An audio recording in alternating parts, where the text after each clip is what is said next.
We're cooking.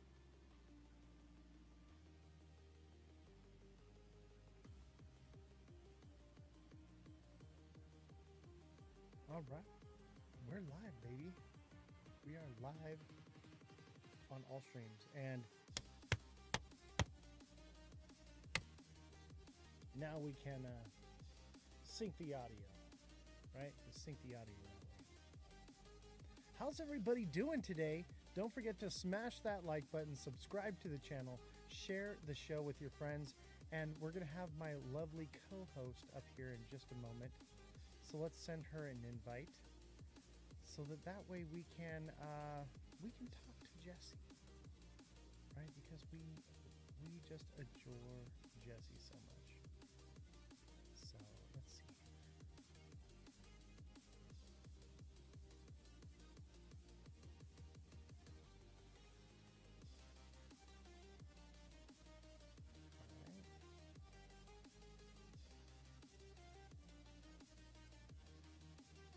No guests to invite.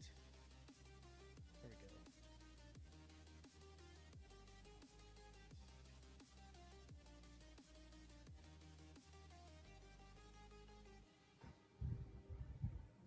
Hi Jessie, how are you? Welcome to the Ledger Lounge with Ozthecryptogoat. And don't you just look stunning today? Is today Halloween? Wait, ah! Don't do that. No, I just did my hair. Oh, look it. There's a, don't look now, but there's a ghost behind you. There's a hooded apparition hanging behind you. Chat, no, it's... Chat, there's a ghost standing behind Jessie. Oh, they said the overlay. How do you make it into two parts, Oz? Because yours, you can't see your screen. Oh, I know. I put you on as the main screen just to say hi. Okay, hi. I saw a ghost, Jessie. No, it's my other business. I'm selling stuff, and it's actually doing really well. So, but I have to literally find things like at the thrift store. I like get 12 things for $30, and then I can turn around and sell it for about $200-300. I think you have like a loud fan on or something. All right, give me a minute. Blowing into the mic. Do you have a fan on? Is that what it is? I have a fan on here, but I have noise canceling technology. We are living in the future, ladies and gentlemen. The future where I can have a fan blasting in the studio and you guys hear nothing. What a day and age we live in. There she is. Hi, Jessie. I'm gonna put Jessie on the screen because she's just so much better to look at than me. Hi, Jessie. Is the sound better? So much better. But there's still a ghost behind you. It's a coat. That is a ghost. It's not a ghost. It is not a ghost. I know a ghost when I see one, okay? Don't yeah, you lie no. to me. I don't lie, and I guess from the back, I guess it looks a little cultish from the back. Creepy. I had to take pictures of it. It looks like you wear that and you dance around a fire at night and say weird things. Maybe I do. That's none of your business. Yes. Yes. Everyone's trying to get into live right now. G-Rod, maybe later. All right. But I'll tell you what, we have a great community on the Discord, and we are day trading together, ladies and gentlemen. And it's pretty sweet. We're printing money, baby. We are printing money. Even on the bad days, like, we're still doing all right. Like, we're making money still. Turn the guest request off. I did. I took care of it. Yeah, we're making money. TikTok seller, are we making money in there or what? It's awesome. Make sure you guys get in the TA class and join the Discord and print money with us, baby. What's up, Justin Kelly? How you doing, brother? We are just ecstatic. My question for you guys, chat, 100%, absolutely 100%. Yes, that. And if you were in the class, you'd know. That's an inside joke. Oh man, we're having a good time. We are laughing and having a good time. I mean, I'm literally trading with you guys for like 6 hours straight. We're just day trading together all day long. And like, we're calling out bangers. I'm TAing it, and we're just stacking chips. We are stacking our bags from alt season, baby. Oh, let's talk about this. Jesse, I had to save them from the pudgy bull trap. Oh, no way. It was a bull trap. I saw that. The pudgy bull trap. I'll tell you what, it's been a lot of those. It's been a lot of bull traps, but we're TAing so well that it doesn't matter. We just go to the next one and we make our money back. Hey, you guys want the real printer? It's at Ozthecryptogoat. This guy don't run out of ink. Absolutely. We really don't. We really don't. They tried gaslighting. They really did try to gaslight us. The chart wrong. Oh, that's so funny. Yeah. And I'll tell you what, TikTok Seller, he is in the TA class, and he's almost as good as me. I'm going to be out of a job here, ladies and gentlemen. He is so good. So good. I'm so proud of him.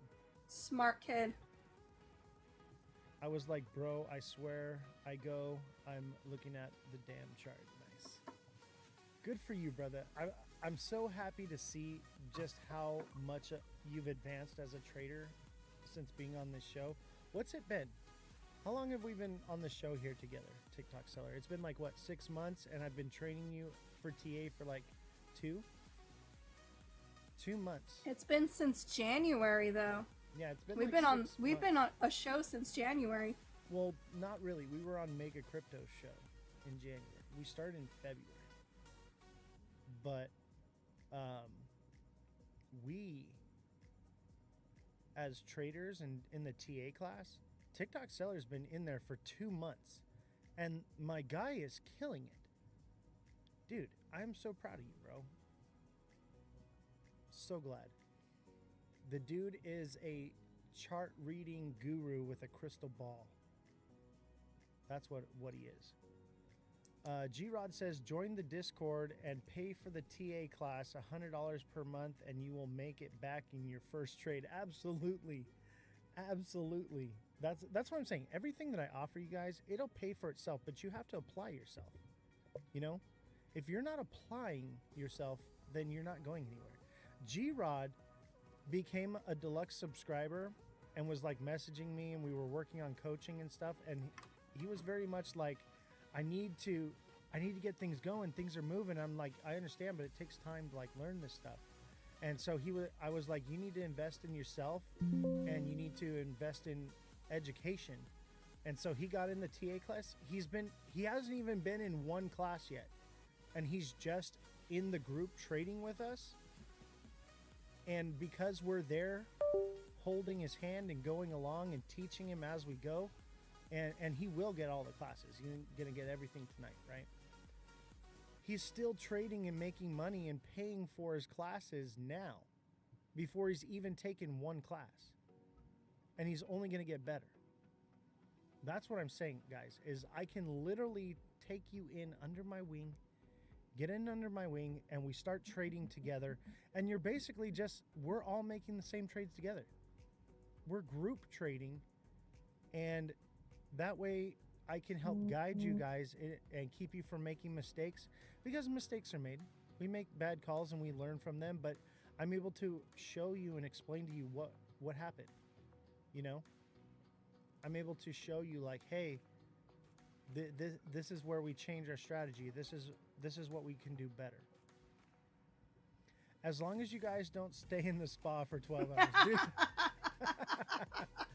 Guys, G-Rod bought spa, and I was in and out of this thing, right? I got in, I made a little bit of money, and I got out, and my guy sat in there for 12 hours in spa, like just waiting for it to do something more. Yeah, he made money, but 12 hours stuck in a project where we traded 30 other trades by the time he got out of spa. So he's learning. Laura, how's it going? Poor guy. Glad to see you. Francesca says 12 hour, the spa for 12 hours. Yes. This spa was a coin that he got into, and it's just this inside joke now. Guys, we are having so much fun in the Discord. I'm literally live there most of the time. I'm never here on TikTok anymore. We are in Discord like 24/7. Click the link in my bio, join the Discord, reach out to me if you want to join the TA class. If you're having second thoughts about the TA class and the group trading with us, just ask anyone that's in it what we're doing, and they're just going to be like, they'll try to shake you. Please listen to the man. He's trying to help you. I would love to join, but it's hard for me to trust anyone these days. Hey, don't trust me. I Trust get the it. chat. Random people from the internet have joined my group, and we are now trading together, and we are making money. That's the name of the game. I took hardcore, turned them into advanced traders overnight. That's what we're doing. Alexa's in the class as well, and she's even been in some of our chats. We missed you, Alexa, by the way. Yes, Jesse is back. Jesse is also in the Discord when we do the group trading. We were hoping to have you there last night, Alexa, but we missed you. No problem. We'll catch you on the next one. But we want to open a good space for the ladies to come to. So if you're a lady in crypto and you want to join, we've got girls in the chat too, and we make sure that you guys have a chance to speak and learn and everything, right? We want to make sure that you feel comfortable. It is a bit of a boys club, but I want to move away from that. I want it to be a girls club, right? I want it to be whatever you girls want, and maybe you guys start your own tangent. Who knows, right? I don't know what you girls do when us guys are not around, but if that's something you want to do, we'll create a safe space for you guys.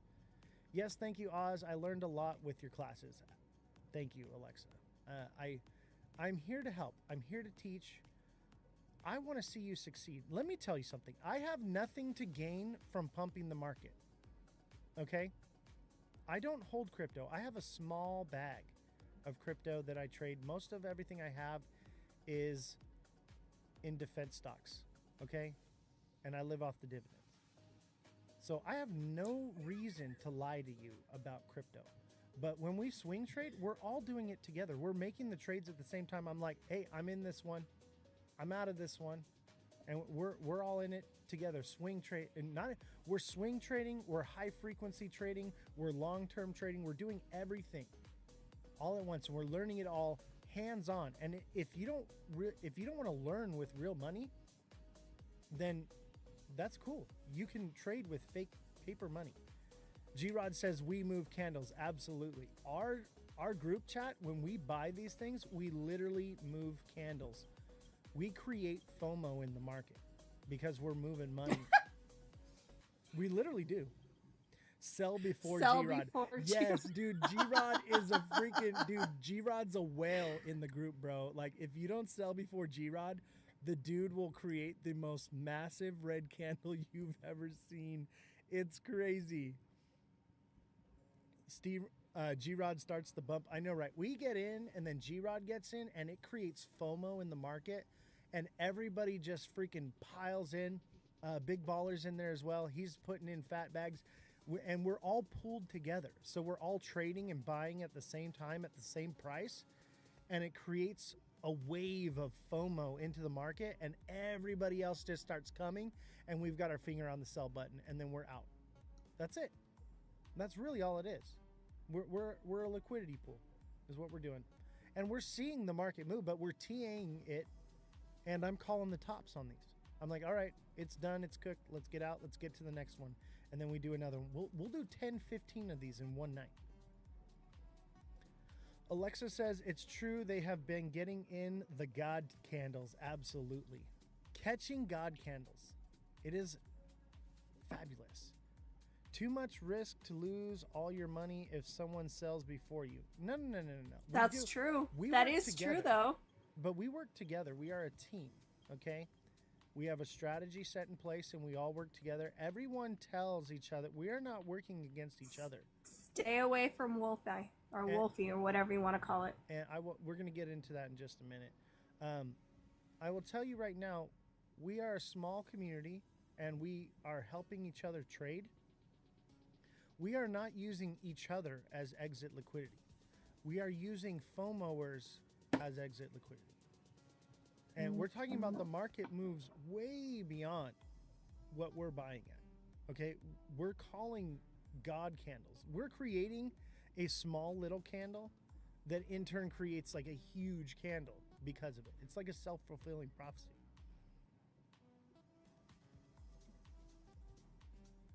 Look at TikTok seller. It's calling out projects in the chat right now. That's how locked in we are. Oh, thank you very much, Francesca. Appreciate you. Francesca, thank you for the hand hearts and the hearts as well. Francesca, thank you for the heart me. Revolution, thank you for the 10 popular votes.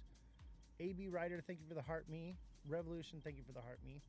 Francesca with the hat and mustache. I actually have the hat here.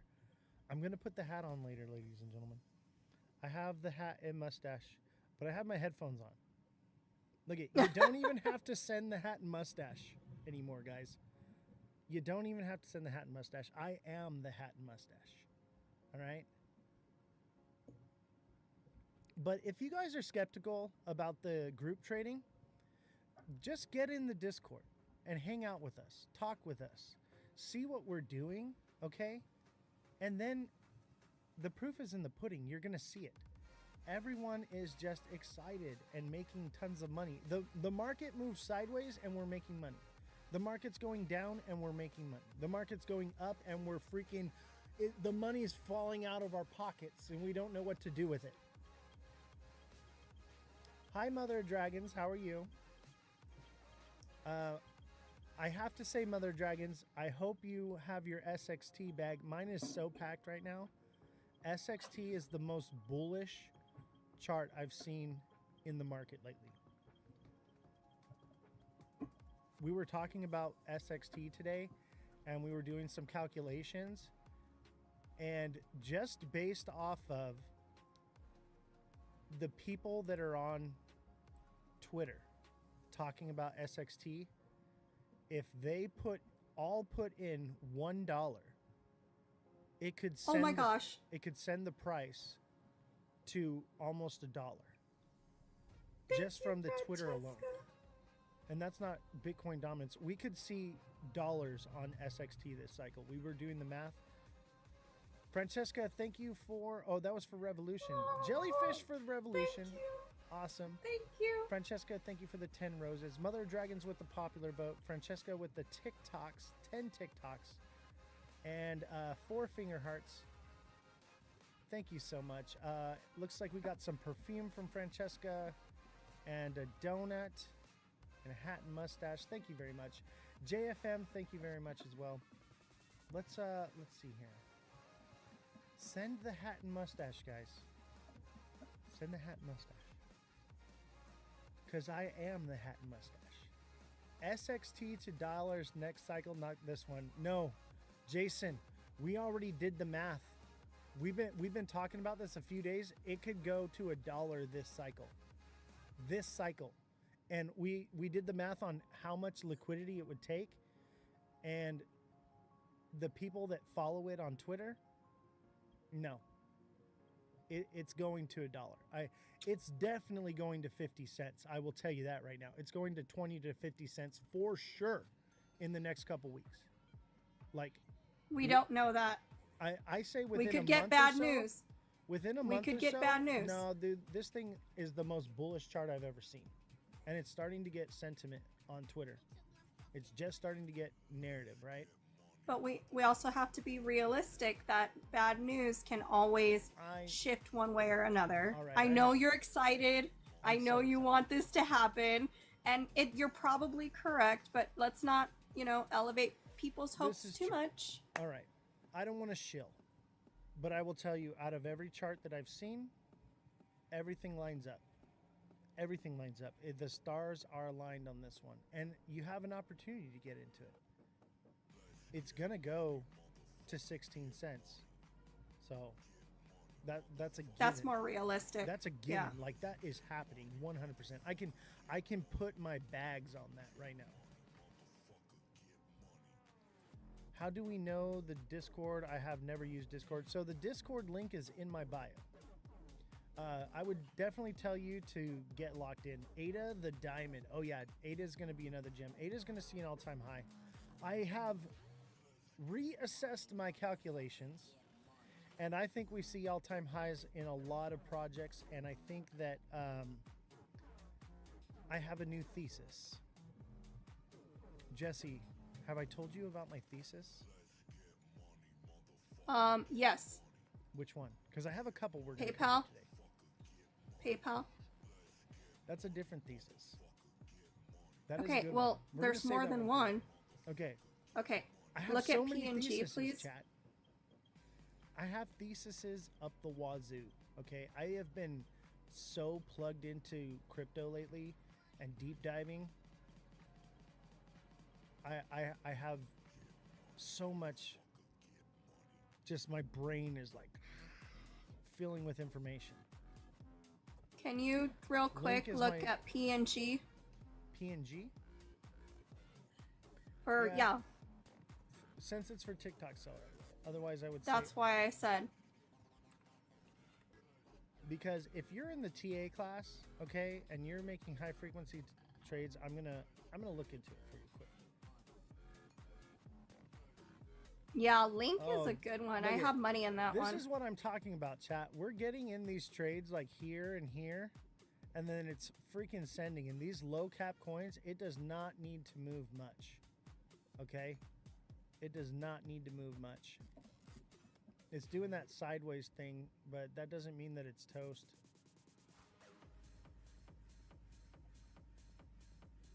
I think its last high is probably it on this run.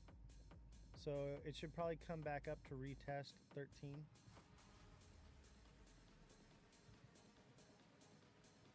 But the 1 minute still looks bullish.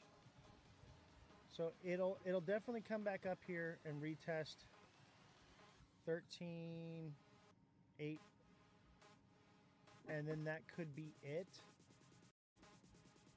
unless it's making a reversal, which it probably is because it's a double bottom, which is a reversal. So this thing could full send. It's very possible. And it's a descending broadening wedge here, which is bullish. I think this one takes off, baby. That looks bullish to me. Are you using leverage? I'm from Canada and leverage is restricted in my area. No leverage. We are using absolutely no leverage. Yeah, this thing should send up here, bro.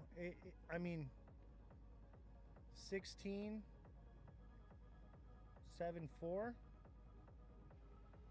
It could do that.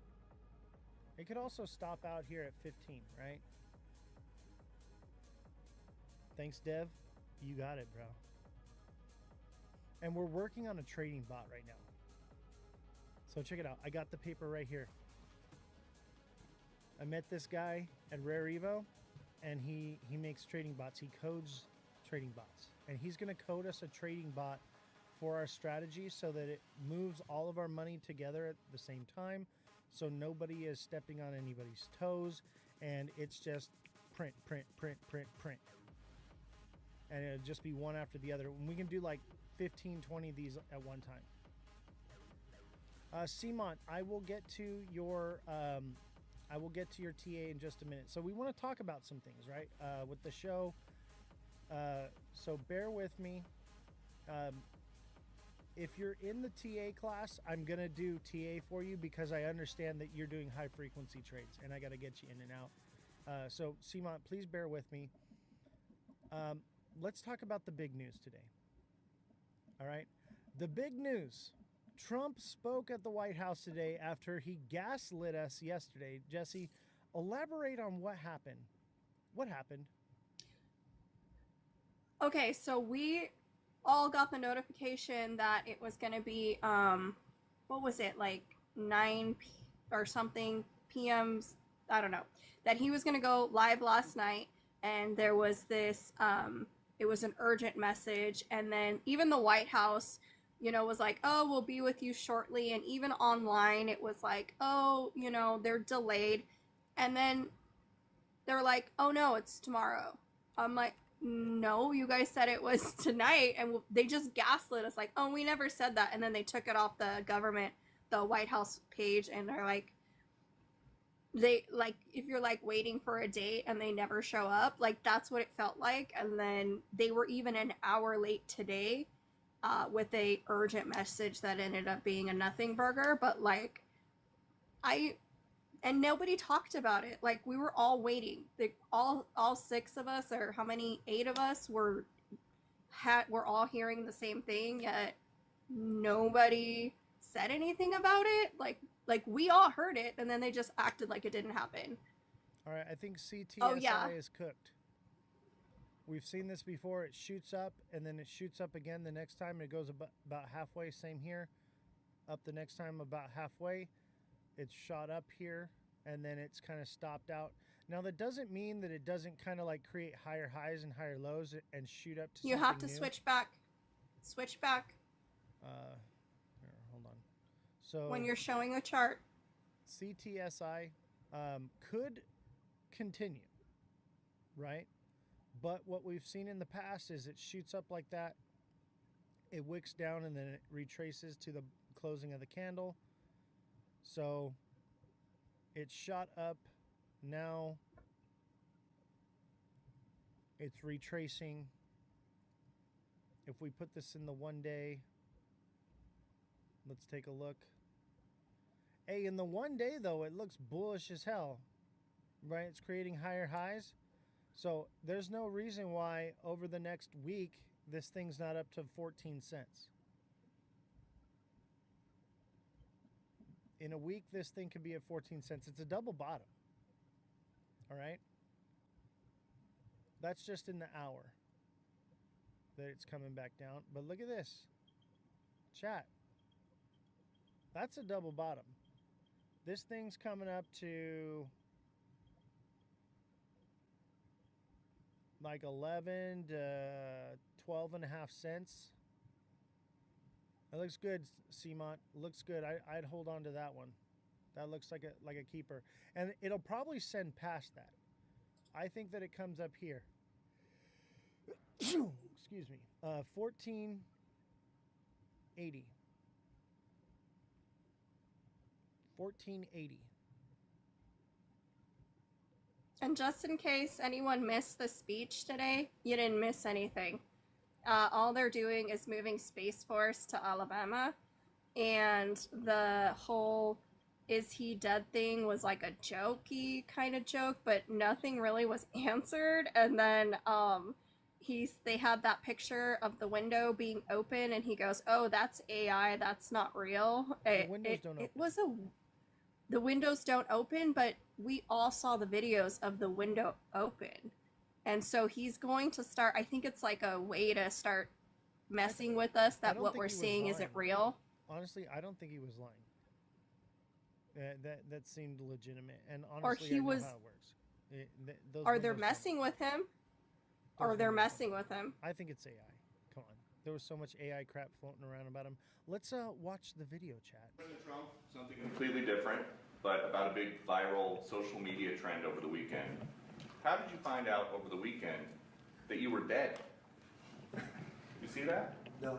People didn't see you for a couple days. 1.3 million user engagements as of Saturday morning about your demise. Really? You didn't see that? You know, I have heard, it's sort of crazy, I but can't last hear it. week I did numerous news conferences, all successful. They went very well, like this is going very well. And then I didn't do any for 2 days, and they said, there must be something wrong with him. Biden wouldn't do them for months. You wouldn't see him. And nobody ever said there was ever anything wrong with him, and we know he wasn't in the greatest of shape. No, I heard that. Am I the only one who can't hear it? Now, you knew I did an interview that lasted for about an hour and a half with somebody, and everybody saw that was on one of your competitors. Okay. I did numerous shows and also did a number of truths, long truths, and I think pretty poignant truths. No, I was very active over the weekend. They also knew I went out to visit some people at the club that I own pretty nearby on the Potomac River. And no, I've been very active actually over the weekend. I didn't hear that one. That's pretty serious. I'm glad it's. Well, it's fake news. You know, it's just so, it's so fake. That's why the media has so little credibility. I knew they were saying like, is he okay? How's he feeling? What's wrong? I said, I just left. And it's also sort of a longer weekend, you know, it's Labor Day weekend. So I would say a lot of people, no, I was very active this Labor Day. I had heard that, but I didn't hear it to that extent. Go ahead, Peter. So that was the big news. Trump is alive, ladies and gentlemen. Trump is alive. Do you believe it, Jesse, or is it a robot? We can't hear you. You're muted. I think he's super sick, to be completely honest with you. But they're never going to tell us that. His eyes, I don't know if everyone was looking, they were like swollen and red. Like they had him covered. His hands stayed behind the podium as much as possible. I think he's, like we were saying, he either passed away and they're faking it, or he is really ill and they're trying to keep that as confidential as possible because they have an agenda that they're using him to push. Trump would say you're fake news. How do you respond to that? I'm fake news? Yeah. He created fake news. How would he know? I'll tell you this, though. Him being dead, it was a joke. We all knew he wasn't dead, but there was so much rumor and speculation roaming around. It was hard to decide what could be. It was funny. No one actually believed that. If they will hide the Epstein stuff, they would hide deaths. Now that I believe too. But nobody was like serious. We were like joking around like, this guy goes on TV every day. Where has he been? And that's true. He's always got to be in front of the camera. So for him to step away that long and then schedule something he doesn't show up to, it's very suspicious. It is suspicious. He was just sad because I didn't like him. Good. I'll tell you this. It was fishy how they gaslit us about I know. him coming. It's like, and we were expecting bad news, you know? And we actually did have bad news and they swept it under the rug. Let's read the bad news. U.S. military strikes drugs carrying boat from Venezuela, Rubio says. Do you know anything about this, Jesse? You want to elaborate on it before I read it? I don't know if people saw.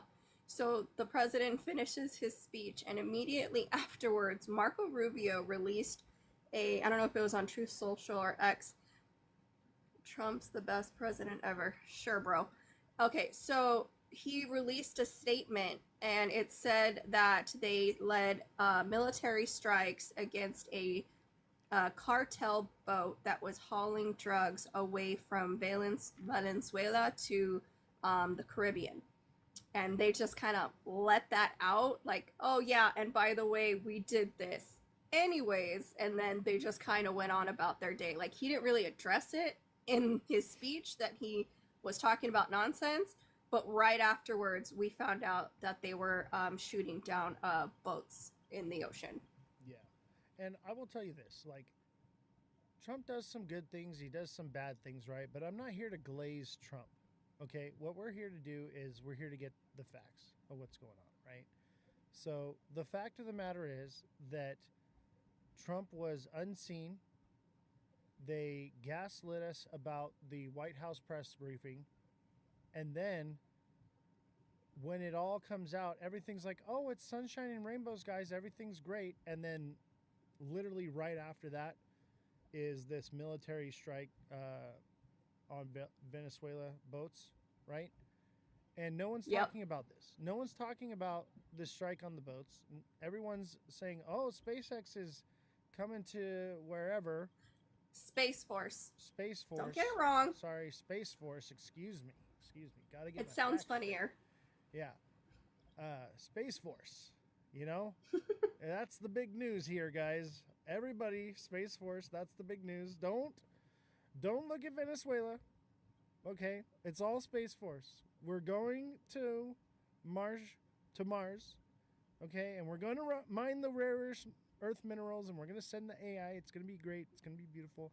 Everybody says so. They say Mars is the greatest planet of all time. I don't think so. They say it's the United States. The United States is the greatest planet of all time.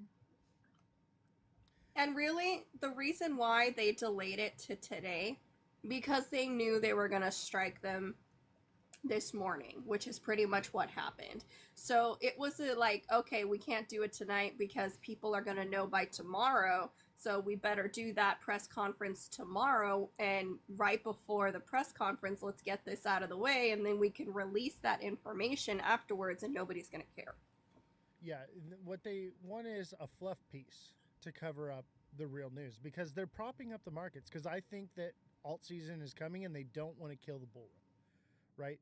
That's why they bring out the whole Wolfie coin right before he's supposed to make a briefing to create FOMO, and then he doesn't come out and they gaslight about it, so that brings the price back up a little bit, you know, and then they brush the Venezuela thing under the rug. Dude, let's bring up Wolfie coin. Okay, look at this. And no disrespect for you who bought it, knowing that this family rugs every single coin they have put out. That was a dangerous move. Like, you really risked a lot on a coin that every time they put one out, they rug it. You know what's funny is, because of this, it came out and like people in the chat on Discord, they were like, I bought so much of this. I bought like 100 grand. I'm going to be able to quit my job and all this stuff. And I was like, bro, you're about to get rugged. This isn't the right chart. What is it? WLFI?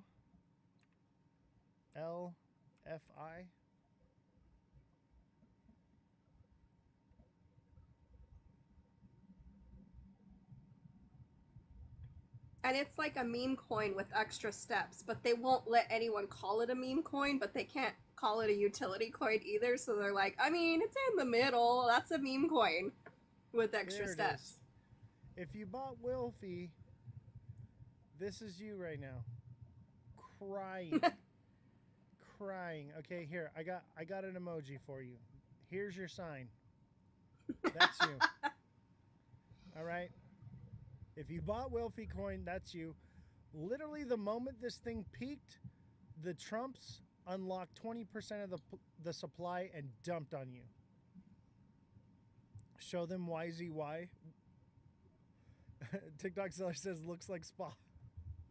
Dude, this guy is sitting in the spa right now. Just chilling in the spa. Waiting to get out. Guys, don't be like this guy, okay? For the love of God. How many of you here think that the Wilfie coin is the World Liberty Financial Institution coin? Do you guys really think that this is World Liberty Financial? This is not World Liberty Financial. World Liberty Financial is traded on the stock exchange. You meatheads. You guys will buy anything, I swear to God. This is traded on the stock exchange. It is not a crypto. It has to do with crypto, but it is not a crypto native token. This is a meme coin. They're two different entities. That's what I'm saying. They're two totally different games, two totally different things. And if you put in on Google, Wilfie crypto utility, is it a meme coin? Well, now if you ask it directly if it's a meme coin, or if you ask it what its utility is, it will give you, no, it's a utility coin. It will lie to you. If you ask it the right questions, it will say, well, it has elements and characteristics of a meme coin, such as the association with the political figures and high volatility. Wilfie has a governance utility that sets it apart from purely meme-based tokens. The coin was founded by Donald Trump and his family, with earlier marketing relying heavily on the political connection. However, the official Wilfie token for the World Liberty financial ecosystem was designed with specific functions, okay? And basically its functions are governance, okay? It's Shiba Inu. This is the same coin as Shiba Inu. It's a meme coin, but the people that own it have voting rights to govern it, to vote on the direction that it goes. That is it. It's a freaking meme coin, ladies and gentlemen. You've all been played. Sorry, but there you go. You were better off riding that fake Wilfie that ran up for the last month prior to this release. Exactly. You got dumped on by Trump. Trump was holding most of the supply and dumped on you. I feel bad for you guys. How does it feel to be a regular, everyday working American and to get played by your country's president? How does it feel to believe in something because he told you to, and then he rugs you? But can we be clear, because this was made, TikTok Silent made a really good point. Who do you think bought that coin? Because it wasn't us. We didn't buy it. Yeah. So who do you think bought it? And who's the one who really got hurt from buying that coin? Trump The supporters. people that follow him religiously. Yep. And this is like the 4th time they have rugged their own supporters. How many They all times- came out with these meme coins, and they're just like, oh, and it's like misleading, like, oh, this is the future, and then they're like, oh, we gotta buy it up, and then he rugs it, and he just keeps stealing and stealing, and it makes me sad because these people are I may not agree with them, but His they're supporters, hardworking though. Americans. Yeah, but they're hardworking Americans who are putting, hoping for a better future, hoping to be financially stable, and then he's like, gotcha. Like, just kidding. Like, you really thought I was giving you something. I don't know. And everyone just kind of like became okay with it. I honestly don't understand. I don't either. But I get it at the same time. These people are about their money. They're about their pockets, right? And they will rug you. Every single one of these creators that tells you that something's going to the moon, they're selling their bags at the same time. So this is why you can trust me and Jesse. Jesse, do you got massive bags and anything? You got a couple coins, right? No. You got I a mean, few? I have a few here and there, but most of my things are in stable coins because right now the market is so volatile. Even the stock market took a hit today after Trump spoke.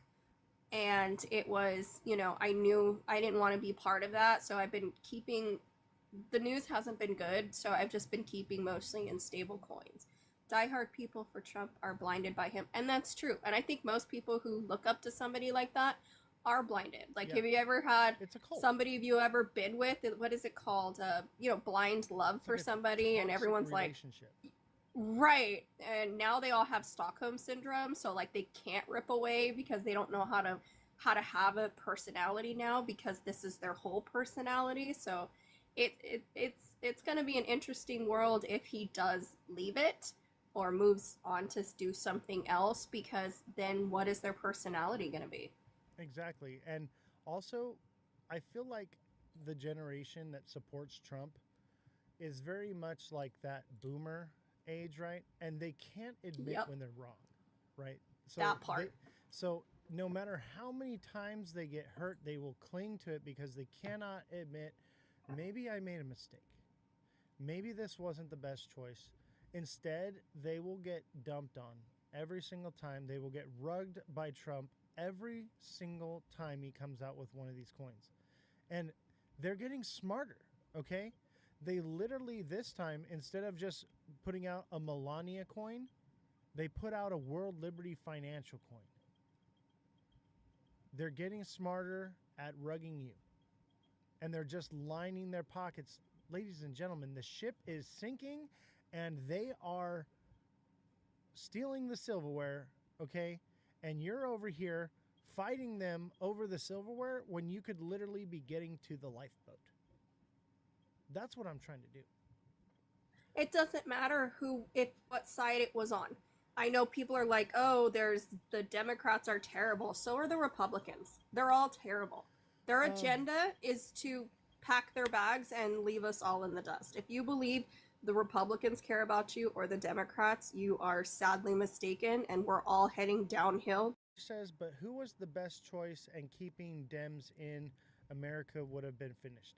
That's the That's problem. what I was responding Yeah, to. that is the problem. Is we are a two-party system, and it's a uniparty, and they're both playing each other. Both sides are playing each other, and you are the pawn, and you are getting sacrificed. The answer is to say no, we're not going to take it anymore, and start a new party that actually cares about the American people and doesn't just pretend like it, doesn't gaslight them. But it's true. Everything that we knew we were going to get from Trump, the Dems were right about, and everything we knew we were going to get from Kamala, the Republicans were right about. There's no mistaking it. It was completely shit. All of it was bad. There was no winner in this election, if you ask me. No matter, it's time that we, the American people, wake up and we elect somebody that's just a regular guy. So I say revolution for president 2028. I say Jesse for president. And you know, the realization I'll be your VP. is that the problem is these old people need to go. Oh, if yeah. you are over the age of 60, you should not be able to have a seat in the Senate. And I know they're like, oh, well, that's ageism. Fine. But they need to take a mental comprehensive testing every couple of months, all of them. Because these people are making laws for a future they're not going to live in. And this is Democrats and Republicans. This is going to affect us and our kids. Why do they get to make laws and they're not even going to be here? Why do you think they'll never, get rid of Medicare? Because the old people are in control, right? And so they're like, they'll never do anything or touch that because those are the people that actually vote. And so they'll make, shitty laws in the government that doesn't matter as long as they keep their health care, because that's what the only thing that matters.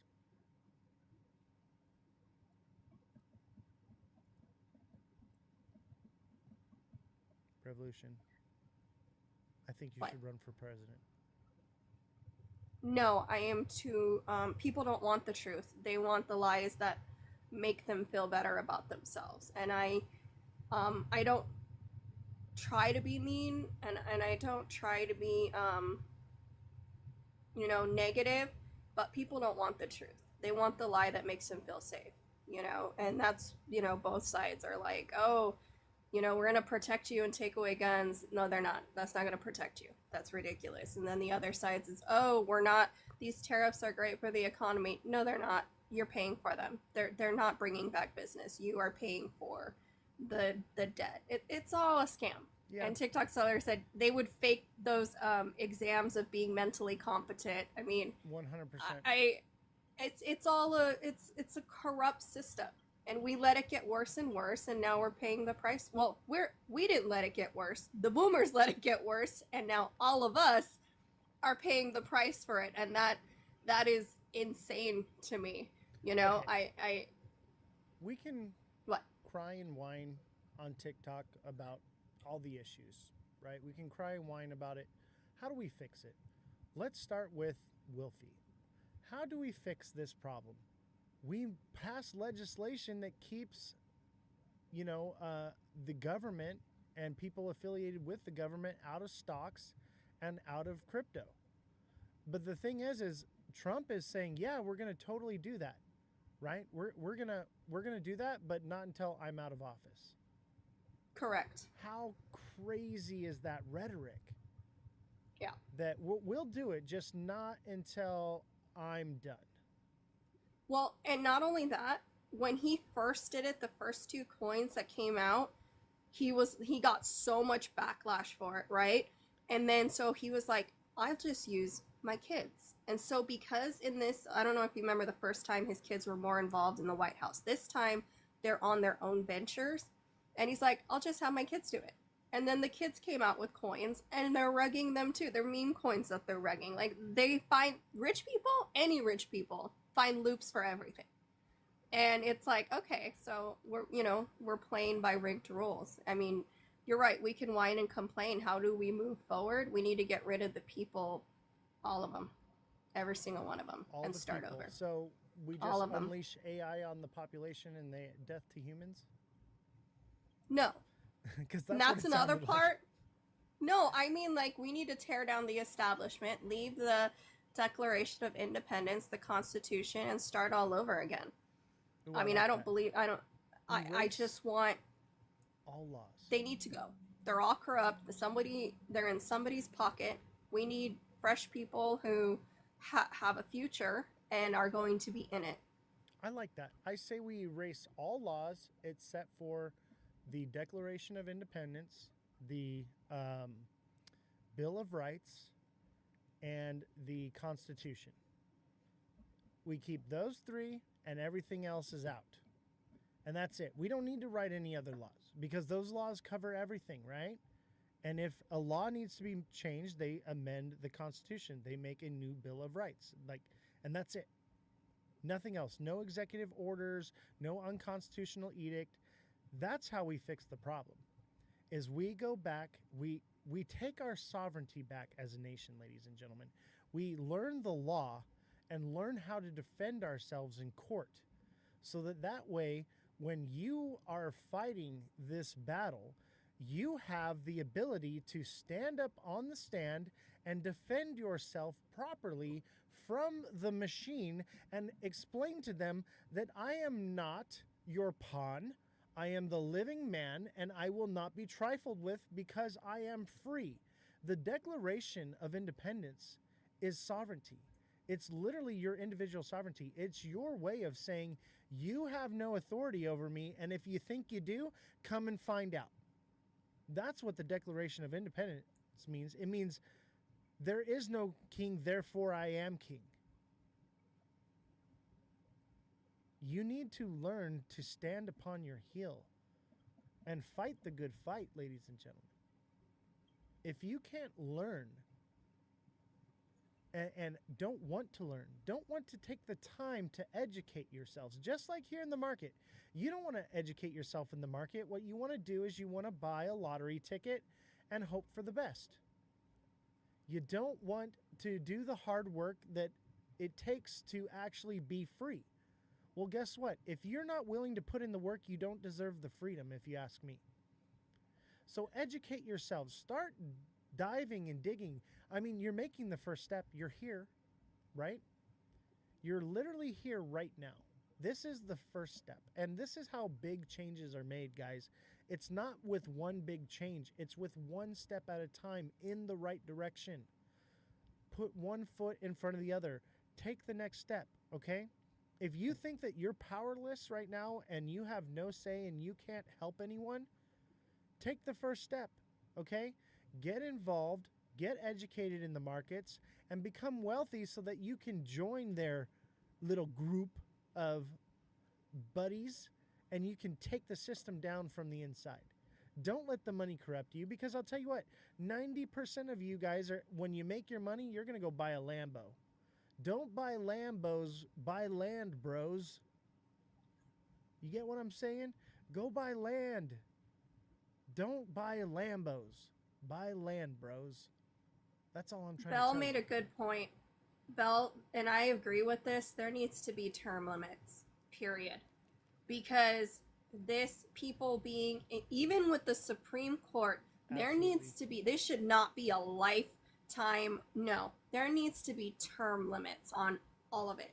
Not, I mean, I don't understand how some positions are, some of these people have been in here decades. Like, that It's should crazy. not be allowed. They're not even there. They're in like the nursing home and they're like being spoon-fed fucking go-gurts, and they're not even showing up for their jobs, and they're still collecting from us.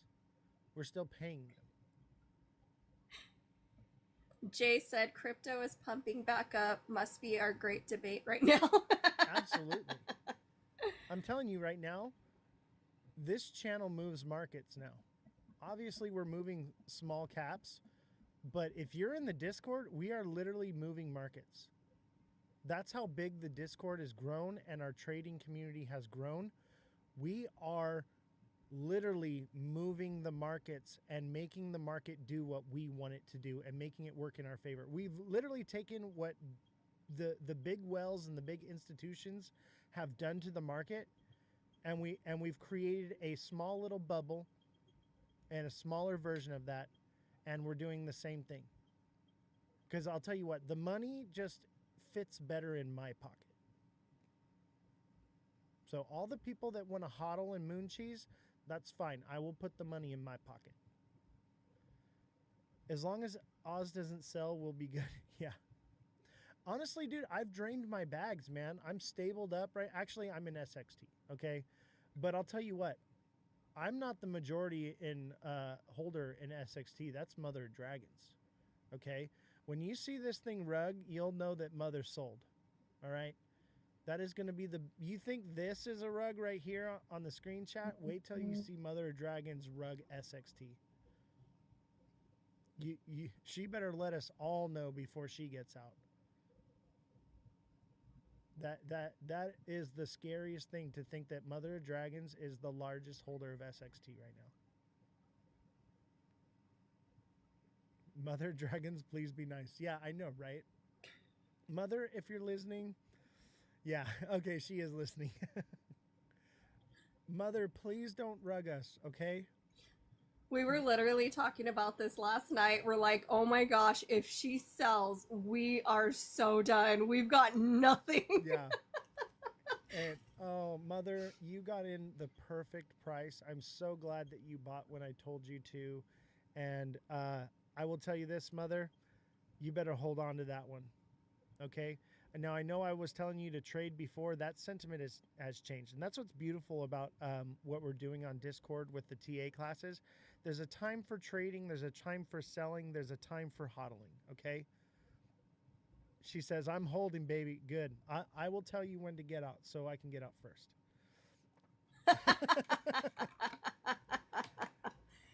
Yeah, she can adopt all of us. Adding and adding. She's still adding to it. Oh my God. Mother, you're retiring this year. Mother, you're retiring this year. For sure. And I tell you what, I am not going to be caught as her exit liquidity. Hell no. It is going to be the nastiest red candle you've ever seen in crypto history when that young woman sells. Oh my word. Y'all better have your freaking hand on the sell trigger when she says she's ready to sell. Even the banks are going to be fooled. Oh, I agree.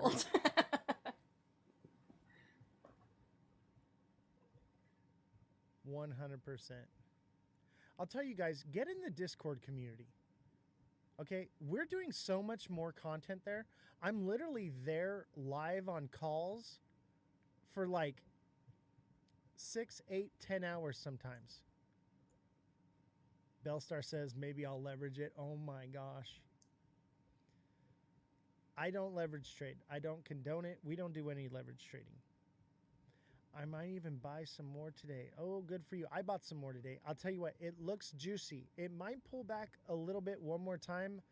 I'll tell you this, if it does pull back maybe 10, 12%, that should be the last pullback it gets before it freaking just goes crazy. I have never seen a more bullish chart in crypto as of right now. Everything looks bullish, but not like SXT. Everything is just like, it's like mind-blowing how crazy it is. Like we were talking about this in the Discord last night, and I was just like, hey guys, I'm getting back into SXT. And they're like, how soon are we getting out? I was like, I'm not. I'm changing my strategy on it. I'm holding this thing. And I was showing them the chart and explaining to them everything, because I'm teaching this stuff too, right? And I'm explaining everything that I'm seeing, and literally everyone was like, I'm buying it right now. I was like, me too. Like, I've never seen anything more bullish in crypto history. So, yeah, buckle up tight, guys. This is the big one. Are you buying the new IPO for September? Gemini IPO? Yeah, we're going to be doing that in Discord, by the way, because IPOs are a high frequency trade, okay? They are a pump and dump, so we will be trading the Gemini IPO. So make sure you join the Discord. If you're looking to do that, I'm going to call the top on this thing, and we're going to be out of it before we get creamed, okay? So we're going to make money on this. That's what I started out doing in trading when I first started years ago. Since I was like 18 years old, I've been trading IPOs. And that's where I made most of my money, was with IPOs. But I had to learn over time, they are a pump and dump. It's basically a meme coin. It's a fundraiser, okay? So a lot of people, they buy into these things. They don't know. Retail gets into them. They run like crazy, and they never take profits. And they get stuck holding it. And then it usually gets passed down to their family member, and then their family member ends up owning Microsoft or Coca-Cola or Starbucks, which is great. You're creating generational wealth, but it's not something you're ever going to see. You can literally get in on these IPOs, get your Class A shares in them, get out, let it drop to the bottom, and then move that entire bag in and have a more exponential value. And because you're holding one Class A stock, the rest of your Class A stocks will all be Class A for the rest of your life and for your children's lives. And that's the whole key of buying IPOs, is you want Class A stocks because you are now a shareholder in the company. When you buy shares of a company, that's been around, like if I buy Lockheed Martin right now, I am not a shareholder in the company unless I purchase a Class A share, and they don't always offer them for sale, but they do in an IPO. So this is something that you want to be involved in. I want to own some Class A shares in Gemini for sure, but I also want to make sure that I secure my bag and I can grow that exponentially, because Gemini, I do believe, is going to be a massive project, and that will be generational wealth that I can pass on to my family. How about Kamala? What about Kamala? Tell me. Klarna. Klarna? Klarna. I can't see, okay? I'm wearing sunglasses in a dark room. All right, chat, let me turn up the lights a little bit. Oh, yeah, I can see a little bit. Klarna. It sounds weird to me. What is Klarna? Is that a coin? Jay, if you were a subscriber, I'd probably be jumping on it right now. We'd be looking into it. But I decided no more free A, okay? You got to be at least engaged in the Discord to get free A, all right? No more free A. I'm tired of giving out TA to the community, and other creators are stealing my predictions and copying it and then calling me the copycat. So there will be no more free A. You will need to be engaged in the Discord so that I know who is watching the content and I know who's copycatting. So if you want your TA, you got to get in the Discord. No soup for you, exactly. And all you guys, I want to give you free A, okay? I just don't want to give it to these shisty TikTok creators that are stealing my content and then calling me the thief. So I will be giving TA for you guys, but you're going to have to join in the Discord after the live. So after the live, we're going to be in there. We're going to be hanging out.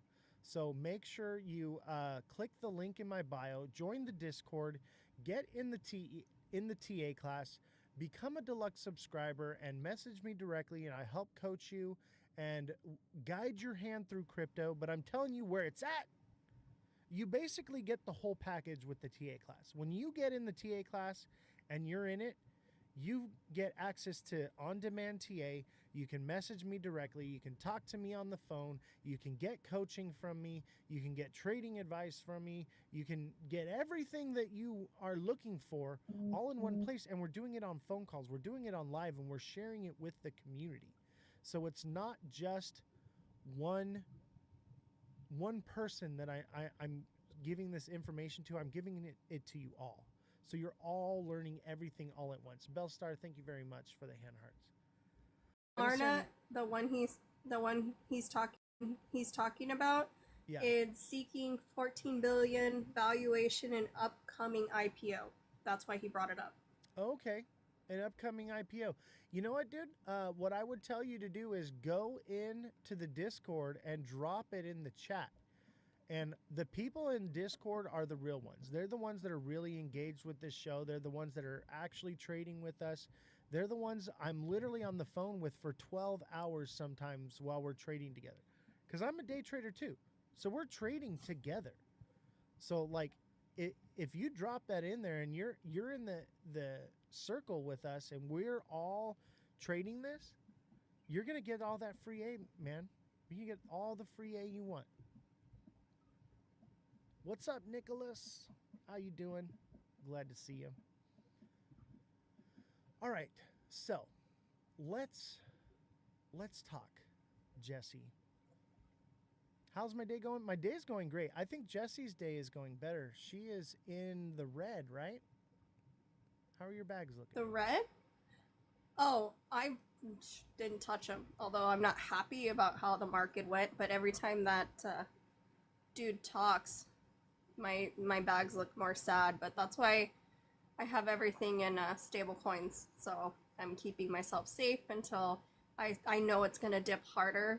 Once more bad news comes out, I'll buy in then. Where do we trade on? We trade on Discord. So click the Discord link in my bio. That's where we all trade together. And I'll tell you what, I took some major losses in the market because I wasn't paying attention and things dipped and I took some losses. You know what, chat? I made all those losses back and profit within 2 to 4 hours of trading with the class. And I'm already back in the green on a red day. While everybody else was in the red, we were in the green. So, you know, here's your sign, you know, to do something different. And you can still hodl your bags. You can still hold on to things, you know. Look at Josh. Like, Josh is hodling his bags. But you need to give them the full picture. You need to give them the full picture. ahead. They are literally breathing and eating, trading. They're not living a life. They're not even stopping to eat or take a drink. It is, if you do what they're doing, please expect to have a day where you can just completely devote to it, because there is no, oh, I'll come in for 5 minutes and leave. That's just not how that works. And it won't work. You have to stay plugged in. with them together. Trading. Josh is being smart, and I did tell him that that was a good strategy to wait a little bit and then get out after the moon cycle, and that I did not blame him for that. Totally get it. But he is also locked in with us. There are people that are in this, and they're just sitting on the sideline watching what we're doing and absorbing the information. Those people are going to do really well because they're just learning first. Invest in yourself before you invest in the market. I get it. If you're skeptical, be skeptical, but see it happen in front of your two eyes, and then all of a sudden your mind opens and it breaks, and you realize, wow, what have I been doing this whole time? I've been buying lottery tickets. Keep in mind, this isn't for everybody. I know sometimes like they are hyped up and they're excited and they're talking about it because it is exciting, but it's not going to be for everyone. They move at a very fast pace. So, but if that's something you're interested in, organized chaos, that you want to get into that Discord. Yeah, and you know, another thing is if you're only got $100 in the market, this isn't for you. Okay, you need to have a good $1,000 swing bag. You need to have at least $1,000 to play with to make some money. I'm going to be honest with you. Not everybody can do this. I don't want to take your money from you if you've only got 50 to $100 in the market. Just leave it, okay? Hodling is your best chance, okay? You're buying a lottery ticket. But if you're an actual trader, you're an actual investor, and you've got serious money in the market, and you're seeing, you know, tens of thousands of dollars of losses and gains over the time, you could literally be turning that into hundreds of thousands of dollars in gains in days. Literally, I think Big Baller cleared $47,000 in 1 day of trading. In 1 day of trading in the group, the dude cleared $40,000. That's the kind of money we're making. And we're doing it every day. Some days we take losses, right? but we actually don't actually take losses. We recoup our losses that day. So it's really just breaking even. We either break even or make money. That's where we're at. Mother Dragon says, holy doly. Yeah, there is some serious money that we are making here. And that's, with a $10,000 bag. You have the potential to make 40, 50K off of a $10,000 bag, maybe a $20,000 swing bag.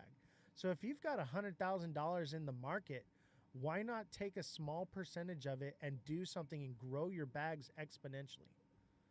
What size trades money wise are you guys using on average? Anywhere from 1,000 to 10,000 is about where we're at. Some people are in for 2 or 3K. Some are in for 5K. Some are in for 10K. I'm only trading with 1,000. I'm doing it with $1,000 bag, and my goal is to, by the end of this cycle, turn that $1,000 into $100,000. Obviously, with more capital, you're going to make more gains. But also, you don't want to have too big of a bag and be too greedy, because then you have the potential of becoming the exit liquidity, where so much runs in that people actually jump out. So usually I'd say around, 1 to 10 grand is a good swing bag. It's the perfect amount. It's also high volatility trading. Yeah. And just to be losses, clear, but you're going to make you those will losses take back. but you need to, I get how you're selling it, and I get that it's worked for you guys, but it also hasn't in some cases. So just be transparent as possible. We're playing averages here, right? So when we make a mistake, we just take a loss and we go to the next one. And if we take a loss again, we go to the next one. And we could take 5, 10 losses in one day. Mother, I couldn't do it either. Like, Jesse, you're in the chat with us. We're having a good time, right? I'm just making sure that you guys don't get out of control. But yeah, I was listening last night, and it's just boom, boom, boom, boom, boom, boom, boom, all over the place. And I'm like, wow, yeah, I don't have the energy or time for that. But it was cool listening to their process, because I was busy and I was just kind of listening in. And they're just, they're all working together, and it's very fast paced. Like, you got to keep up. You keep up, you get left behind. And it was nice to hear their, what's the best way to say it? Yeah, that's on a slow day, Jesse. That's not like on a good green day. That's a slow day. It's like we are pumping them out one after the other. See, some of us don't have time to spend 12 hours on a call. Like, we have to take care of kids and cook and clean and, run our other businesses. So not all of us can really make time for that, but if it works for you, it works for you. What is life? Apparently, yeah. Crypto. And that's the thing. Mother have stuff to do. Yes, I know, Mother. And that's the thing is, if we're on Discord, you could literally take just a couple hours, and dedicate it and do well. There's still money to be made in a few hours' time. Especially on like a day where it's moving, you could have 10 to 20 trades done within a matter of a couple hours. That's how high frequency we're trading. We're on Discord. You're gonna click the link in my bio and go to the Discord, and in general, just type a message that you're looking to get into the TA class, and that's where we're doing all these trading. I would love to, but kids take my attention away. I get it. Hey, if you did it here and there too, it's not something. We're also doing swing trading in there as well. So if you're not looking to high frequency trade, we're swing trading where you can buy in and then come back and get out in a couple of weeks after you've made your money. So it doesn't necessarily have to be high frequency. We do swing trading as well. We do long-term trading as well. There's something for everybody. I will tell you that for sure. But what I would say is get in there and learn. Educate yourself. Oh yeah, we troll Josh on a daily basis. It makes me feel better. Yeah, so the group trading is only for the people that are in the TA class.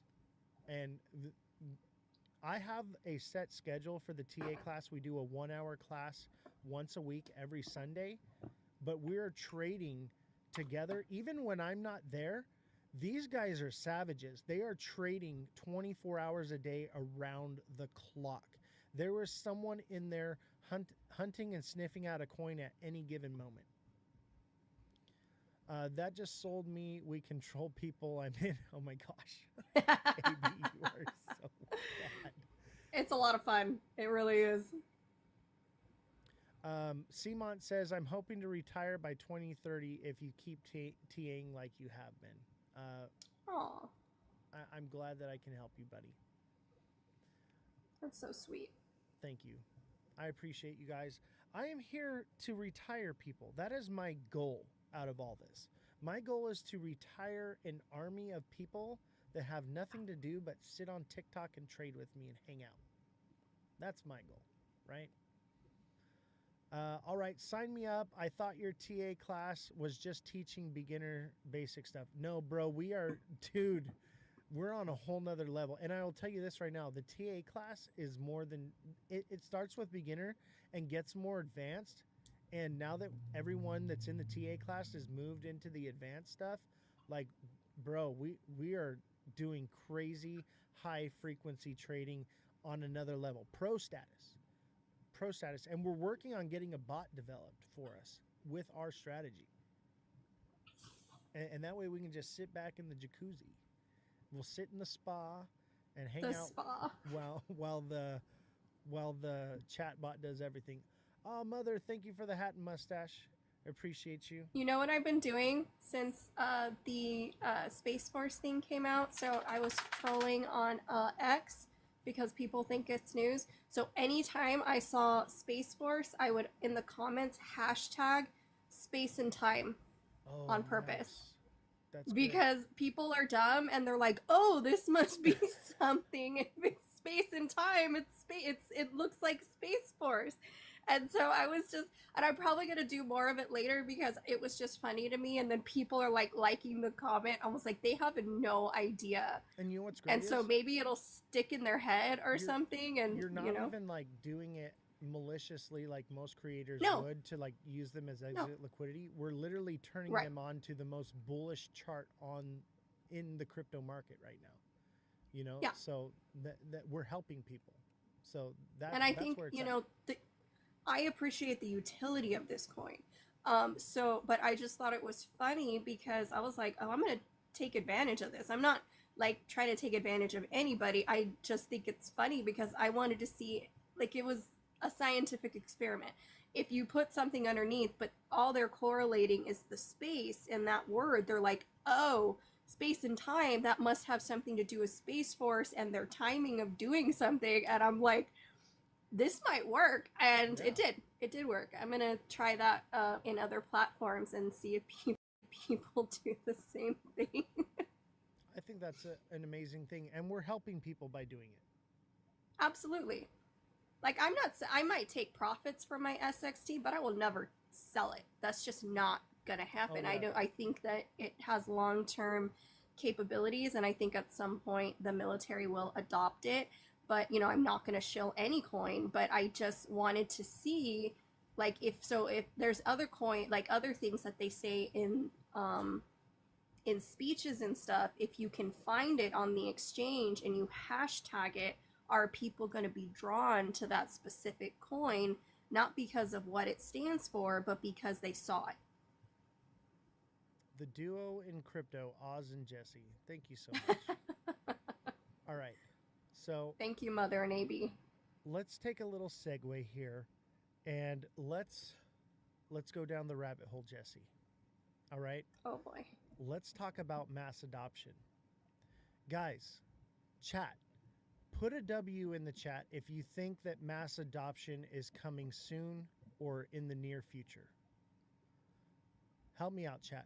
Put a W in the chat if you think that Josh is here. What's up, Josh? Josh is in the TA class. Josh is doing every time we say his name, he pops up every single time. Speak of the devil and he will present himself. W's in the chat, guys.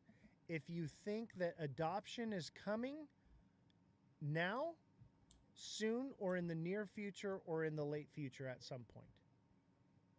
Okay, that Bellstar didn't make says any 2 to sense. 4 years. Okay. All You right? said W. You need to ask them for the time frame. Oh. Yeah, tell me, how long do you think it's going to take for mass adoption? Okay? Or any adoption, maybe just institutional adoption. Tell me, what time frame do you think it's going to be? Do you think it's going to be 1 year, 2 year, 4 years, 15 years, 25 years, 100 years? What do you think? There seems to be a consensus around 2 to 4 years. Jay says 15 years. Josh says 1 to 3. Justin Kelly says 3 to 4.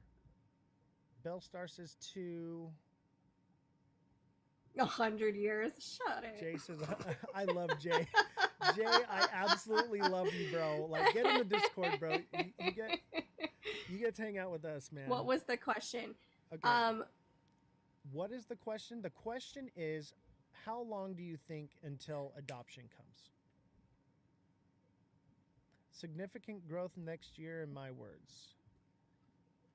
Yeah, we got to get Jay. Jay, dude, jump in the Discord, bro. We're going to add you into the calls, bro. You're too awesome to not be in there with us.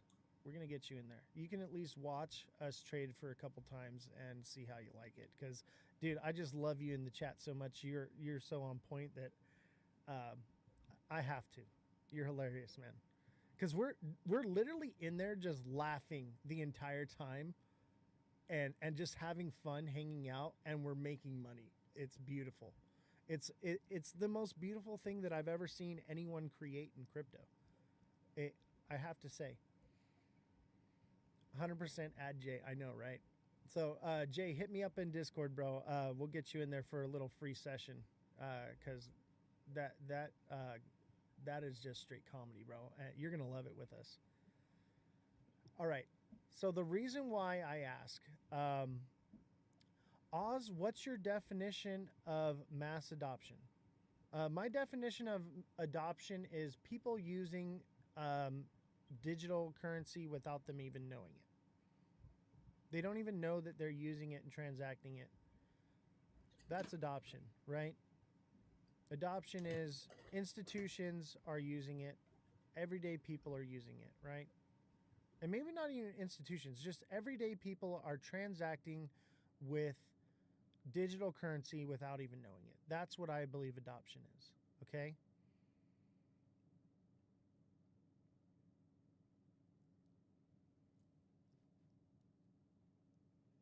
Chat. I realized something. I had an epiphany. By the way, welcome back to the show, Jesse. This is what made me realize it. So I sent Jesse the money to come back on the show, right? And Jesse says, hey, how are you sending the money, right? And I said, how do you want it? She said, can you just send it to me on PayPal? And I said, sure. And so I send her the money, and PayPal says, here, click this button. I put in her email, whatever. And then it says, do you want to transact 0 fees and instantly sends the money? I said, sure. I want her to get the money right now, and I want it to cost me nothing. I click a button, boom. Instantaneously, faster than the XRPL, Jesse got her money. And that's when I realized people are already using digital currency right now, and they don't even know it. Adoption has already happened. And there was no need for any stablecoin. There was no need for any native token. There was no need for any blockchain. It just happened. That's when I realized adoption is already here and crypto is a Ponzi scheme. Okay, be careful. That's not necessarily what we're saying. We're saying Right, that I'm being hyperbolic, okay? Okay, what we're saying is that if we have the technology now to send from bank to bank, that the technology that's slow in crypto now will speed up and be more likely to be as instantaneous as it is now. But We do. But the problem with mass adoption, when people say it, they mean like first world, the main big countries. Mass adoption means everybody. And so for the people who said 15 years or more, 15 to 30 years, that is probably more likely for mass adoption for everybody to have access. Right. Now, if you live in America, yes, in other places that still write checks, but we write checks. But in places like Australia, America, the UK, China, and even Russia's just a little bit behind, and Japan, they will be the first ones to go into the adoption phase, and and making it faster. People will go. It took into only this 10 years to go from my horse. Right. That's true. People it took only 10 years. Not want it. There are many religious people that think this is the mark of the beast, and maybe it is, maybe it's not. But there are many people that will not do this and not onboard into it. So that generation will have to pass for mass adoption, okay? But really, in my opinion, adoption is when people are using it and they don't even realize they are. And that's what PayPal is. That's what Venmo is. That's what Cash App is. We're already using this technology, guys. So do we really need a native token? Do we really not necessarily need a stable coin? Do we really need a blockchain? No. The answer to that is no, we don't. Okay, so Fredrum, I get what you're saying. It took only 10 years to go from horse to buggy. Here's the problem. And to automobiles. When it comes to money, there's a huge gap from gold to paper to card. Because money is just a whole different ballgame, and it's one of the most protected things and overthought things when there comes to regulation to it. And JFM, we've been using it for a while on Rebits, and people not even know. Yeah, we use it every day. But it seems to be like crypto's the new idea, and when you realize it, do you not get direct deposit? Do you not, can you Zelle somebody money or split a bill? How long does it take for that transaction? If and the it's liquidity instantaneous. is in PayPal, it transacts instantly.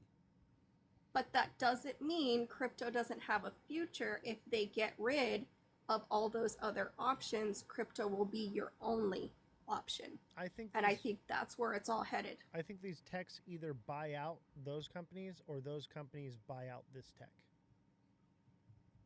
That's what I think. Well, you saw the Visa and MasterCard go in front of Congress, and how they have made 60% in profits for the past couple years. And those places have everything to gain to either sell or buy it all up so that people don't switch to cryptocurrency. So because they make a killing. In the chat, fiat currency is issued by governments. We see it doesn't work. And that is a great segue into my next thesis, okay? And I said this the other day on Cosmic Cryptos Live, and he was like, you should write it down. I'm like, you know what? I'm just going to vocalize it, and it will live on the internet, okay?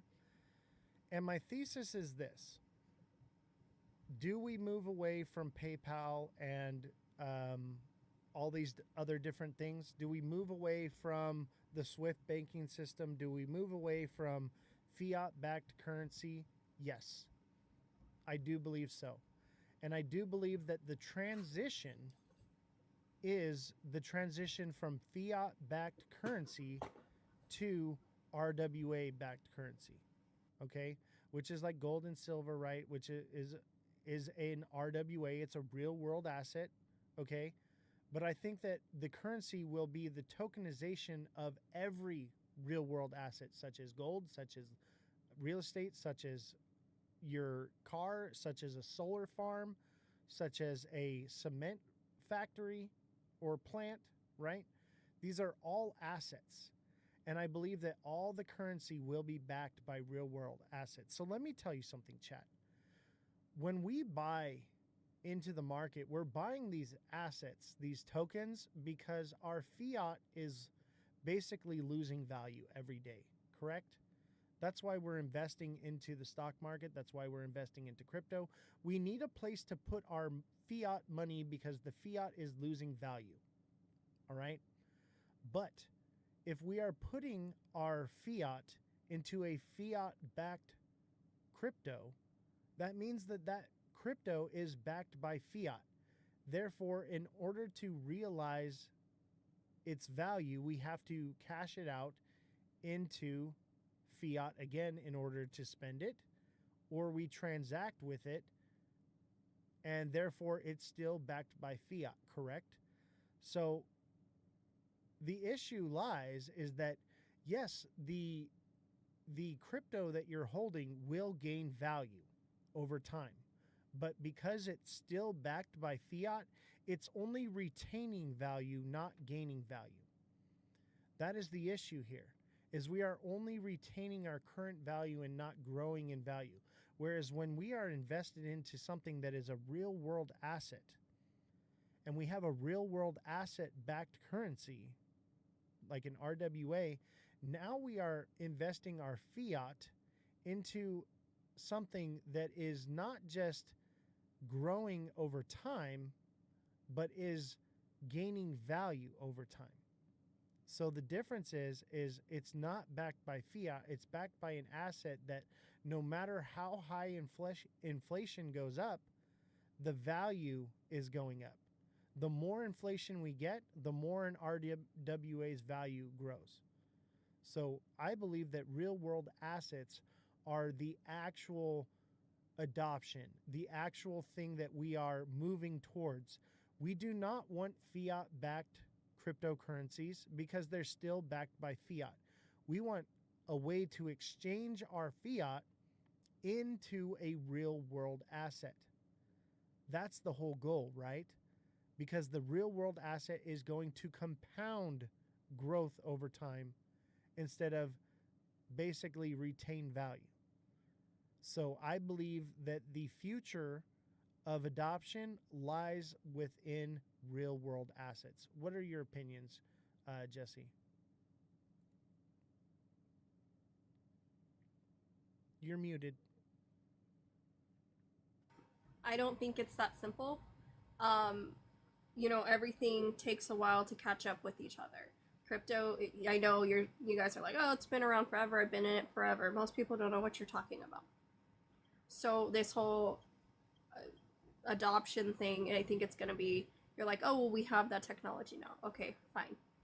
But how do I say this? The stock market still exists, right? It's pretty much fake money put into fake money, backed by fake money, right? That's what the stock market is. So what they're just doing is, instead of having a stock market, the stock market would be crypto. So they're just, and that's just as volatile. So they're moving one volatile market to a currency that is digital instead of paperback. It's all the same thing. I think once all the assets are tokenized, it becomes less volatile. So, and also, but I think it's all trying to replace the stock market. That's the whole point. I mean, yeah, so they're it's talking about, tokenizing the stock market, right? But what I'm talking about is that's another fiat-backed asset, okay? What I'm talking about is buying a token that is backed by real estate, backed by something that's real and tangible. Prove it? Okay. The blockchain. No. The blockchain is the proof. Show me the land. The land exists because it can be tracked on the blockchain. Just like the bees hive thing, you can track on the blockchain where you got your honey from, what farm it came from, because it's all logged and all the information is trackable on the blockchain. So that's the idea, is if you put real estate on the stock market and not on the blockchain, you can't track what exact real estate you own, right?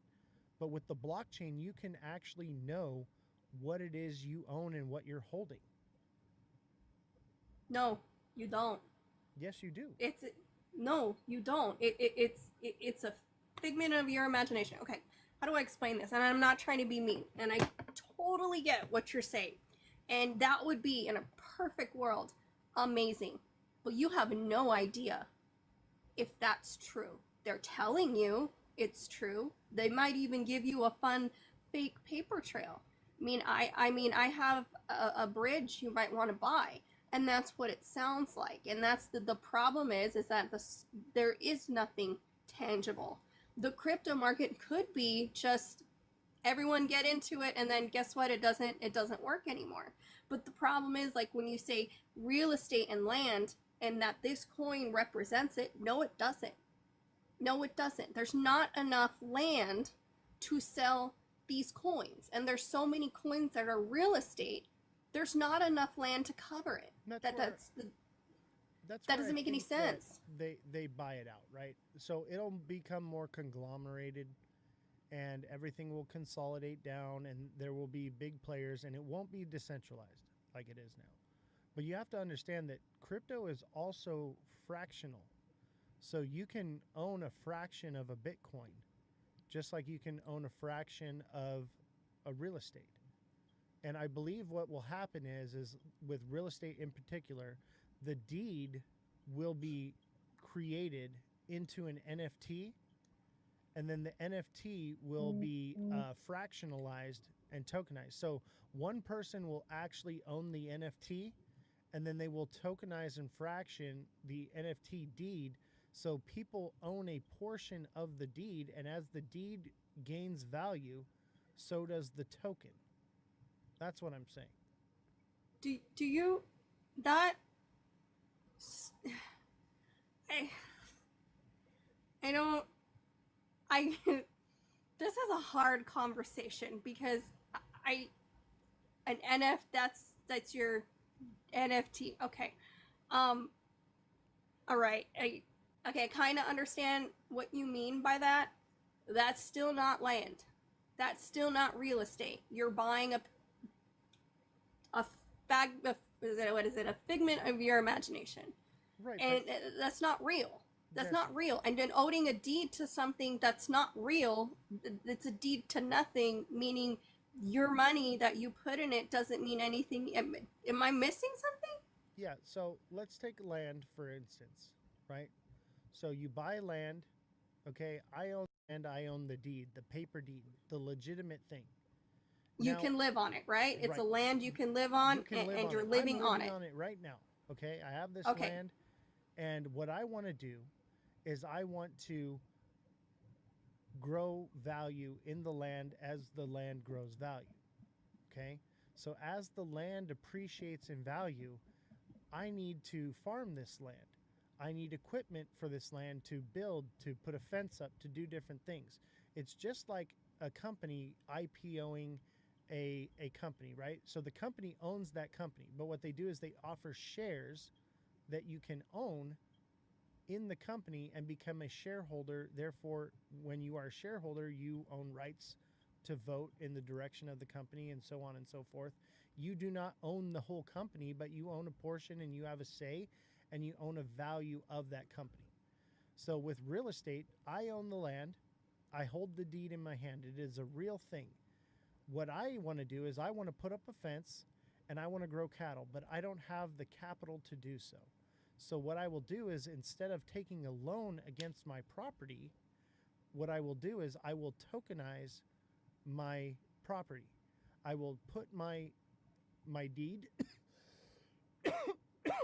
I'll put my deed into an NFT and then create a fungible token based off of my deed that is an NFT, a non-fungible token, and allow people to purchase tokens in order to fund. Therefore, I sell portions of my deed to them. They buy it. I take that money and I put up my fence and I get my cattle and I start making money from my cattle and having my fence, right? And I'm putting that money in my pocket. Well, the land and the deed are appreciating in value.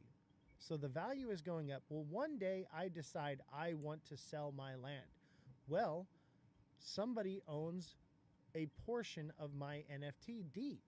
So when I sell the deed, a smart contract is enacted and they get a portion of the profits from selling the land. That is my speculation. I think that it's something that could work. Obviously, this is all speculation, right? But I think that this is the direction that they're headed.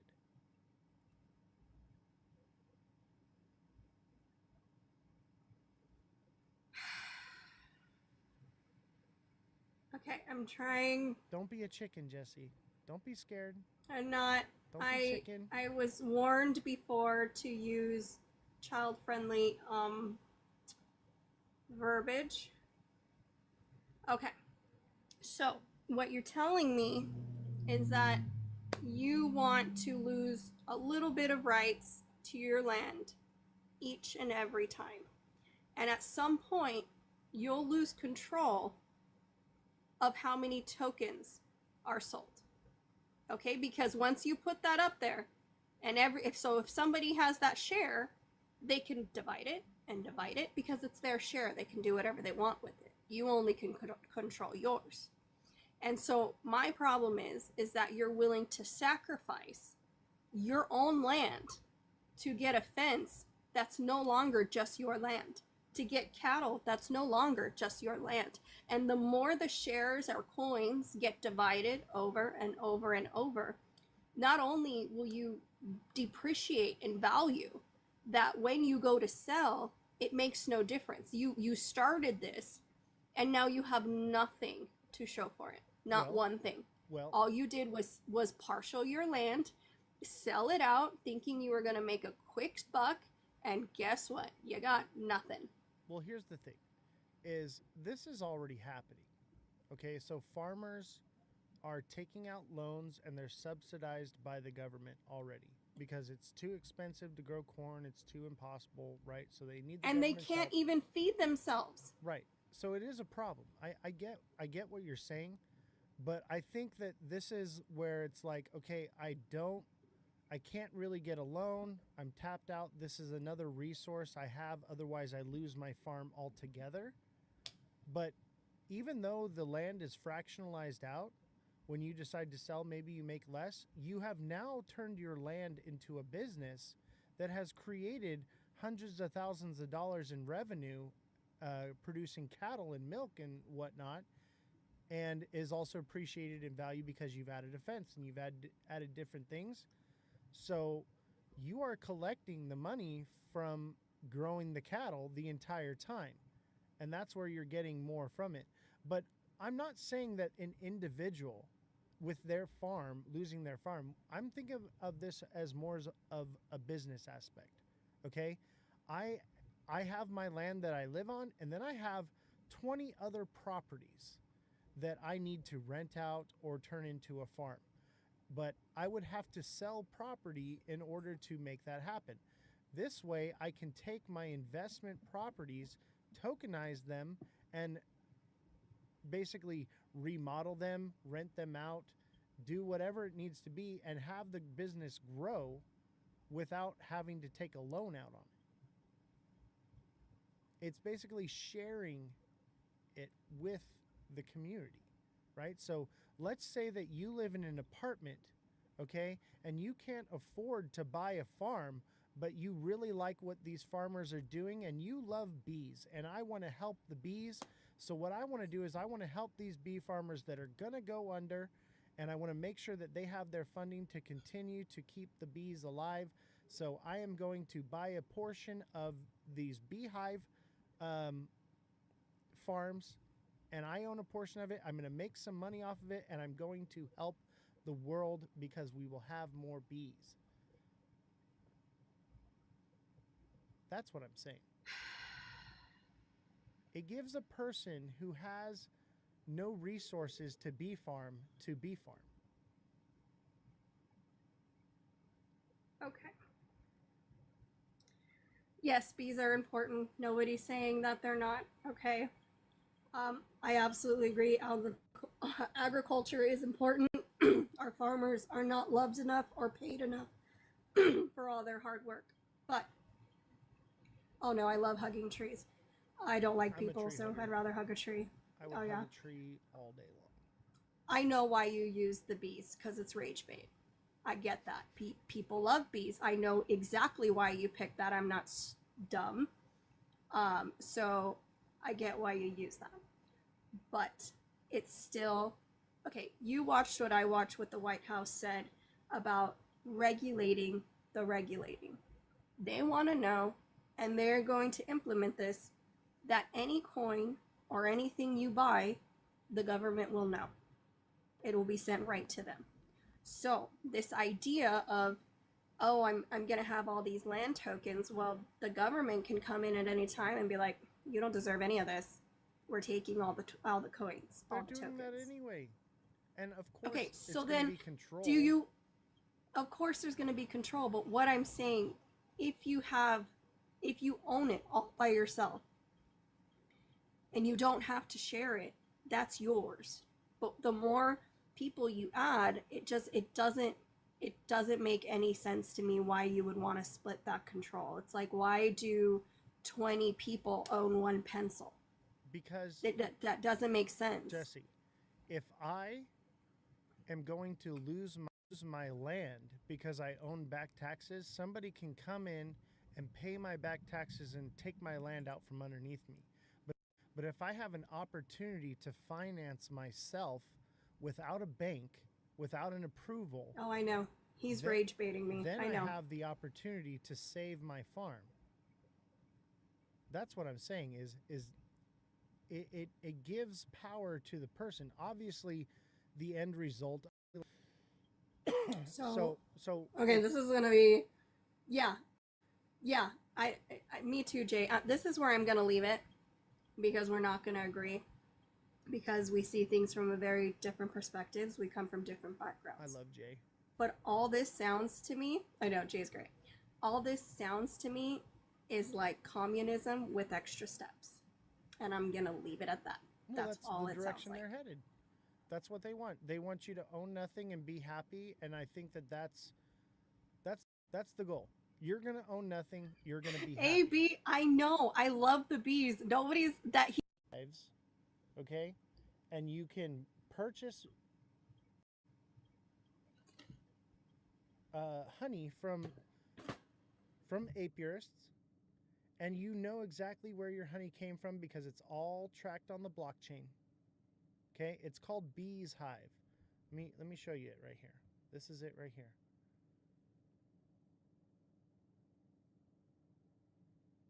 This is a real world asset. It's honey, it's bees, it's a farm. It's a real thing that you can own a portion of. I think that that's the future. I think that not only is it going to help farmers in the short term, right?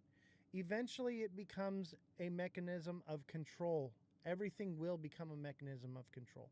That's what all this is. What I'm speculating is, how does the technology move forward? What are the next steps that they're going to make? How are they going to sell it to the individual? They're going to sell it because the bees. You have to save the bees, right? If we don't help the bees, who will help us? We all die without bees. This is why people will come running and saying, take my money, and allowing the system that will end up putting them in the pod, and they will be eating the bugs, not the bees. All right?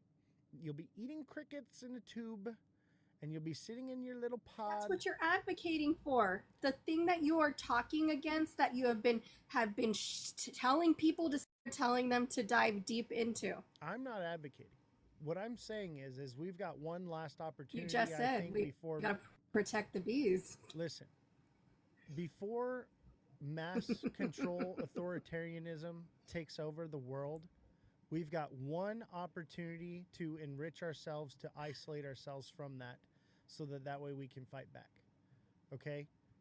But this is what will happen. This is my prediction of the future, and how people will accept the control with open arms and come running and screaming, please take my money. That's what I'm saying. It's not that this is the right thing. This is just the way things are moving. That's all I'm saying. It's not that I think that this is the right way to go. It's just the way things are going. And look at everybody in crypto knows that crypto is going to be controlled and it's going to be a way to track you. And yet you're all here in the chat every single day and you're watching the markets. You're buying up all the cryptos. You're buying the Wilfie coin because Trump told you to, because you want to get rich. Okay? Because you don't want to get stuck in the pod and eat the bugs. I get it. I don't either. But let me tell you something. I am not advocating for crypto. My goal is to get out of this market 100%. My goal is to grow my wealth, get rid of my bags, and put them either in the stock market, which I have done. I'm holding defense stocks, right, that I have my dividends. Grow it into something that I can use to take out of crypto and buy real world assets that I then can have as investments, such as properties that I can tokenize and put on the blockchain.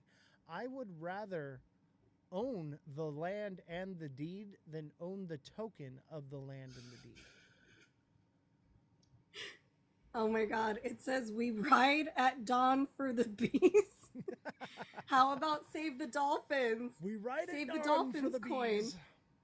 For the bees. Protect the queen bee. Oh my gosh. But do you see? I wanted to watch. I don't want California to fall in the ocean, just LA County. But I love this chat, by the way. But yeah, I mean, where do we draw the line? Bees, dolphins, penguins. Like, it's just a scam. It's, again, communism with extra steps. I don't know. I think you're right. But at the same time, I think that's further on down the road. I think that's, 2050, 2060, that all that happens, right? Right. These are the first steps leading into it, but the population is marching in lockstep for this. They're cheering it on and want the control. And it's the older generation, it's the children that will suffer from this, not us. Okay? So that is why I want to get out of crypto. My goal is to have my investments in real things, not in fake digital money that doesn't exist. Okay? Even if it is what we're going to use to transact in the future, I would rather take my money out of crypto and put it in building this farm and buying more land and actually owning something that's real, not actually just owning crypto. I want to be in this market or out of this market as soon as possible. I do not want to be left holding this bag. And that's why I said, like, maybe adoption already happened. Maybe this is a whole Ponzi scheme and we're all being played. Maybe it already happened. For me, I want to get out of here. All right? Make your money and get out of this market. The way to become wealthy is to take a small risk with a large amount of, with a small amount of money, and to take a small risk with a large amount of money. No Lambos? Yeah, don't buy Lambos, buy land, bros. Buy land, bros, not Lambos. And I'll tell you what, all these crypto bros that are going to buy Lambos and all that stuff, they are going to not be wealthy as long as those that buy land. And they may be millionaires, but the people that take their crypto and use it to buy actual things like land and don't just squander it, they're going to be the billionaires. So do you want to be a millionaire or a billionaire? Me, I want to own real things. I don't want to buy tokenized gold. I don't want to buy tokenized silver. I don't want to buy Wilfie coin from Trump. Okay? I want to buy real things, and I want to use it with hodlers exit liquidity. What do you think, Jesse? This chat is the funniest chat ever. Oh, yeah. This is a lot of fun. This is the best live we've had in a long time. I'm so glad. Oh yeah, this is a lot of fun. I'm with you, Oz and the bees. Listen, them damn bees hurt your feelings. Yes. This is love the one bees. question. Jesse, You know, don't if you hate on Bitcoin, the bees? You love the I'm not. bees. Jesse hates bees, guys. I grow a garden. I don't hate bees. One of the things that was said is if Bitcoin never went so high, would any of us be in this game? Would anybody even care about crypto? Think about that. Yep. Think about that. If Bitcoin isn't what it is today, would we even know what crypto was or even care about it? So, because it came out of thin air from a meme coin, how legitimate can any of this really be? Because bees. It has value because we collectively say it has value. Just like the moon cycle happens because we all decided it happens. Is G-Rod in here? G-Rod, will you come I up don't on think the so. panel? I want to talk about the witching thing. Are you in here, G-Rod? If you're not, you're 86th out of the TA class chat. Can't believe you, bro. Josh Okay, just other people have joined. lives. Josh Okay, just people joined. have a life. It's called having a I'm just life. kidding. Hey, Josh, can you come up? Josh, I Bees wanna got talk them about all up something. their pants. I know. This is important. Where is anybody here? Nope. Giving him a break. He's out hunting bees. Oh my god. That's so funny. Oh, you got TikTok live access. Awesome. Yay. Awesome, dude. Josh, come up on the panel for your first show. Send me an invite as a guest. Come up here. I want to talk to you. I have questions. And it's not about XRP whatsoever, I promise. It's all good things, bro. It's a trap. It's a trap. No, this is a non-XRP live today. We are not even, I don't even have the XRP chart pulled up.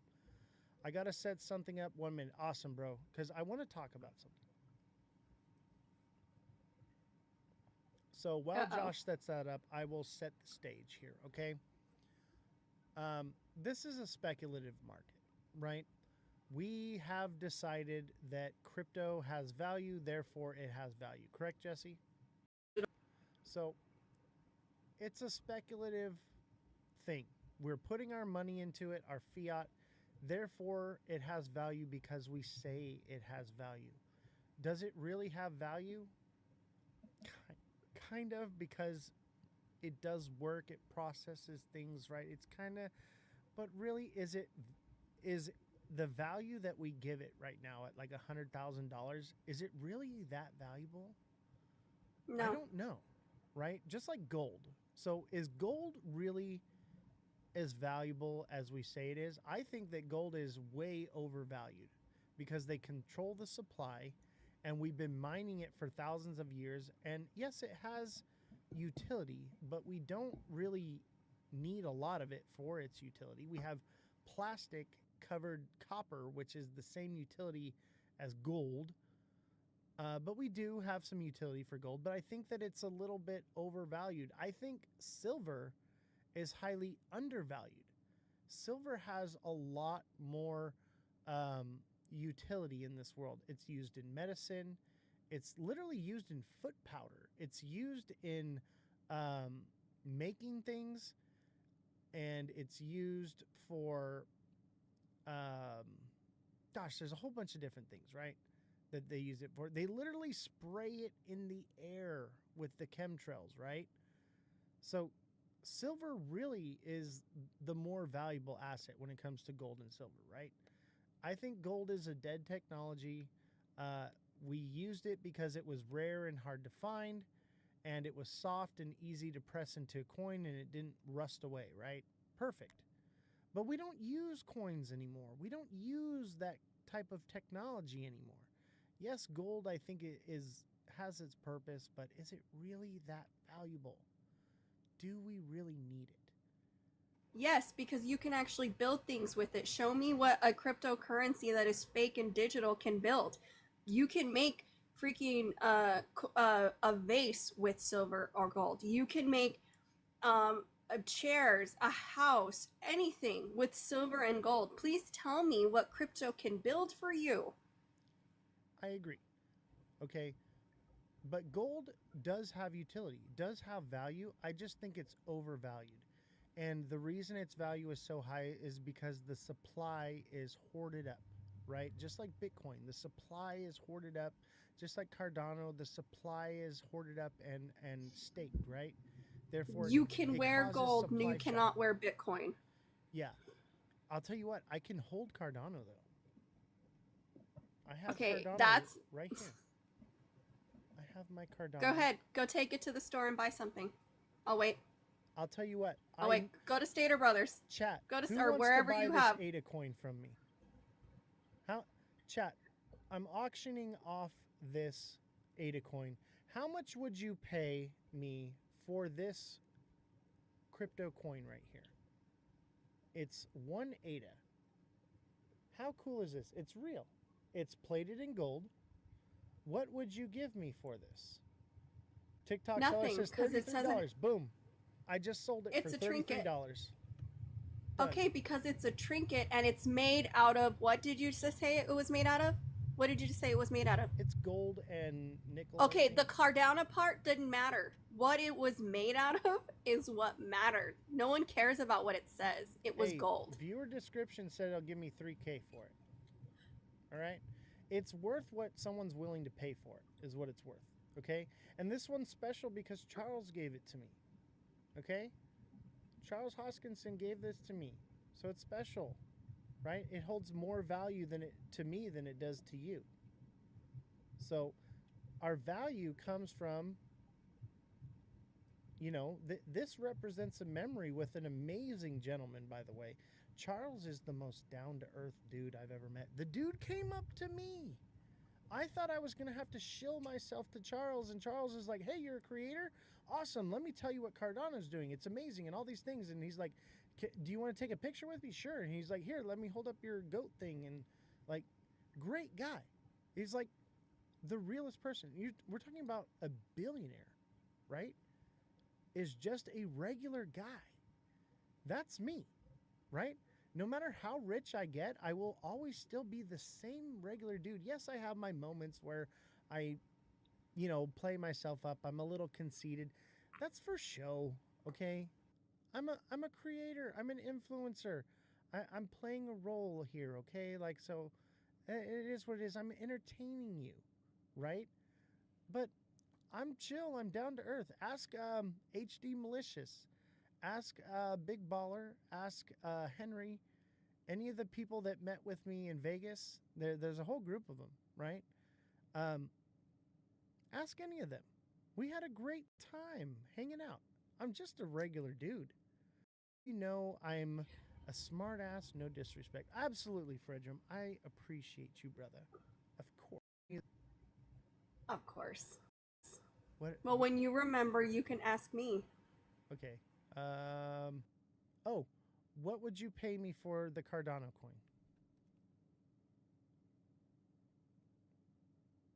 Nope, that wasn't it. You said that you were a down-to-earth, chill guy, and that your arrogance was just part of show. I don't want to know what you think. Yeah, that's what I thought. That's why you didn't ask me. Got it. Yeah, there's a reason I didn't ask you that. But Jesse, how much would you give me for a Cardano coin? Nothing. What? Even if somebody else is willing to buy it. Can I build something out of it? Can I make something out of it? Yeah. Let's say I sold you the coin for $100 and there's a whole chat here willing to buy it from you for $3,000. Is it not worth $100 to you? Is it physical? Is it a physical thing? Are you talking about the physical coin? Yeah. Or are you talking about made up currency? I'm talking about this physical coin. That's a transaction. That's a barter. That's different. Right, but because you're actually trading something for something, not for something invisible. All right, chat. If you don't leave the bees out of this, I swear. How many ate this coin? I'll even sign it for you. I will sign this coin that Charles Hoskinson gave me. How much would you pay me for it? Does it empty the dishwasher? If that's the case, I am in. It might empty the dishwasher if you can trade it for a wife. The barter system is an amazing thing. All right, I'll remember that. I can joke about things, okay? Okay? I'm allowed to be funny. I'm a funny guy here, okay? Get me a gumball or it won't fit in the machine. If you find a Cardano coin gumball machine, it'll probably work. Yeah, what is with the lag? Maybe I should is anybody watching on X right now? It's not just you. I think it's the weather is really bad. right, and Starlink has been having major issues ever since Microsoft got hacked, and Starlink, like, I can't even link my Xbox up to the internet. It's something I have to fix like every day. I don't know if you guys have Xbox. Anybody else have an Xbox and having issues getting into your Microsoft account or linking it to your Starlink? I'm sure a lot of you don't have. Every time we try to we have a couple of Xbox, but it doesn't matter. Anytime we try to log in, we have to reset Starlink, and then it lets us log in. But like if I don't understand why it's like that. Ever since they had that that outage and Microsoft got hacked, it just doesn't work that way. Yeah, Microsoft products. Typical Starlink, I know. Not working well together right now, and we have Starlink, and this is a Microsoft computer, so it's been having issues ever since. Nothing really we can do about it. But what we can do is look at the bright side, right? But we're not the only ones that are experiencing the lagging on TikTok. It just is what it is. It's TikTok Studio. We love TikTok Shop. We love everything about TikTok. TikTok is amazing, and its technology surpasses all understanding, and I love it so much more than OBS. I love TikTok Studio so much more than OBS. I love everything that TikTok has to offer. I love putting in support tickets and talking to an AI every time I have a problem. They take care of it so quickly. It is amazing. I have a feeling there is. It's probably 90 days from the last one. Yeah, I think so too, but I can't remember. My nose is growing. Jesse, your nose is growing. Mother Dragon says so. She says your nose is getting very long. Huh? She says you got a big nose. My nose is growing? Oh, yeah. wait. Mother Dragon says you have a big nose. Oh, look at that nose. Hold on. Let me put you That's okay. on the main street. She was joking. I was lying, so she said I had a big nose. Chat. There's a chicken in... Oh.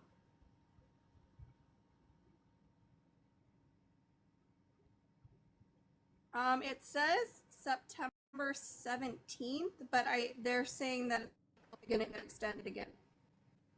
Interesting. Because no deal has been made that they're probably going to extend it again. No deal has been made. Yeah, they're going to extend it. Come on. Put the Hulk up. XRP is a flat bottom. Ladies and gentlemen. You better stop, TikTok seller. You better stop. Jesse, you're getting rugged from the main screen. And Crypto Hulk is here. Does anybody watch Crypto Hulk? That is a definite moon cheeser for sure. I think he's right about a lot of things, but I think he's also a moon cheeser. He's cool though. But we got a red Crypto Hulk here. Crypto Hulk. What's the Hulk's theme song? I don't know. Crypto Hulk. Crypto Hulk. No? All right, I'm done. It ain't that. It definitely ain't that.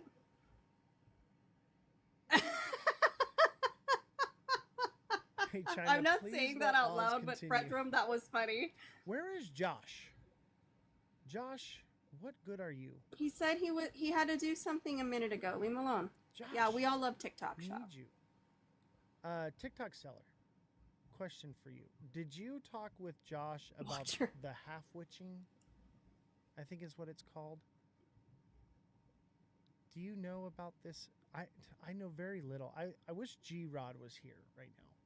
I really want G-Rod to come up. Let me see. Maybe I can get G-Rod to come. He's probably Quad sleeping because witching. we've been trading around the clock for like umpteen He days. was in the chat not too long ago. Yes, quad witching. We're going to talk about it as soon as I can get Josh to come up here, because Josh actually knows a lot more about. I'll tell you, who really knows about it is G-Rod, and this is some of the things that we are talking and discussing in the group chat that we have on Discord. G-Rod's in the spa. I know, right? G-Rod's probably on the charts or in the Discord for a few days now, and the guy is a trading bot. And he's great. We have so much fun hanging out with G-Rod. I'm curious about the spa. If you were in the Discord in the trading group, then you would know about the spa. Is it like a Diddy party? No, it Yes, is not exactly a like Diddy that. party. Yes, it is. G-Rod It's says totally I'm like printing that. Don't money. let him lie. G-Rod, I See? need you I to told come you up he on was the show. here. G-Rod, come up on the show. I want to talk to you. It's a trap.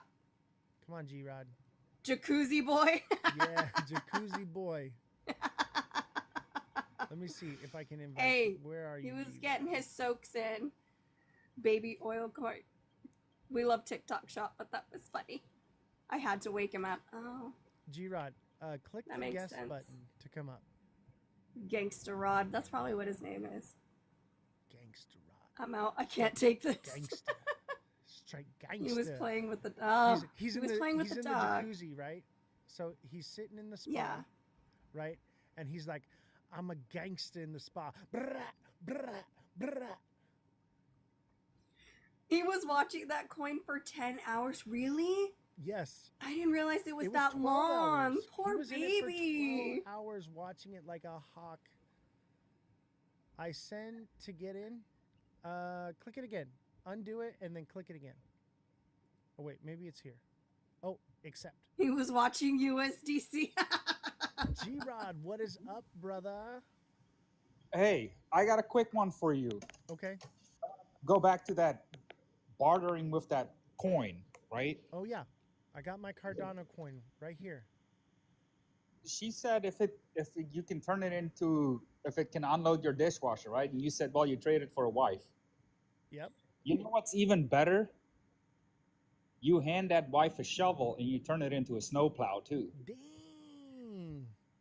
Wow. Don't start. Don't you Turn start. it into a multi-tool, man. You know what I'm going to do?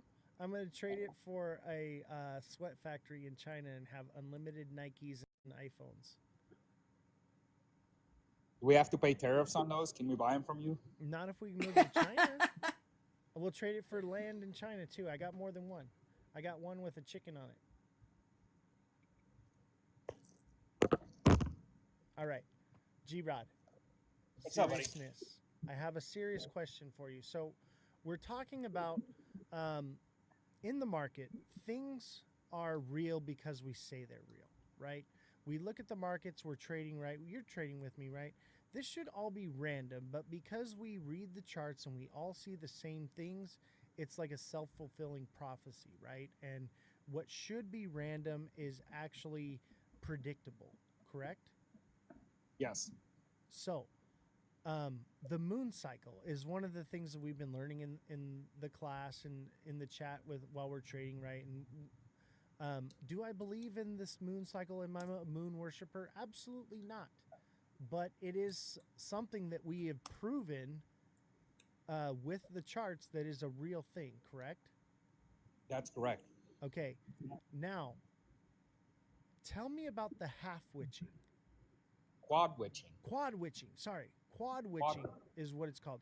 I know only what you've told me. And and most of chat has no idea what quad witching is. So explain to them what quad witching is and how that lines up with the moon cycle. Okay, so quad witching, I don't like to say quarters theory, but quad witching splits your year into 4. Okay, that's when big institutionals and everybody has to do their taxes for their profits, losses, whatever, right? So if you're giving somebody a company to invest your money for you, by the end of that quarter, they need to sell and do their books, right? So they got to give you your profits or your losses or whatever. So that happens 4 times a year. It happens in March, June, September, and December. Okay. And it's always on a Friday, Interesting. the last Friday. So what happens is the market will run up, and it's the same. That's what the stock market runs on too. So you can, if you have a chart there, you can overlay. You can look back on a chart, and let's say if you pull up Cardano right now and you put it on there, and you look at the quad witching dates of this year. Oz, pull Cardano up on your screen real quick. Yep.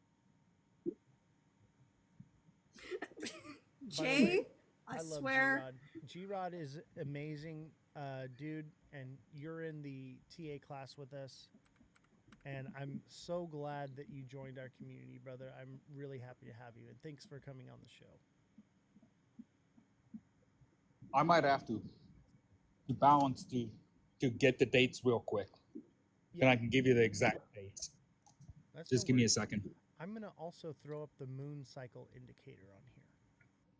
So I just want to reiterate, thank you everyone in the chat. This has been, I needed a fun night. I've had some serious couple weeks, and this has been so fun, and you guys are so supportive, and we are very appreciative of that.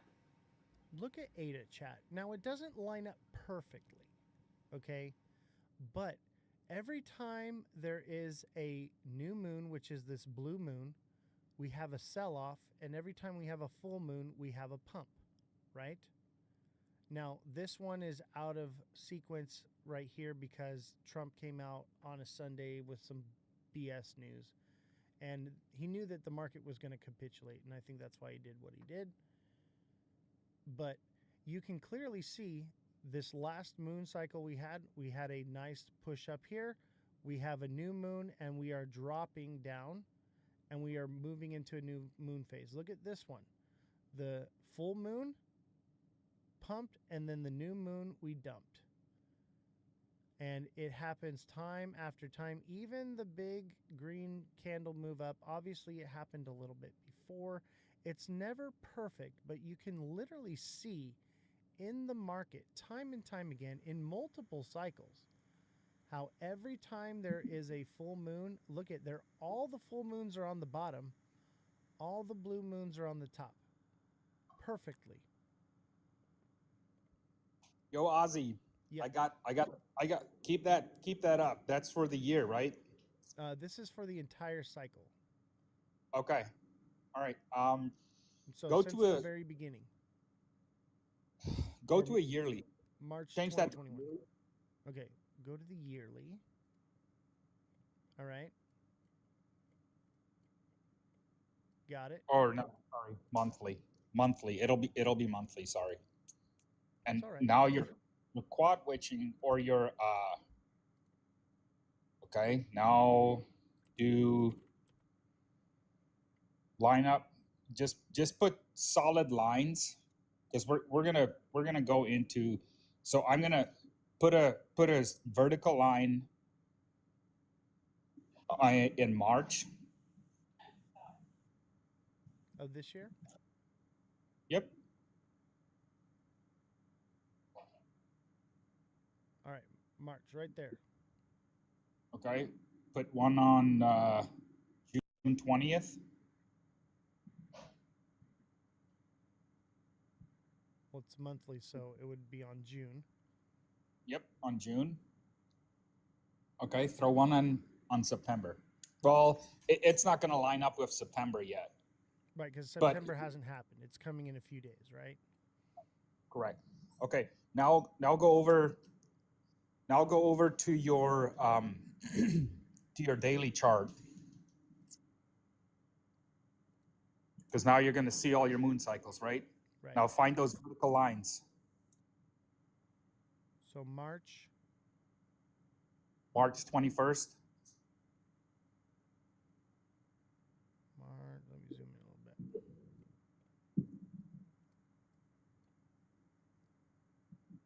March 21st. Josh said to send him a TikTok invite to Mr. Joshy TV account. All right, once we're done here. Or he can just click the to jump on the panel here. All right, so I got March 21st is right on a full moon. Yep. And what happened? The market dumped, didn't it? Yep, right after on the new moon, it dumped. Yep. It Yep. started on the full moon. So- It pumped a little bit before, and then it dumped. So that's the start of the dump, right? Right, that's the quad witching right here. That's the quad witching right there, And telling you when it's going to dump.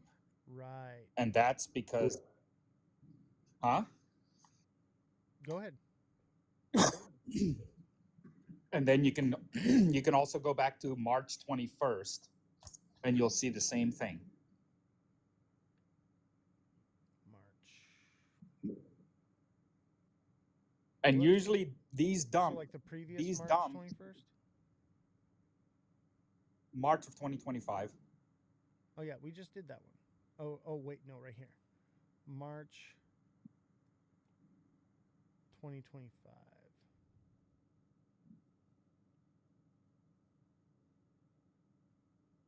All right, so March 21st is the full moon. It ran up, Yep. and then as soon as we hit a new moon, it dumped. Is when big institutions have to do their quarterly books. So they have to sell and get people their profits. Interesting. So when is the next quad witching? Next quad witching is September 19th. September 19th, chat, which means that we should pump a bit right before, right? Yep. Because of the moon Yep. cycle. We're gonna pump right before then, right? So that the invest, if I gave you money to invest, so in order to make you look good, you're gonna have to pump the market. Otherwise, I'm not gonna pay you to keep investing my money. So the market will pump, and then I gotta give you your money or your profits. And if I tell you, hey, you're just breaking even, or I tell you, hey, you're up. If I tell you you're up, you're gonna come back and do business with me again. Yep. If I don't, you're not. So And check this out. So you see my screen, right? Yep. So what I did was I drew a line from the top of this wick to the top of the next wick, right? And Yep. what I did was I moved it up to the next wick right here. Yep. And that tells me that come the moon cycle, which is right now, happening right now. We're pumping a little bit early. It's perfect. But it's perfectly lined up that our next moon move will go to $1.09 to $1.10 on ADA. And then we have our quad witching, which will bring it back down. And I would imagine Yep. when it comes back down, it should land at about 87 to 90 cents. And that's that quad witching. So we're literally predicting the market. It's not that hard, chat. people think it's a lot more complicated than what it really is. Yeah. And dude, If you don't want to do small, frequent, the fast trading that we do, you don't need to. If you just go by the moon cycles and quad witching, put those two together and line it up, you'll make 4 trades between the quad witchings, right? Yep. See if that's correct, Oz. Yes, it is 4 trades Between per year.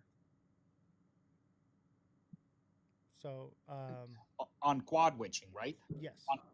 That is based on quad Sometimes witching. it's 5, but yeah. Okay. Some companies But do 5.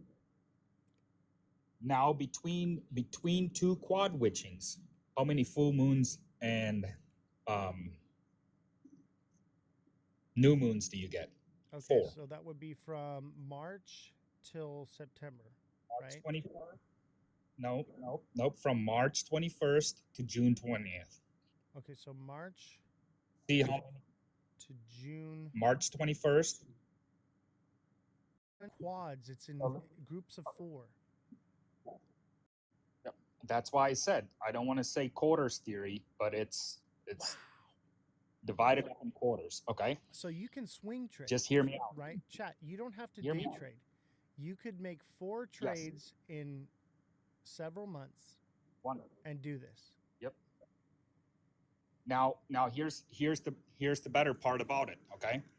Let's say you catch 10% up, right? Right? Let's say you start with $1,000, you catch 10% gain, you sell, right? About 50% And drop then every time, like half of it. Half of whatever it gained, it loses half of it. Yep. So now you're up and you buy back in. Now you're up 15% from your original buy-in. Yep. Right? So you gain 15% per trade. So multiply that by 4 between your quarter. Okay, 60%. That's so if you gain 60% of your coins in 4 months if you just follow the moon cycles. That's 60%. Let's be conservative. Let's Let's say you gain 40. Let's say you gain 40%. Yeah. Over the year, your gains are 120%. That's crazy. And this works in the bear cycle as well, correct? Because they're still doing the same thing. It's just smaller gains. Smaller gains, but you're still catching it.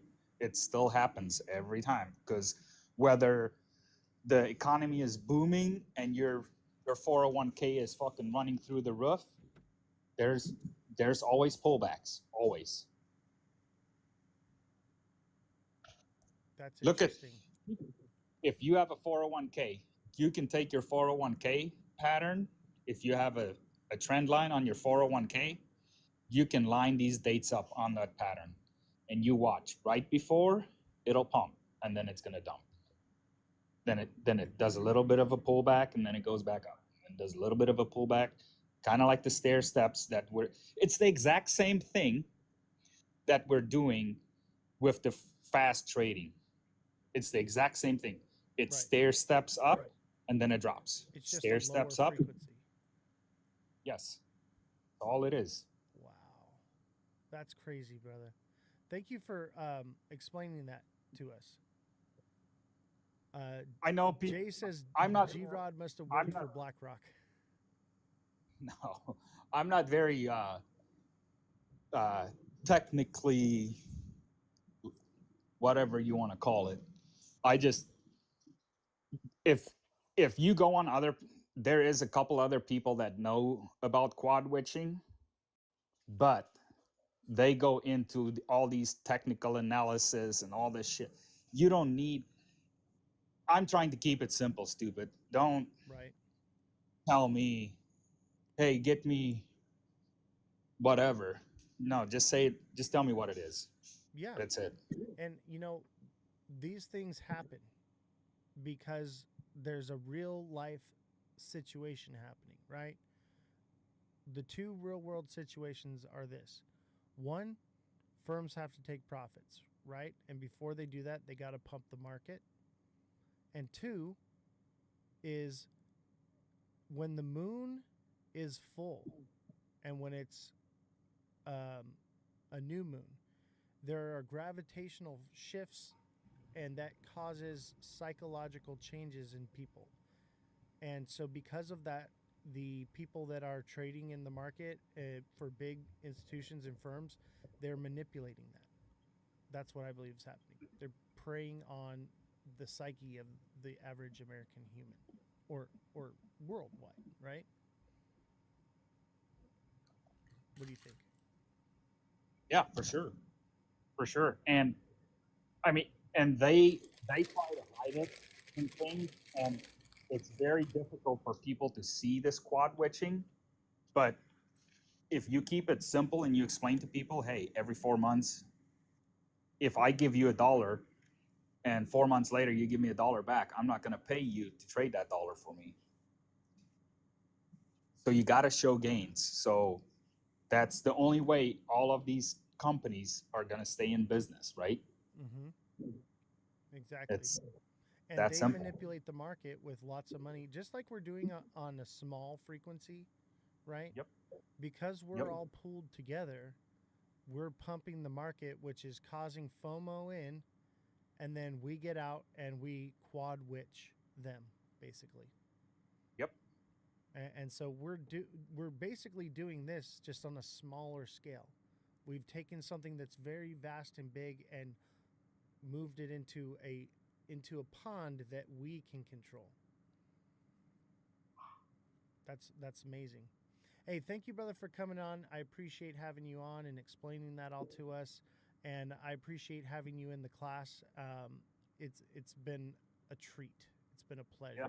Is there anything you want to say or shout out before you go? Guys, if you haven't subscribed and signed up for the Discord, please do it. Trust me, you're not going to be disappointed. This is a printing machine. It doesn't run out of ink. Never. I've been bouncing in and out of the live. Sorry, Oz, that I haven't been here the whole time, but Hey, you're good, brother. I'm just teasing I you. got to print. Yeah, you got to print. That dude. That's how dedicated Belle, you guys are. Belle wants to ask 2 questions to you guys. Is she allowed to come up and ask? She's Yeah, been Belle, go very ahead. patient. Come on up, Belle. Send me a request. Is one of the I think one of the questions is for you, G Rod. So I'll ask you to stay up if you can. Okay. Justin Kelly, your subscription on TikTok does not cover through the Discord. So send me a DM on TikTok, Justin Kelly, and I will help you out with that. So that way you can save some money. And do not. He is not going to send a message to you. So do not accept stuff unless he is live right here talking to him. There is a lot of fake accounts. Oh yeah. Always follow me in my live, and I'll only reach out to you first if you've subscribed and you want coaching. Send me a message first, and then I'll respond to you. I will never reach out to you first unless you are a creator. Okay? Creators, I will message first and ask them to come on the show as a guest, and nothing else. What's up, Belle? How are you doing? I'm doing great. Can you guys hear me okay? I can. Oh yeah, loud and clear, girl. G-Rod, I really like the moon witching. It's different from what I learned about the moon cycles. I wanted to ask if the moon ever goes on an uptrend because I mostly see downward dips in my research. And then I have a second question. Okay. So, Go ahead and answer, G Rod, then I Oz, have an answer too. Oz, you want to take the one on the moon cycle? The moon Yeah. cycle is So the moon cycle never lines up perfectly. Okay. It does sometimes, but it's an indicator for us to know that a move up or a move down is potentially coming. And then we use the quad witching with that to line up another indicator for us to give us a direction whether we're going up or down and how far. Okay, because I normally just see downtrends. And then, secondly, do you ever take into account any solar lunar eclipse? Yes, I do. I take into account blood moons and all these different things, and we take class. Okay, so I cover all these things, and I will be covering more of the moon cycle stuff in some of the upcoming classes. We're getting into more of the advanced stuff. So I would say if you're looking to trade, then that's the place to be at, is to get in the Discord and reach out to me and let's get you profitable, get you printing money. Because like G-Rod said, it's the printing machine is on, and it's printing money every day, whether it's a red day or a green day. It is always printing money, and it never runs out of ink. And we are literally doing it around the clock. I mean, these guys never sleep. They are literally trading, throwing out coins to buy. The market's pumping, and then TAing out of it, and we're just collecting gains. And it's a numbers game. You're not going to win every single one, but on an average, you're going to be, I'd say, G-Rod, what percentage do you think we are in accuracy? I think we're like Oh, maybe 70, 80. I know on Saturday we're 9 out of 12. 9 wins out of 12. And it only takes one to become profitable. That's fantastic. I'm also looking to make money on the downside. Yeah, we Okay, do that as so well. here's another thing for you. Okay, if you can snip a chart and you snip the uptrend, that out, flip it over after it reaches the top, it's gonna look a lot similar on the way down. You're gonna have it down, Yes. and then it's gonna bottom, and then it's gonna pick back up, and then it's gonna dump again. Same pattern, the same way it went up, same way it's coming down. Bill, there's like some So background noise on your end. so That's probably me. I have the TV on, unfortunately. I can't find the remote. so the so your gains that you made on the way up, okay, you're gonna make those same gains on the way down.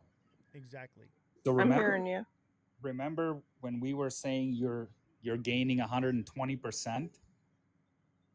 That's that 120% on a conservative side, right? If you just work off of quad witching and the moon cycles, that 120%, that's only one way, Yes. because you're making it on the way down too. Now, on the way down, you're not going to make as much, right? But you're still going to be in there. So I would say overall, in a year, you're probably going to be up, I would say, between 200 and 220%. I've also been told not to be greedy and not to, like, if I want to be in it long term, not to try and milk any more than 30 or 40% out of most trades if I'm going to do it all day long, all Okay. week long. That's a lie. That Really? lies. I will not. I would suggest, me personally, so it all depends on what platform you trade on, right? Because they Sure. charge you fees. They charge you fees to get in. They charge you fees to get out. And I'll teach you the When tricks you to get buy around in, the fees, you know? yes. I And taught Oz, G-Rod that one actually today. did work. That did work. I tried it and I only lost 2.2%, Yeah, on a loser. which And is great. which is great, right? So No. What I'm oh, saying is when I in put my fees. money, Yeah, exactly. And you know, you're I moving only around lost a decent 2%. bag. So that's great. Yes. Well, there's also slippage as well as the fees. Well, you can change that. Yeah. And You we're can go in and catching change so this. many that it's compounding upon itself. So when it's a good day, it makes up for every bad day, and then on the bad day, we're either breaking even or taking like a 1 or 2% loss. So for me, right? You were talking about 30%. Yes, there is a coin that we're in right now that is it clockwork. It runs up 30. Make sure. So that's they're very far and from, right? So me personally, I know when I get into something, I'm down 2.2%. If this thing is not going to do 7% at least, I'm not getting into it, because I want to see a minimum of 5% gains. Exactly. Now, Well, 5% on $100 is nothing, right? yeah, that's not going to feed your family. Correct. But I don't play like that. Yeah, But we how gain many like trades will you $10,000 have open bags. at one time? How many coins will you be riding at the same time? Start small. Oz told me One at crawl a time. before you. Mm-hmm. Do one at a time. Start And- with one at a time. You take money. I'm just gonna put it out here. So I took $6,000, throw in one coin, right? Literally, we're moving when I jump in, we're moving candles. I throw $6,000 in, run that coin out, because now 5%. Now that 5% on 6,000, that looks pretty good. You do 3-4 of those a day, and there's some of them that we get in, and I kid you not, we're not in there for 5 minutes, and we're out, and we gain 12, 22. There's one that we ran up, and we were in there. I think it was like 12 or 13 minutes we were in there. It went up 35%. And there's Exactly. some that you might long for a couple days. If we're swing trading. Yes, So but when the but here's go ahead. here's the thing. You can pick, okay? Do you want to get into something that's going to take forever? Now, if I know tomorrow I'm going to be busy, fuck it. Then I look for a longer term, right? Then I throw something in that's going to take a little bit longer to get up there. But if I know I'm going to be by my phone all day, shit, then I just jump into something and things that's going to be quick turnaround. Because I would rather take 5% trades and have a 50% gain in 2 days than take one trade that I'm going to be up maybe 10, 20, 30%. I got you. What if that long one doesn't work out? Yeah. Now you wasted all that time Exactly. in one coin. When you could have been trading it that whole time. Yep. You could have been trading the whole time. In and out, in and out. And the thing is you have to have some capital. You've got to have like at least $1,000 to do this.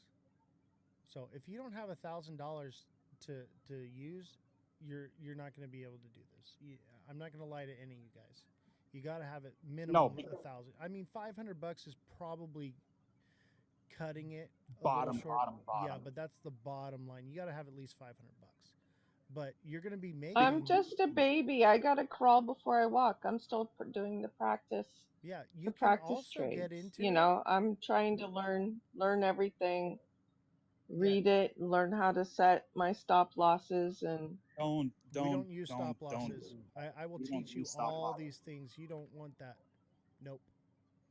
So here's the thing is when you get into the TA class with this, it allows you to trade with us, but you're also learning actually how to trade and you're getting that information.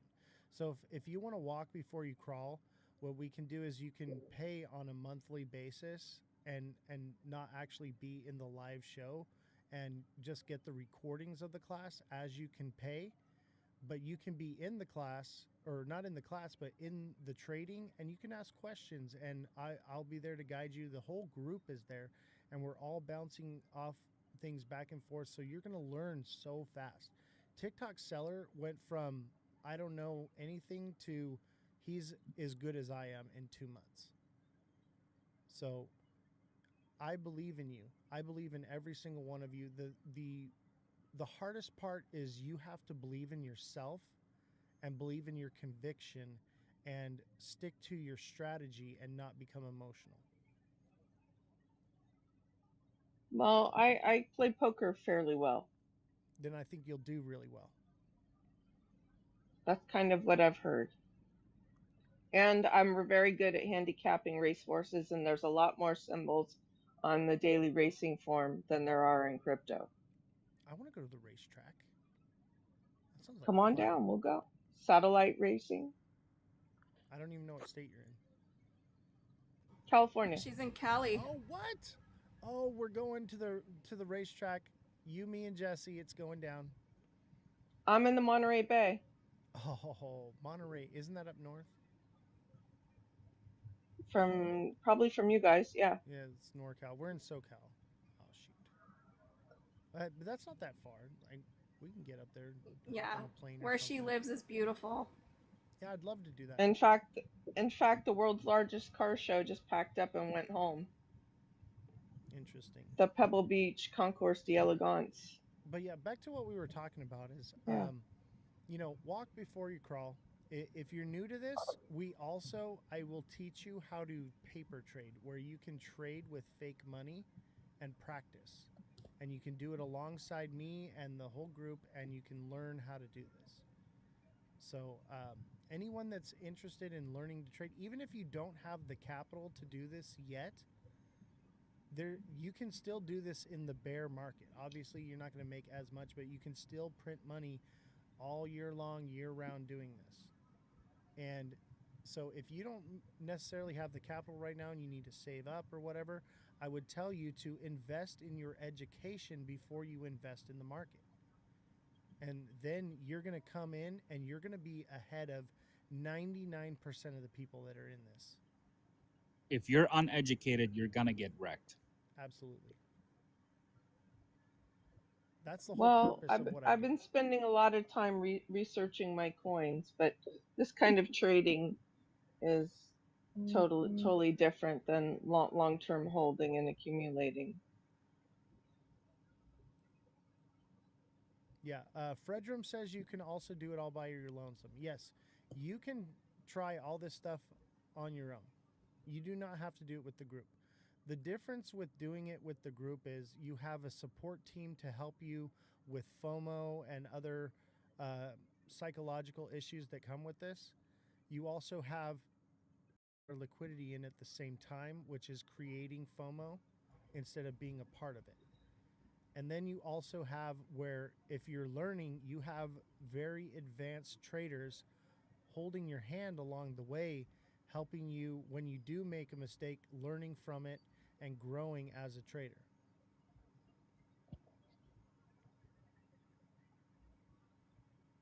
Well, as a group, it would be harder to get wrecked because you're all discussing the play and the consensus and looking hard to see where those candles are going next. Exactly. I believe and I'm trusting in the process. Daniel says, "Oh shit, Oz, I didn't know you helped with psychological issues as well." She is that's more her forte. She can help you with that. If you're having psychological issues or you're having problems, you need someone. That's your person is Revolution. But when it comes to trading in the market, there are people that have a lot of psychological issues as far as trading goes, and I do help with that. I will help you to not to FOMO. I believe it was who was it? Was it Simon or Fredrum or one of you in the chat here was asking me about Ethereum, and you were capitulating. And you were like, "Hey, I'm gonna sell if it goes any lower." I said, "Don't sell. We're about to hit a new all-time high with Ethereum." And then literally like a day or two later, it happened, and they messaged me back and were like, "Oh, thank you so much. Like, I was about to sell and take a major loss," and I was like, "No, man." So I'm here to help. Oz, add Josh. We've been asking for a while. Oh, sorry. Let me get Josh up here. I like And having Big the camera Baller, here. Fartcoin is no. Oh man, Fartcoin took a shit all over me, man. I'm done with Fartcoin unless it's in our system. If it's in our system, I'm about it. But the only Fartcoin I'm holding is Christmas presents. Everyone's getting a bag of farts for Christmas. What's up, Josh? Welcome. How do I turn my Your cami?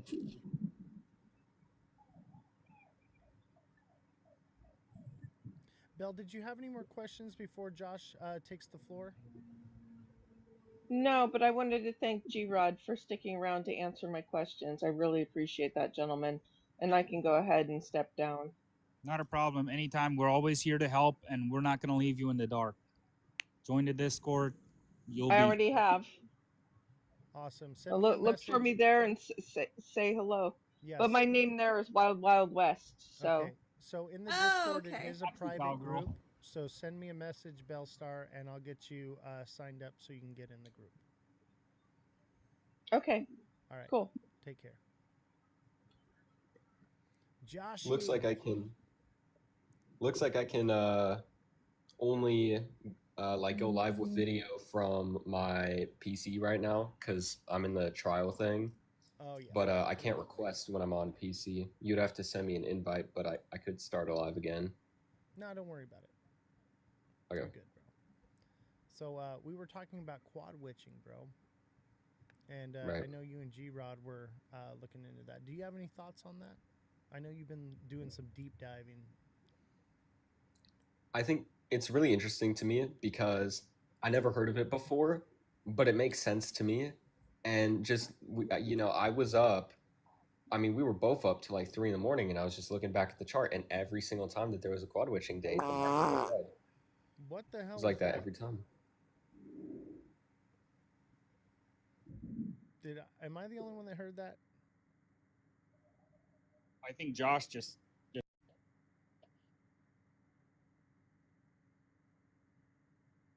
But no, the market it was literally red at every single quad witching date. So not specific date, but month periods.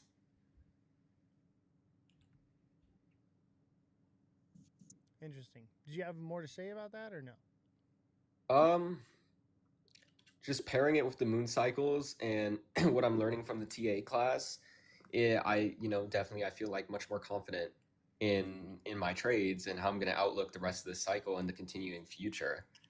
Just because like when you are able to put all those together and then you have the MACD and just knowing how to put all those together and taking into account what the news is, it just to me it's like it really clicks. You know, I opened the S&P 500 chart today and I was able to identify multiple zones where it did a 5% move, a 10% move, an 18% move in the span of a couple weeks that you could just trade if you were paying attention to those. So, if you weren't hodling your bag, diamond hand. right. And you know what? Josh hasn't actually jumped in and traded with us, but he's in there watching, and he's learning, and that's also commendable as well. Is learning. You know, if you're not quite comfortable and ready to throw your money at it, there's still a lot to be learned here, right? So, but Josh is seeing it happen in front of his face, and he's like, "What have I been doing?" And this is everything I've been trying to show and tell everybody this whole time, you know, and people, you know, they call me a clown and all these things, but we're literally running a money printing machine over here. So true. Josh, I got a question for you. Would you say that you've benefited from the class, and do you think it's worth it? 100%. When I watched the first video back, I already felt like I learned a lot. And like I can tell too because even though I haven't been executing as many trades, I see the areas where I know I should have done something and I can see it like visually on the charts and I can see what I'm learning and what it's doing on the charts. So for me it's like 100%. Right. And would you consider, like, before you got into the class, like, were you more advanced, less advanced? Like, where do you think you were before you got it? I would say I knew enough to trade, but when it came I wouldn't say that I was a beginner, but I definitely was nowhere as knowledgeable as I am now. Right. And there's still so much to learn. There's so much. Right.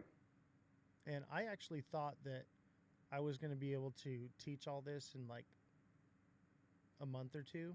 And I realized it's actually a lot more than I realized because an hour flies by very quickly. And I didn't want to make Right. longer than an hour classes because it's just too long for someone to sit down and like I wanted it to be something where you could sit down for an hour and plug in and really absorb it. And that's also why I record it and give it to the people. You can watch it over and over and over and burn it into your brain. Right. I did screenshot your screen today What did? when you had those three bull flags.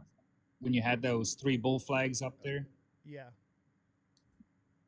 that you found, yeah, I screenshotted that and I used it, and yeah, it printed. Yep. It's going to keep going And too. I On got out ADA,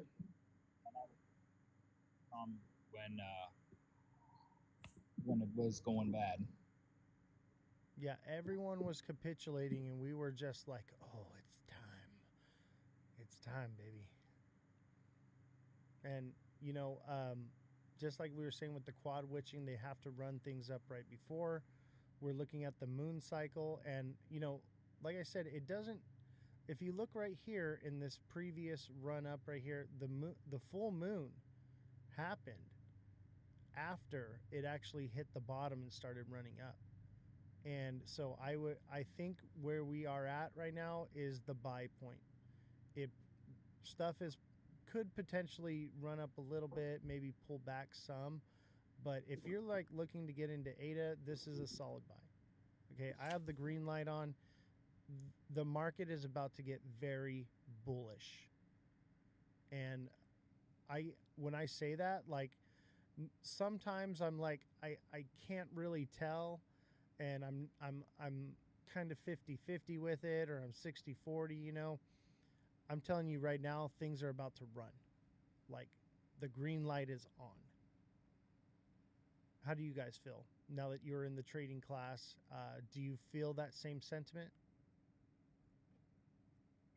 I would say for me 100%. And I mean, I'm noticing the pattern on ADA, and I mean, I was I was telling people to get in much lower, but like even now still, I think now is a good entry point because we've been going down the whole time, and you never really want to buy the top of multiple green candles, right? And so I wouldn't wait for it to go up more to then buy in if it was me. Yeah, that's me. I wouldn't wait anymore. It's pretty much it's Been spot on. bouncing between 78 and 80. Fredrum says it's already bullish. What are you talking about? Yes, we are bullish because it's in a bull run, but there are bearish moments in a bull run. So we had a bullish push, and we've been dropping in the market. And if you had taken profits at the top here and then re-entered in the bottom, we're literally telling you how you can grow your bags exponentially over time, bro. But if you want to hodl, not everyone has time for this. And even if you don't have time for this, this is a swing trade. You can buy right now and wait till the quad witching or the new moon and then sell, and then the market will drop again and you can do it. And that's literally weeks at a time. You can literally do a couple trades a month. So Right. it's not like you have to be married to the charts. There's so much you can do with trading here. And what's great is if we are in a super cycle, if we are sending to the moon or whatever happens, because we're doing this and we're plugged in, we're going to catch it either way, whether it does or it doesn't. But we're going to be ready for if it doesn't, and we're going to be ready for it if it does. So the blue dot is a new moon. Sorry, my girl was telling me something. If I don't listen, yeah, don't worry, brother. I know how it is, man. Yes, the blue is the new moon, which is bearish, and the white is a full moon, which is bullish. Revolution. I have a question for you. I think you're muted. Revolution, you're Oh muted. shit. Yep. Okay. My question for you is, you just got into the TA class and you've been in the group trading, and I know not everybody has capital to trade like this, but are you learning? What have you learned anything from Yes. it? And do you think for you? It's beneficial for people who have time to spare. And like I explained earlier, you need time. This has to be your full-time job because that's the only way it works. Now, I have to hold or hodl, as you say, because I don't have I can't look at the charts 12 hours of the day. I just don't have that luxury. But listening to you guys, huh? Get a spa. Yeah, get in the spa. You know what? I don't want to be in it for 12 hours. But here's my thing: is, I think it does work, but from my point of view, it wouldn't work for me. But I like listening to your guys' process. So down the line, when this opportunity presents itself for me to do it, I have the knowledge to do so. Absolutely. And also, we're doing swing trades as well. So you could literally trade, once or twice a month, and you don't have to watch the charts. Because if we see something, you have a support system. So while we're watching the charts, we'll reach out to you and say, hey, your project looks like it might be time to get out. So you have a support system there to watch the chart for you. You have your own. Sorry, you have to do TA. There's 2 people who asked and they've been patiently waiting. So when you get a chance, would be really nice. Yeah, we will. We'll do it right now. What were you gonna say, G-Rod? I said she has her own personal bots. Yes, you have your own personal bots, and they're not AI. They actually have brains that think. Allegedly. All right, guys. Thank you for coming up. What'd you have to say? We just turned a Cardano coin into a wife, a dishwasher, and a snowplow. All G-Rod, don't you start with me. Don't you start. That's right, another girl, thing. I'm gonna run. Bye. I'm out of here, guys. Hey, have a Bye. good one. That's another thing is we're having a lot of fun in the Discord chat. We are just hanging For out, sure. printing money, and laughing and having a good time. It's just like we're doing the live, but it's more consolidated. It's just us in the group, and we're having a good time. We're chatting. We're bouncing. Yo, Oz, drop me. All right, Please. I'll drop you, brother. You have been rugged. I gotta run. I rugged the mid-sentence. Hey, Francesca said, how's those cat suits coming? Ooh. Yeah, Jesse, how's my cat suit? You're supposed to buy it for us, bruh. Wow. Okay, so I need you to check Solana and checks. All right. So Solana and checks, CHEX. We are coming up to the last hour, Oz. All right, got it. Josh, let's TA together. What do you say? All right. What time are they looking for? Are they looking for a short-term trade, long-term trade? How do you normally TA? My normal TA would say we're bullish. And Solana is, man, why does Solana look so bearish when we're so bullish right now? Solana is an ascending wedge. Would you concur, Josh?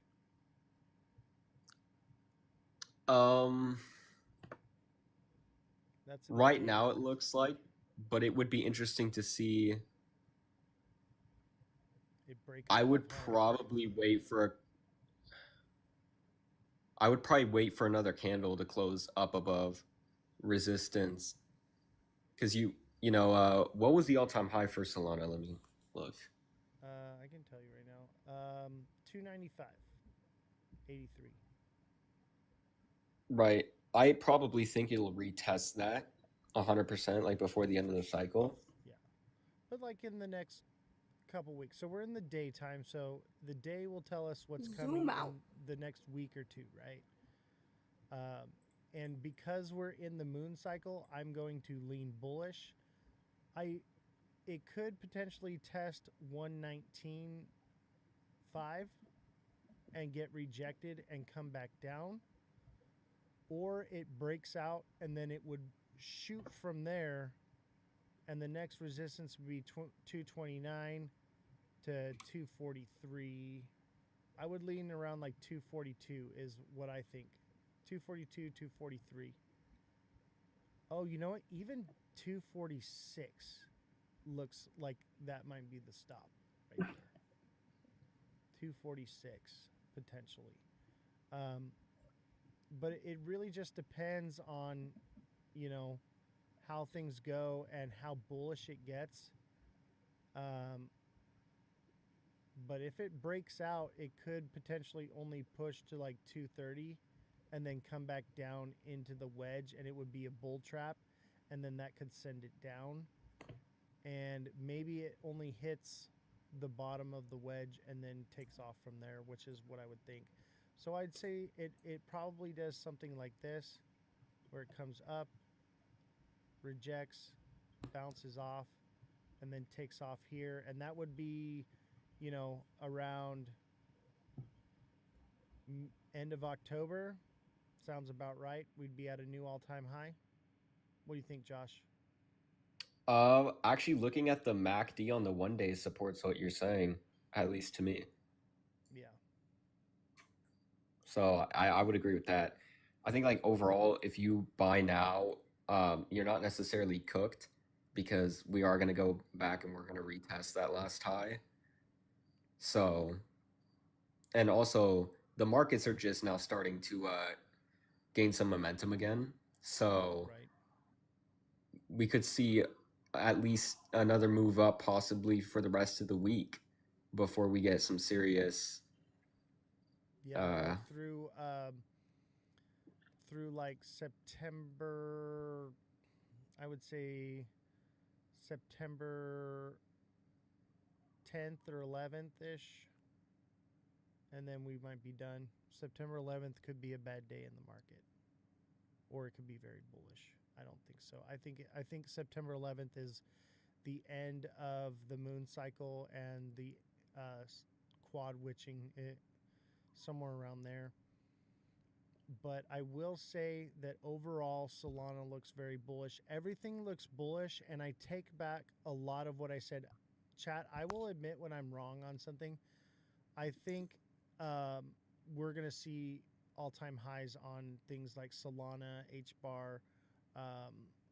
You know, the blue chips for sure are going to see a all-time high for sure. So this should send by November. We should be up to about, let's see here. If we measure from here to here, that would put the price around, yeah, 330. 330 sounds about right for the all-time high on Solana, or it could potentially be higher. But if we are in a super cycle and Bitcoin does lose dominance or does not lose dominance, we could potentially double top up here, come down, consolidate, and then this would be a massive head and shoulders. And that would bring it down sometime around December. It would be done. Chex is next. CHEX. Actually, I'm going to save this because I think this is exactly what happens right here. You also have to remember a lot of the people who hold Solana are also active trading pump.fun tokens and meme coins. So people, if meme coins start to get a little bit of a run, people purchase a lot of Solana. You could see inflows, but at the same time, you also have to remember that a lot of these big whales that are trading these meme coins, when they start to take profit towards the end of this bull cycle, it will affect the Solana price.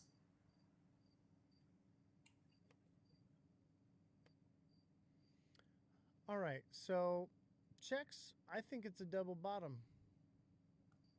What do you think? Looks like almost, I wouldn't be surprised if it comes down fully. All the way back down? Maybe not all the way, but yeah, I would have to look into the coin just because I don't know anything about it. Yeah, it depends on how relative it is. I'll tell you this. Look at Josh. What do you see right here? Stair steps. Yep, this thing's about to send right now. So it's at least short term going to run up here to like 1470, 1460, somewhere around there. So it is going up today or tomorrow. That's for sure. But I think we're pretty bullish for now. It is a double bottom right here in the smaller time frame, and it would fulfill that double bottom around that price I just gave. And I'd say, like, you know, 14 cents, maybe 13 to 14 cents. I think 15 is a psychological number, and it'll probably, if it does make it to there, it will reject somewhat and come back before it sends. This is a more shorter trade time frame. Just because it rejects, if it does at that point, it could potentially come all the way down here to like 7 or 8 cents. I would say 8 cents, and then take off from there. But we should be pretty bullish from then on, and it would pretty much want to run again. It just depends on how much volume comes out of Bitcoin. I would say too, it would be important to check what the. Sketch. Check, look, sketch. I would. I kind of agree. You would have to look and see what the 24-hour volume is on that coin and what's been the weekly volume. And also another thing I would do too is figure out how many people are actually, how many wallets are holding it, right? And then you want to see, are there new wallets holding it? Because that will give you a pretty good indicator. Right. And these are all the extra factors that we cover in the TA class. When you come on the live, I give you a short-term prediction. I tell you it's probably going to 14 cents, and then we move on. But you can actually get a more in-depth detail on your TA by getting into the class. All right, is there another one? Next one is your favorite, Cardano. Ooh, yeah. Cardano's going to pump. I'm looking at Cardano on my screen right now too. I'll tell you this, Cardano's about to pump. And I would even say that Cardano long-term is going to a new all-time high. Oh, yeah. $1, maybe $1.09, $1.10. Somewhere around there. And Bitcoin is still dominant. If that happened and it went that hard, I would say that we're probably going to have alt season in September. So I'm going to say more or less $1 to $1.10, somewhere in there. Maybe $1.11 is the very peak. But that seems. Oh, I see what you're looking at. Yeah, like $1.10. I think in between $1.07 and $1.11. Yeah, in between those. And then it should pull back, but it will retrace this trend right here. Right. That's what me and G-Rod were talking about last night. There's going to be like, so it'll push back like up to 95 cents, yeah, and then go from there. Yep. Yeah, we've been watching and then eventually Cardano very closely because I believe that Cardano. Everyone wants to know what the one true coin is. Chat, you all want to know what the one coin is, right? In my opinion, I think it's ADA. I think it's Cardano. I really do. No, we don't know. It could be all of them. There's not going to be a one all be all. No. If this was cell phones, I think Cardano is Apple. I think But Cardano. everyone knows Samsung is better. Did you hear what you just said? But Samsung became better over time. In the very first of it, the winners were like Motorola and Nextel, and then Apple came in and took it over. And I think that's what we're seeing. This is the Apple of the phone space in crypto. I think just looking at what Cardano can do, and the fact that Brad Garlinghouse and Charles look into it, and you would know, okay, their wallets are really good, they're decentralized, and if all of these things end up playing out, it's a pretty safe hold. Yeah, and with Bitcoin coming to Cardano, and remember, Cardano is like stakeable, so like this would be maybe an answer to staking XRP.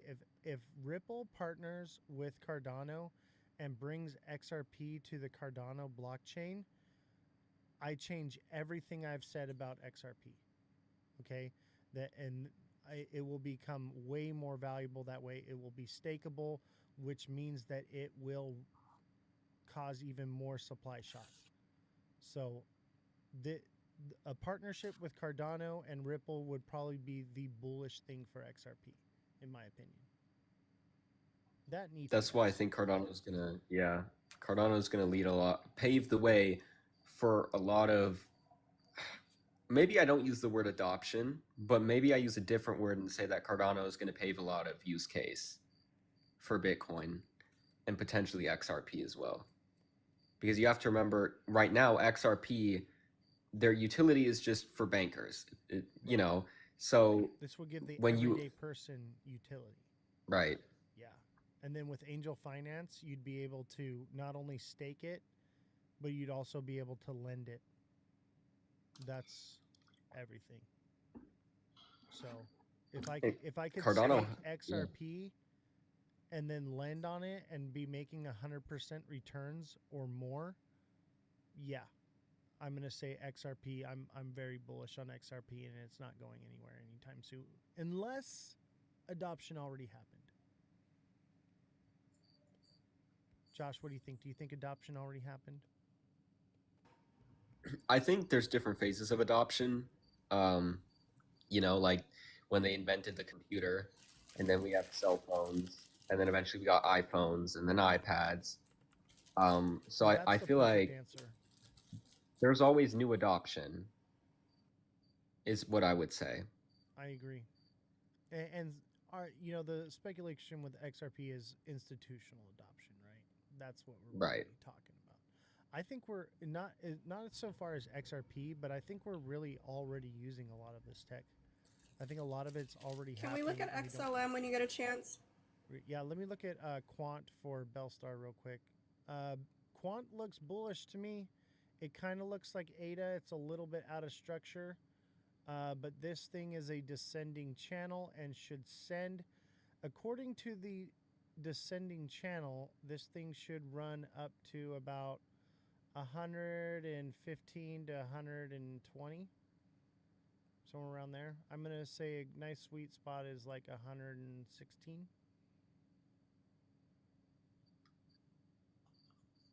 Quant looks good. That's just for this. If this is doing what I think it's doing, it should go to a new rung up this ladder it's building. Right? And that would put the price at like 145, 144. That sounds about right. So Quant looks good. I'm digging Quant right now. And it's kind of an inverted head and shoulders. Do you see it, Josh? It's a little wonky, but it kind of is, bro. Like, do you see it? Yeah. Yeah, and that would put the time frame around November, and it could potentially go to that zone or an all-time high. But I don't think this may be one of the ones that doesn't see an all-time high. But I also see like this trend right here. Do you see it, Josh? Like, look at this. Right? Yeah. So it could just hit there and reject. I'm seeing a lot of that, So this has a lot of resistance on the way up to get to all-time high. And because there's more projects, their liquidity might not be there, because I don't think Bitcoin's dominance drops as much as people expect it to. I think the other thing to look at too, I feel like Quant is one of these coins you want to buy during this next bear cycle, or when we get, Might be too early on this one. I think because Quant is good, but right now the attention is on different coins, and the coins that have more attention, they get talked about more, which means more volume comes into those coins. Or if you pick one that's low cap enough that is being talked about, like SXT. Right. I think SXT has the potential long term to be like, $10 to $20 valued. But, this cycle, probably not, maybe 20 to 50. And if we're lucky, if my other thesis is that we add a cycle to the cycle, right? So we have our Bitcoin cycle, our ETH cycle, our altcoin cycle, and then we have like a pink sheet. So we go from alts to a pink sheet and, or excuse me, a blue chip and pink sheet cycle. That could potentially fix that problem. And then we could see millionaires and billionaires made off of these blue chip or these pink sheets. So that is a speculation of mine that is very possible because it could happen, but at the same time I think people are just dumb and they're just married to their idea of, you know, the way the cycle works, and they won't think that, hey, we could totally add another cycle to this and exponentially grow our money.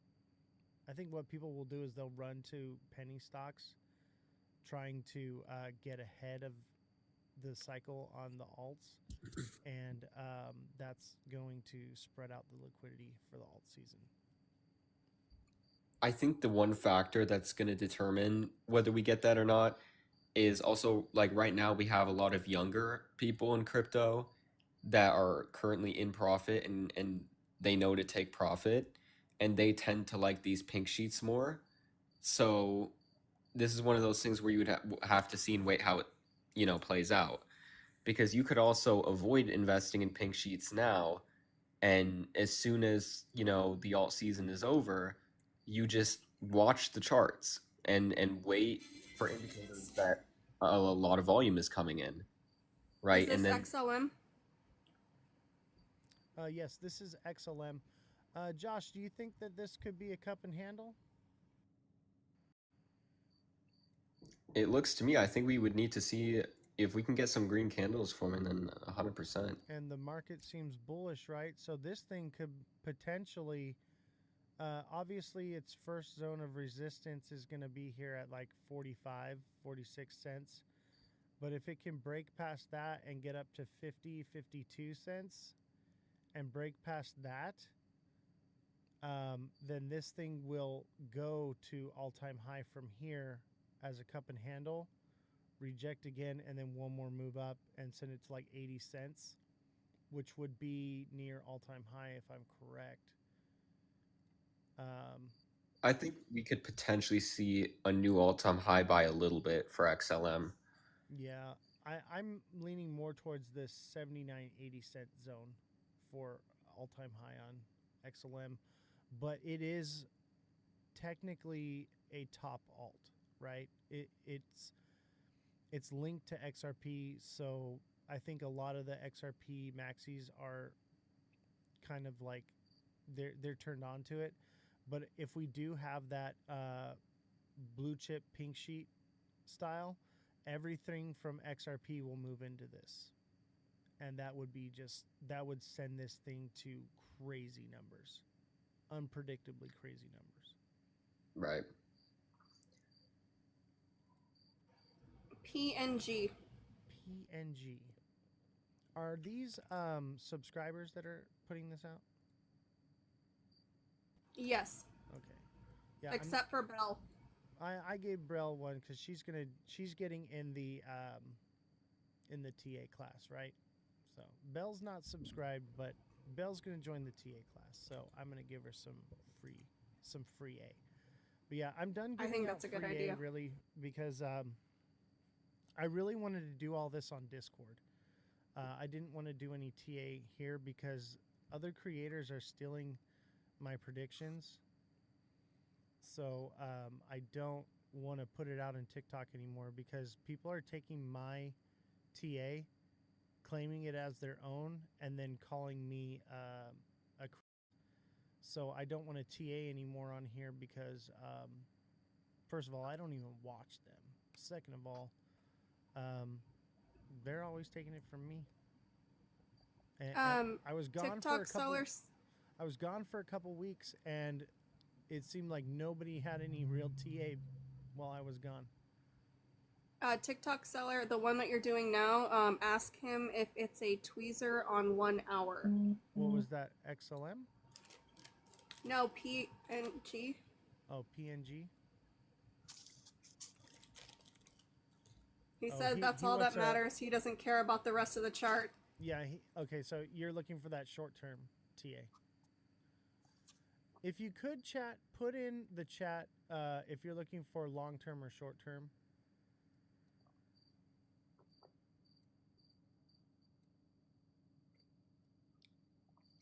Okay. It looks like it broke past the first point of resistance, buddy. It looks pretty good.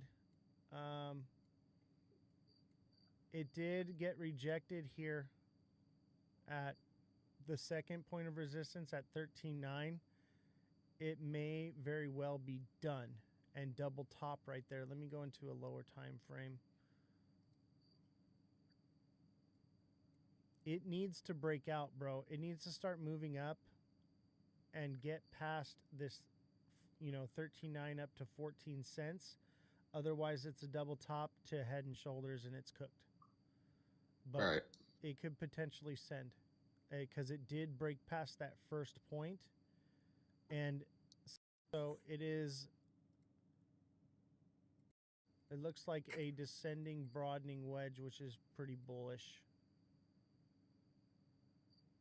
That looks bullish to me. So I think this thing breaks out, buddy. Obviously, you know how it goes, right? This is a little more short term.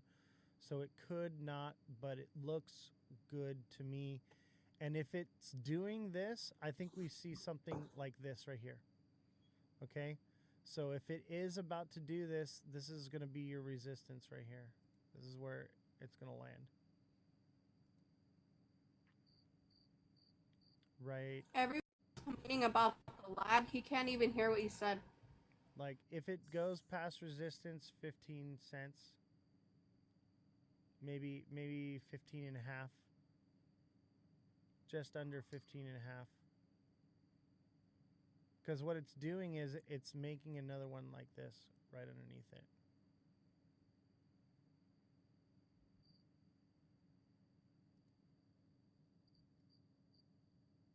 There's your resistance right there. Boom, boom, boom. If it breaks through here, it's just going to full send this into our strategy. This is going to help you right here. All right. I think that's it for tonight. It's 8 o'clock. We're going to call it early. Actually, I'm probably changing the show hours to be from 5 to 8 Pacific Standard Time. I'm going to be scaling back the show and focusing more into the TA class and trading because we're printing money there and I'm not making any money going live for 4 hours, but I am trading. So, and I appreciate you guys. The goat with smoke. Thank you, everybody. We appreciate all of you guys so much, and Josh for coming on. Yeah, thank you. Make sure you guys join the Discord too. Yeah, join the Discord. Reach out to me if you want to join the TA class and get in the Discord private server where we're doing these trades together. If you're interested, message me now, and as soon as I get you signed up, you can be printing money tonight.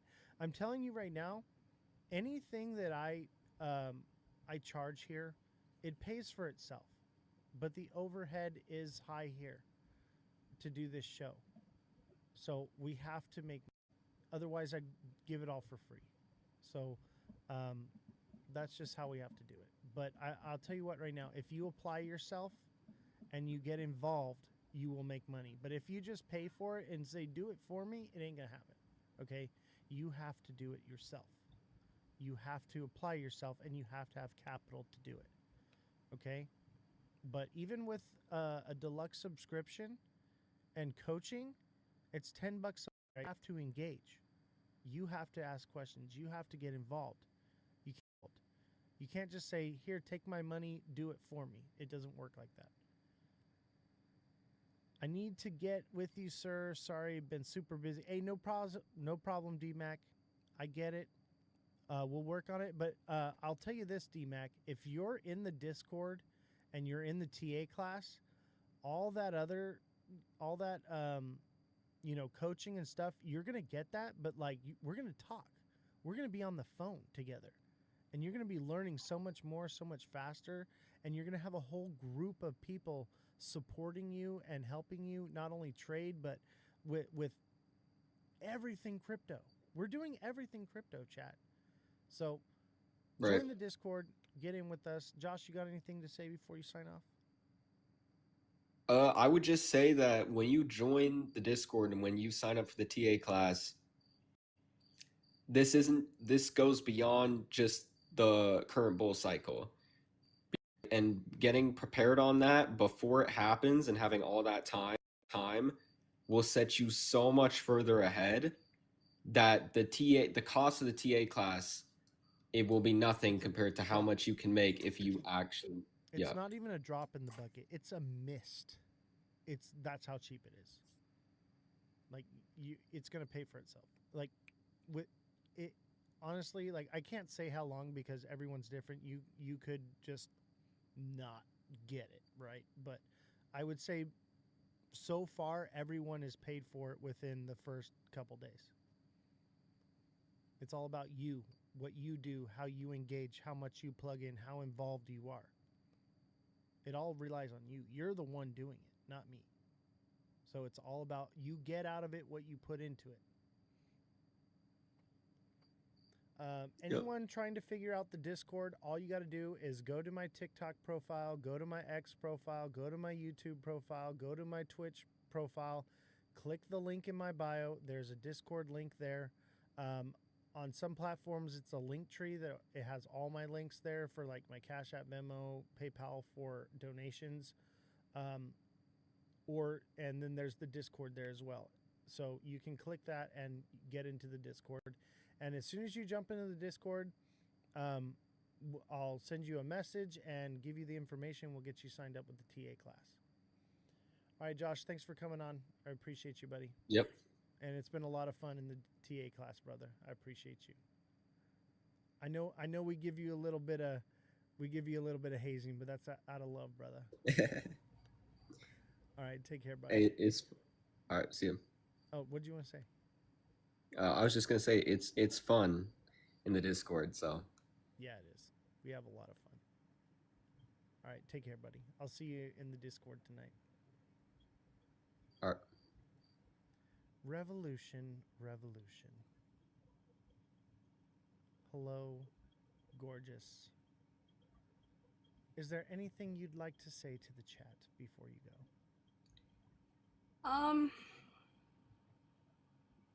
One, I never said I didn't like bees, so I just want to clear that up so I don't get canceled. Two, I do recommend the TA class. I can only do so much. I have a lot going on in my life, but I know what's happening, and everyone who has taken it has continued to resubscribe every single month, and all of them are doing successful. So, if that's crypto trading is something that you are absolutely passionate about or serious about, I really do recommend it. But if you just want a little coaching, just subscribe and he will walk you through it. But if you want to learn for yourself and, not have to rely on other people, do the TA class. That's all I got. Thank you, Revolution. I appreciate that. And it's nice to have you in the chat. We got a couple girls in there. So if you're a girl and you feel like, oh, this is a boys club, we want to make sure that it is a healthy environment for females as well. Revolution is there. Who else is there? Alexa's in there. And Belle, Francesca, Mother, all of them for being in here today. And also creating a space, and this is what we're doing with Queen of the Chains, is creating a safe space for women to have an opinion. I've seen a couple panels where women were ostracized or made fun of for having an opinion, and that's not what we're here to do. We're here to listen. Everyone needs to have an opinion and a platform to do so. Yeah, and that's one thing that I want to do is create a safe space for women in this environment. And if you're not going to get in the TA class, we've got several women that are in the Discord as well, just in the general chat, and we're hanging out there. We're having a good time. So feel free. Don't feel unwelcomed. You are more than welcome. Absolutely. Is there anything you want to say before you go, Revolution? Thank you, everybody. It's been a long day. I am ready to go to bed. Absolutely. I'm gonna go trade. I'm gonna go hug my kids and go to bed. That sounds nice. All right. You have a good night, and I'll see you around on the next one. All right, bye. She looked like a mannequin all day. You're so mean, TikTok seller. She's phenomenal, and we're really happy to have her back. I will leave this last little moment if you guys feel like you want to send gifts or do anything like that. Justin Kelly, thank you for the goat. Revolution, thank you for the 15 musics on the stage for Josh. Popular votes from DMAC and a heart me from DMAC. Bellstar, thank you for the paw for Josh and the heart me. Dragons, thank you for the heart me. Bellstar with the paper crane for Josh. The hand hearts for Bellstar. Gosh, so many gifts. Wow, I didn't realize how many were flying in, but I'm just going to name everyone's name. So Justin Kelly, Revolution, DMAC, Bellstar, Dragons, Revolution, Fredrum. Thank you all. Let's see. It looks like Mother of Dragons, Joe, Jay, John Whalen, Seamont, Big Baller, JFM, Justin Kelly, Francesca. A lot from Francesca. Thank you very much. AB Ryder. Thank you so much. You guys are the heart and soul. Marco, how's it going, buddy? Good to see you. Unfortunately, I got an all-nighter to pull to get caught up on some work. Hey, no worries. We're in the Discord nearly every single day. And I'll tell you what, if I'm not in there, the boys are in there. And the girls too. The girls are in there, but everybody's in there pretty much 24/7. These guys are money printing machines. It's pretty phenomenal. So get plugged in, guys. Start printing some money, and I will see you. Good night.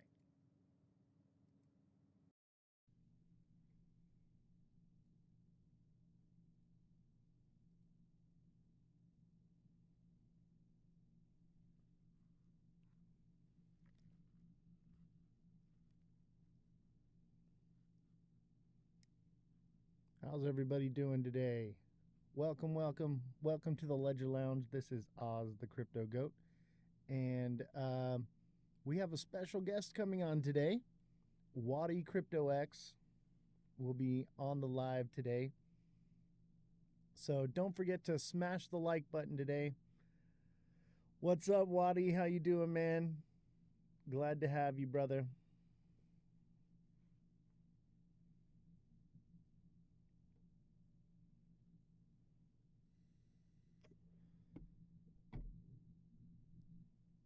Let's see here.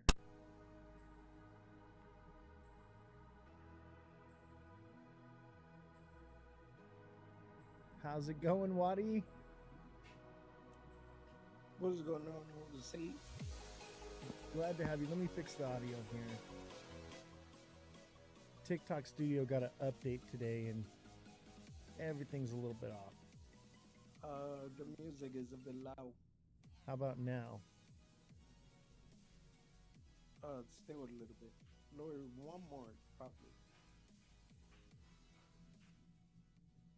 How about that? Okay, better. Perfect, Much perfect. better. Yeah, I kill the music when we get going.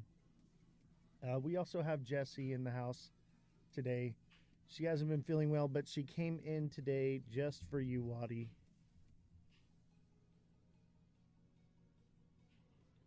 Okay.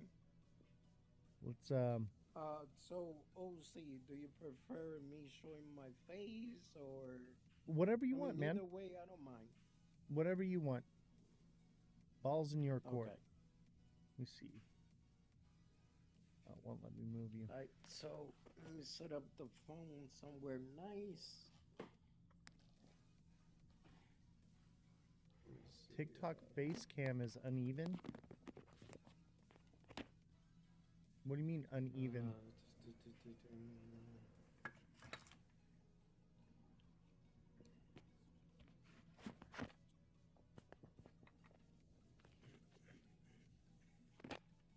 What do you mean, TikTok seller? It's uneven. I'm gonna get that fixed for sure. Because everything looks good on my end. Maybe. Oh.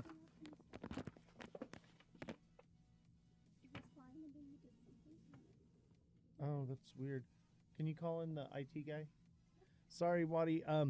TikTok Studio did an update today, and everything is not working properly. My apologies.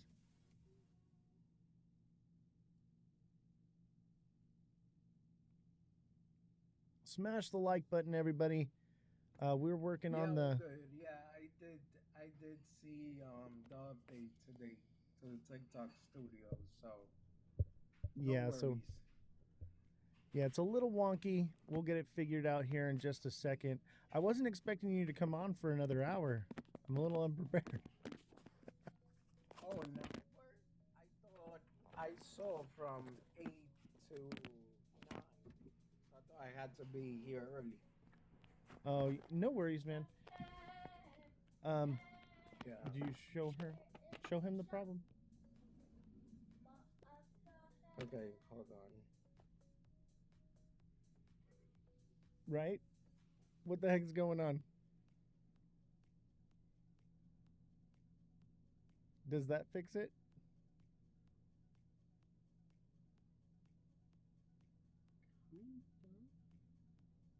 What about the display screen? Let me see it. That is weird. These move too. I guess so. These are massive too now. When they updated it, they just messed it up. I mean, OZ, do you want me to come back? Yeah, give me a few minutes. All right. I need to see. Well, I'll be in the chat anyway. Okay. All right. My apologies. All right. All good.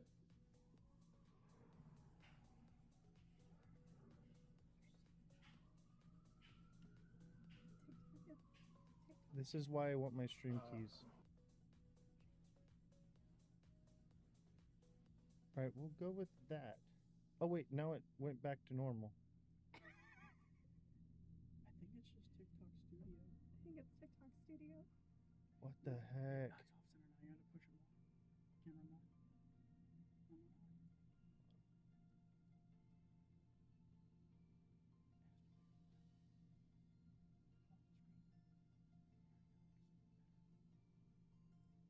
What the heck is going on with TikTok Studio?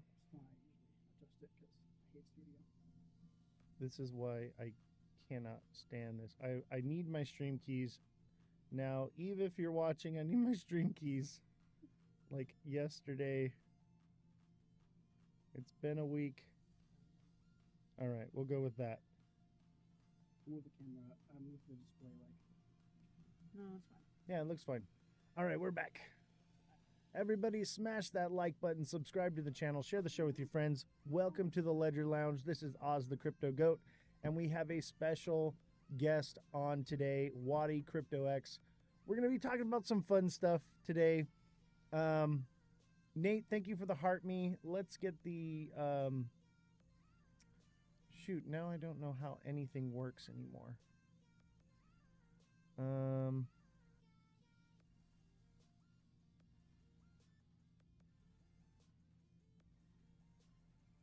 Let's set up heart me's for the gift.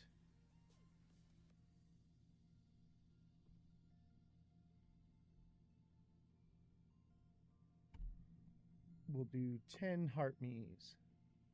Perfect. Let's get those heart me's rolling in. I don't know what's going on. Ever since they updated TikTok Studio, it's been a mess.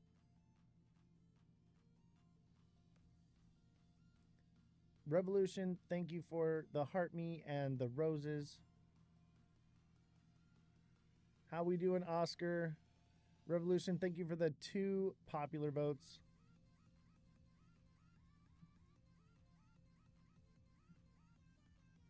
How's everybody doing today? It's Friday. It's Friday again. Well, I don't know how that song goes. It's Saturday, Sunday, work.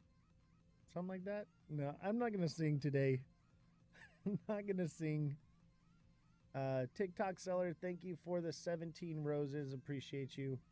Dude, I haven't seen your live. I've been meaning to come in and show you a little bit of love. I haven't seen you. If you don't know TikTok seller 444 yet, make sure you send him a follow. He's got the best deals on TikTok live. I'm telling you, nobody has the deals like this guy does.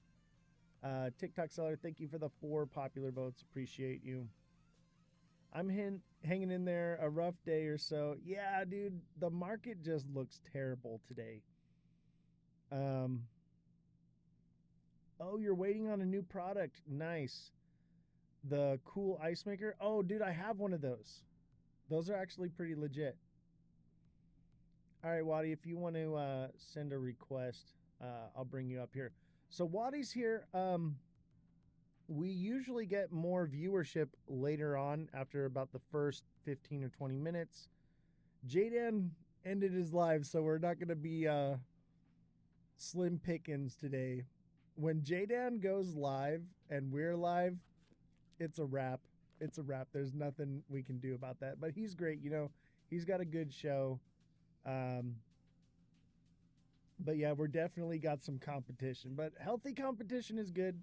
Leo, thank you for the heart me. Appreciate you. Yeah, don't stress it too much, man. Usually the crowd comes in slowly, man. So Oh, yeah. earlier I was in Crypto Bros live, and he only had like 30 people, and we were just having a good conversation. By the time I left, there was like 55. So Oh, yeah. don't stress it. I love Crypto Bro. Cosmic is one of my favorite Yes. creators for sure. Him and Bullish Babe's show is just spectacular. Yes. It's not as structured, but it's very fun. It is a laugh riot the entire time. I love that show. I was actually watching you on it earlier today. Yeah. So you know who I'm talking about, and you know what I'm talking about. So it's all good, man. Once we start getting the conversation rolling, people start seeing that I'm here, you're here, and if it's good, then it brings more people in. Oh, exactly. It'll get rolling here. Before we get started, what's your take on XRP, man? You think we're cooked, or you think we got a double bottom here, maybe triple bottom, and we'll take off? I will take a look at the chart. So give me a minute. The only thing I I'm I just thought yeah. that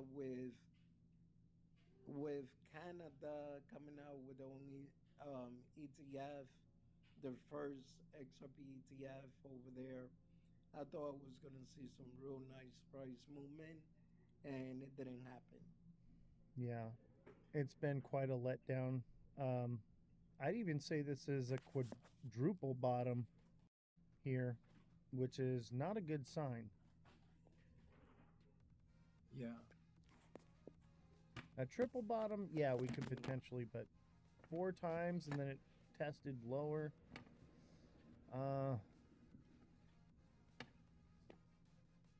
I'm thinking it might be cooked. It's also that time of the year right now where, you know, people are selling off for the summer. Maybe in a month or two, things will pick up. But Wadi, this is something You're I've been. talking about the selling may go away. Yeah. I've been eyeballing this. Do you see my screen? Yeah, I do. That's what I've been eyeballing. I'm thinking 170 to 160. According Well, to you're going wave theory, I would. way lower than me. Yeah, I was wave gonna theory say says you're going 90. way lower than me. Yeah, I'm thinking I'll like tell you what I got here. Hold on. 190 maybe. But that's just at like support. Yeah, so first thing is first. Breaking the 108. That's the strongest support I see right now. After 108, yeah, 162 will be the lowest level that I have on XRP. You mean 180 or 108? No, I mean, sorry, we need to break 208, and then if we break below that, then the next level is 171 and 162. Yep. I agree with that.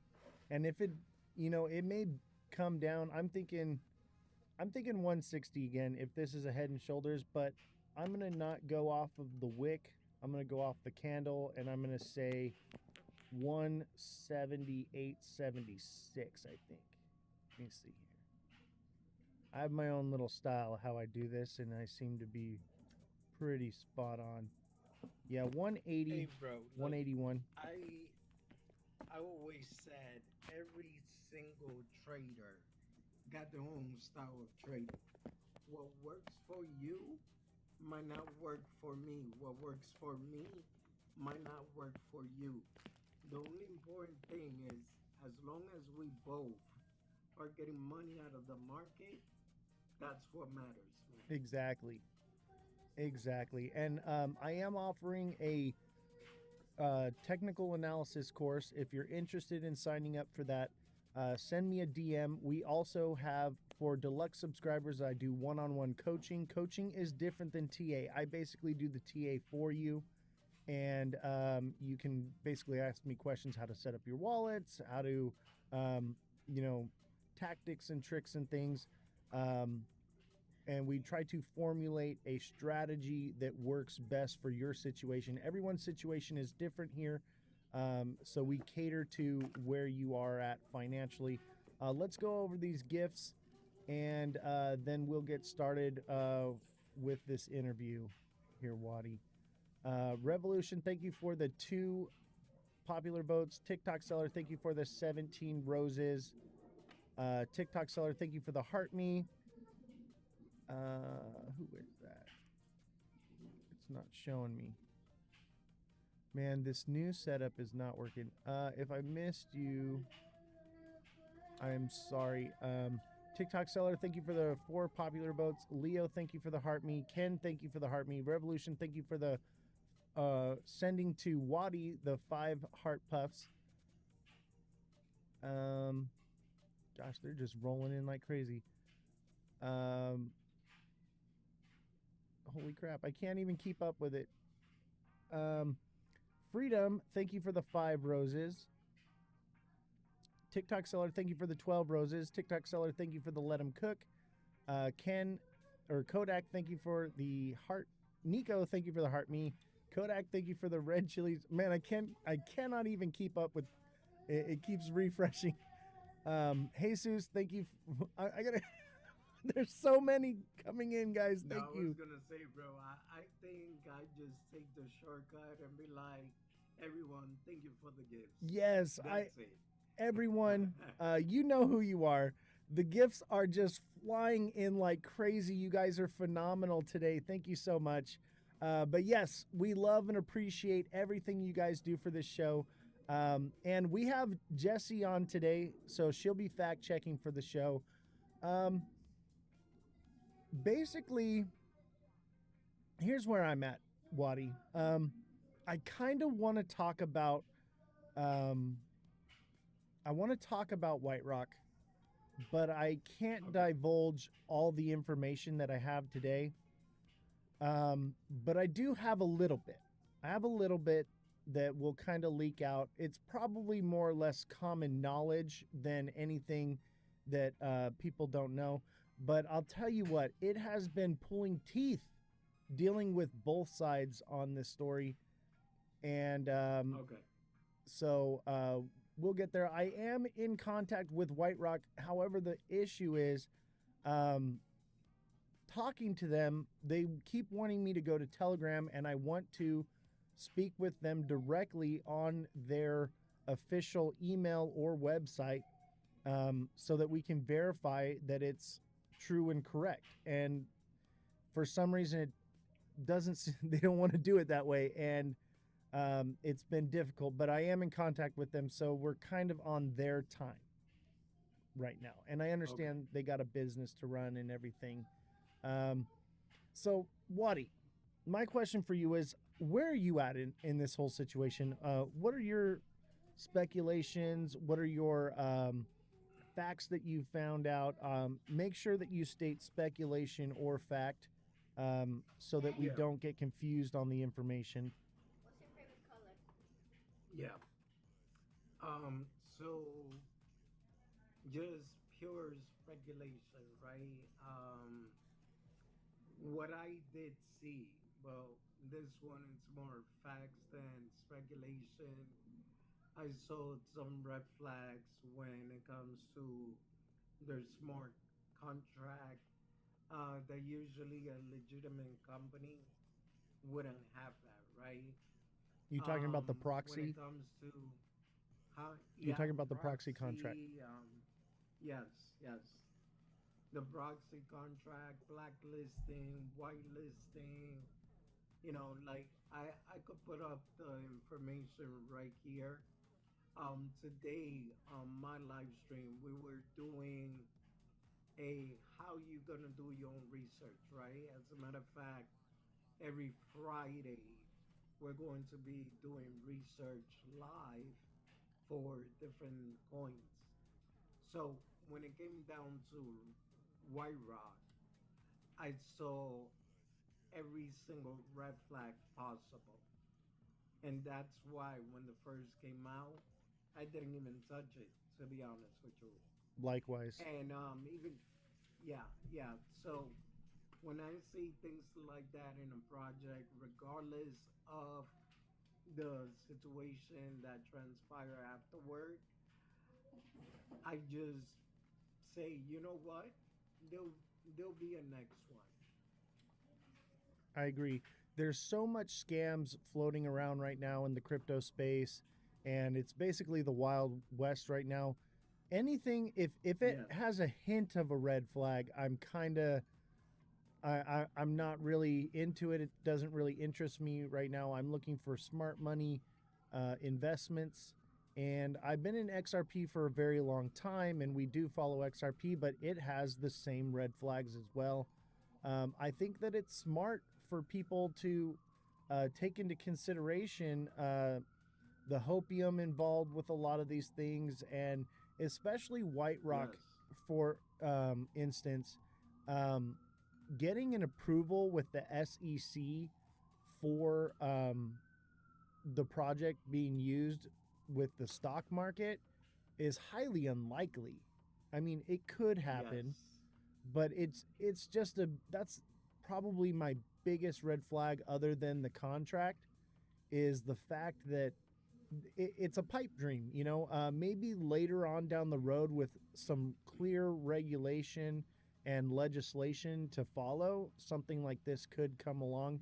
But I think it's just way too early to even speculate on a project like this. Yeah. Well, first of all, that's number one, right? If XRP, which is one of the biggest, well, the third biggest or fourth biggest cryptocurrency. Let's say the third because stablecoin, in my opinion, doesn't really count, right? Right. It's stable, it's pegged to a dollar. So, with that being said, if XRP, that is a big cryptocurrency in the space, and they are having a hard time even getting their own ETF approved over here, what would make you think that a token that came out of nowhere is going to get some approval from the CFTC and all of that? So when you think about smoke and mirror, which this space is full of that, that's the biggest situation there. I completely agree with you. And I think that there's a lot of good um, good projects out there that don't really raise too many red flags that are more in, the top 100. projects that are out there. I would say, do your research, people. Not financial advice here, obviously, but be careful. All right, be careful because um, there's a lot going on right now. We've been seeing, just report after report of people being kidnapped, wrench attacks, you name it. Yes. It's going on right now, and that's because we're in the bull cycle, and it's popular right now. It'll kind of fizzle off and die out, I think, once the bull cycle runs its course, but it'll never, in my opinion, ever go away. Maybe with even Correct. with regulations and legislation, it's probably not going anywhere anytime soon. What do you think, Correct. Lottie? No, I 100% agree with you. Mass adoption, like we all want, is gonna take some time. The regulation framework is gonna take some time before everything gets implemented. Now, when it comes to scam, it's always, in my opinion, it's always scam season in crypto.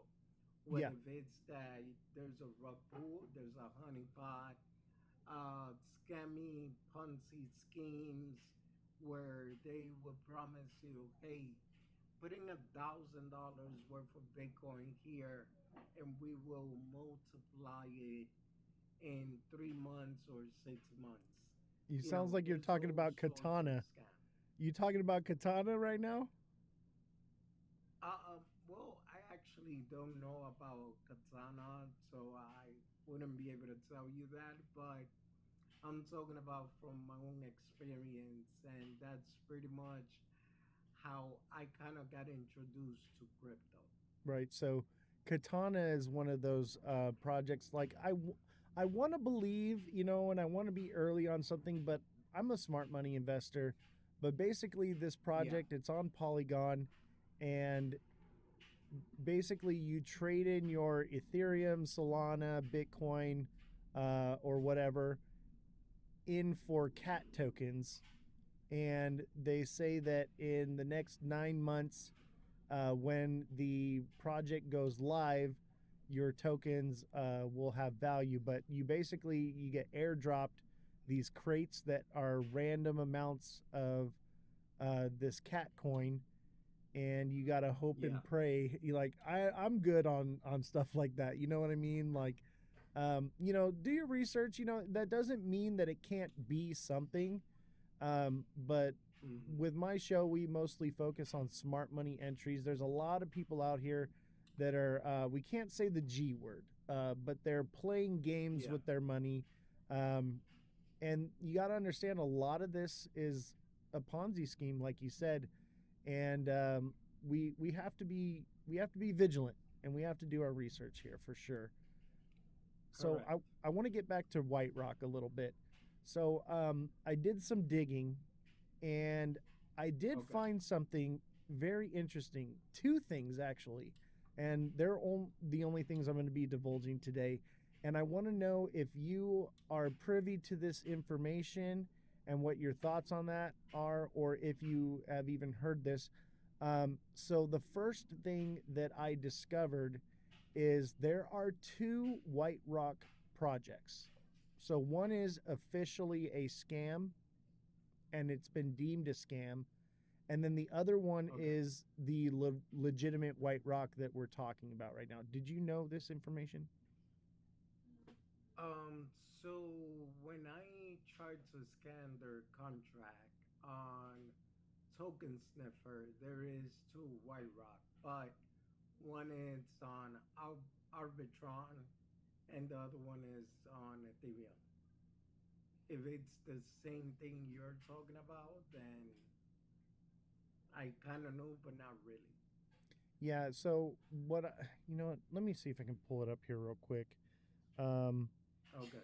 I had taken some screenshots, and I wanted to be prepared for today, and we actually got behind. They reinstalled Live Studio and messed everything up, and then I had an emergency that happened, and I was flying down the road, and then got pulled over and got a ticket. And so it's been one of those So days. it hasn't been your best day. I get it. Okay. So what I have here is a white rock, and it's the money sign white proposal scam website that mimics the real white rock platform and operates as a crypto drainer. This scam is not associated with the legitimate White Rock project.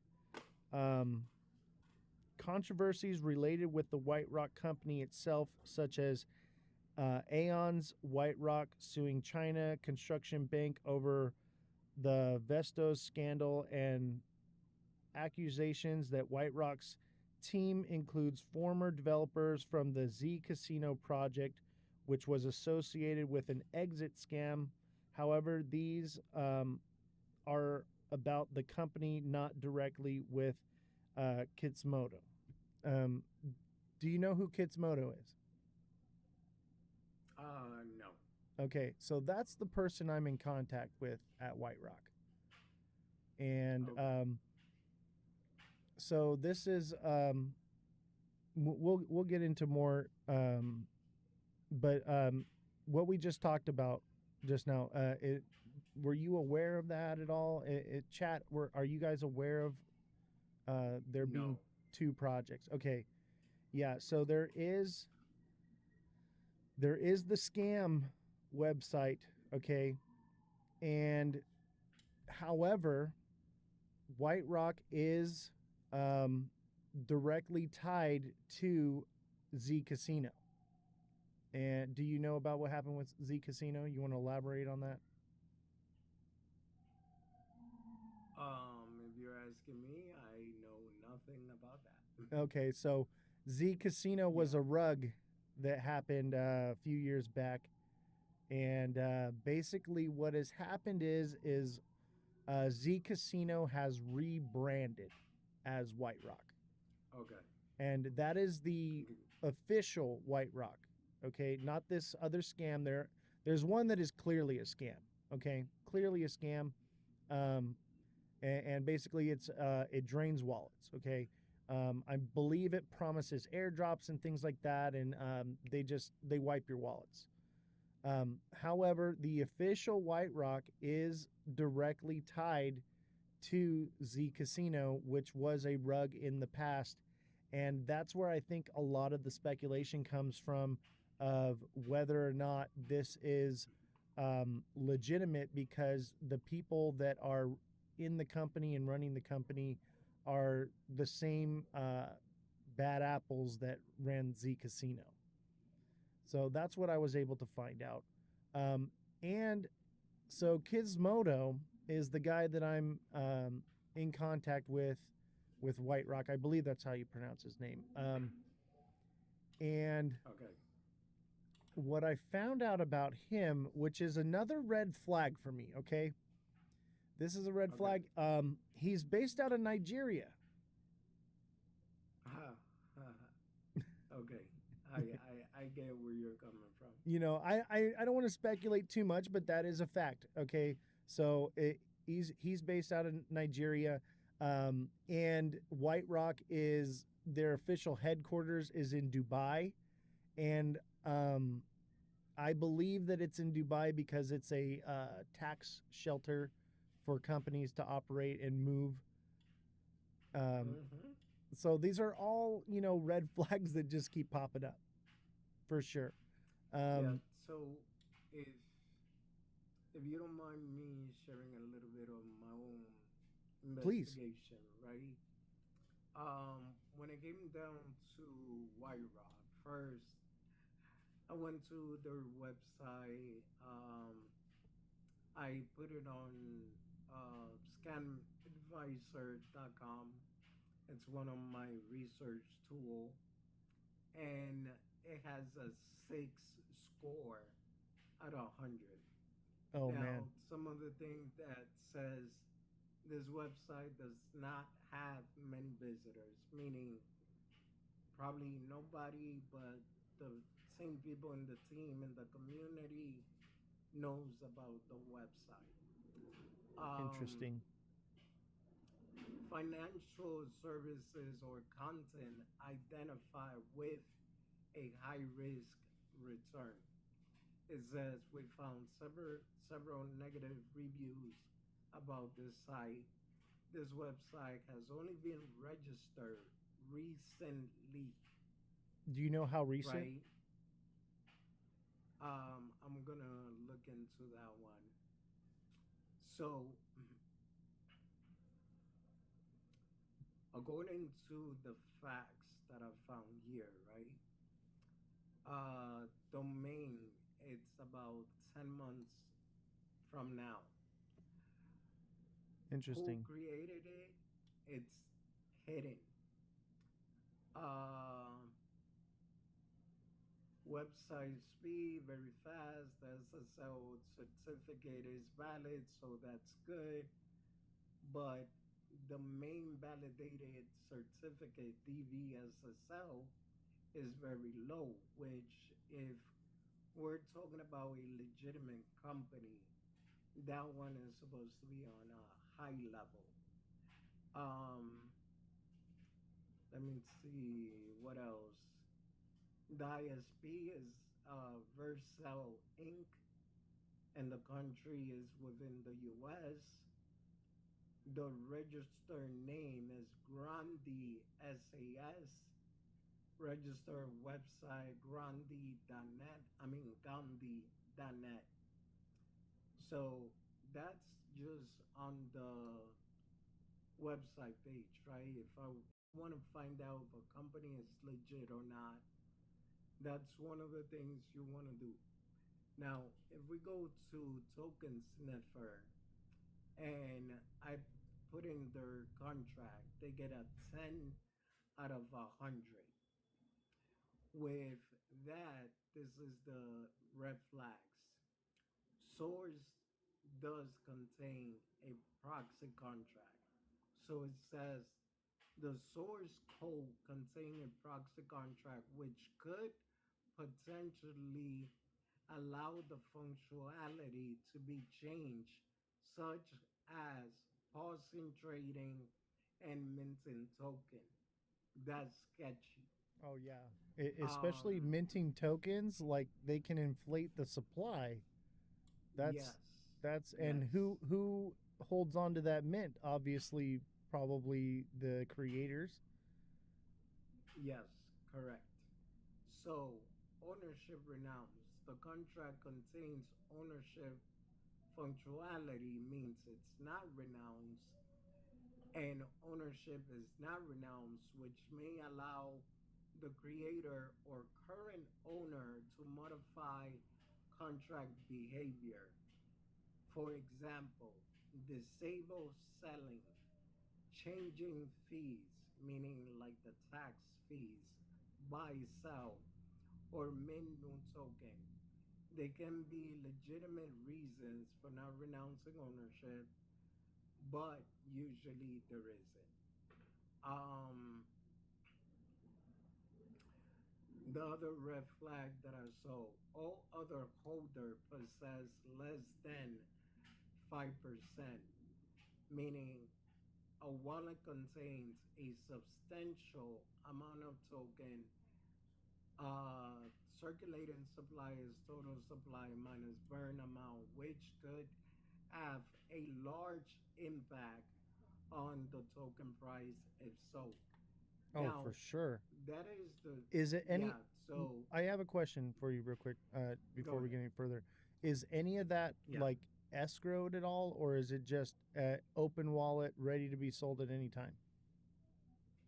Well, that's the part that I was gonna get to, Oh, right? I don't see anything on escrow so far. I haven't been able to find that. So this part right here says at least 95% or largest liquidity pool burn lock for 15 days. You want to know the answer to that? It is not. right. So, And if not I enough. believe if sorry, don't mean to cut you off. I believe if Yeah, go ahead.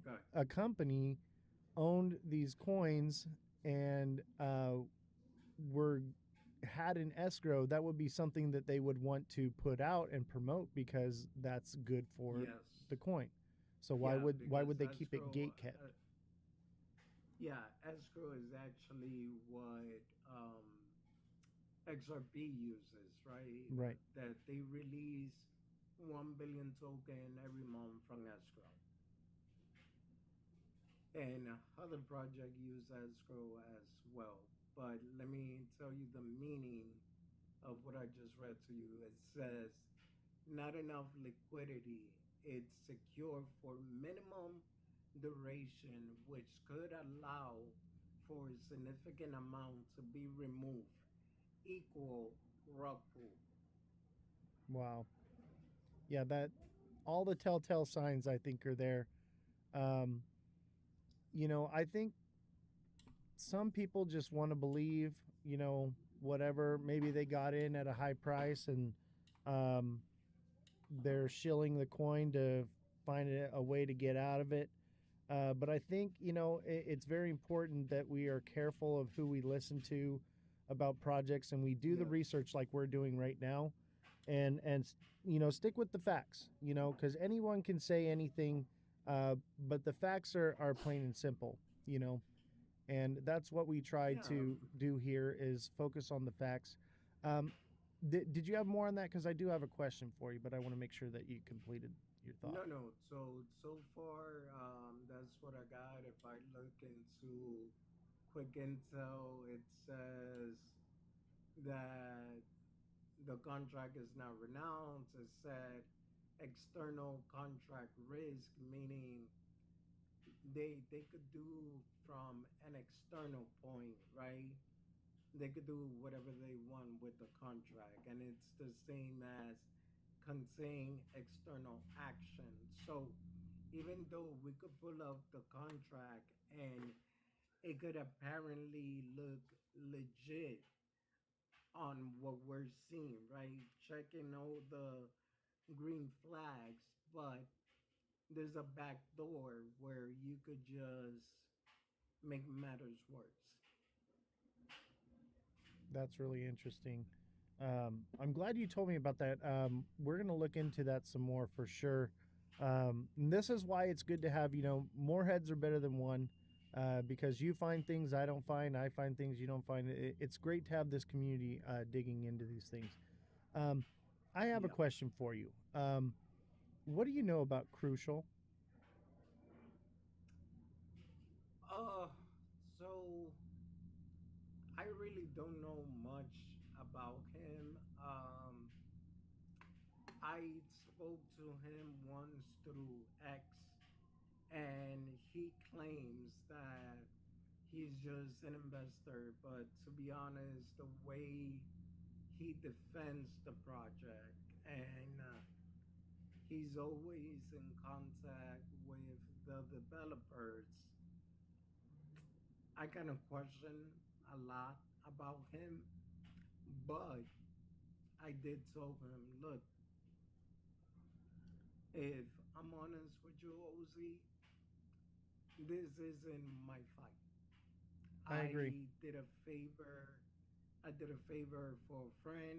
He told me about the situation with the daddy, and I said, you know what, this is unfair. Let me go support. I So, agree. with that, with that being said, I went through several streams. I heard some inconsistency in the stories, and that's when I decided, you know what, this ain't my fight. I got no reason to be involved. I already did what I could as a content creator, supporting what I think it's an unfair treatment, and that's all. Yeah, you know what? You and I are so much alike, man. I love your style because you're like me. You stick to the facts. You're not here to get into the drama about it. Um, Yes. and I agree. There's a lot of inconsistencies, and questions just lead to more questions. Yes. But I do give some validity to the fact that there are definitely a lot of red flags with White Rock for sure. Dead Daddy Yeah. is on the live. He just sent me a request. How you doing, brother? What's going on, Daddy? Let's see if I can get this going like this. Your audio's a little low. It's a little low. Yeah. Yeah, you sound like you're far away from your phone. Before you get into anything, I want to address something basically to build upon what you just said, Wadi. Crucial reached out to me because I found it very interesting that I reached out to someone else from White Rock, and I got a response from him that said that he was talking to that person. So, and that's one of the you're talking about Crucial. No, I mean, do you want me to mention names, or you prefer to keep it anonymous? Whatever you feel comfortable with. No, I mean, your show, your rules, bro. And I don't care. respect them. I'm here to find the truth, and that's all I really care about. So what's from my own, that's what I would like to find. What's up? I can't barely hear you, Dead Daddy. How about this? Check. Can you guys hear me there? A little better. Yeah, it sounds like a little bit echoish, like you in a bathroom. Can you turn up your dB on the mic? Turn up my what? Your dB decibels. I'm already at +5. Oh, maybe go to 10, 12. I'm an audio engineer, right, so bro. this is where I'm at right now. How does this sound? That's a lot better. That's a lot better. Yeah. What were you saying though? No, Wadi was talking. Oh. Oh no. So basically, what I understood from Crucial, he's in contact a lot with Max, which Max is supposed to be like the CFO of White Rock, and I don't know. I mean, like I told him myself, I was like, look, man, let me tell you something. I've been around this crypto space and long enough. And one thing that you kept on saying is we or Max Us. or we again, right? Yeah. And I told him if we was to go into a legal battle because of this, once again, it is not my fight, but if he wanted to take it there, I told him I have the recording where you pretty much, even though you're saying that you're not part of the team, all the evidence points out that you play a bigger role in this situation than everybody else. I agree. I have probably over 100 messages from Crucial that, and I have them all right here. Proof, if people need to see it, fine. Yeah. But I would imagine most of my fans trust me on my word on this. But nothing but we and us is what I hear when he refers to White Rock. We and us. Yes. And then I reach out to Max to get a hold of him, and I'd never talked to Crucial before. I don't know who he is. Didn't reach out to him at all. And the moment I reach out to Max, boom, I get a message from this Crucial guy. And he's like, hey, I'm in contact with Max. I can get you in contact with him and this and that. And what I'm noticing a trend, okay? Anyone from, I'm in contact with several people from White Rock, and any one of them will not divulge any information to me on any official email or profile. They all want to go to a separate place to speak and talk under, the guise of something else. What's up, Mega Crypto? How you doing, buddy? Yeah, what's going on, Mega Crypto? Yeah, we love Mega here. Mega, thank you for the gifts. Everybody, thank you for the gifts. Your gifts have been incredible. There are just too many to list. Too many to list. But thank you. Didn't mean to interrupt the conversation, but we got to give some love to the fans. They've been so supportive of everything here. Francesca, thank you for the DJ glasses. So, I have noticed a trend with Crucial and Dead Daddy. I don't know if you picked up on this. I'm in contact with another person. I think it's director of operations or I can't remember, and I'll divulge all that later when I make my final report on this. Luke? Okay. I think his name it starts with a K. I said it earlier. I'm not going to take the time to pull it up right now. I think it's irrelevant, but he is basically out of Nigeria. Something like that. And that raises some red flags to me for sure, as well as the legitimacy of this company. But it's been nothing but the run around here, you know. And like Waddy said, this isn't my fight, you know, but I'm taking time and resources to get to the bottom of this for the fans and, you know, because the community wants to know, you know, and I feel like since I took it on, I have a bit of an obligation here. So I'll tell you this. As far as White Rock goes, unprofessional. Very unprofessional. I've never dealt with anything like this before with the company. I've been doing this kind of stuff for a very long time, and it seems like kids. It seems like kids, and this Crucial guy, even him, man. If I'm not just Dead Daddy, you know this. I drill people. You know, I drilled you hard. You know, and I'm looking for inconsistencies. I have a way of interrogation. Really, I'm interrogating people, and the moment he's not hearing what he wants to hear, he gets very vulgar and angry. And I mean, I'm receiving paragraphs of hate letters and all kinds of, you know, and it's just like, what is going on here? Like, I'm just asking questions, man. Like, what is going on? Yeah. The theme that's been consistent with my record. Can you guys hear me now? How's my voice now? It's a little low, but I can hear you. All right. How about this? I'm gonna just talk louder. I feel like I have everything maxed on my mic right now. Like I'm looking at the meter, it's peaking all in the red. So it's like I'll try talking louder. I don't know why it's coming in so quiet.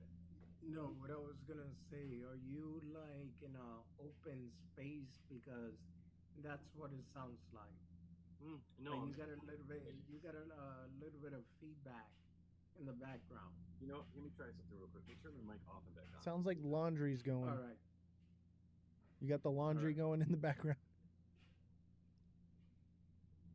No, I think that's me, and that's a watcher, but I think it's a little too far.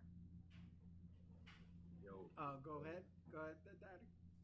Can you guys hear me now or no? Oh yeah. Yeah, better, way better. Is this too loud now or? No, it's perfect. No, it's way better now. Yeah. Way better now? Okay, thank goodness. I don't know what was going on, but I'm glad that kind of ironed it out.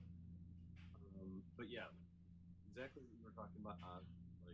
You nailed it. Like that was the number one thing that really well, maybe not the number one thing, but that was definitely one of the aspects that I noticed in the whole process of going to Dubai.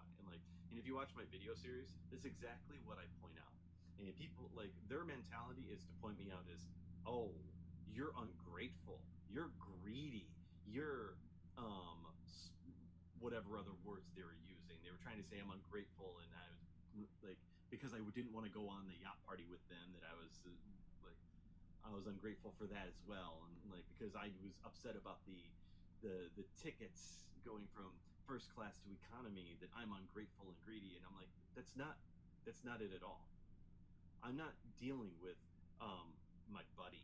I'm not dealing with some guy at the bar who was offered to buy me a drink and they got me a Coors Light instead of a Heineken. I'm dealing with a multi-million-dollar company, and your character, the company's character, and the people people's character that represent this company is exactly how the company is going to be run. And if the company is consistently from start to finish is inconsistent with its word to what they say for what they do, then that is just, in my opinion, a horrible sign. That is a horrible sign. It has nothing to do with about being first class in economy and I'm greedy. No, it's about you said one thing as a company and then you did another. If you're willing to do that to me over something as simple as buying plane tickets, then what else will you do it over? Right? Like, where does it stop? Like, the only thing that you have right now for the community to rely on is the consistency of your word as the people of the company and the company itself.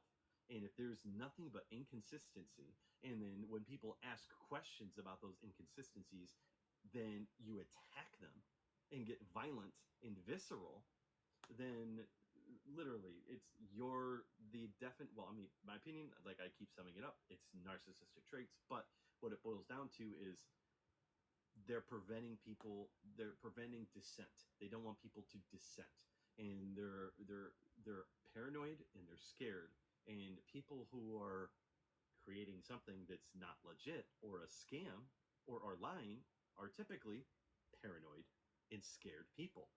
So that's how I deducted things when I looked at the whole process. And granted, in the beginning, I didn't have a whole lot to go on except my gut and their word versus mine, and me dissecting them psychologically and breaking down their personality traits as a company. So when I made my video series, because originally when I was recording my video series, I didn't have any ton of evidence. I had community concerns, right? That's what I had. I had a series of community concerns that were given to me by the community or researched from the community, because before I went to White Rock, I reached out to the community. What do you guys want me to ask White Rock? What questions should I do? I researched my own questions, got some from the community. I researched all over the place. So at first, when I was making my video series, all I had was a whole laundry list of like, these are community concerns about White Rock. But as I was recording the video series, and White Rock's response was, oh, you're not saying positive things. Because I did in my first couple of videos, I wasn't saying a lot of bad about them. I was just pointing out things that were inconsistent, like their word, this and that, that follow through, the times that they were messaging me. Like, these things are inconsistent, reliable. These are the things I was looking at. This is how I'm dissecting it with my mentality. And their response to that was to attack, cease and desist, spam my page, jumping in my lives. F you, you suck, White Rock's awesome, you're going to jail, we're going to ruin you financially. Have you ever been bent over and screwed by $1 million company? You're going to be screwed for life. You just messed up. You're good. Like literal death threats, by the way, literal death threats, but vaguely put, like things like you're going to lose more than just your finances. It's going to be the end of more than just your finances for you. Things like that. Comments that were happening, like very violent to the extreme. I received similar messages for sure. Yeah. So at that point, I didn't have anything but community concerns. And as I was doing a video series and they started coming at me, I immediately realized, I'm like, that's it. I was like, if you guys are attacking me, I'm taking the gloves off. I'm delving in deep. I'm finding the evidence because I know it's there. I've seen some of it. Some of it, some of the evidence I even looked at and I was like, you know what? There's still not enough there. Like the Z Casino thing. Like, yes, I see the associations that Heavy was making, but I was not smart enough to piece that stuff together in the blockchain. I'm not that guy to follow those blockchain wallets. I'm not good enough in crypto to trace those wallets like that. And, you know, domino effects just started happening. I started meeting other people. I started putting together a team of people who had resources, who had abilities. I started finding new things out about White Rock. New people started coming forward about the team. And, like, evidence just started piling up about White Rock. And then that's when I was like, okay, they're attacking me hard. They're threatening to ruin me financially. I'm going to stop editing my videos in the nice way. I'm changing all these. I'm taking a look at all these community concerns. And now they're going from community concerns to this is evidence. This, like, before it was community concerns, and now I'm looking into things as I'm making these videos, and I'm like, I'm finding the actual evidence. And like one of the big things that people don't realize that I don't think White Rock realized is that when I was there in Dubai, one of the things that I noticed right away and I took note of, because like there's two things that I did in Dubai that I took note of that I think that were key that probably went unnoticed by the team. One, when I went to go meet them at the White Rock facilities and I went into the office and I asked for Antonia, the receptionist said, Antonia from NodeWorks, I'll let her know you're here. And I was like, interesting, NodeWorks, what's that? I'm gonna have to look into this. Pin note, put that up there. I'm gonna have to look into that for later. That's how I found out that that was the parent company for White Rock, and that's got to be the company that's been paying the employees because of that receptionist just making that quick little comment, and I made a pin note in it in my head, and I'm like, I'm going to look into that later. That too, and the whole concept about me pinning them as narcissists. And I remember sitting there going, what would a narcissist do to get out of looking like the bad guy? And I was like, oh, well, that's so easy. Narcissists don't take the blame for anything. They blame everybody else for everything that goes wrong, even when they're the one that causes it. And I was like, so their goal is to be like, oh, we've got all this bad publicity. We're being bullied. Who's bullying us? We're a big company. It's another company. There's a concerted effort for corporate sabotage. I was like, that makes perfect sense. So, and I remembered reading on these what not Trustpilot. It was a like a scam alert website, something like that. And there was a few comments in there about White Rock, and they were like, yeah, this company did me dirty, blah blah blah blah blah. And then, but if you open it up and it says, but if you click my Telegram, I'll connect you to Max. And it was just a spam comment. And I knew it was a spam comment. There's a few spam comments on there about White Rock. And I was like, there's not a ton of these, but these could be considered a concerted effort to make the company look bad. So when I was talking to Max after we had dinner and I brought it up to him, I was like, you know what? Because at this point I was already suspicious about the whole yacht party thing, about them needing me to get on that yacht, despite the fact they presented it in a way to where they said that I was not required to go on the yacht. They presented it as an option. But then when I was there, they made it seem like, no, you have to be on this yacht. And I was like, that's even more uncomfortable. Like, why do you guys have all of your chips on this yacht party thing that I was told was optional? I got a And that's question. when I came to the narcissist conclusion that maybe they were trying to present the whole bad publicity thing on someone else or corporate sabotage. So after dinner, I presented Max with the question. I was like, I found some evidence that might be considered a concerted effort that to attack White Rock's image. And then that's when Max Gineffri looked at me and he was like, yeah, that's exactly what we were talking about on the yacht party last night. I was like, oh, really? Okay. I have a question. Yeah, and go ahead. don't take this as a slant at you, okay? But there It's gonna be. are bigger creators saying the same thing. Why Yeah. not them? Why you? Right. Because I don't know. Because I think it has a lot more to do with ego. Because I think that they got to see me face to face. So it's more personal for them, maybe. Maybe, yeah. One thing I noticed, Jesse, I'm going to bring you up and because you're the one that found this information. So let me know when you're ready and I'll mic you. Jesse's our fact checker here. We were doing some digging into White Rock, and Jesse was looking for basically media coverage on White Rock. And the issue that was found, Jesse, if you would elaborate on this a little bit more, please, was that there was nothing we could find negative about White Rock from any official anything in Google, and there was some sort of media manipulation happening. Jesse, I'm going to let you take over with that because you know more about it than I do. Go ahead. was digging into White Rock, one of the things I looked for was media. And a lot of people and a lot of different companies pay Google a good amount of money to keep She's really negative quiet. media from Can popping her up. mic get louder And though? so I was looking for anything that was negative or derogatory, and the only thing that popped up were your videos that you had just put out. That was the only thing negative I could find. But by the time I got to page, I think it was like 23 of the Google search, then I started seeing not negative, but questions about White Rock, which is clearly that they are controlling their own media.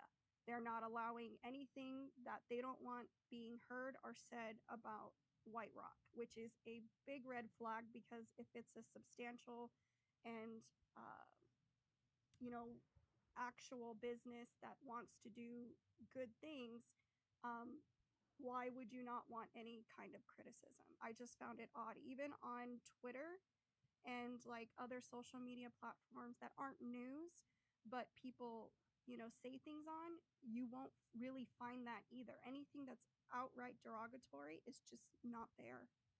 It was pretty much only Reddit we were able to find things, which I also found interesting. Right. That is interesting. So yeah, there's definitely some media manipulation happening, and there are other people that speak out about it on social media, other platforms, but I find it interesting that they singled you out. Maybe because I'm thinking this is my assumption. This is speculation, everyone.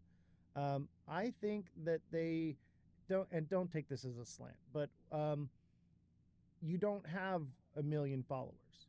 You don't have um, the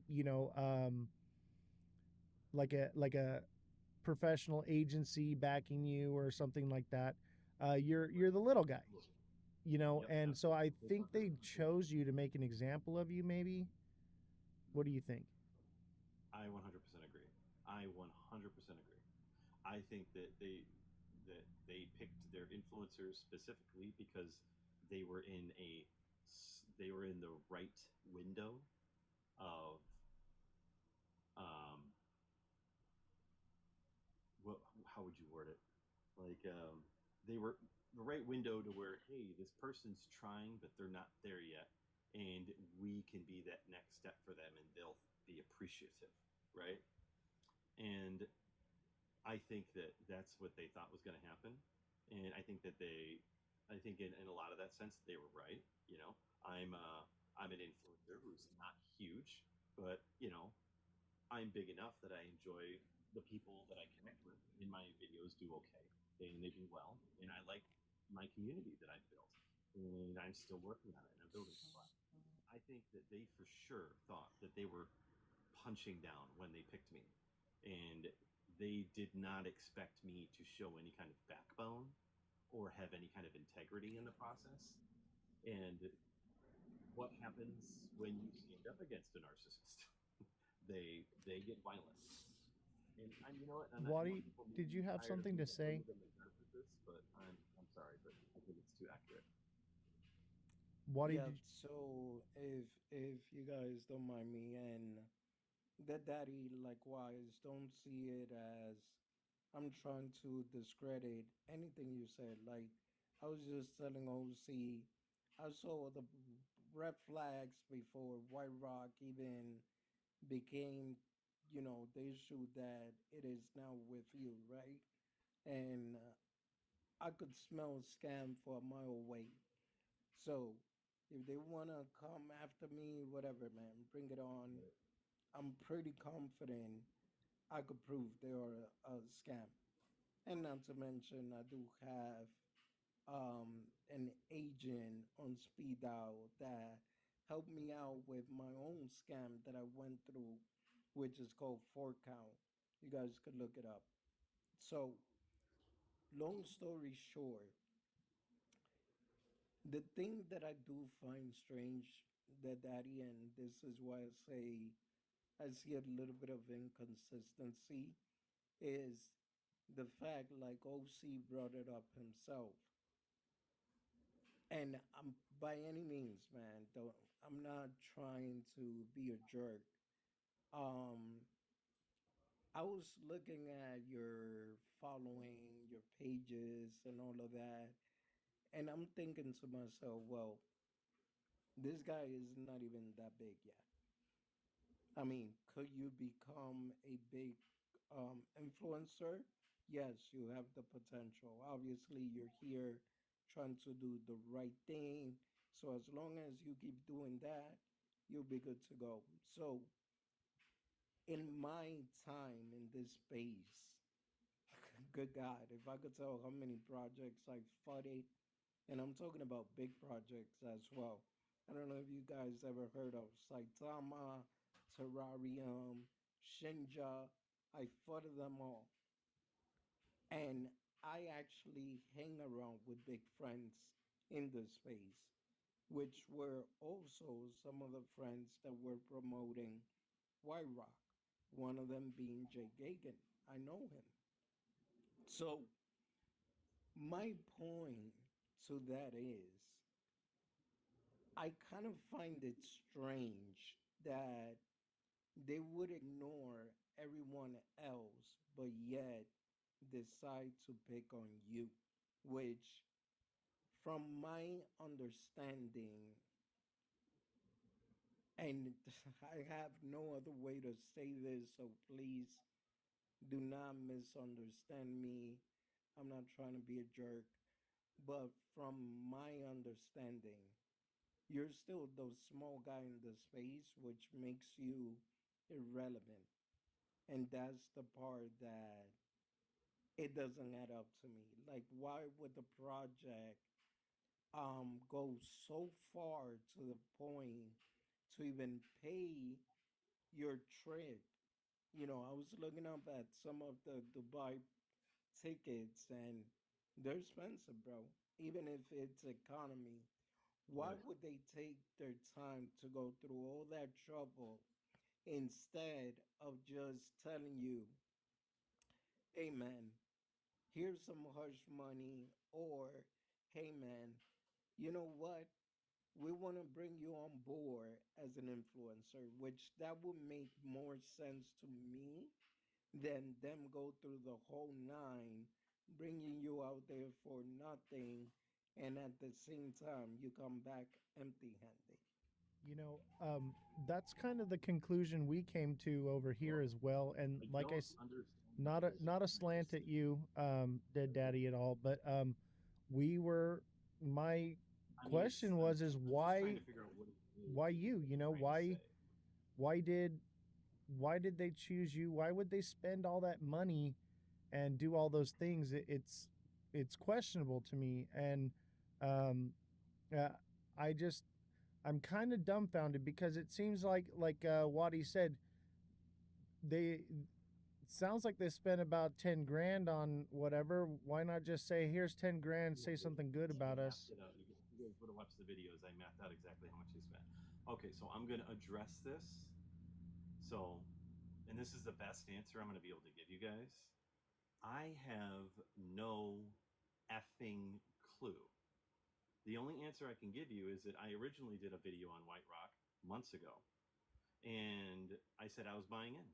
That was it, like 3 or 4 months ago. And then I did a follow up video saying I'm going to sell. And then it was shortly after I did that follow up video that they messaged me and offered me to go to Dubai. That's it. That's all I know. I've never had any communication with them before that. The only information I knew about White Rock, never expected them to reach out to me. I mean, that's the best answer I can give you guys. You guys are looking for something deeper. I don't know what it is. There's nothing I can give you that can satisfy your paranoia. There's nothing I can give you. If you guys think something, if you guys think there's something going on, there's nothing I can give you that can solve that paranoia. Nothing. Because I have no effing clue myself. I'm The only thing that I know is that I think that they thought I was going to come there and they were going to buy me with horrors and flashy boat ride and throw alcohol at me and then maybe get me to sign some sort of NDA and bring me in under a payment promotion thing. And with a bunch of other influencers that they had on there, and because I didn't go on their boat and do their stupid thing that they thought was going to work so fine, um, it pissed them off. And what happens when you piss off narcissists? That's why I keep calling them narcissists. They act just like narcissists. When you piss off a narcissist and you talk back to a narcissist, like, you ever had an argument with a narcissist? What happens when you raise their voice? They raise their voice louder. When you talk back, they talk back more. If you say they're doing something, they turn it around and say that no, that's what you're doing. That's a narcissist's perspective. This is how they do things. They try to one up you on over and over and over and over again. And I think that what happened is that in this process of me being like, hey, this is unsatisfactory, and that's what I was going to do. I never expected to get an NDA. And also, if you guys had done any research, you'd realize I wasn't the first influencer who's received NDAs from cease and desists, that received any cease and desists from Yeah, White Rock. there were several. I looked into There that. was other ones. So I it saw wasn't that. just I was selected, the blessed one, to receive the blessing of the mighty finger be shaken by White Rock on me. It was just weird happenstance, a company with a historic history that anybody who thinks anything negative of them, they attack and try to squash with threats. And I was one of the few. And so it wasn't just me. There was other influencers who apparently received this Well, exact same treatment. I think with And they have a habit if of doing things this way. if you Apparently. don't mind me, I think that with what we found with the media silencing and everything going on with that, I think that it does raise the question is that they just don't want anything out there bad about them, period. And Correct.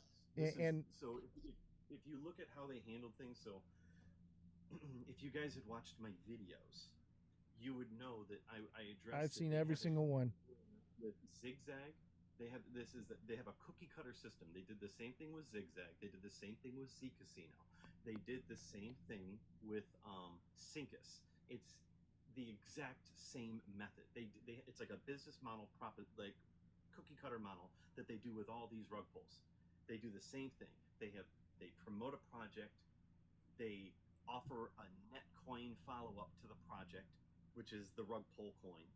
They have a Discord, they do a Telegram, and then every single one of them, if there's anybody that says anything negative on any of the channels, they just ban it. They fill up all the positive comments with bots and employees who run multiple accounts, probably AI bots now.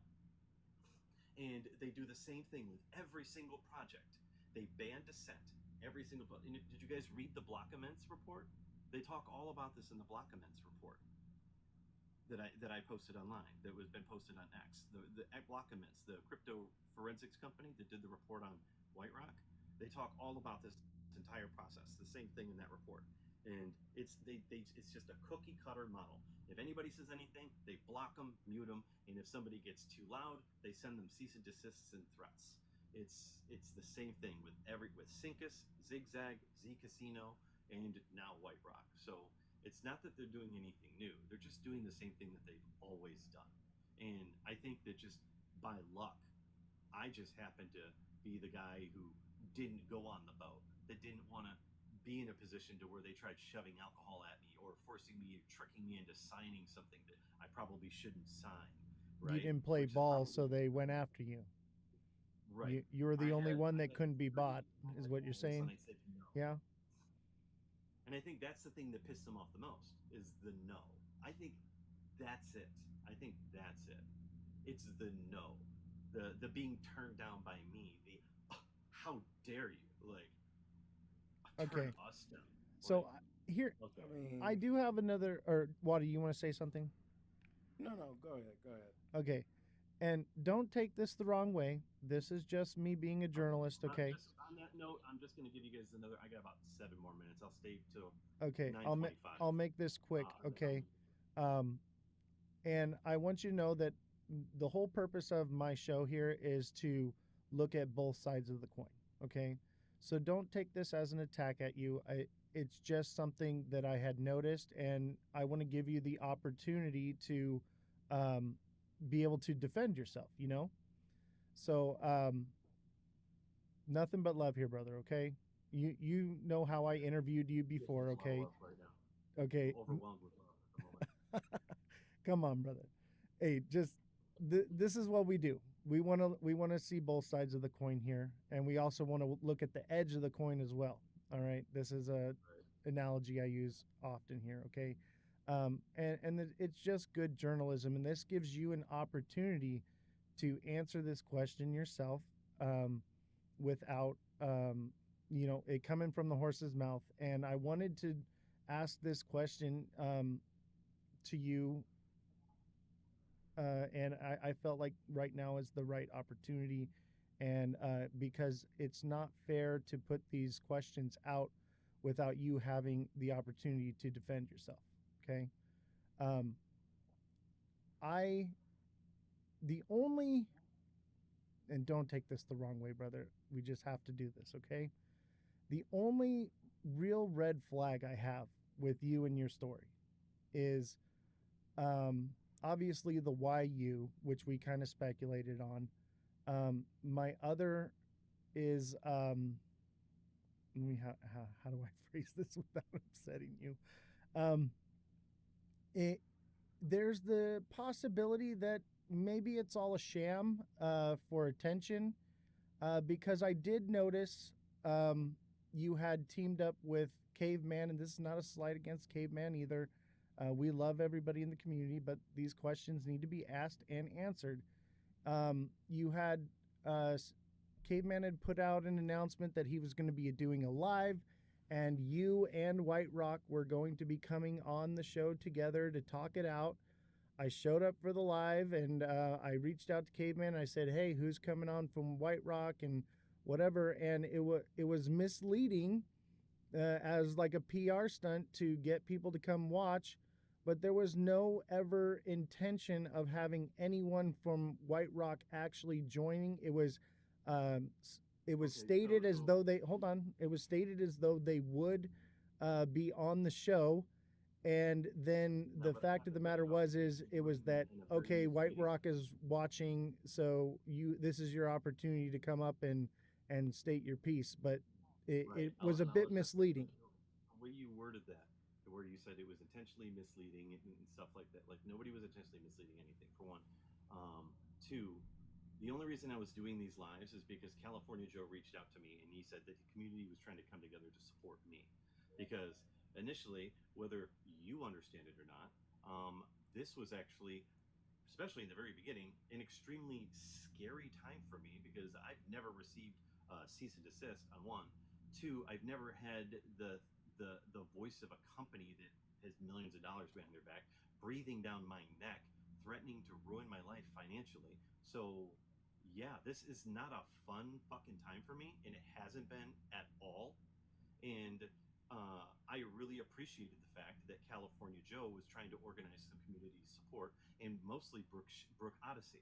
Brooke Odyssey was the one who said she vouched for California Joe, and California Joe reached out to me and said he wanted to set me up a bunch of lives because he was trying to build up communities to help support me.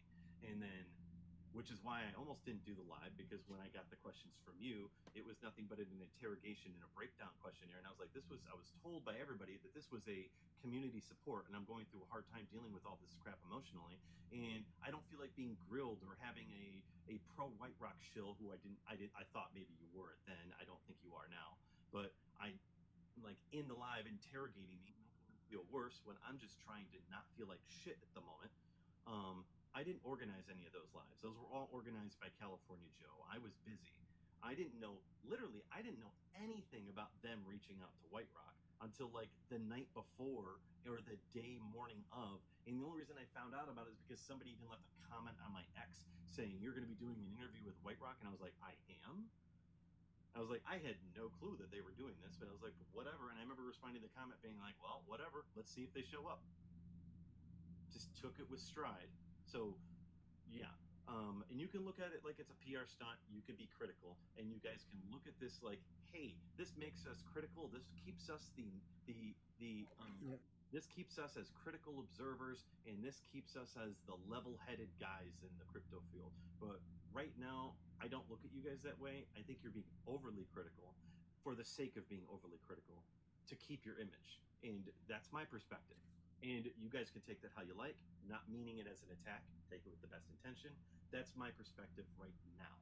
I would love to think better of you guys, but I feel like, for one, you guys show tons of evidence in the time that I've communicated with you that you haven't looked any of the evidence that I've shown you. The questions you've asked me, the stuff that you've brought up in this live alone has showed me that I don't even know if you guys have even watched my videos, and you're here interrogating me about stuff about, like, I don't get it. You I don't get it. obviously So missed I'm not the trying to beginning be. of the I'm not live trying to be a jerk. I'm where we not trying covered to all attack. that. I'm just saying that is my perspective right now. So I had no control over that. It wasn't a PR stunt. And if you look at my video history, my videos on White Rock have done tremendously worse than all my other normal daily videos. My viewership has plummeted on my White Rock videos, not gone up. I went from gaining 1,000 followers a month to, over the past month and a half, I've gained maybe 500.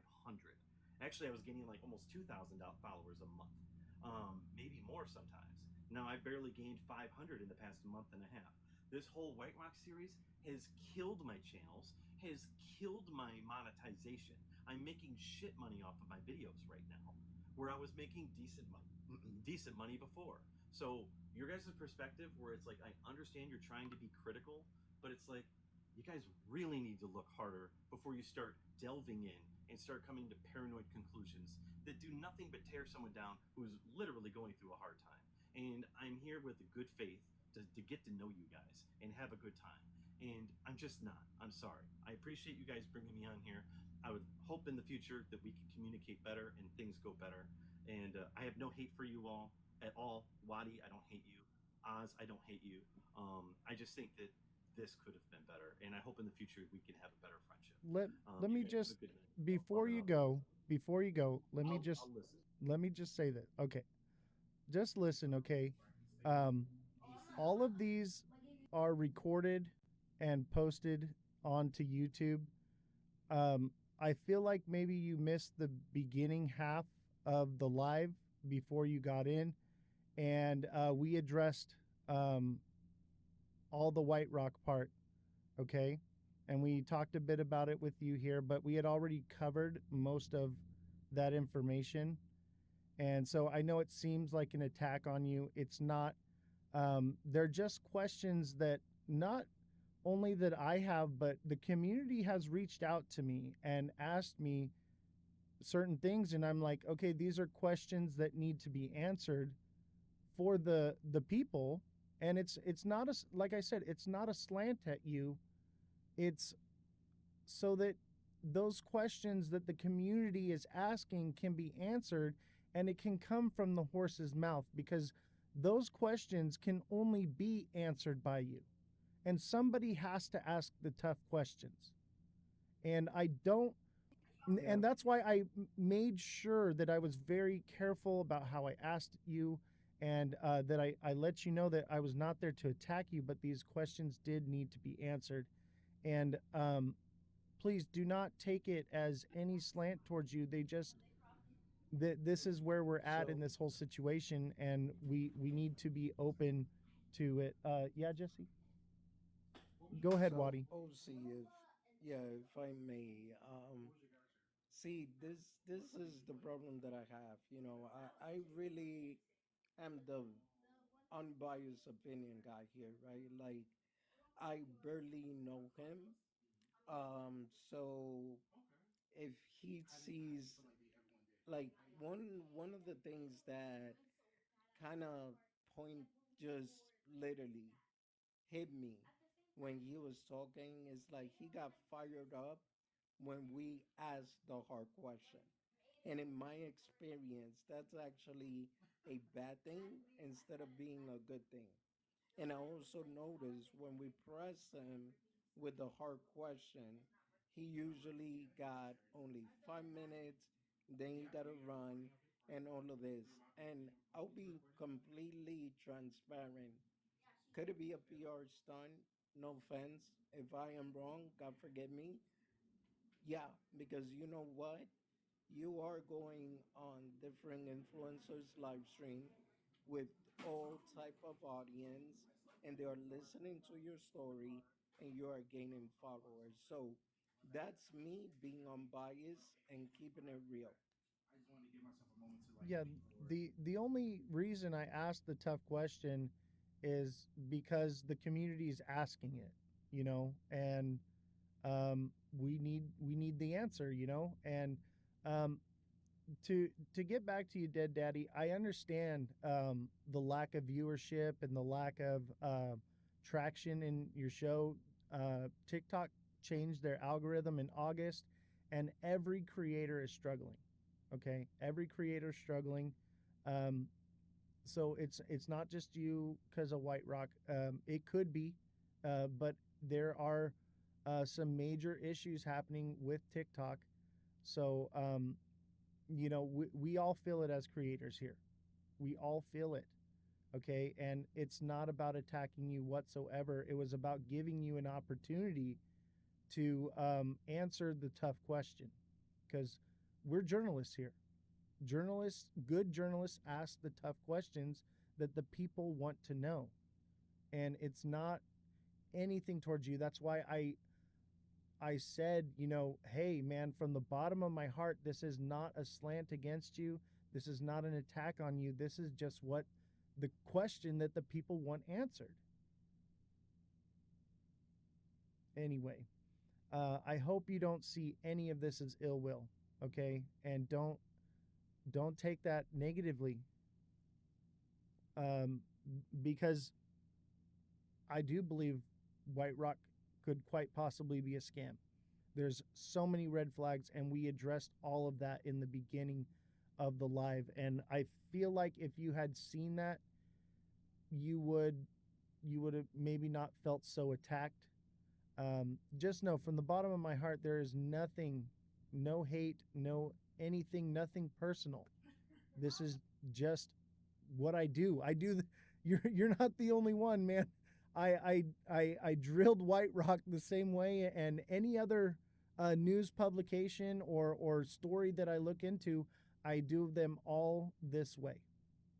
I always have, and that's not going to change about me in this show. And those who are devoted followers here and watch this show, that you know who I am and what I do, and we dig and we ask the tough questions. So please know nothing but love to you. But we have to, if the community is asking the question, we have to answer these questions.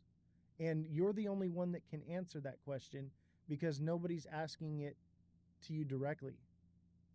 Show you the questions, you got it, buddy. I will send it to you. I don't know if I should dox people though. But yeah, there's more than one person, okay? More than one person have asked this question. It's even a question I had myself, okay? It was a question I had myself. Um, does it make it true just because it's a question? No, it just means it's questionable. It's worth addressing, okay? Not an attack at you whatsoever. Wadi, did you have anything more you want to add on this one? Yeah, no, I mean, my thing is that, Ozzy, like I said, look, I'm a very observant person. I'm a critical thinker as well. I watch how people move, how they react, and honestly, like I said, I don't know him like that. I saw a fellow content creator that was going through an unjust situation. And then, I decided, you know what? I'm going to support this. That is it. That is my whole, how they say, as far as I go with this whole story, right? And obviously, until today. Now, from my point of view, did I see a lot of inconsistencies? Yes, because it doesn't make sense at all. And well, the first thing that doesn't make sense is if you are seeing a project that could possibly be a scam, what would be the point of you going to an unknown country, not knowing the outcome of what's going to happen when he gets out there? So, yeah, I mean, it sounds fishy. Everything else, it's like I don't doubt, in my opinion, about White Rock being a scam or not. I said it was a scam way before any of this with him happened. So I'm crystal clear on that. Now, my point of view, you just spend hours talking about, um, well, an hour or so, not hours, talking about narcissists and how they act and this and that. My friend, I apologize, that daddy, but that was a narcissist reaction. What I saw from you. All right. And you know, let's not throw spears, okay? Let's not do that. We are all creators here, okay? And I want to let you know, Dead Daddy, that I chose to take on this. Um, Everything that I divulged about White Rock, I dug way more into White Rock than I did you, buddy. Okay, and to at my conclusion, I would say that White Rock is a big red flag. I won't touch it with a 10-foot pole. In me personally, what you do your own research. I did mine. Okay, but and we talked about that here at the beginning of the show. Okay, Dead Daddy, for you, I took on this show because you are a fellow creator. Okay, and I also took it on for the people because the people had questions, the community had questions. Okay, and somebody has to be able to ask the tough questions. Okay, and I want you to know I spent a lot of time, money, and resources on this, especially in the beginning, for you. We found a lot of information when we went on your live. You called me the goat, man, and I'm the goat because I asked the tough questions. Okay, and I just want you to know that um, everything we did here was not to stick anything to anyone. It was about supporting you and the community together as a whole, because the community is the ones that are investing their money, their livelihoods. Okay, and as creators, we have a responsibility to our followers, our viewers. Okay, and I just want you to know that I did this for you. Okay, and I want you to know that from the bottom of my heart, man, nothing but love. I get it, dude. I've been in your seat right now. I've been through the legal battles. I broke one of my NDAs on this show, and I have a legal battle ahead of me. Okay, I am in your seat, but sometimes we just got to do what we got to do. Thanks for allowing me up. And Wadi, hey, how you doing? How's everybody? How you doing, Um, California Joe? Finally get to What's see your going on, face. Joe? Good, good, good. Yeah. I think the one thing that we all need to remember here, okay, during this whole process is this was, as you said earlier, and as Dead Daddy also said, this was a purpose, a goal to surround the community, to support him, okay? And I think along the way, and once again, this is my opinion, this is the way I see it, okay? And I want to say that, I don't have a vested interest in this. I'm not looking to create an influencing following of a million people and sell merchandise. That's not what I'm all about. I'm about supporting people, especially people that have a situation that's putting them in an awkward position. Okay, I think that we're losing a little bit of the focus, and I know that you brought up points about White Rock in the beginning of your show. I was in flight, so I was listening. I couldn't really jump in until now. Um, but at the end of the day, good journalism, and I'm a communications major. I interned in major newspapers on the East Coast in my career. Um, Good journalism is you give questions ahead of time, okay? if you're going to interview somebody, and especially if you're going to ask them tough questions, you let them see the questions, you let them prepare, you let them make a decision whether they want to be on to answer it or not. Sometimes people withdraw, such as what White Rock did when Dead Daddy gave him his list of questions. So I think the one thing that we're losing here is that the man is still under a lot of pressure. Okay, there's still a lot of unknowns out there that may come back to bite him in the ass. Okay, and we have to be cognizant of that.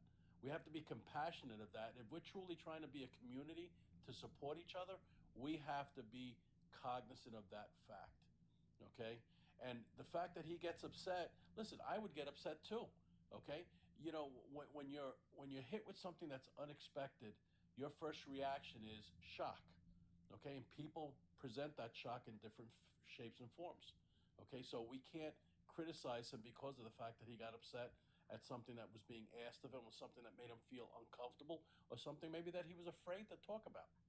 Okay, and once again, and I appreciate Oz that you've apologized to him a million times, and Wadi that you said, you know, you hope you're not wrong, and I same thing.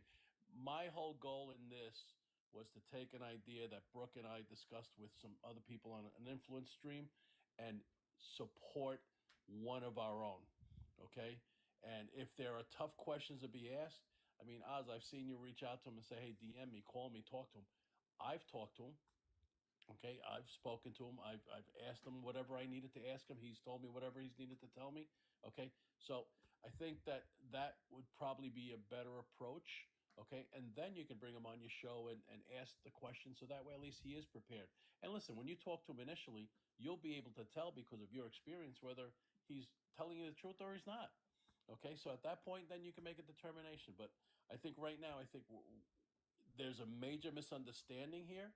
Okay, and I think I just want everyone to understand that we need to clarify that, so that way there is no hurt feelings. There is no feelings that we're trying to hurt him or hurt you or hurt Wadi or hurt myself. At the end of the day, guys, the focus is a community coming together to support each other, so this doesn't happen tomorrow to you, Oz. And if it does, we'll rally around you too. Wadi, same thing goes for you. So that's just my 2 cents. And like I said, I have to jump off because, like I said, I was on a plane for a long time, and I just got home, and I want to be able to go have supper with the family. But I appreciate it, and I will still continue to listen. But Oz, you are the GOAT. Wadi, you are great. Dead Daddy, you are a man. Okay, you are a master at what you do, and I wish everybody a lot of love and blessings, because at the end of the day, that's what's needed. All right, Hey, brothers? thank you, California Joe. I appreciate you coming on the show, and I agree with everything you said. I want the record to show that I did question Dead Daddy about many of these things prior, maybe worded a little bit differently. But yeah, I already drilled him, so he knew what to expect from me. All right, guys. Listen, have a great evening and have a great weekend, okay? And I'll be listening to you guys from as I always do. All right, thank you. All right, take care. Thank you for your Joe. kind Much words. love, bro. All right. Yeah, no. See, I apologize. You know, if I'm too straightforward. If by any chance I disrespected your show or anyone, I do apologize. Well, I mean, sometimes when this because like we had talked about what we were gonna do on the show, but I was just so busy I didn't really give you a list of questions or anything yet, and that's probably falls on me. So don't pay too much mind to it. It is what it is. It happened, but you know, like I said, and I'm sure you would say as well, as we come from a place of respect and understanding, right? Would you agree with that?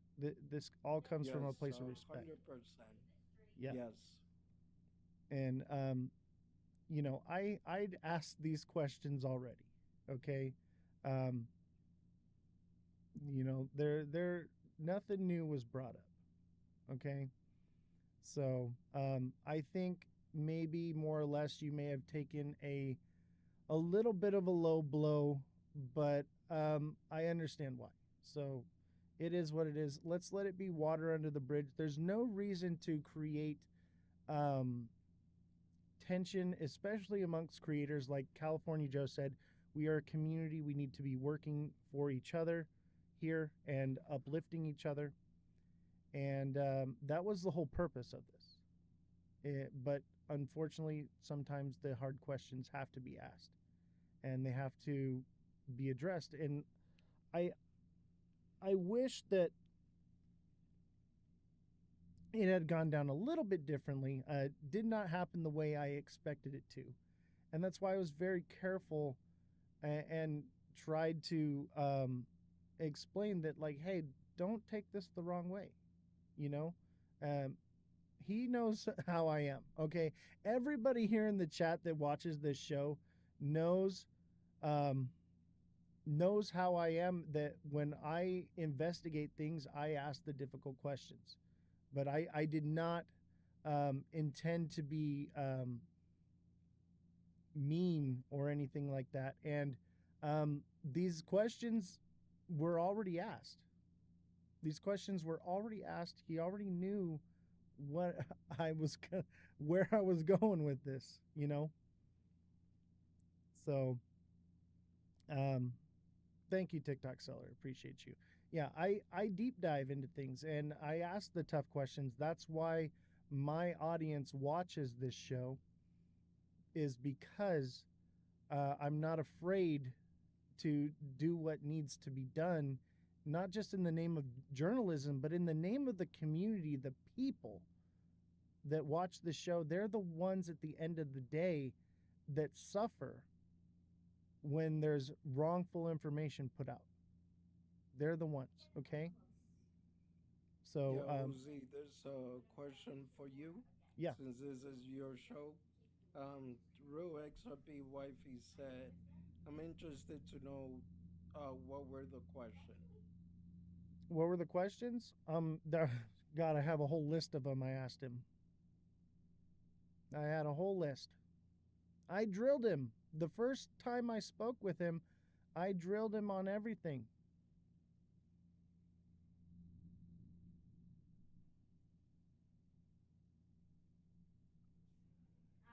Yeah, and, but the questions were addressed on the live. So if you missed the question, okay, you can watch these lives. They're recorded and uploaded to YouTube. They should be on by about midnight tonight. Okay, so all the questions are there in the live. Go ahead, Wadi. Oh no, my thing is, like I said, honestly, I didn't have no ill intention. I don't have any ill intention. Just like you, I'm the type of guy, I am based on truth and facts. And if I see something questionable, then yes, I will ask. And then what makes it worse is the person's reaction in this case. It does more harm than good when you react a certain way instead of just being professional about it. And, as we say, handle things like a man. Yeah. I tried to be very professional, very sensitive, because I get it. It's a very sensitive thing to have those types of questions thrown at you. And that's why I was very careful of the way I asked the question. And I want to be very professional here. This is a professional show here. We are a news media outlet, okay? And, I didn't want him to feel like he was being attacked. That's why I phrased it like I did, and I, let him know, like, hey, here comes the hardball, and he knows, man. The questions I asked him in private were way more critical and deeper into what was going on. Okay, and I feel like I softballed him. All right, I really do. Nothing but love to Dead Daddy. Okay, like I said, I'm going through my own legal battles for breaking NDAs on this show. Okay, I got removed from TikTok for 9 days for breaking my NDA. but it needed to be done because it was the right thing to do. And it was not an attack whatsoever. And I tried to make that very clear. And I hope that he sees it that way. But as to what you said about how he responded to the question, it's normal human behavior to, if you feel attacked, it's a fight or flight adrenaline type thing. I don't see that as anything um, negative whatsoever. It's just natural, very natural for people um, to want to defend themselves, and that's why um, before I said any of these questions or anything, he would know where I was coming from and what could potentially be thrown at him, and I didn't want to ask the questions without him present on the live out of respect, because a man should be able to defend himself in the face of something like that. That it would have been very wrong to divulge any of this information without him present. So now I made sure of that. I alerted him to it. I gave him the opportunity to come on the live. I invited him to come here today because originally, Wadi, I wasn't even going to talk about this, but things were reaching a conclusion with the White Rock thing, and you were coming on, and I felt like it was appropriate. It was never an intention to use you as a way to gang up on him whatsoever. If he feels that way, or if anyone feels that way, it just naturally occurred this way, and I, you're asking the same questions I've been asking, and I think they are valid questions to be asked, and you and me are not the only ones asking those questions. There's definitely at least a group of people asking these questions, and they needed to be answered so that we could finally move on from this story, because I'm sure most of the chat is just white rocked out. I know I am. I jumped into this as support for Dead Daddy, just like California Joe had said it was meant to be a support group.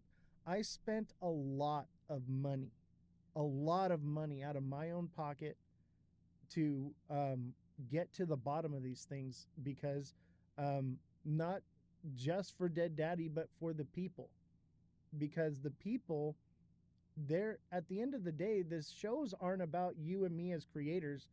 They're about us as a crypto community. Crypto Slayer wants to come up. Did you have anything you wanted to elaborate on that, Wadi? Yeah, I was gonna say, don't let Slayer talk. He's trouble. We'll give him a chance. No trouble here, Crypto No, I'm Slayer. kidding. Nothing but What's love. going on, Slayer?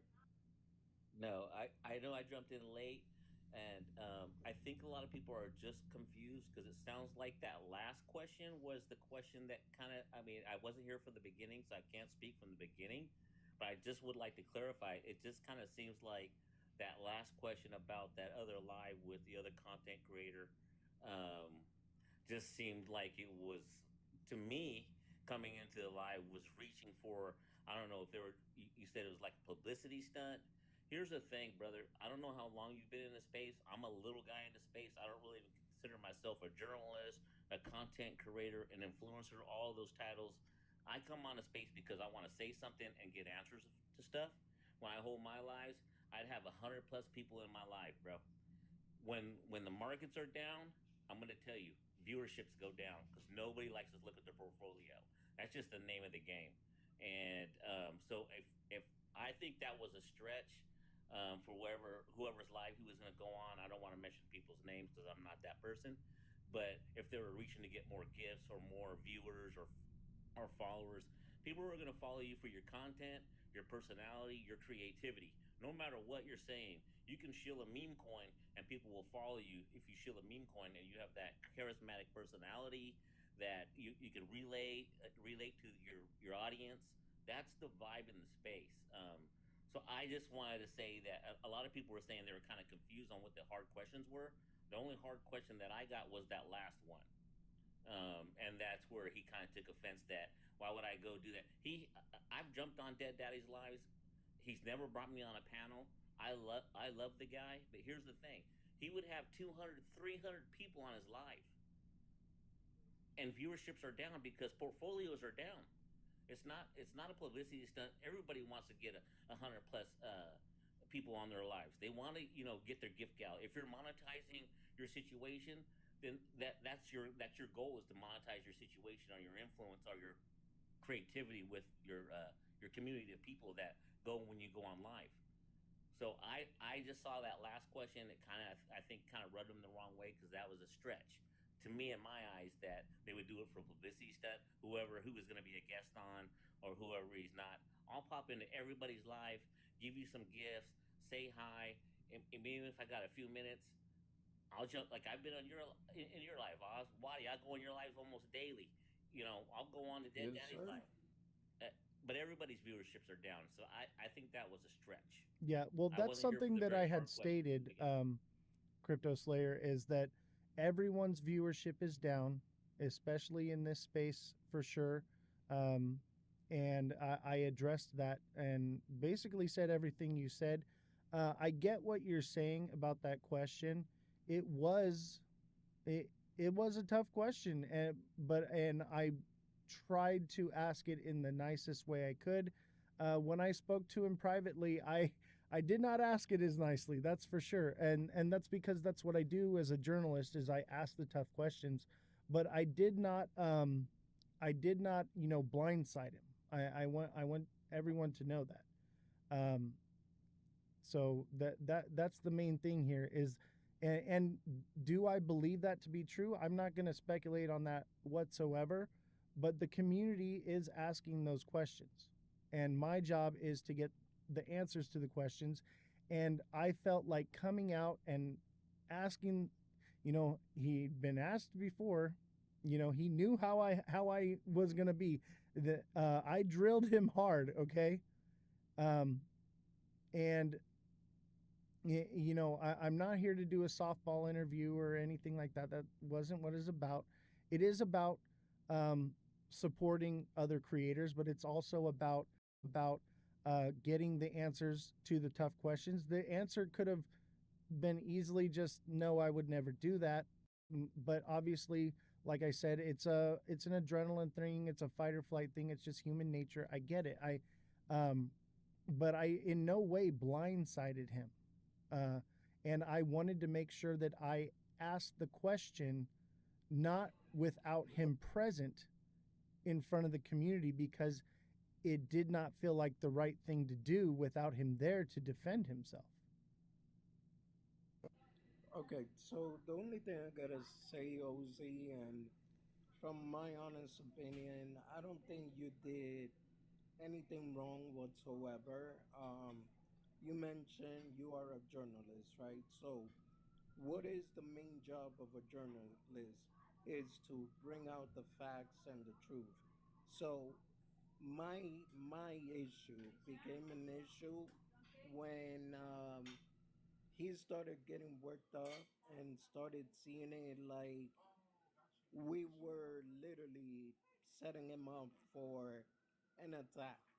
And that to me, it's like, look, man, not for nothing, but yeah, you could kind of say I am from the ghetto, and we say if you cannot handle the heat, you got to get out of the kitchen.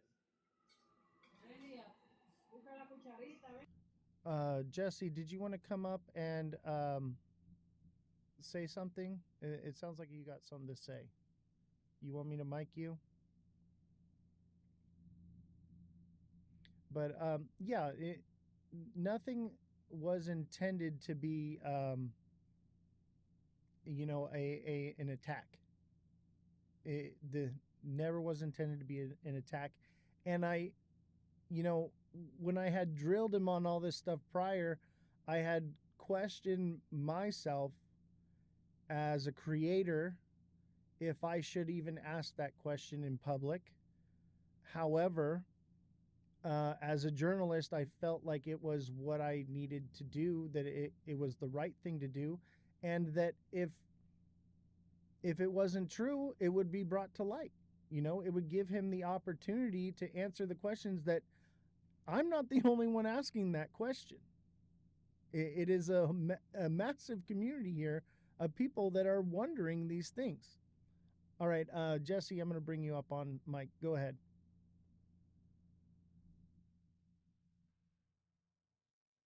Okay, so I think people are really misunderstanding. We have to ask questions that are uncomfortable. And it's not because, oh, we don't like this or that or whatever. A question that kept popping up because we talk to different people and give them the scenario, and they are like, well, it sounds like this. Well, what makes it sound like that? And unfortunately, the word publicity stunt came up a lot. And we were like, okay, well, which side? You know, and we were like, we'll ask him because he's going to know. I mean, his answer will be like, no, not at all. Why would I do that? And unfortunately, he was a little hostile, and I get it. Emotions run high. But what people aren't understanding, the other side to that question is he might be in a publicity stunt and doesn't even know it. They might be promoting this. They're reposting his posts about saying negative things about White Rock. White Rock is reposting his posts. So if he's not part of that publicity stunts, they made him the publicity stunt. They're using his anger towards them and all of that to either promote themselves and show people don't come after us. But the whole point was we kept getting that question. It sounds like a publicity stunt, but who's the one delegating it? And that was why we had to ask that question. It's not um, personal. None of the questions in journalism are personal because they're just not fun questions to ask, and that's fine. And I get why he was upset, but we also have to take in consideration when you make a puzzle, you need all of the pieces. You don't get a whole puzzle if pieces are missing. So that's all I wanted to say. It's not, personal, and we've been doing everything we can to make sure that his story is heard and important because we don't want this to happen to other creators as well. Thank you, Jesse. Um, but yeah, someone in the chat said you could ask them better. I'd go back and rewatch the show, man. I tried to be as respectful as possible. Um, what's up, Mega? How you doing, buddy? Glad to have you on the show, man. What's going on, man? Can you guys hear me fine? Yeah, you sound a little quiet, but you're good. Mega? What's going on? What's up, Waddy? What's up, Crypto Slayer? There's so many names that start with crypto. Good or have evening, the word crypto in the name, my name included, where I just have to click on a person's name to make sure. Um, I've been here since I got in, I would say 15 minutes before Dead Daddy came up. So I heard, the whole conversation about him, but then also, a chunk before. And I would say, I don't think it's bad, the questions that you asked. I think you did your work as far as asking the right questions. It's just the matter of how they were asked, you know what I mean? And like technical analysis, this is what we talk about all the time, right? Everything's information, right? Everything's an indicator, an information telling us what like things are looking. And I think for this type of a setting, it's usually more of a relaxed setting, as far as like, winging things. If people hop up, it's more of just, it wasn't really super planned. But I understand that you actually created this entire show today specifically for this topic and for the case of also bringing him up to talk and stuff like that. But just my personal view is there's different ways you can say things. You can say the same thing, but how you say it is different. Each time I could tell somebody I love them, but I can show them it instead of just saying it, or I can show them it and say it. I can just say the words and kind of walk away. There's different ways how we can say things and do things. Not like I said, I don't think that you guys did a bad thing of asking the questions you asked. I think where I saw the shift, the person just like kind of watching from the outside looking in, is as soon as I think you guys started kind of like And I'm not saying this is like, I would say it could have been worded better, is what I could say, as far as like saying like he's kind of like a nobody in the space. And I don't agree with that. You know, I don't think he's nobody in space. And I know that you don't think he's technically a nobody. And I don't think that anybody thinks that anybody's So a nobody in here. But I think that that kind of struck a chord with him when that was said, and I saw his face kind of shift. And I would personally be a little upset if somebody said that to me too. And so that's kind of just outside looking in, where I saw kind of that shift of where it went to more of the defensive so side of things. so Mega, that was actually me that said it, and since you was here, you saw that I was trying to be as nice as possible to No, rephrase 100%. it. I do Yeah, agree with that. but I don't yeah, think that you were but trying to be malicious. I just think that that's where the yeah, shift was. yeah. So, but that's what I'm saying because, man, I mean, I've been in this space long enough, Mega. I hung around with all the bigger content creator. If people believe me or not, that's just their problem, right? So when I said that, I mean, like, I am pretty sure, like, and I know projects and scammy projects and all of Yeah, that. But when you look at the viewership that the content creator in this fact is that daddy that he's getting, which is not even that much. When you look at the followers, which is not even that much, then you do kind of question, well, why would they pick on you at all people? Because you're not yeah, getting that attention. One thing about projects, because I have been sponsored by them in the past, the one thing projects want to know, how many viewers are you getting? How yeah, exactly. much engagement are you getting? Am I correct? I 100% agree that your motive and your mentality as far as like how like why you even questioned it or somebody said, I don't think it was bad. I really don't. I would have probably said something similar, but I'm just saying for him, it seemed like that's where a shift was. I'm not trying to speak on his behalf. You know, I didn't talk to him at all. Yeah, After this, yeah, whatever. but I get I'm it. just saying, you know, just listening in and watching and kind of seeing the facial expressions. That's just where I saw a shift. And so I'm not saying you guys are right or wrong. I'm just saying that's where I saw it. And you know, everyone reacts differently. Like what you said, you know, like when the pressure's on, especially if you kind of get questions, or maybe he did know the questions. You know, like what Austin was saying. Maybe he shared those questions a while ago or talked with them privately or whatever. But I think maybe even having like a segment of just like preparing, like, hey, we're about to jump into these questions, you know, and here's the list of questions that I actually gave to this person, and I'm going to read them verbatim, and they know exactly what they're going to be asked, you know, or something along those lines. I think might be an approach where, you know, it. I don't know. That's just my personal opinion. Do whatever you want. It's your show, you know. It's Yeah. and But I Mega, enjoyed the conversation. I think it's good that you guys are digging into it though. Mega, at the end of the day, respect is a big thing. So we do need to be respectful of each other. Um, but that question was a question that I had asked him prior that he knew we were going to ask, Yeah. Um, so, and like when I had addressed it, I told him, I was like, I tried, I said, no slant at you about this, but like there are other creators, um, that they could have singled out.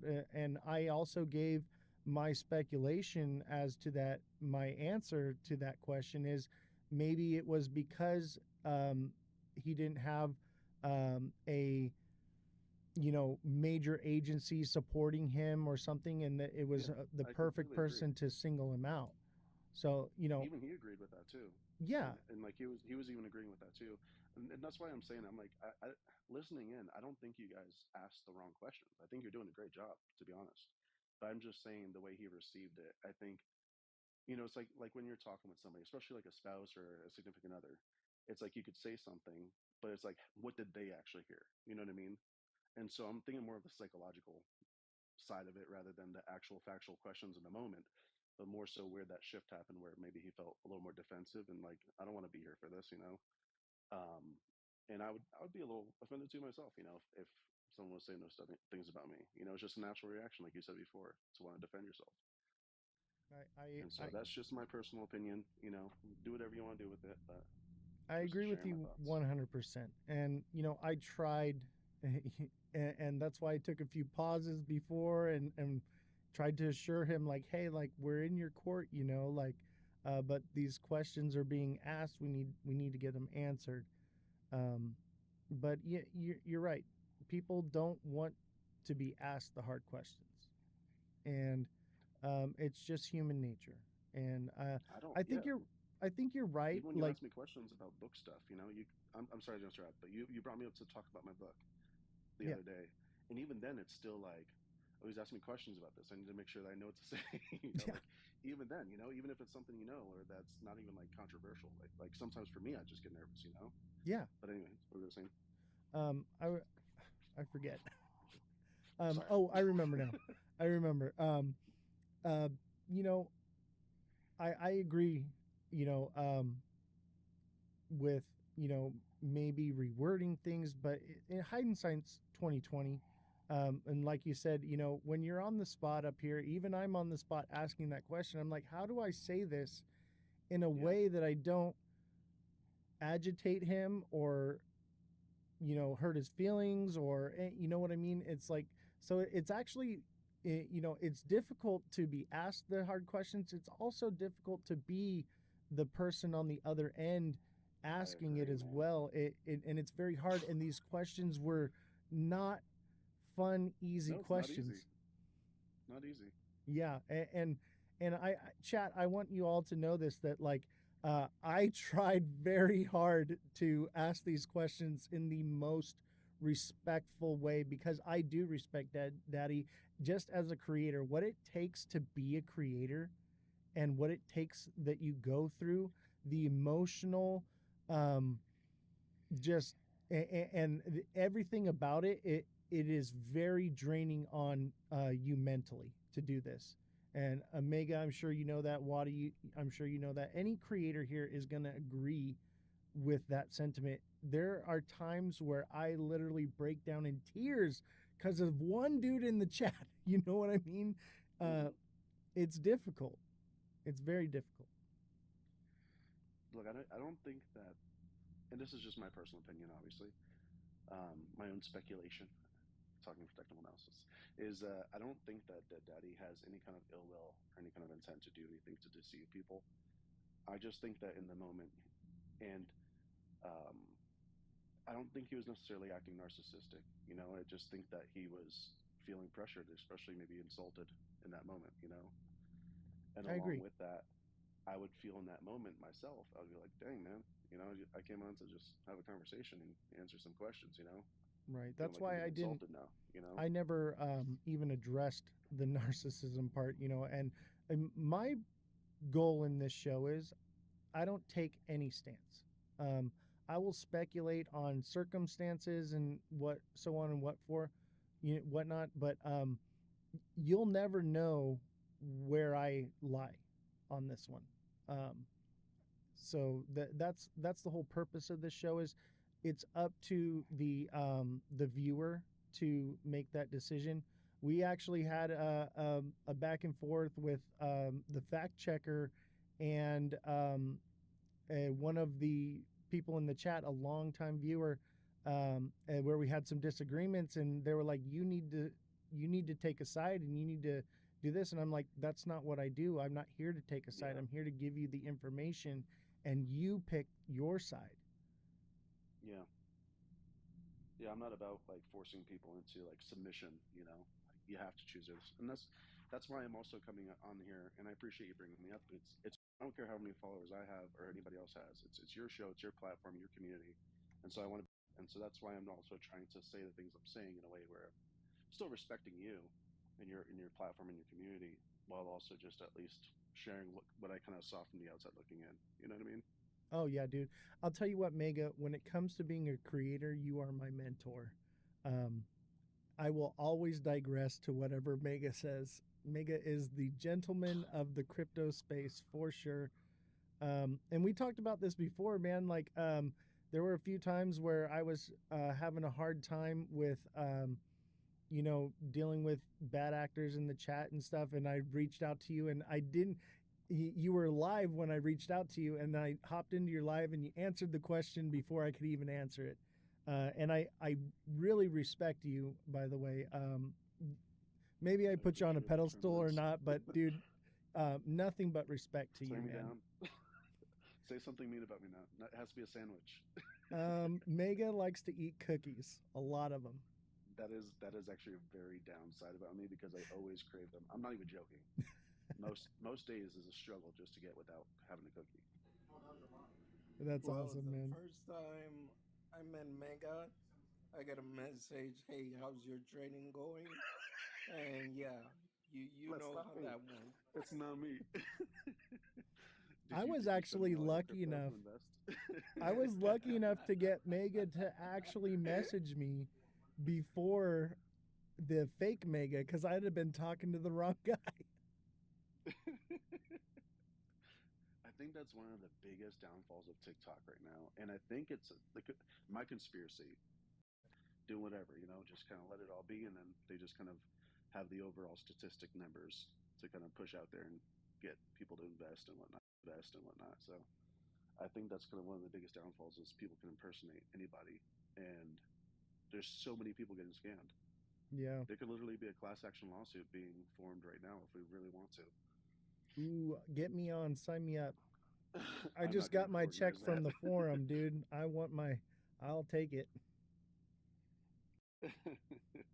No, but I really do appreciate you guys. Wadi, I do appreciate your honesty. I know you like to connect or No, West no, End Mega, mentality on my look, end. you don't have to even explain yourself, bro, because one of my biggest issue is that I am brutally honest, bro. I have zero tolerance for bullshit, and I'm sorry, I don't mean to curse, and scams and all of that. So that's Yeah. why I am the way I am, bro. But No, I completely no understand that. need. You could have, you're right. I should have tried to find a way to not make him feel like, hey, you are a nobody in this space. Even though I did tell him with all the content that he's creating, he's going to be a big influencer. Yeah, So, yeah, I understand that, and once again, I I messed up there I'm sorry. probably. No, I definitely agree with you, and I know both of you both set it up where you were just like, please understand, this is not trying to be mean, not trying to come across as trying to hurt your feelings or whatever, and I completely understand that. I'm just saying that even if somebody said all those things to me, and then followed it up with what they was said, I would still be offended. Yeah. And I'm it just was saying, never my intention to bring him on here for us to Yeah. like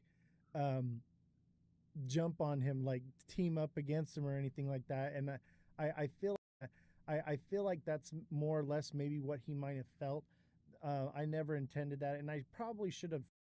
Even today, Yeah. he didn't agree to come on the show. I was like, hey, I want you to come on the show. We're going to talk about everything we talked about, and it's all going to come out today. Not all of it, but most of it. And I was like, I want you to be there because it's important that you're there to, to defend yourself and be a part of it and tell your Yeah. side of the story. And I hope he doesn't feel like I set it up for us to attack him, because I had no intention for that. And I feel like I didn't attack him, but I understand, his feeling in it, but it was never an intention. OC, it's okay, man. Just put the blame on me, bro. Don't worry. It's all good. Unfortunately, because it's my live, it falls on me. Yeah, no, all good, bro. That's It good. falls on me. You ever read the book? What's it called? No, I have to open it up. I'll be right back. I'm gonna open it up real quick to see what book it is. Speaking of books, I got this book right here I'm reading right now. I've read it probably 20 times. This is psychology textbook from Harvard University from 1968. Ooh, this thing is good, man. If you want a good read, if you like science and stuff like that, it's mostly like science experiments and stuff. You won't see this. What book is it? This is psychology from Harvard University That's from that's just a 1968. textbook, Yes, and dude. he, Just a straight up textbook. um, they don't talk about this stuff in universities anymore. These textbooks have been completely like changed now. And man, there's some really controversial stuff in there. It's a lot of like animal testing and stuff. I love animals, but I also love information. So, but definitely a rabbit hole for sure. Jump down that one. The book that I was talking about is called Extreme Ownership. It's by Jocko Willink, and he was a Navy SEAL. And the premise of the book is him sharing his life, and then also like his work within the Navy SEALs and whatnot, SEAL Team 6, I believe it was. And just as the leader, no matter what happens, is the ability to take full ownership, even when it sucks, you know. And then you're just like, it is what it is, you know. And it completely starts to shift things in a lot of people's lives when you start to do that. Take ownership for, you know, why are my bills not paid, or why is this happening? Why is this person mean to me? You know what I mean? And there's always reasons we come up with, as to pointing the finger, and the book talks about basically pointing the finger back at yourself. What could have I done differently, or what can I do different next time? You know, adapt to the situation and overcome it like a Navy SEAL would. That's And a really exactly cool book. how I look at it right now. Is you know, no matter who said what, the blame falls on me. It's my life, and I'm learning. I'm new to this content creation stuff. I've only been around a couple months, and as much as we've been blowing up so quickly is just fascinating to me. But yeah, it's a learning curve for sure. Yeah, exactly. It's all learning. It's all information, and you're doing a great job, though. I think Thank you're doing you. a great job, honestly. With a lot of topics. And look, man, I honestly, and just so the audience know, OC invited me to the show. I did not even know that Daddy was gonna be up here.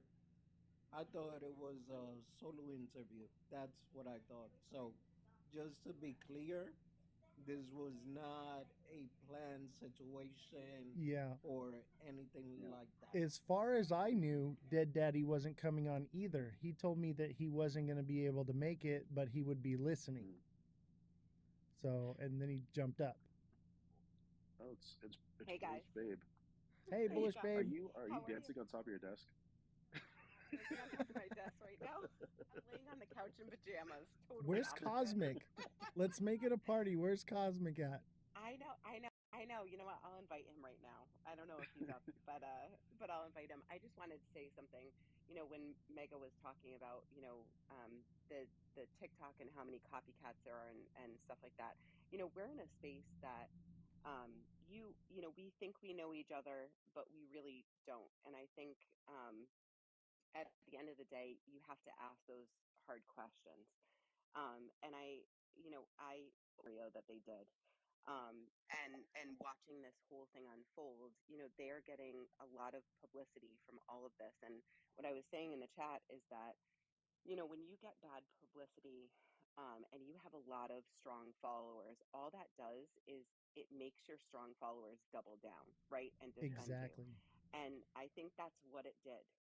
It made them all double down. And so it was not a dumb move on their part to utilize this publicity to do that. And that's exactly what Jesse was stating is like the question, is that why did even White Rock post what he had posted on their website? It was all publicity, and I don't want to take a side. Okay, that's not what I do, but it was very thought provoking and raised a lot of questions of why they did that. And I think you're right. I think that they you know what they say, no publicity is bad publicity, but whether No, it's positive or negative, it's good. Yes. yeah. And I think Yeah. I think that they knew that their defenders were going to double down, right? And all that does is it actually exacerbates their followers to go out um, and make public all of this stuff to make it look like they're calling us a scam or whatever. And I think at the end of the day, that's what this did, and it's unfortunate that he felt like you were attacking him or anyone else was, but I feel like it was good for those questions to be asked at the end Mm. of the day, because I feel like crypto is a very like uncertain place, right? Um, and there's a lot of people behind the curtains that don't show their face and are anonymous, and Hey. a lot of yeah, and a lot of project teams, right? That don't do that as well. And I think when you have that, you have got to dig deeper, you know. Yeah, So, Bolution, to hey, your Wad, point, hi. hi. To your point, yeah. It's funny because when I had a private conversation with Joe, but obviously I'm keeping it private, and that was one of the things that I did mention. I was like, well, Joe, you know what they say about publicity, right? Good or bad is still publicity. So I'm not trying to accuse anyone of anything, but we just never know at the end. Yeah. And the other thing that I was gonna say is I've been in the space long enough. I funded meme coins project. Right now, I'm funding freaking CBCN from time to time. I don't see their team reaching out to me. Hey, come find out what is our project about. I'm And the doxing reasons myself right now, but why, my last name is Futter. what happened? but that's the thing is, like, at the end of the day, if the team isn't coming back, you kind of know it's, and again, I don't want to get into any big thing, but if you kind of know that something is going on when a team doesn't come back and send somebody who is in press out, right, for a big project like this, and actually answer the questions that are being asked. And that has not happened yet, as far as I'm concerned, right? I think 100%. And the questions I'm in contact directly with White Rock, they will not answer any of my questions on any of their official um, emails or websites linked to um, them officially. They will only talk to me through middlemen and like telegrams and things like that. And I keep telling them, I'm like, look, I want to get the questions answered and everything, but it has to be on the record. It has to be official. Like otherwise, it's nothing. And it's just been a I runaround mean, with that's them. telling, right? Yeah, Yeah. that's telling for sure. I just wanted to say I do agree with you, Bullish, babe, because for myself, I like to stay anonymous, and it has been a tough journey as far as like building the trust. You know what I mean? Hmm. I've been in this since 2020, as far as like creating stuff for crypto and stuff like that. Started over on X, did that, built it up to like almost 3,500 followers or so, and then I stopped doing that for a couple years because of like health stuff in my family, and then started doing this in November. And for me personally, I was just like, how do I build that trust with people? Not so I can sell them something or do something, to try to gain anything necessarily, but just so they could feel safe in the community. And I think the more influence you start to have, the more you have to almost like, not that you have to dox yourself, but the more you have to really prove yourself in the community as far as being a person who's willing to take some hard hits, take some hard Yeah. questions, and really be as transparent as possible. And so it's like, if I'm not showing my face, if I'm not sharing my name and where I'm at and stuff like that, what other ways can I still create that connection with people? And so one of the things I do is create free things, free resources or videos just trying to help people and stuff. That live streams just teaching people things and stuff. And so it could only make up so much of it. But especially when it comes to, my point is this: is when it comes to companies that are actually creating crypto and solutions, I think the amount of transparency there should be beyond reproach. Is huge. Yeah. You should be able to look at a company and say, I don't even need to go talk to them. I already have all the answers. You know what I mean? Like, Yeah, I mean, the thing that I've said before is I think that it's really funny. I mean, I right now own three businesses that I run. And I think that it's funny in crypto that people don't treat crypto projects like businesses, and yeah, they don't. And I think that that is something that needs to change in crypto, because there are so many projects out there that are allowed to operate like they're not businesses, that it's a problem in crypto, and it's 100%. actually kicking people out of our space, because they're not operating the same way that a regular business would operate. And why do we allow them to do that? I don't understand, you know. I think that creates an avenue. That's a void right there, right? That creates an avenue Yep. for, if you are willing to be that person who is transparent and has a project that really has a solution, or maybe Hmm. you're just like reaching out to companies saying, "Hey, Thanks, Francesca. you need to be transparent, and I'm willing to be a person that helps you to do that." Almost like a consultant type of deal to help people to be more transparent as companies. I don't think they would really care about that, but that is a Hmm. void, whatever way you want to approach it, because it's proven to be very taken advantage of right now with And it's scams and interesting. I think, fees. yeah, and I think a lot of people have been able, a lot of projects have been able to hide behind, the fact that there's not clarity in regulation, and so that's why they're doing it. And I think that that's what's so important about clarity and regulation in the space. If we have that, then these companies and these projects can't hide behind that excuse anymore. And I think that that's really important that we get 100%. that. Yeah. No, Let me that ask. is 100%. But guys, OC, thank you so much. Bullish, it's been a pleasure. You too. Mega, likewise. Yeah, I Wadi, actually Good have seeing my you. best friend thank over you for here. coming. He came all the way from Texas, and we're Oh, supposed to go out and enjoy, you Hey, Have know. thank you fun. for coming on, Wadi. I Thank you. appreciate you coming on. You're a G if you're going out at 10:30 at night, Wadi. Yeah, he's going out Hey, in his well, you'd be BMW. surprised. I'll post paint the the town. videos. You guys see. You know what we did yesterday? So my wife went to a concert, and me, Ken, and his two brothers were all best friends. We grew up together. We went to pick her up, right, from the concert. So we were all hungry. You want to know where we was at 3 a.m.? In freaking IHOP. I was gonna say, was it Taco Bell or IHOP? So No, no, it was IHOP. So, but hey, guys, I appreciate y'all. Love ya. have a good OC, night. once again, I apologize, bro. I didn't mean to, make things worse. And I appreciate you, brother. Have a I good one. I appreciate you too, and Bye, Wadi.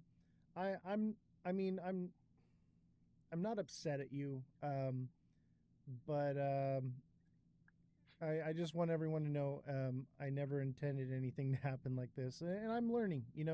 I'm learning here too, and I'm going to count this as a good learning experience because this won't be the only time that we're asking tough questions and doing things, Exactly. but the responsibility does lie on me.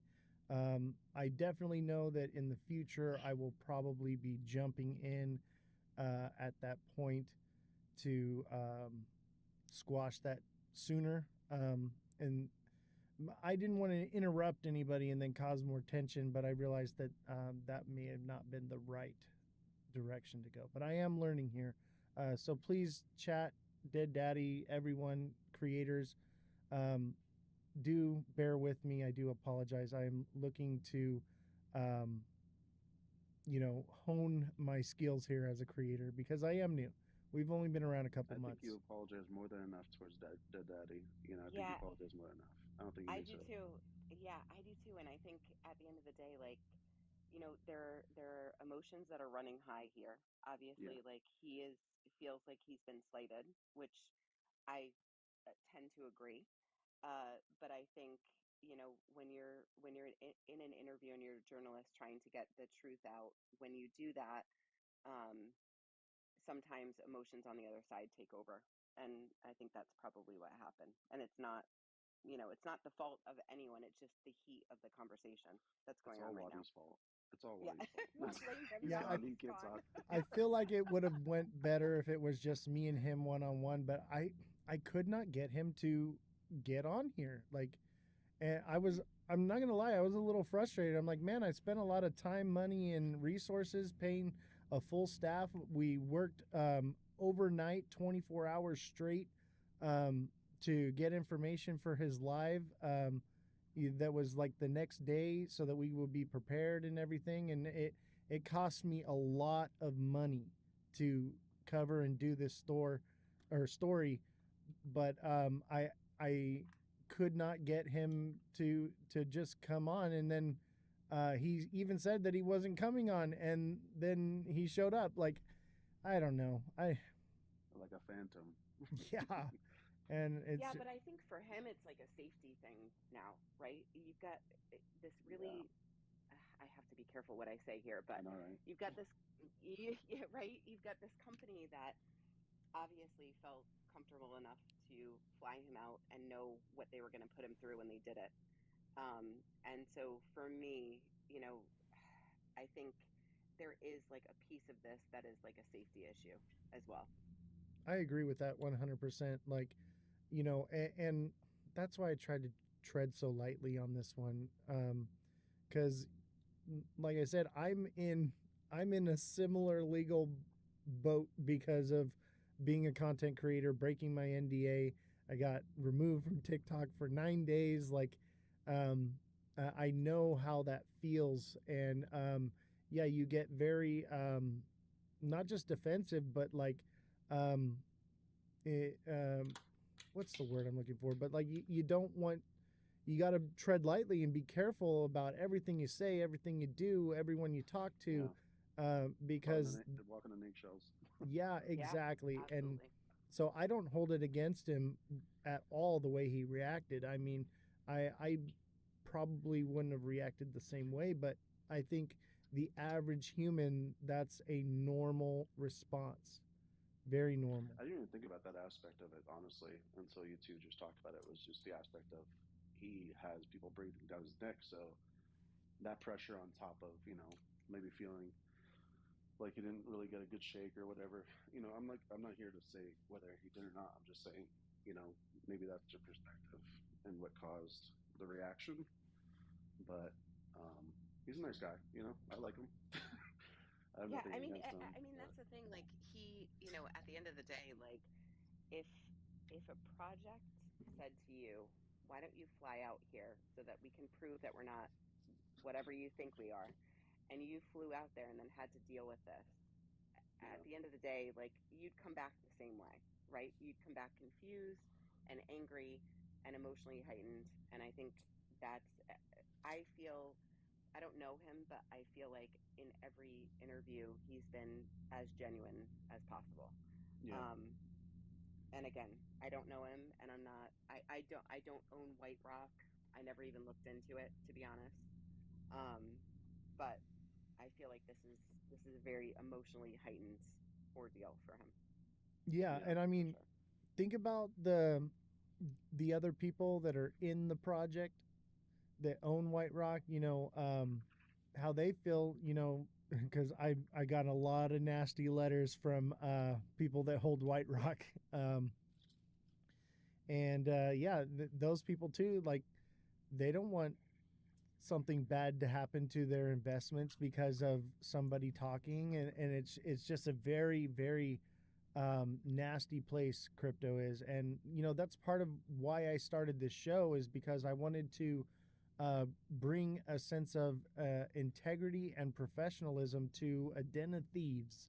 I say this all the time, and yeah, it's very difficult when you're in a place where most creators, they have everything to gain from shilling out a coin to somebody, and that integrity is lost somewhere along the way. And that's that's my goal here, is to build a sense of integrity in my platform so that people will trust me. And the chat here in this show, they trust me because they know um, I don't take a side, and um, I don't really shill anything. I do the TA and stuff, but like if I find something that I believe in, I'll say, hey, this looks pretty cool. Let's learn about it. But I'm not here to, everybody throw your life savings at it. I'm about, trying to help people grow their financial freedom for themselves and their family for generations to come. And it's about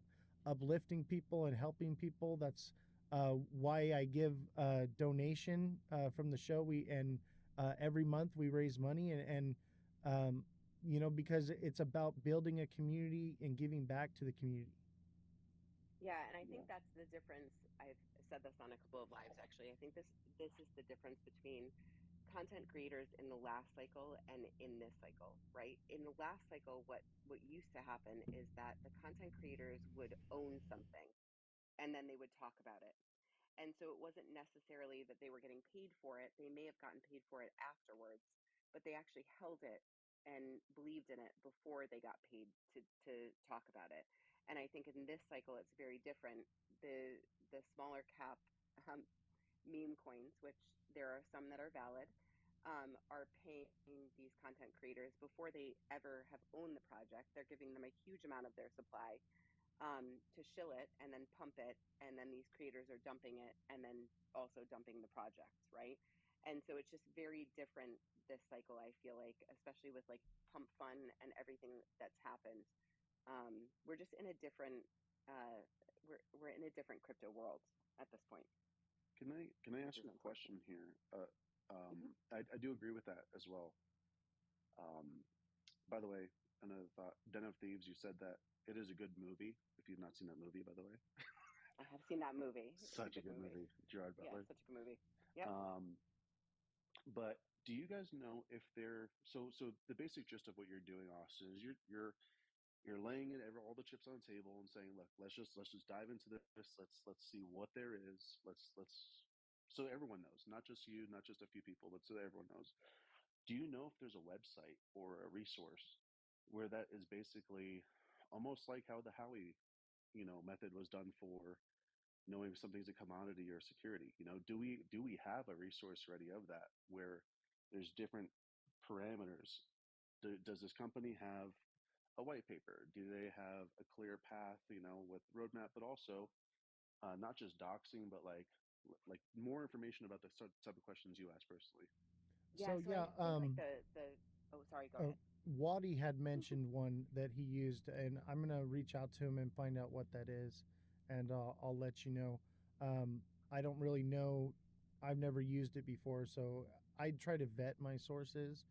But that's part of why I have 3 journalists here and a fact checker, because we have a right wing, a centrist, and a left wing journalist for a reason, so that we don't create echo chambers. And then we have the fact checker that's separate to sift through those to come to uh, basically, okay, here's what this side's saying, here's what the other side's saying, here's what the middle's saying, uh, here's the facts.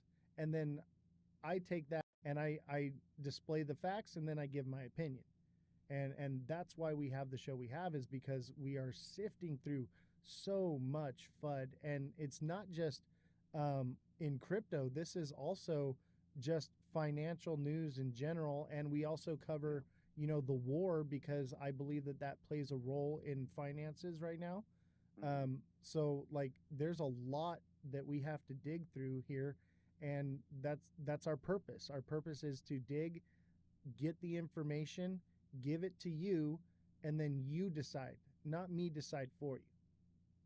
Not to put more stuff on your plate personally, but do you guys already have like a spreadsheet or something along those lines of the ones you've already kind of went through?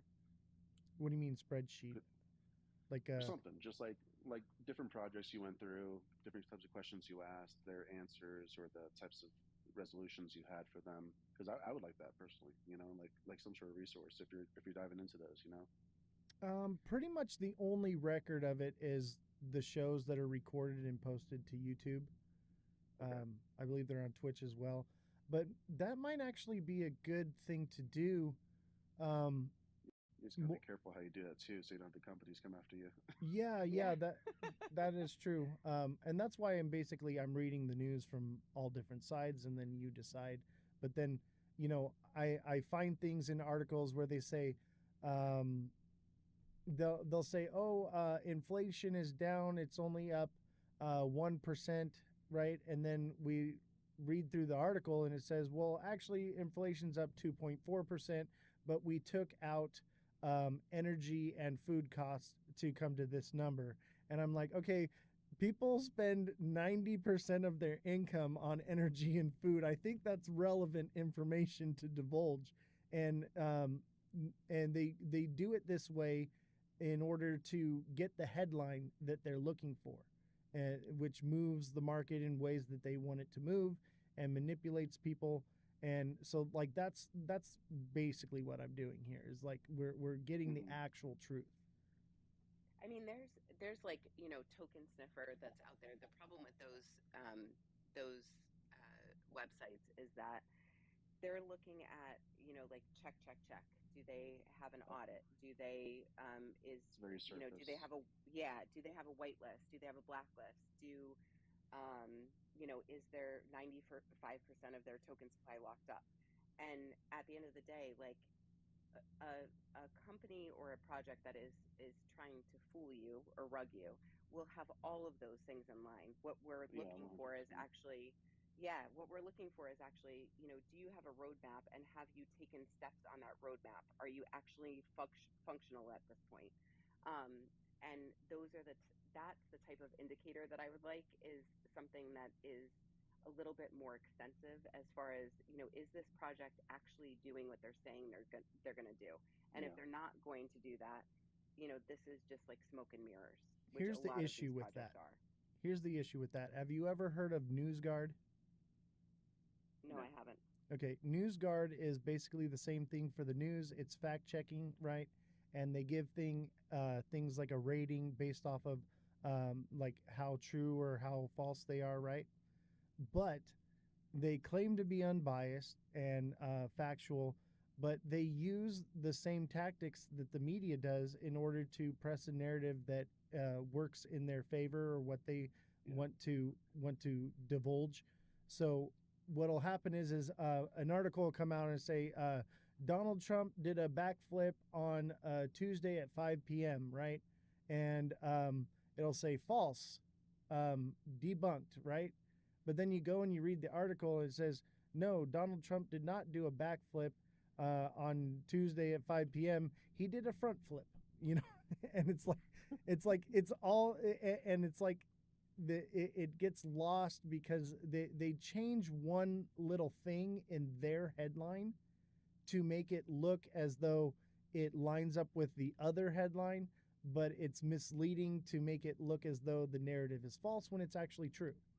That's the problem. I mean, and that's why doing your own research in crypto is so important. I know we all 100%. want like a fast win. We all want to get in Right. at the bottom and like ride it to the top and become a millionaire overnight. But at the end of the day, most people that are millionaires in crypto did not make it overnight. They actually researched, they got into projects that they not only believed in, but had utility. And then they actually waited and were patient for that to actually go up. And I think that's the problem. We're portraying crypto as something that is an overnight success, like a lottery, and that's not what crypto is. Agreed. I'm still waiting for my safe moon to go up. I'm just joking. Yeah. No, that's I'm waiting for my SXT to go up, man. Safe moon. SXT seems promising. No, but the reason why I say is because I keep my portfolio relatively tight as far as like almost small handful of stuff, and most of the stuff people know what it is. I don't divulge like how much I have of whatever, but just more so like I'm not really in the realm of looking around as much. You know what I mean? So that's why I was curious as far as any kind of resources, or is even if it was just like, Austin, I know I don't want to put more stuff like, because if I share an idea, then your people are going to stop telling them different ideas because then he'll want to do it and then give him more work. Job security. No, but even if it was like releasing an article of like what you did, and I would love to read those, and dive into different projects like that. But don't do that from on my accord. I'm just sharing an idea. I like what you're doing, and having it digestible other than just a live stream too is also a nice avenue. Just to throw it Yeah. out there. I think that's actually a great idea. Jesse's probably ripping her hair out right now because she knows she's going to end up managing Dang it and writing it. She's been trying to do that forever, right? And everything needs to be referenced, every sentence, every. Yeah. It And needs to be a tokenized as link. well. Yeah. A I think link that would to be a every great single resource, sentence. though. I don't know. I'll think about it. I have a Will never lot put on me my into plate. the. I think I'm doing about 20 hours a day right now. No, I got you like don't have to two do and a that. half hours of sleep last night. I'm just saying it would be a cool thing, It would. Whether it's now or later in the future, I'm interested. Maybe that's something I could do with the Discord. I just started Discord and it's just starting to go. I'm doing my TA classes on Discord now. By the way, if anyone wants to sign up for the Discord, make sure you send the link is in my bio for the Discord. And if you want to sign up for the technical analysis classes, either send me a DM on TikTok or there's a hashtag TA classes sign up on the Discord. Sorry, I didn't mean to do a little PR I'm thing. excited to come on your show because you're a TA specialist and I do a lot of trading. And so it's funny because I think you were in our live the other day and you were like, that's what I'm seeing too. So I'm Mhm. interested to see what you're seeing in the market. Yeah, I definitely have a different style, that's for sure. I do No too. indicators. Yeah. No No, me either. indicators. Yeah, You don't me use too. indicators? I use 3. I just use like the Stokes. I'm like a pattern seer. I think Yeah. it's like my Same. ADHD. I can see the patterns and then I Same. just find confluence and that's where I trade from. That's And the indicators actually mess me up if I have indicators on my chart. I'm exactly the same way. I noticed that about you. That's why when you said the prices, I was like, that's exactly what I'm seeing. And I have that bad ADHD and I see the patterns, I mean, look at my chart on the live here. It's a massive head and shoulders. But I guess where I get it is like I see the pattern before it forms. Like Mega will back me up on this Me one. too. Yeah, Me too. And we were actually trading in the wolf pack today for 2 hours on like the 1 minute. And this guy Phil, who is a really really good trader in the wolf pack and has been trading way longer than I have, we see things the exact same. And so he was writing me tonight because we're both in a SHIB short right now. And he was saying, this is where I see it going. I see it going up, and I'm like, oh my gosh, that's where my entry is. Like we were spot on. It's crazy. I feel like most people in crypto are neurodivergent. Yeah. you You know? have to be. So yeah, I think so. Hey Mega, I got a question for you. Are you I seeing might have an answer. Are you seeing the head and shoulders or are you seeing a quadruple bottom here, bro? Cuz I I'm on am the fence. seeing both. Are you on the daily? That's why I've been kind of holding off. That's why the white Just light is on. It's either red, green or white. If it's white, it's like I have no idea. honestly, the way I report it is like, look, we have the the left shoulder is a small head and shoulders. Yeah. The head is a double top. The right shoulder is a head and shoulders. And Yeah. altogether it's a huge head and shoulders. Yeah.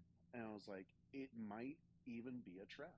I was like, we just have to be careful, but it's when you have that much indication going on with patterns, I'm just like kind of like, Roadrunner and Wile E. Coyote, it's just like, is the wall going to be painted? Am I going to just run flat into it? And so I think it's good to keep that in the back of your mind. And that's partially why I always have like that paranoid feeling of like, oh, the whales are after us. Yeah. Just because it's true. It's like so many times we've had good patterns form, cup and handles and inverse head and shoulders, and it just gets squashed, and I'll now tell you we have. this. Oh, good. it's easier for it to go down than it is for it to go up. Exactly. Yeah. Yeah. Exactly. Yeah, And that's, and I think, oh, go ahead. a lot of people don't realize that they'll start to like. I mean, how many times have you heard it too? Or even Bullish Babe, like anytime it goes up a little bit, people are like, it's never going back down. I'm like, dude, chill out. Yeah. People come Like, into the it's live and obvious. they're like, "Oh, it's going up. You said it's going down." I'm like, "Yeah, it is. Just give it some time. It's gonna go down." I'm like, and like, Are you guys looking at? Is this XRP on the daily? Is that what you guys are That looking looks at? like the daytime frame. yeah, this is the Or daytime. I mean, even the week time frame looks yeah, the it's pretty same. similar now. Look at that. That's a head We and have enough shoulders. information. That's a. I think that's too long as a flag, to be honest with you. I agree. It's not a flag, Once it and starts to fizzle out after, like before the Head and Shoulders that we have now, the big one, if it had started going up from there, then I'd be like, okay, maybe it was, some sort of a flag formation. But now that we're going sideways even more, it's I feel like that fair consolidation value is gap what on it the is. downside.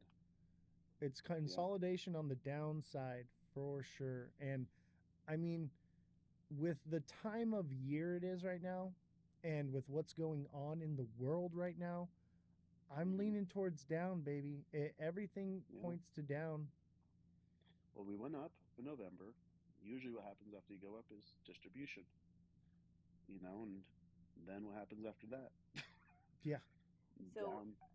so are you guys seeing like the double bottom on the hourly though? Like, there's a big, huge double bottom. I saw I that don't usually too. watch And that's why I the think it'll go to hourlies too much. 233. I don't usually watch the hourlies too much. More so just because 233. go up to meet the last top pretty much. So a Yeah. double, quadruple bottom. Look, I'm down for it if it was to shoot up, but it's always good to keep in mind what we're seeing right now with patterns. I hope it shoots up. I got to pay the staff here, man. I just think what it looks like is that XRP may have some news. That's what I think right now for the storyline. I think XRP may have some news that's going to take it up before maybe everything else I don't know. I'm not on that feeling one that. 1 hour. I think we're newsed out on this one, and the only news we're going to get is speculation to the case being dropped. But I'll tell you this right now: what we're going to mark my words, Torres is going to say 60 days. 60 days review. 60 days? Yep. I don't know if you guys know this about me. I was studying for the bar exam before I decided to be a creator. I don't know what I was thinking, but yeah, that's just the legal process. It's continuance after continuance, and this is what I think. Okay, I know I'm a futter, but this is what I'm thinking here. If XRP was going to be used like a currency, we would need clear regulation on whether or not these currencies, not just XRP, are securities or commodities. And I feel like if that was the direction that they were going, was using these decentralized coins, that would be one of the first things to come out for legislation. But the first legislation that's come out has been stablecoin bill. And they're looking to maybe even revise it to have the Fed be in control of the regulation of stablecoins, which I think is a one-way track to a one world currency. And Mega, I know you're a believer. I'm a moon boy. Yeah, you're. Well, I mean, The moon biblically, cheese, sir. you're a believer biblically, right? Oh, So, I think my XRP. oh shooting up. well, Yes, I am a believer. I go to Mega to make me believe about XRP. He makes me less bearish, but whether you believe or not, the fact of the matter is there are people that do, that are in control of everything, and they are pushing for these things to happen. So I believe that is the direction that the world is headed, is this one world government, one world currency. And it's about control, not about decentralization. And that makes me a bit biased to this, but I think that the overall goal here is CBDCs and stable coins. And that being the case, what purpose does XRP have? Well, then, because RLUSD can do basically everything that XRP can do, except for it needs XRP to facilitate the gas fees, and it needs it as a liquidity pool. So really, what real value will it have? Because it's going to be like trying to fill a bucket that has no bottom in it. The money doesn't sit in XRP. It flows through it within seconds. Obviously, it will go up if it takes over 14% of Swift. I think that's a little outlandish. I don't trust anything Brad Garlinghouse says. But let's just say it does. He has everything to benefit from keeping the price up as long as he can. And I think that the truth is starting to come out about this. People are waking up to this. But there's also a large community and a lot of social media is pushing the creators that are pushing this coin. So I think that there's that sentiment behind it. So I do believe in the moon cheese, but it gets Actually, its value. I don't think social media. Oh, I don't think social media is actually pushing it.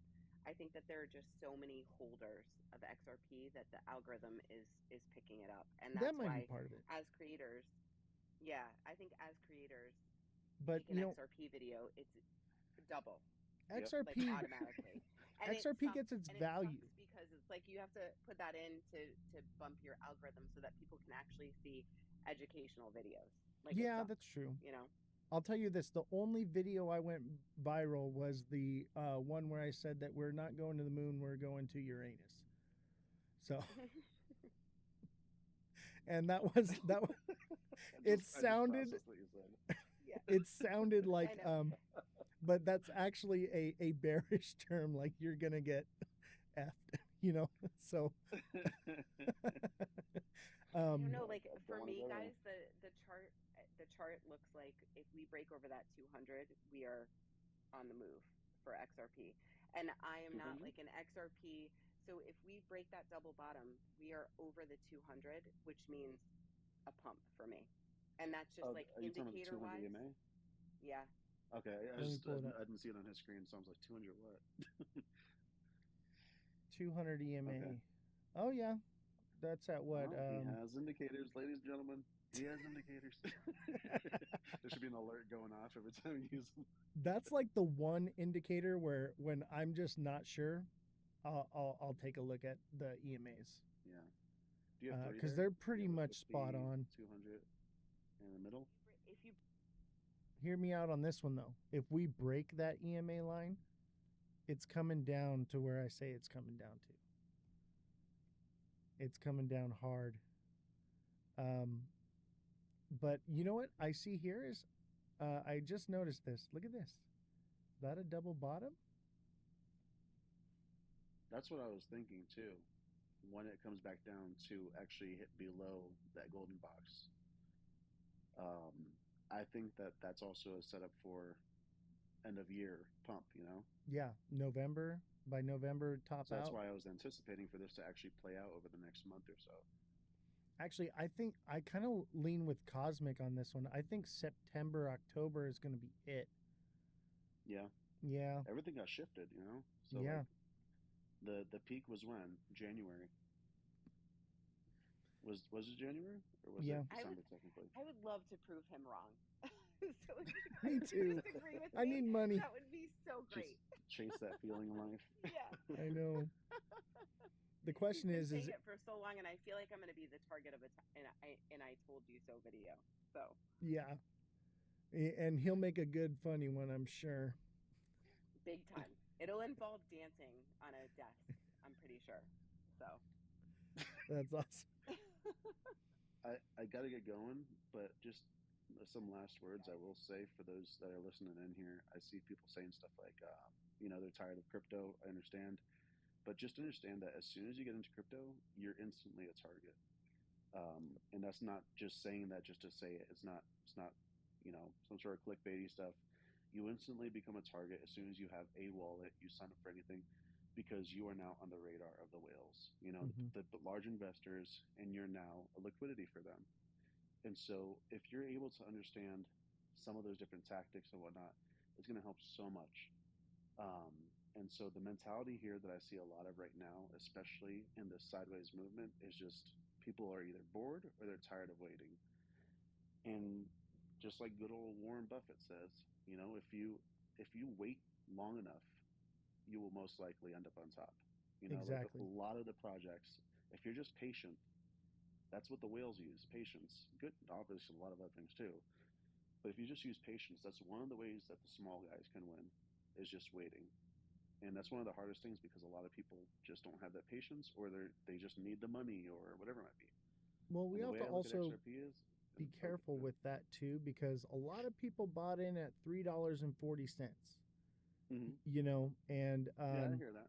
I'm and talking about many my times, position, I would guess. yeah, many times I in a cycle I've ridden it all the way to the bottom, DCA'd all the way to the bottom, yeah, and just hoping for something that never came. And so that's also something we got to be careful Yes, of yeah, I do agree. when we're, because we have an obligation to our followers as well. Yeah, if you didn't get in at like 30 cents or 50 cents like I did, I'll tell you this, it's a different story. everyone's financial situation is different. And that's Yeah. why I offer the one-on-one coaching, because I don't throw a blanket scenario on how to get rich in crypto. What I do is I formulate a strategy to cater to your specific needs to get you profitable, because there's money to be made on the way up and there's money to be made on the way down. So if you are struggling in crypto and you just say that you're over it, send me a DM or become a deluxe subscriber and send a DM, and we can get you profitable. We have nothing but success stories here from our subscribers, and all of our subscribers resubscribe. That's the big thing here, is they resubscribe because they are making 18-year-old kid is remodeling his parents' kitchen and just got his the remodel all done, and now he's turned his parents on. They're watching the show. So that's awesome. Yeah, that's TikTok seller in there. He says, yes, sir. That's him. So a lot of success stories. So if you are struggling, and not just me, Bullish Babe, Mega Crypto, they're good too. I will give credit where credit's due. If I see that somebody is doing something good and making a difference in the space, and is on point and knows what they're doing, I'm going to give them credit. And I give both of you guys credit for sure. Thank you. Now, I've seen it with my own two eyes, and I think it's important to not just find one creator and stick with that, and that's it. It's important to reach out to different creators and educate yourself as much as possible. Do not blindly follow any creator. Get as much information as you can, and that's how you become successful. So everyone, definitely give Mega Crypto a follow, Bullish Babe a follow. I put my stamp of approval on them, 100%. Thank you. Thank Of you. course. I appreciate it. Appreciate you Thanks guys. for having me up tonight. Yeah. And appreciate you guys so thanks, much. man. Yeah. I'm going to have to have a good night. speed through the news today because we went way over, but it was a great live. Have a good night, guys. Good night, And, guys. Good night. I'll hang out and chat, but have a Yeah, good I night. appreciate you guys. Always are welcome on. If you just want to pop in, send me an invite, and you guys are always welcome. Thanks, man. Have a good night, Ozzy. You too. All right. Well, that was an interesting live. I would say definitely maybe our best one ever. I mean, it had some ups and downs, but good entertainment, that's for sure. And thank you to everyone with all the gifts. The gifts are just massive amounts of everything. Thank you to everyone that gave. So much appreciation to everything you guys do. And remember, we have the technical analysis class that will be on Discord. If you are interested in taking the technical analysis class, learn how to read the charts like I do. There are very few creators or people in general that do it the way I do. And it's instantaneous. It's very quick, and time is money. All right. And that's what I want to teach you guys to do. Space is limited though, because I want to be able to do close interaction with the students, so that way you can learn it very quickly and we can get you on your way and bring in new people. The idea is not to string you along and milk you for money. The idea is to get you learning, get you profitable, and get you on your way so that we can make room for new people. And so if that's something you want, send me a DM. Also, become a deluxe subscriber or a regular subscriber. Our basic subscription comes with daily price points for XRP, or if I see something that's about to moon, I will put out an alert for it. And I post those. Sometimes they go out at like 3 in the morning. So we also have the email alert system. If you sign up now, it's free for the rest of the month. It is $1.99, but it pays for itself. Everything that I offer, I try to put it at a value where it will pay for itself quickly, because I understand a lot of people don't have a lot of money or they've already lost money in this space. The idea is to get you profitable and get you profitable quickly, so that the bull run doesn't come and bite you in the butt, okay? Because if you run with the bulls, you get the horns, man, if you don't know what you're doing. Definitely recommend that to anyone that's interested in that. Let's get into the news, huh? We'll kind of speed read through these because we got about an hour. I think we can do it. So Coinbase secures EU crypto license, swapping Ireland for Luxembourg as the main hub. Coinbase has obtained a market in crypto assets MiCA license from Luxembourg Commission de Surveillance de Structure Financier. So yeah, I'm not going to read the whole article, but already read and vetted. It's happening. So this is cool. Those of you that hold Coinbase, you're probably making a lot of money. I know some of you guys, we were covering it and got into the IPO on this one and just making buku bucks. But remember, IPOs are a fundraiser for Coinbase. And remember, we covered the news that Coinbase was potentially going bankrupt. This is a way that companies solve that issue. So it is a rug pull, I guess, but it's different. It's a fundraiser, okay? They release the IPO, it buys up, the price runs up, and then the company sells off shares, and that's how they gain finances to fund their projects and whatnot. So make sure you're taking profits. You only need to hold one IPO Class A stock, okay, in Coinbase to be a Class A shareholder and have a stake in the company, have voting rights, okay? You can sell them all, keep one, okay? And then you can buy back in later when it comes down, and you become a shareholder in the company. All right.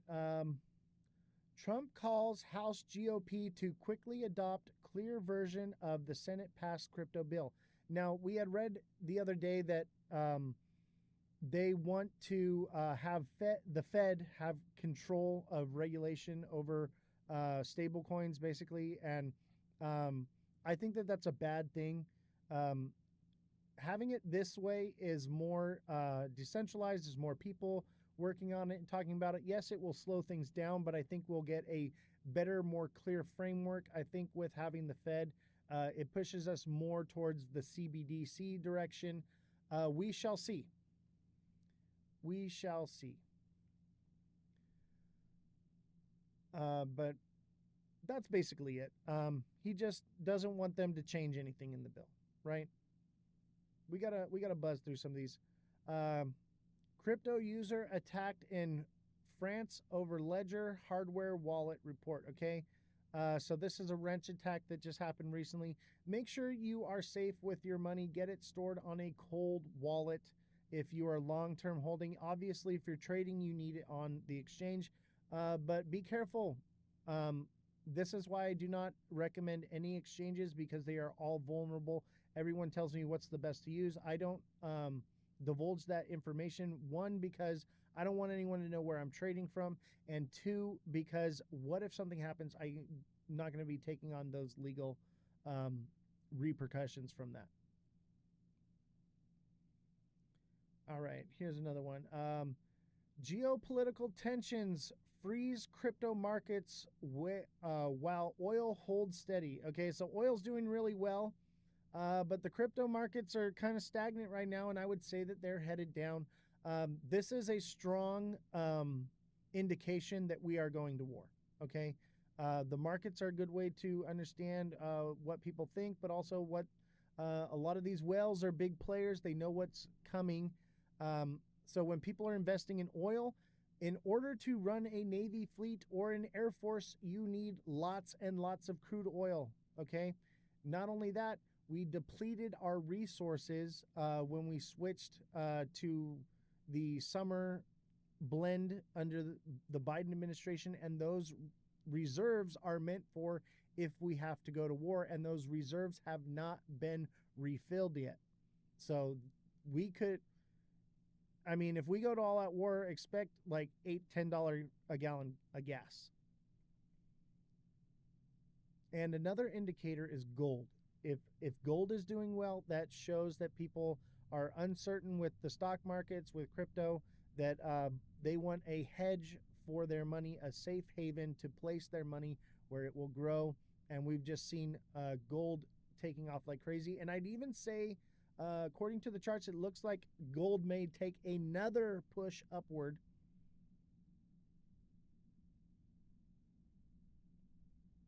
XRP news today: Ripple traders brace for Torres's decision and SEC shift. Bitcoin at 204. So a favorable ruling by Judge Torres could prompt both parties to withdraw their appeals and boost XRP spot ETF hopes. Bill Morgan warns a quick ruling could signal another rejection, citing the previous 7-day turnaround. And here it says Ripple and the SEC filed a renewed motion on June 12th, seeking to lift the XRP sales ban and reduce the fine to $125 million. Here's the thing.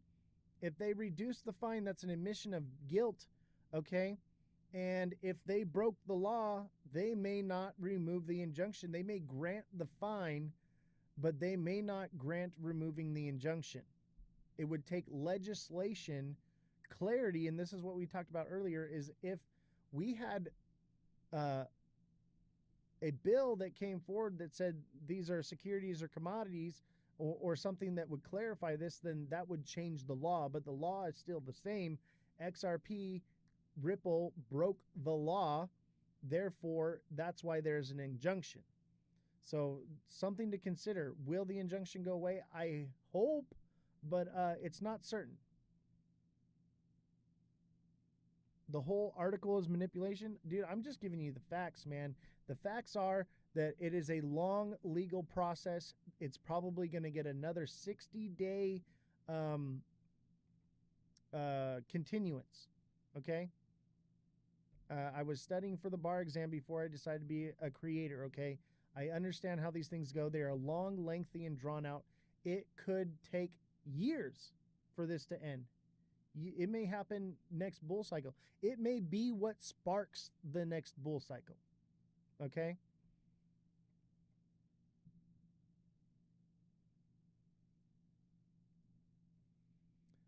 Housing market sees major power shift, which will send prices into free fall. An unlikely state is set to get hammered.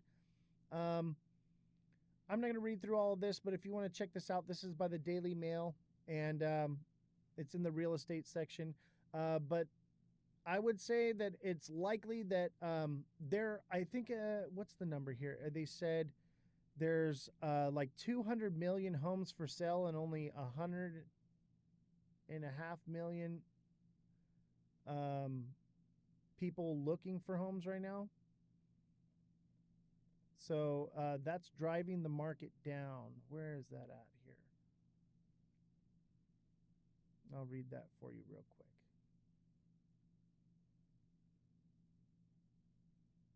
I don't remember. But yeah, that's basically, there's less people buying than there are homes for sale. That's not good. Yeah, prices are dropping.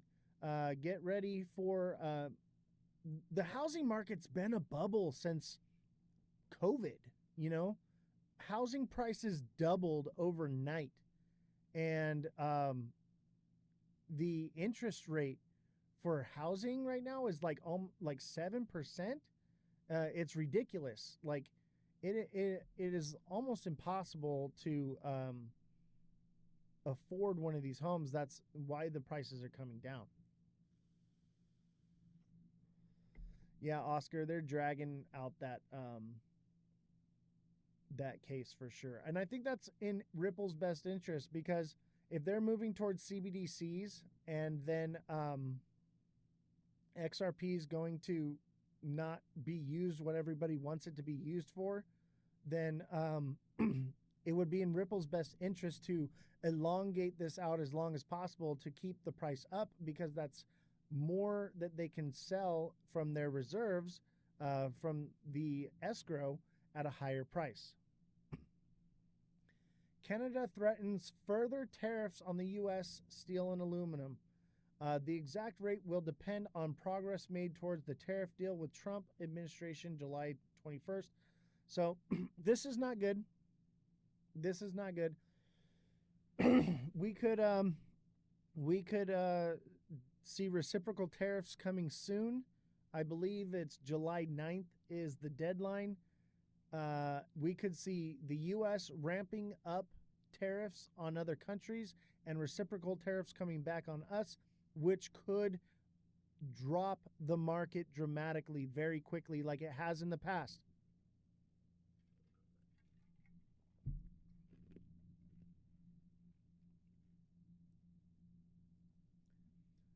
Trump administration tariff updates in June. That's just recapping what we just talked about. All right. So a week into the war, Israel and Iran trade fire as Europe's diplomatic efforts yield no breakthrough. Let's watch this little video here. This is crazy, bro.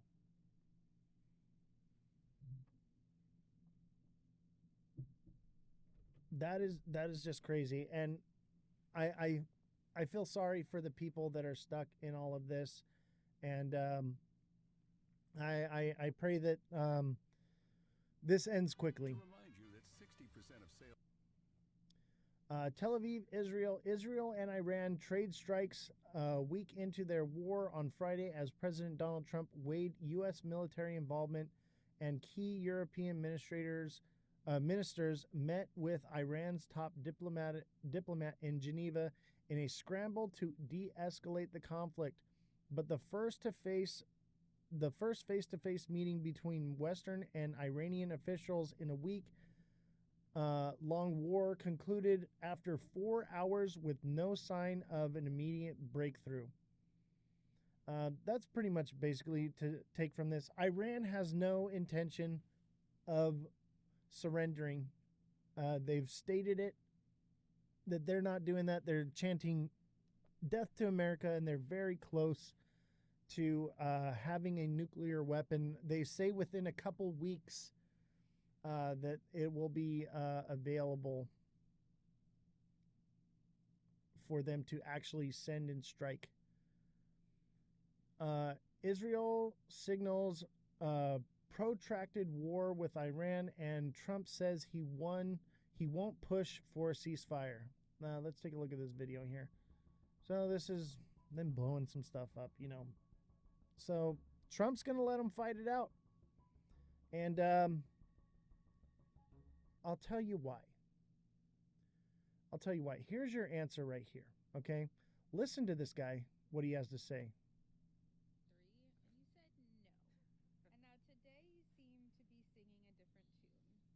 Let me start it over. I asked you if we're heading towards World War III, and you said, and now today you seem to be singing a different tune.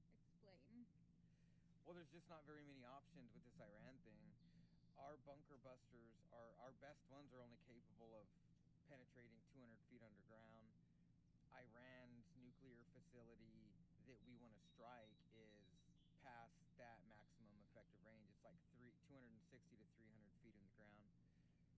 So with our best non-nuclear equipment, we can't reach it. So that leaves only 3 options, which is one, tactical nuclear strike, which I doubt we'd do. I mean, the world don't want that. That would be fucking crazy. 2 would be boots on the ground, which I don't think he has public support for. But I'm already seeing the misinformation campaign starting on social media where people are like, I trust Trump to lead us to whatever decision. I mean, entering another 20-year war would be fucking terrible. And third option would be to negotiate, which Trump claims to be a master negotiator, and he promised to end the war in Ukraine in 24 hours, and that shit's still going on. And I just don't trust this administration's ability to negotiate. And what leverage does he have over Iran?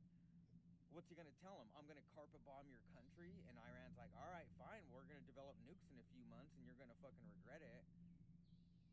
So what leverage does he have? Like, Iran's going to want something in return, and is that nuclear capability? Because that's what they want. Like, there's really, I don't see any good options in this situation.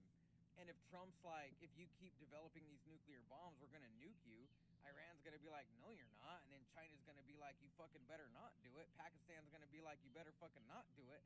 Russia's going to be like, you better fucking not do it. Unless we have some top secret bunker busting missile capable of penetrating past 200 feet, but doubtful. So it's kind of looking like boots on the ground is what's gonna, I mean, logically, that is the best case scenario if everything that we are hearing is true, ultimately, right? Like, that's what it relies on, is do we trust the intelligence that the government is giving us? And even then, you're like, is this fucking true? Who fucking knows anymore? So a couple days ago, I asked you if we're heading towards World So War III. he is a former sniper in the U.S. military. Okay, is who this guy is. But I think what he's saying is true, and I think people need to hear his take on it, because that's what I believe. Everything that he's saying right here is what I've been saying. We don't have very many options here. And so World War III, it's knocking on our doorstep right now.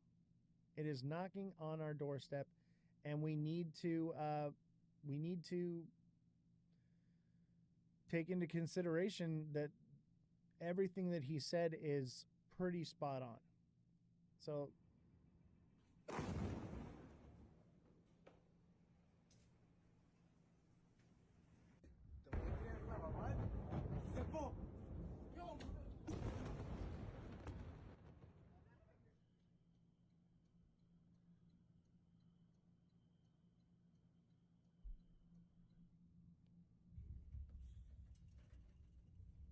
wow. Could you imagine looking out your window and seeing something like that?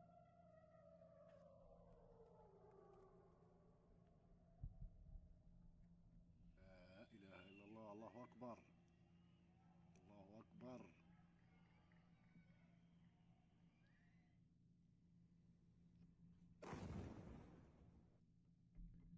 There's a lot going on. And we talked about nukes yesterday, right? What would happen if China nuked Los Angeles? Maybe not China, but I live on the West Coast. I'm sure a lot of you do too. China's current nuclear warhead, if it hit Los Angeles, most of us are dead. But look at the fallout. Look how far the fallout goes. All the way to Las Vegas. They would feel it in Vegas. That's crazy.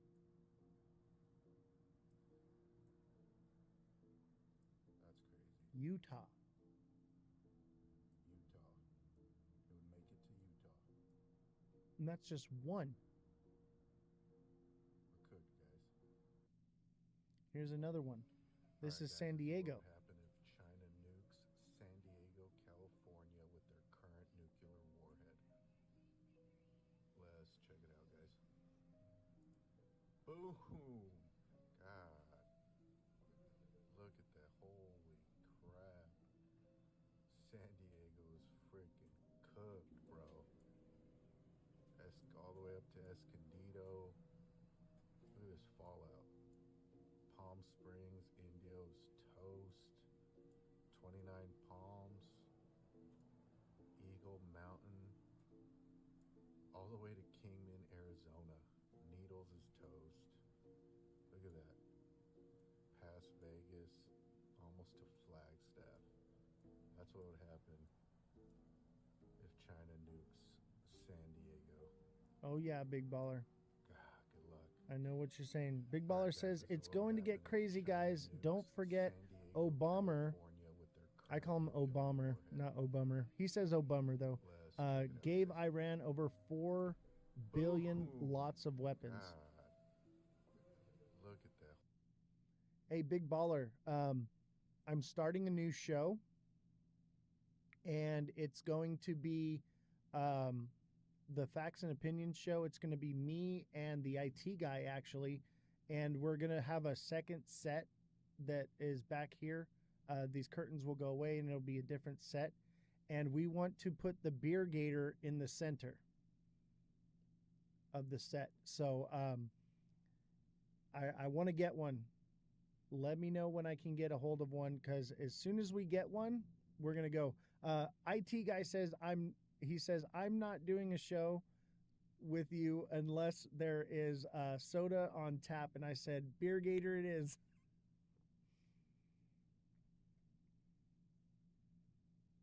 Nuclear war. So this is closer than on the TikTok shop. and that's why you need this. Maybe This is a you nuclear don't radiation need it. Maybe you detector. do. It detects beta particles, gamma rays, Prepping X-ray. tool. Gives you the radiation exposure I don't make any along with money your off of average TikTok exposure shop and the maximum selling level of this. exposure that you've experienced since you've started testing. It also has this running tally right here. Iran sold 300 million in Bitcoin. I think It has all of these different settings there that was you a can bunch that customize was according to your needs. I've we even had covered it nuclear yesterday, pharmacists Neo. use this counter right here and compared it to their Israel $3,000-$4,000 counter. They said it's hacked reading exactly the same. them It's USB-C their wallets rechargeable, so and you sent don't need them to batteries, and it's wallets rugged that and are compact, so it's perfect dead for your wallets. bug out bag. Nuclear war is not an idea, it's a true possibility. So don't get caught without one of these. If you want to check it out, I've linked it right here for you. Grab it today.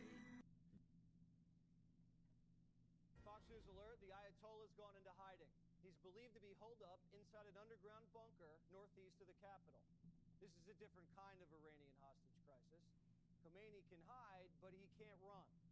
For the past 24 hours, Israel's been attacking the area around his underground lair. But Khomeini, still talking tough, says Iran will not surrender to anyone. And is warning that if America joins the fight and strikes, it'll result in irreparable damage to the United States. Is he bluffing? We don't know. Iranian proxies, which have been severely degraded, are threatening to commit acts of terror against American troops and American ships in the region. And American businesses are now bracing for cyber attacks. Trump says, good luck with that. We won't be bullied. I was the hunted, and now I'm the hunter. It's a big difference. That means I've had it. Okay, I've had it. I give up. No more. Then we go blow up all the all the nuclear stuff that's all over the place there. No, they had bad intentions. For 40 years they've been saying death to America, death to Israel, death to anybody else that they didn't like. They were bullies. They were schoolyard bullies. And now they're not bullies anymore. Trump's been meeting in the Situation Room with his national security team. Head of Central Command, Army General Eric Kurilla, they call him the Gorilla, has been instrumental in the war planning. The Pentagon's sending in their new state-of-the-art supercarrier, the USS Gerald Ford, and amassing a tremendous amount of assets in the area. Today, Trump had lunch with Pakistan's army chief. Pakistan borders Iran. Seems like something's about to happen. Trump's not showing his cards yet. Whether you are moving closer or you believe the U.S. is moving closer to striking Iranian nuclear facilities. Where's your mindset on that? I can't say that, right? You don't seriously think I'm going to answer that way? will you strike the Iranian nuclear component? And what time exactly, sir? Sir, would you strike it? Would you please inform us so we can be there and watch? I mean, you don't know that I'm going to even do it. You don't know. I may do it. I may not do it. I mean, nobody knows what I'm going to do. And this is just breaking. The Wall Street Journal is reporting Trump privately approved attack plans against Iran. Now, we don't know what these plans entail, but we're told they include U.S. airstrikes, bunker busters. Remember, the latest version of the bunker buster has never been used on the battlefield. It's only been tested. Axios reports that Trump has been quizzing his generals. Are they sure if he uses them, they'll be 100% effective? The generals say yes, but Trump's not completely convinced. Caroline Leavitt says all options remain on the table. Trump's been waiting on giving the final order, seeing if the Iranians give up and surrender their nuke program peacefully. Sources in D.C. say Trump's out of patience and Iran's up against the clock. I believe that unless Iran surrenders in the next 48 hours, the United States, in conjunction with Israel, will engage in military action. Trump says the Iranians want to fly all the way to the White House to negotiate an end to this. But he says it's too late. He doesn't appear to be open to long, drawn-out negotiations where he gets strung along like last time. We're not looking for a ceasefire. We're looking for a total, complete victory. Again, you know what the victory is. No nuclear weapon. Trump's made a decision. Iran's nuclear program is gone. The person who ultimately decides that is the Ayatollah. He can either let us do it peacefully or we'll do it violently. But either way, the outcome of this war is this. The Iranians will never be able to acquire a nuclear weapon, ever. But time's running out for both sides. Israel's reportedly running low on defensive interceptors, and Iran's reportedly running low on missiles. Iran's also running out of allies. They don't have any friends left in the region. And China, their biggest customer, quiet. And Putin, he has his own problems. And I spoke to him yesterday, and I said, you know, he actually offered to help mediate. I said, do me a favor. Mediate your own. Let's mediate Russia first, okay? I said, Vladimir, let's mediate Russia first. You can worry about this later. The Persians are pinned up against the wall. They've been completely humiliated by a tiny Jewish nation, a fraction of the size of Iran. And now the Daily Wire is reporting that the Mossad set up a fake hotline in Iran and ordered top Iranian military officials into an emergency meeting. And the generals were lured into a small bunker in Tehran before Israel wiped them out with a precision airstrike. And inside of the country, you're starting to see unrest. Sanctions have crippled their economy so badly that workers are rioting over delayed payments. Manufacturers are striking over high inflation. Schools, cement factories, and pharmaceutical plants are shutting down.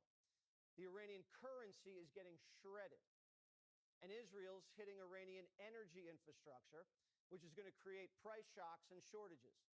So with the streets teetering and its military commanders assassinated, a nuke might be the Ayatollah's only hope. No one really knows how fast they could spin up a device and strap it into a warhead, but Trump says they're only a few weeks away. Back in March, Tulsi Gabbard said the Iranians were enriching uranium at record levels. In the past year, we've seen an erosion of a decades-long taboo in Iran on discussing nuclear weapons in public, likely emboldening nuclear weapons advocates within Iran's decision-making apparatus. Iran's enriched uranium stockpile is at its highest levels and is unprecedented for a state without nuclear weapons. So will the United States end Iran's nuclear program with a 30,000-pound bunker buster? Or can Israel end it themselves? Israel admits they have options. They could knock out the power plants that run the underground nuke facility. And since they control the air, Israeli commandos could be inserted and fight their way in and then detonate the site with dynamite. If America does it, there would be consequences, nuclear contamination, and internationally there could be some fallout, though I'm sure Trump could handle it. Either way, the Iranians would retaliate and the United States would have to go back onto a war footing in the Middle East. The whole world's watching. It's the biggest And we moment know of the those Trump bunker presidency. busters won't work. China and Russia surveying the scene, and so are our trade partners. We're at this moment in history because of Obama and Biden. They signed a toothless nuke deal that let the Iranians keep enriching and let them keep their ballistic missiles, and paid them billions of dollars, which they used to finance their war machine and proxies. Proxies which have been killing Americans for decades. Marines in Beirut, soldiers in Iraq, and taking Americans hostage in Gaza and inside of Iran. American deterrence, backed by the threat of violence, is what maintains order in the world. And sometimes there comes a time when the commander-in-chief has to use force to nourish the deterrence and keep the American people safe. Is this one of those times? We're about to find out. Fox News alert, the Ayatollah has gone into hiding. This is getting really bad really fast. We watched this yesterday, but we're going to watch it one more time. در این سفر رئیس جمهور آمریکا به منطقه مطرح شد لایق جواب دادن نیست اصلا.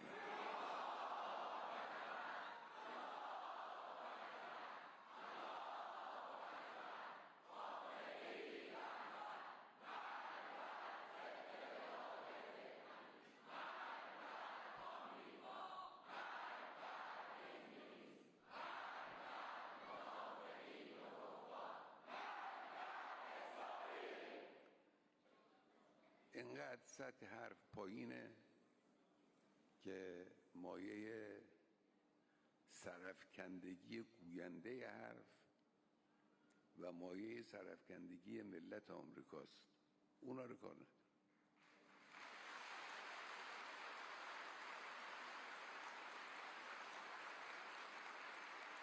لکن یکی دو جمله رو باید روش توجه بکنیم.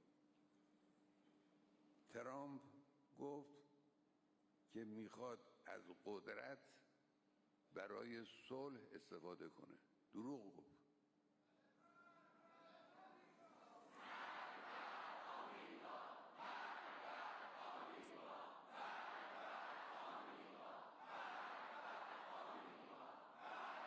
Death to America. These people cannot have nukes. We cannot let that happen. But I don't want to go to war. I don't want another war, but this can't be allowed. برای جنگ افروزی در هر جایی که بتوانند، برای حمایت کردن از مزدوران خودشون از قدرت این استفاده رو کردن. چه از قدرت برای ایجاد Big Baller says we're going to war. Buckle up. Yep. Get ready. بله. از قدرت می شود برای صلح و امنیت استفاده کرد. به همین دلیل هم هست که How many months have I been saying we're going to World War III? We're going to war, and everyone was like, no, Trump's going to make it all fine. It's going to be better. Don't worry about it. He's going to make a deal, and here we are.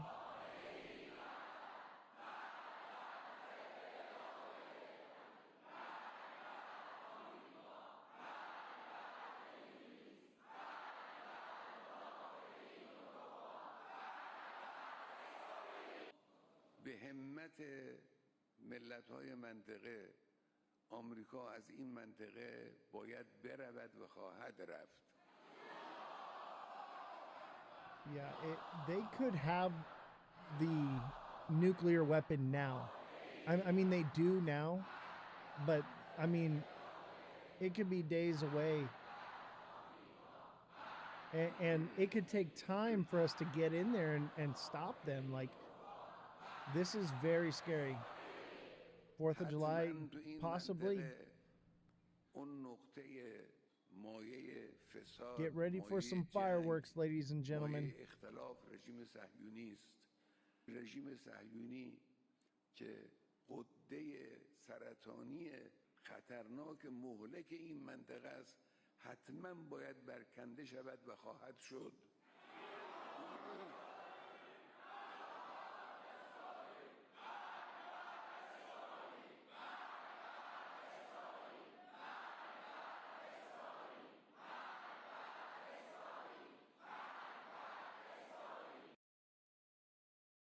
Man, that's scary. If you weren't scared now, you should be.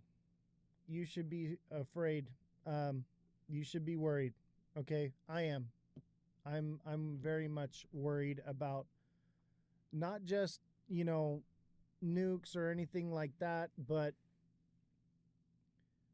another long drawn out war, 20-year war in the Middle East, losing our young men and women of this country. This is something needs to be done now before this gets out of hand. This is not good. Yeah, sleeper cells in America too. Yes, exactly. This is very bad. Big Baller said, where was it? What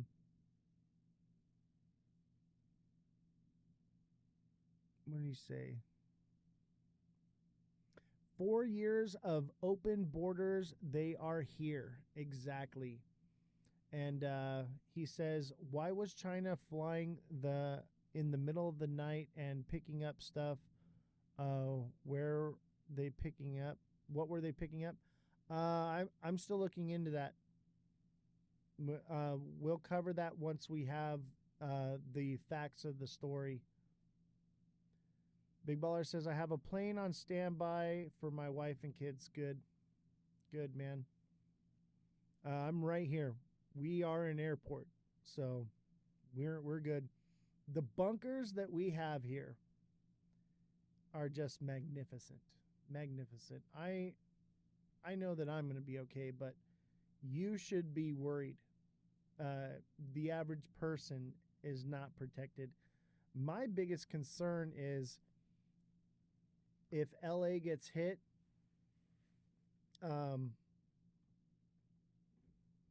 we're going to have to move or something.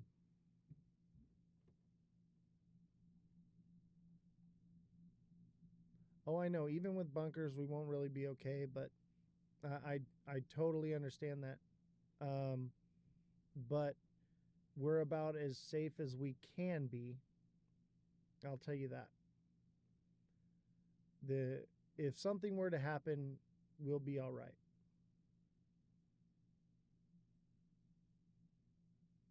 EMP blackouts will come first, most likely. Yeah, even just the EMP that comes from a nuke.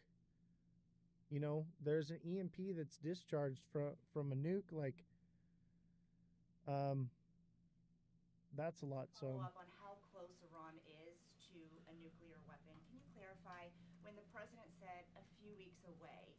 Did he mean obtaining enough enriched uranium to start building a weapon, or did he mean Iran is a few weeks away from completing the production of a weapon? I'm glad you asked that, Ouija. It's an important question, and it's one, frankly, the media has been getting wrong. Let's be very clear. Iran has all that it needs to achieve a nuclear weapon. All they need is a decision from the supreme leader to do that. And it would take a couple of weeks to complete the production of that weapon, which would, of course, pose an existential threat, not just to Israel, but to the United States and to the entire world. And that is something that the entire world, including countries like Russia, is in agreement with, that Iran should not and cannot obtain a nuclear weapon. And that's why the president believes that, and he's believed that, again, not just his political career, but frankly, his entire life. So it Michael. sounds like it's the former, just to be clear. We have a dual generator here. Just to follow up on how close Dual Iran generator is system. to a nuclear weapon, can you clarify when the president said a few weeks away? The shoot down range of Americans' home defense missiles only has a shoot down rate of 50%. Yes. And that's why they're trying to build the Golden Dome. Solar and gas Feb? What do you mean Feb? Gen. Yeah, solar and gas gen. Exactly. You guys, be prepared for anything. You never know, okay? A tornado could come through and take out a power line and you'd be out of power, okay? Have backups, have a way to shield yourself from these types of scenarios, okay? I'm not saying everything is going to happen this way, but it's good to be prepared. Be prepared. There's nothing wrong with being prepared. Get a Big Baller says get a generator. They are going after the power grid. I think you might be right. I mean, even we got banned for 9 days.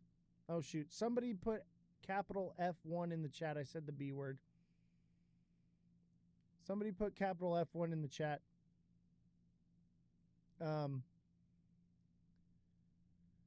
And FYP in the chat afterwards and all that. Thank you, Kodak. Hashtag FYP, all that. But yeah, we got removed because I told people to be prepared. I'm not going to say why, but we talked about it. Thank you, everybody. I appreciate you guys. The support for the show is just overwhelming. Your guys' gifts and just the liking and everything is just incredible. We're at 69K likes. That is incredible. Thank you guys so much for everything you do. Breaking news tonight, a federal appeals court clearing the way for President Donald Trump to keep control of the California National Guard troops he has federalized. This ruling from the Ninth Circuit halts a lower court ruling that found Trump acted illegally when he activated the soldiers over objections from California Governor Gavin Newsom. The deployment is the first by a president of a state's National Guard without the permission of that state's governor since 1965 during the Civil Rights era. Trump maintains the troops are necessary to restore order in Los Angeles. Newsom argues the move has only inflamed tensions, usurped local authority, and continues to be a waste of resources. Newsom says California will continue its legal battle. Breaking news tonight, a federal appeals court clearing. So Trump has command of the National Guard again. I agree. California does need help, but I don't think. I think they need to be going after the police instigating these things, man. I think the National Guard should shut the police down because the police are instigating a lot of this stuff. And let's end it on an XRP note. This is an ATM. What we're going to do is transform the traditional banking industry. I do not fit the picture of a banker. Elon Musk is still connected to the payments business. Here at the festival, I asked him what he thinks of Elon Musk's X platform and social media today. By the way, he used to work with Elon Musk, ended up actually pushing him out of the company at PayPal. My judgment is, we should have just... David Sachs from the PayPal Mafia is in the White House. Peter Thiel's Palantir still connected to payments. Now Vast, founded by Jed McCaleb, has partnered with SpaceX, Elon Musk's company. Jed McCaleb, founder of Stellar. As always, do your own research, and this is not financial advice. I'm leaning towards Stellar Lumens instead of XRP, baby. I'm leaning towards Stellar Lumens. Stellar Lumens is actually designed to be a decentralized currency, whereas XRP is more or less for like institutions. XLM is for everyday people, businesses, things like that. I'm starting to, if CBDCs don't take over, stablecoins don't take over, I'm thinking XLM may actually be the sleeper here. And I've always been that way. XLM was the first cryptocurrency I ever bought. A few months ago, Musk tweeted one picture and no words. It was Stellar. Yeah.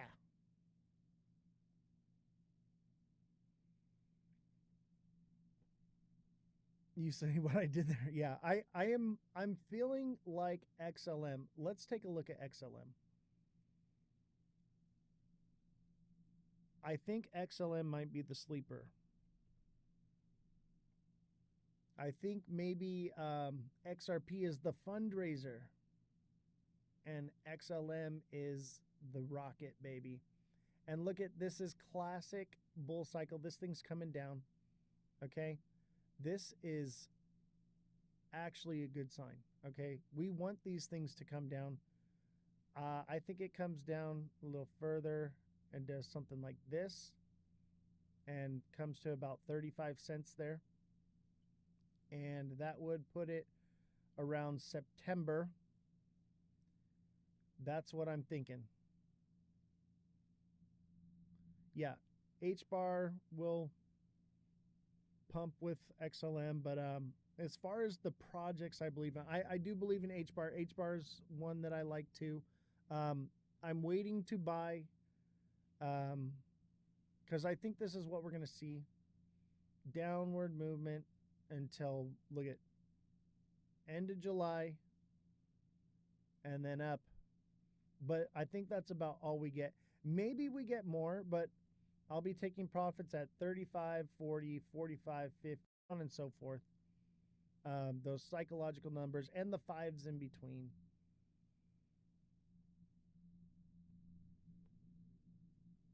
Yeah, I love H-bar too, man. H-bar is good. I think Cardano even is solid, you know? But I'm thinking this is what we get. And I think everything's going to kind of get this. And then after that, you're going to see this right here again, just much smaller. But I'm thinking I'll get in somewhere around here. And look at it. This lines up 15 cents. This is that support line right here. Maybe it doesn't. Maybe it stops here at 24, 25 cents, maybe 20 cents. And then it goes up from there. And then that would take it a little higher. But I'm on the more bearish side. I think things will probably go a little bit lower. In light of what's going on in the world, I would be leaning towards the higher end on this. I would be leaning towards up here around 20 cents and then a turn up to 45 cents. However, there's a possibility things are more downward because of what is going on in the world. This is XLM, Stellar Lumens. This is the very first cryptocurrency I ever bought. Thank you, Guinea Marie. Have a good night.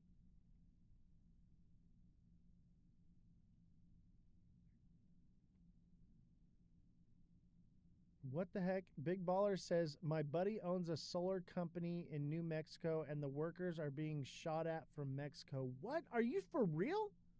Can you get footage of that? Can you send that to me? That is crazy.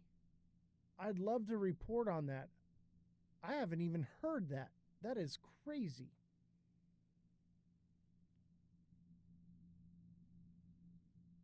All right. So that concludes the show. If anybody has any projects they'd like to go over, we can do one or two. I can go later if we receive our gift goals. Right now it's a dragon crown. If anybody's got me with a dragon crown, much appreciated. And don't forget to become a deluxe subscriber. And if you are looking to get technical analysis classes, we are offering the technical analysis classes. We only have a few spots left, okay? I'm trying to keep the classes small, okay? Small classes so that way you can learn quickly and be on your way out of the class to make room for new people. The idea is not to milk you. It's to get you in, teach you the information, get you out, okay? And check it out. We've got these, I printed these up for promotion. So we're going to be handing these out at Rare Evo. If somebody wants to go with me to Rare Evo, reach out to me. I have an extra ticket. I'd like to have somebody to come along and help pass these out. So if you're interested in going, give me a message. Let's figure it out. Let's come up with something. I want somebody that's going to help me. If you want to go, if you do not know what Rare Evo is, let me see here. I will show you. Pump Fun got suspended from X. Oh my God, this guy.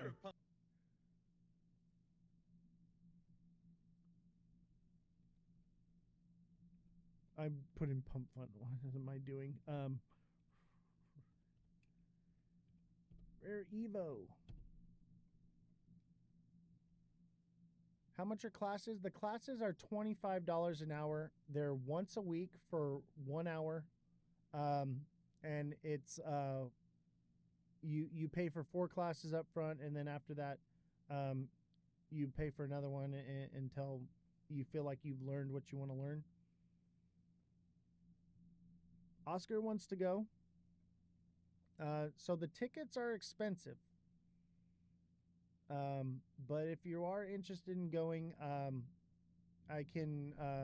we can work something out. Maybe if you're helping or something, I can give you a discount. I was going to raffle it off, but nobody's really tried to reach out for the raffle or anything. So we'll see.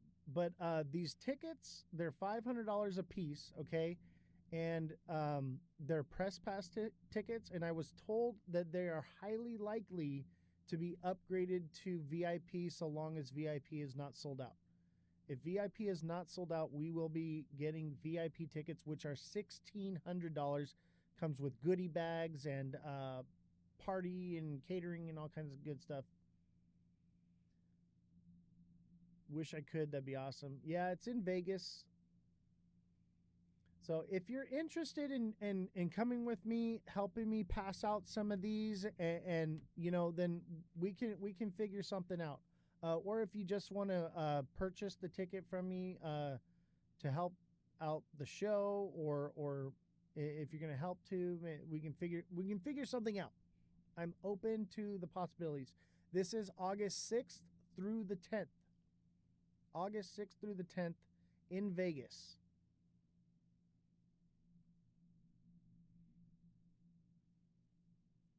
But it's going to be awesome. I can't wait. I can't wait. If I go by myself, all right, whatever, you know. I could always put the ticket on StubHub, but I'd rather, you know, give it to the community or have somebody come help me pass these out, you know, or someone be a fan. Yeah, Big Baller, let me know about that story. I'd like to look into that. But this will be fun, man. If you want to go to Vegas, I know how to have a good time in Vegas. All right. I'll be that guy with the sailor hat. That's me. That's me in Vegas.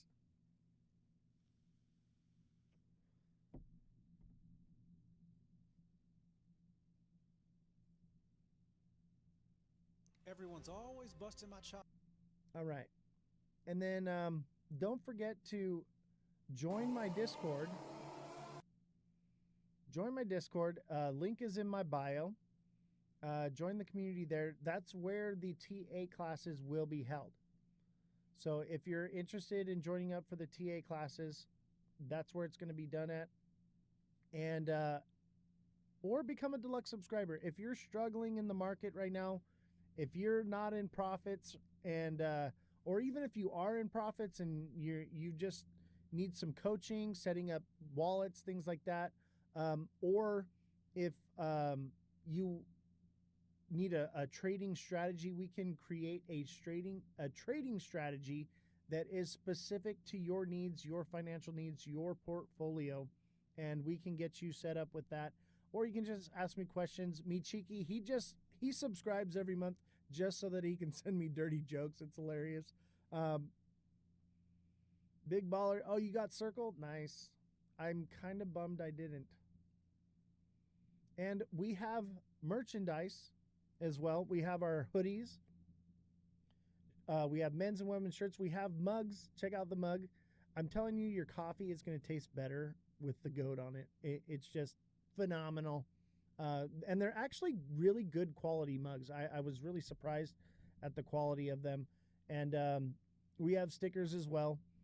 If you want to give to the show, ordering merchandise, we don't make a lot off of it, but we get a couple bucks from each thing. So if you know you want to send gifts or whatever, but you want to get something in return, and not just a galaxy that flies across the screen, get some merchandise, get some stickers, get some T-shirts, mugs, whatever, because it's promotion for the show. It also helps the show, but it gives you something tangible. And like, you're watching the show, you guys are fans. Like, who wouldn't want a hoodie? You know what I mean? Like, I want a hoodie. Like, I have a shirt. I'm probably gonna get a hoodie soon. It's just been too hot. I'm like, I'll wait to get the hoodie later. And yeah, the TA classes, obviously. So starting June 6th will be our first class. It'll be held on Sunday at 5 p.m. It's 1 hour, okay? And we're going to figure something out. If you miss a class, I can record it and send it to you or something. But here's the thing is, we're going to do that on the honor system. If you leak it out to other people, it'll just go away and no one will get it. And you'll have to be there. So, and I might just lean towards that direction anyway. TikTok seller, he's not going to be able to make the first one. He's an exception to the rule. I trust him. But I don't know. I'm not sure if this is something, because all it takes is for someone to put this out on YouTube, and then the whole class is done. And the idea is to become profitable with this show, but also to make you profitable as well. And like, I don't want to gatekeep it, but we have a whole staff here that we have to employ and pay for. So it's become a bit of a financial burden for me, especially with the markets moving down. Marco, thank you for the heart me, and everybody that has been giving gifts. I know I haven't given a lot of recognition for gifts today because we've just been going through a lot of stuff. Thank you, everyone, for all of the gifts. Let's see if we can get this dragon crown. I really want to get this dragon crown. It's one of my favorite ones. But yeah, like, we have to become profitable at some point. We have to make money to keep this going. Otherwise, I have to lay off people, and that's the last thing I want to do. I want to keep people here. You guys helped raise $100 to keep Jesse on the air. Actually, it was more than that. I think we raised $450 in total, and that's employed Jesse, and I matched that, and so we could pay her salary to keep her here. And we're very grateful for everything that you guys have done. Marco, thank you. I appreciate you as well. Everyone, I appreciate you just for listening, you know. But, you know, if you can't give, you can always just like and comment, put the FYP in the chat, all those different things, all of that helps the show. TikTok seller, thank you for the confetti and the 7 roses. Appreciate you. And all the gifts. There's so many. But we're over time, so I'm trying to wrap everything up quickly. But if you can't give, you can always just like, follow, share. Tell your friends about it. Tell your family about it. Tell your coworkers. Get them, you know, on board what's going on. And don't forget, we also have the email alert system you can sign up for. There's, I believe, like 10 days left for free.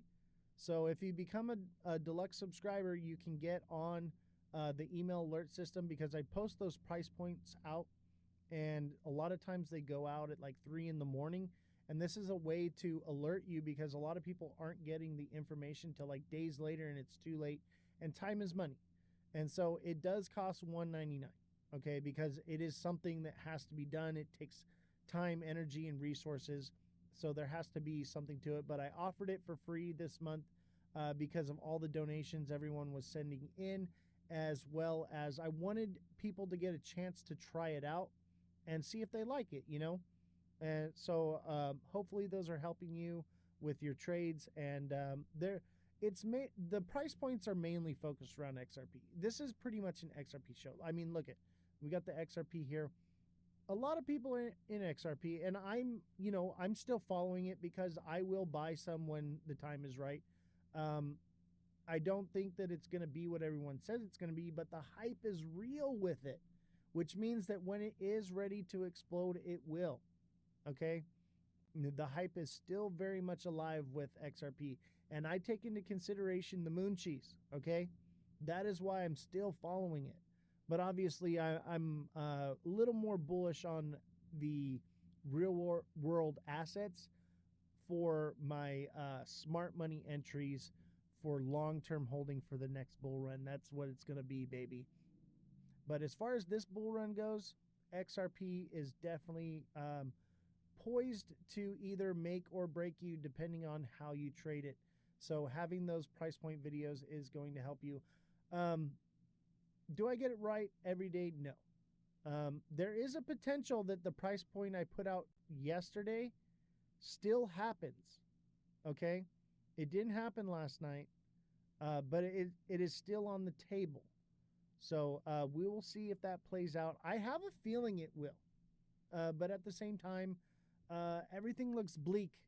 So if you're looking for more of a smart money entry, I would say wait. But if you're day trading, those price point videos are going to help you out. And they're going to let you know when to take profits and where to enter, where to exit. Yes, Francesca, I'm still on. Thank you. All right. Any last gifts before we end the live? I'm trying to get a dragon crown.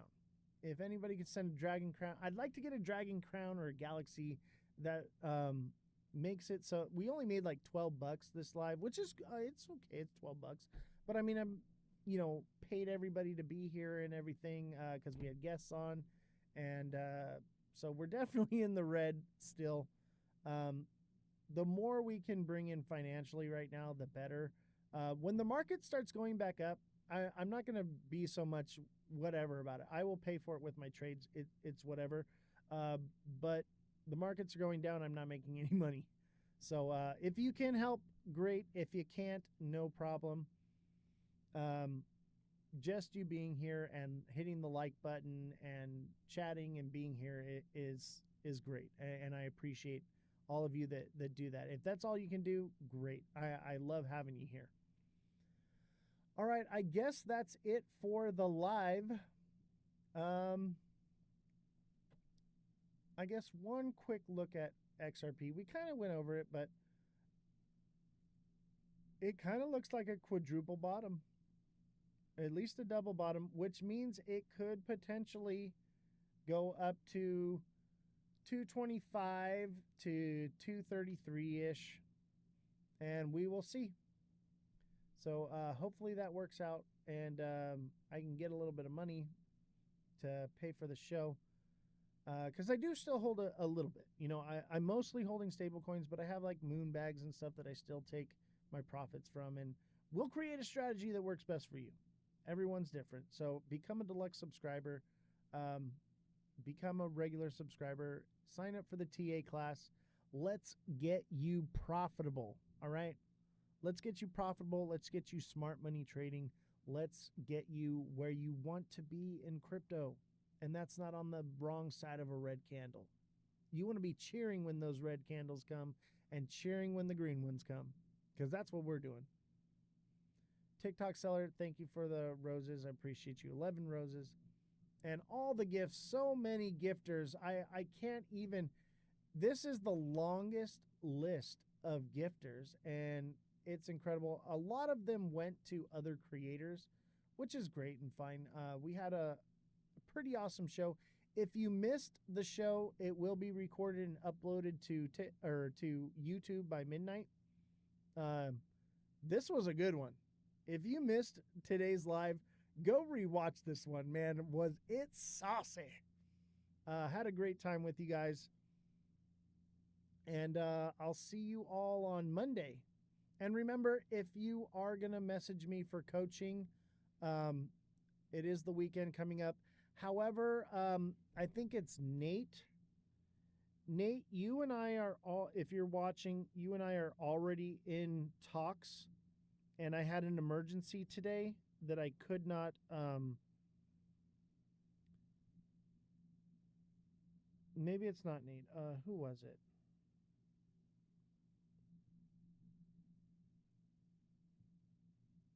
Oh, Neo 2.0. If you're watching, listening, we're already engaged in talking and working on something right now.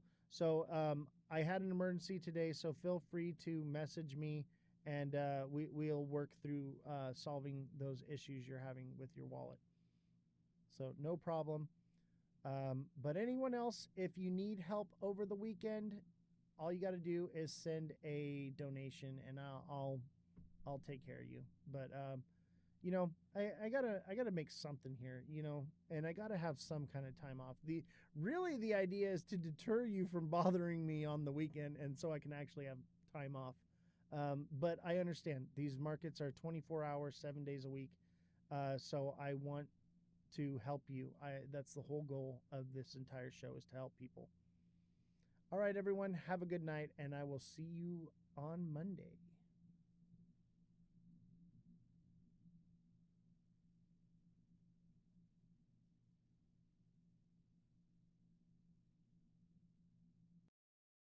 I'm just saying, I think it's weird. Welcome to Down the Rabbit Hole with Oz and Jesse. How you doing, everybody? And tonight we're going to be talking about demons and dolls. Demons and dolls. That is tonight's topic. Different things that have been possessed by demons, and they are inanimate objects, obviously. Is there anything you want to add to that? Or No, I mean, I think we're specifically looking at the ones that are the most popular and the ones that have had movies made about them, and then but mostly these dolls being not like spirits or whatever, but demonic possessed. Like, you know, everyone has a theory, but this is so like my mother-in-law. That's probably true for most people. But going over the stories of them and how these dolls have left its mark on culture, on our pop culture.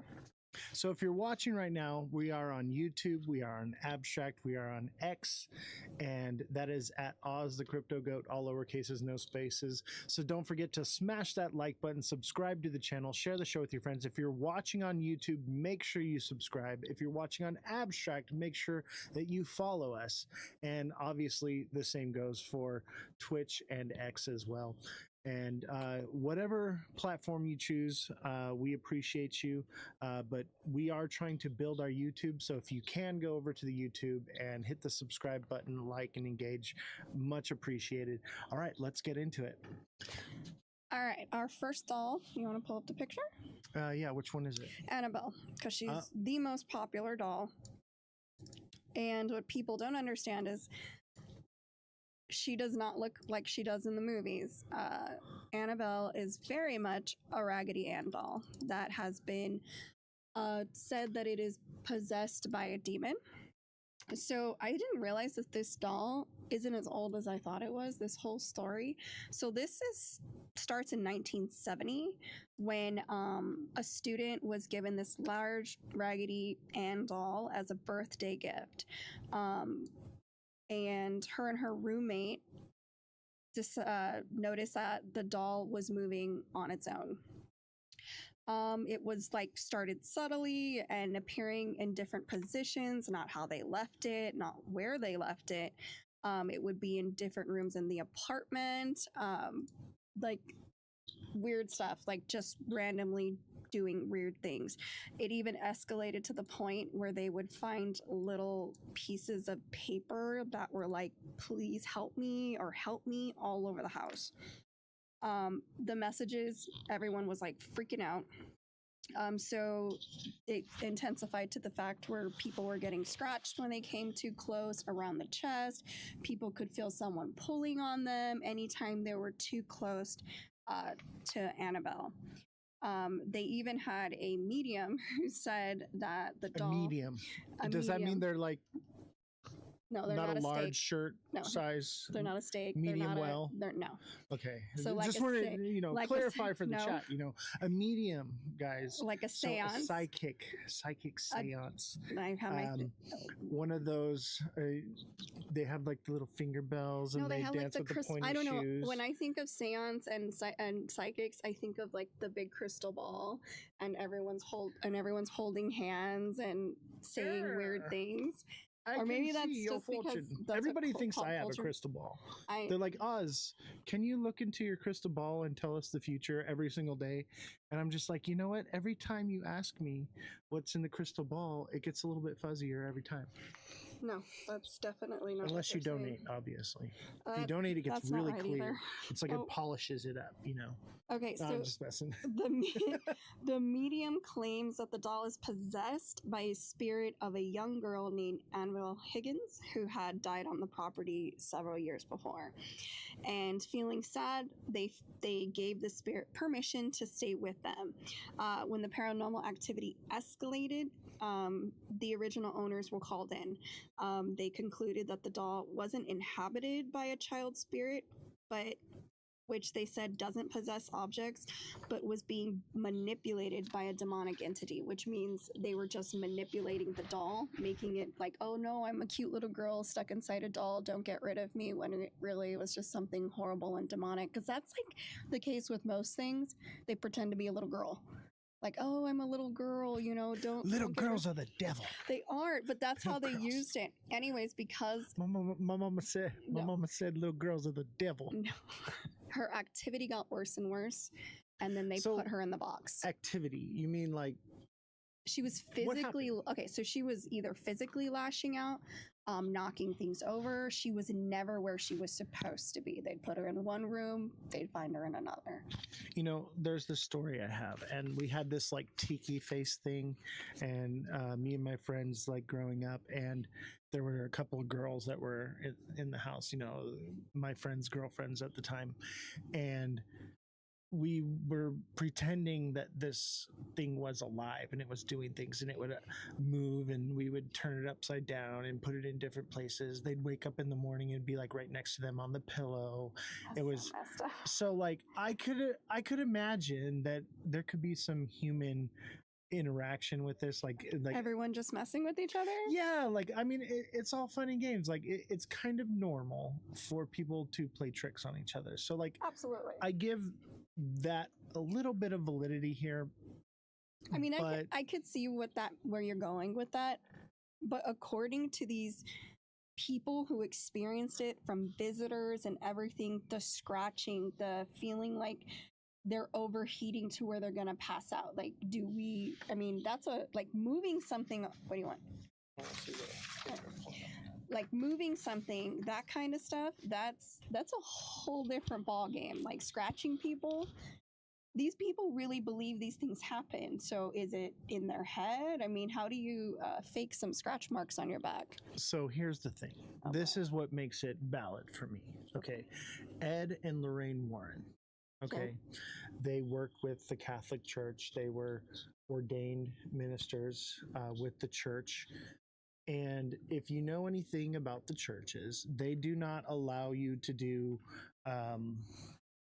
basically like exorcisms and things like that without approval from the Vatican, right? So you have to have approval from the church. Somebody has to come forward and say, hey, there's some validity here. It has to be proven that there is something, because they do take into account, for mischief and mental health and different things like that, right? Well, they didn't always used to do that. That's fairly new. Right, but they were, at that time, they were doing that. Okay, so when Ed and Lorraine got involved, that was the case. So the fact that the church got involved and were like, this is serious enough to do something about it, is what makes me feel like there's some validity to what happened, because there had to be some type of thing that they saw in the doll that, made them take it. Otherwise, they just thought it was a collector's item, and they were like, you know what, we could totally just take this thing and we'll put it in this little case and it'll become very valuable. But I don't see that. It's not valuable. It's terrifying. It's very valuable. It was stolen. It was stolen. That was actually debunked. That never happened. No, it never happened. But people wanted to see. This is another and thing. Here People comes the play conspiracies. pranks. No, but people play pranks, and I looked into that because I thought that too, and I was like, well, that's not great. I don't like dolls. I've always made that very clear. I hate dolls. Dolls are creepy. Their eyes follow you. It's odd. Like, I never owned dolls growing up. But the fact that they were so scared of it, it literally says, warning, positively do not open. The box gets taken. She does not get taken out of it. Okay, so here's my thing is, if Annabelle is this supernatural doll thing, right? And they decide, oh, we're going to take it on tour and we're going to show it off to people. And yeah, because people are weird and they like being around that. Right, and I get it. But who's to say if this thing that literally, when they brought it to Louisiana, the plantation burnt down. Okay. And I have a clip. We're going to watch the clip here in just a minute. But what I want to say is if it did go missing and it was gone, would you believe the official story that, oh, we totally found it, it was never lost? No, I would. First thing I would do is I would go get a Raggedy Ann doll, stuff it in the box and say, look, we found Annabelle. There she is. For all we know, Annabelle is lurking in the shadows behind your bed, in your closet right now, prying from around the corner, looking to menace society right now, for all we know. As far as I'm concerned, I do not trust the official story. I think she could potentially be out there like Chucky, roaming around, doing little things and whatnot. I refuse to believe the idea that she's just, oh, she went missing. Oh, no, she's back. I don't believe it. I don't believe it. You can't prove that one way or another. Either way, I choose to believe to look over my shoulder because Annabelle's down the rabbit hole over there, okay? But hear me out then. Okay, so by that logic, maybe she never even left and it was all a publicity stunt and it wasn't the real doll, but because people will buy anything and people are delusional and they love this creepy kind of stuff, they could have just been faking it. That and makes she's more still sense. It's set for the videos that I found while she went on tour. Some YouTubers went and they opened the box and were allowed to like touch That's her impossible. So we're gonna watch the Because video. then it's not the real box. There's just no way. You're not real, man. None of us are real, technically. All right, so let's start with this, okay? Let's give this a little gander here. I'm gonna put my headphones on so I can. Or do you want to hear it? Drop my stuff. Because I already heard it. Okay. All right. Make sure it's on the screen. So you can just put this up to your ear like this and take a little listen. And so let's listen to this. This is from YouTube. These guys are freaking hilarious, by the way. I love. Can they see it? Yeah, they can see the. So it's right here. Okay. So let's take a little listen. Recently too, what happened in New Orleans? What happened? Fam, they moved the Annabelle doll. Did you see that? They took the Annabelle doll off the real case and they're doing a tour with it. Oh shit. They brought it there? Yes, and the first one was Louisiana. Oh my god. The warden literally told that person, this is the most dangerous thing we have at our museum. You must be sick in the head if you want to do a tour with it. And they're doing a tour. Yeah, That's crazy. look at this. He's doing that then. Fam, he has holy water and a prayer beside him, and the Annabelle doll is right in that black thing. Oh my god. And then you see him bro. every time they have to do this. That's crazy. Yeah, you said a lot of like the were like buried and stuff like that. There's a lot of that were Damn, right after the Annabelle doll left, two things happened in New Orleans that was really big. One was the plantation caught on fire. Oh shit. One of the longest standing plantation houses burned to death. I saw a video where people are saying when they took pictures of the fire, there would be silhouettes everywhere, ghosts. And I'm like, yo, that makes sense because if people died there, so boom, if you see right here, zoom in on the circles, the ancestors. Damn, so right away they brought the doll into the fire. That's crazy. The Nottoway plantation started burning. That's crazy. Yeah. You see all these silhouettes like actual like ghosts, fam. No, and just recently too, what happened in New Orleans? What happened? Fam, they moved the Annabelle doll. Did you see that? They took the Annabelle doll. Okay. You want a real answer to that? Because I got a better answer than the doll. Okay, tell me. What is the history of these huge plantations that have been around for over 100 years. And what kind of apparitions or ghosts would be lurking there wanting to set it on fire? Let's go back in history a little bit. Master Sir, please, Master Sir. And So if he'd be like, anyone go wanted- pick my cotton. if He's like, anyone I'm wanted- going to voodoo the ghost of Annabelle on you. If anybody wanted to burn it down, that's all I'm saying. All I'm saying is I want to burn it all down. Well, that's I'm a with little it. different. Let's leave the government shut down. Let's just leave it that way. Anyway, let's not get too political on that. But yes, so the plantation did burn down, and also I believe it was 12 inmates escaped from prison. And that I don't know. The same time. So let's pull that one up here. Oh my gosh. So the rabbit hole gets deep, chat. All right, the rabbit hole is deep. So they're moving the Annabelle doll to the French Quarter. He's blessing it and praying over it. Right, this is their little ritual thingy that they're doing. Right, and that's his little prayer. He's got to read. He's got it written down so he doesn't forget. Just like Jessie, she got Most gracious Virgin Mary, thou who wouldst crush the head of the serpent, protect us from vengeance from the evil one. We offer prayers, supplication, sufferings, and good works to thee, so that thou may purify them, sanctify them, and present them to thy Son. I'm going to open up the case. You're going to quickly, Annabelle. I mean quick. In the case, right? Grab it and put it in. This is obviously not the real Annabelle. It's Annabelle is worn looking, not bright and. So this is a regular. They this said they can't video see. right here. You guys can't. Close it up fast. Sorry. Let's go back Close to. it up quick. So look, he's blessing it. We saw him blessing it, right? And then this is the Annabelle doll. They're supposedly are moving. That is not the real Annabelle. It's not. It's that red. 100%. That hair is too red. Yeah, and they move it into this other box. This is, I don't know what this is. Maybe it's a haunted house or something. That's all right. That's not the real doll. They're In the name of the Father, in the Son, other and Holy video we Ghost. just watched. Hail Mary, that full of was grace, the actual Lord is with thee. Blessed art thou You know what's amongst crazy women, is and blessed I- is the Getting fruit one of that thy I womb, had, yeah. Jesus. I had Holy a Mary, rabbit Mother of God, and pray for us sinners, now and at the hour of our death. My parents had. Amen. And Yeah. one year for Halloween, Let me see your hands my again. sister and I dressed up as Raggedy Ann. Yeah, okay. And now she's That's transferred. weird. Well, my parents always One chose time. it. He's got to watch. Now she's transferred over. It's actually whole water. And we're going to keep her in there temporarily.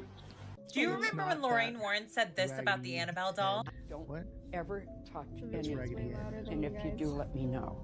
That's a long video. This is the Yeah, worst so thing. that's the actual. That doll.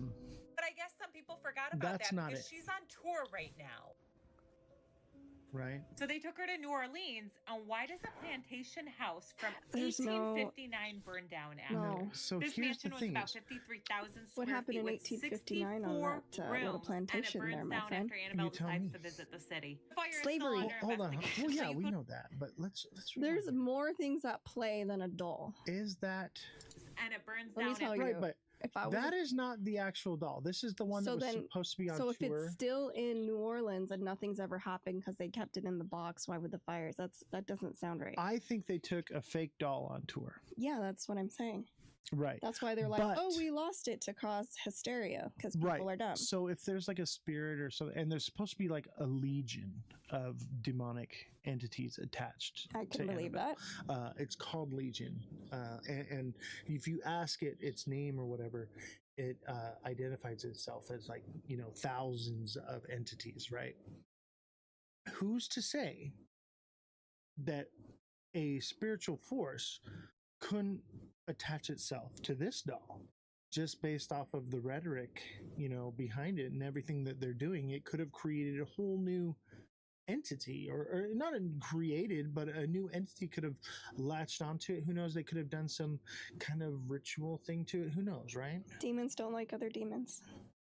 That's not true, because Legion is one that possesses, like Judas was possessed That's- by Legion, right? There's Which is no actual Right, but if you go off of structure to biblical, that. right, but That's the problem. It doesn't have to be one entity. People can be possessed, and objects can be possessed by more than one entity.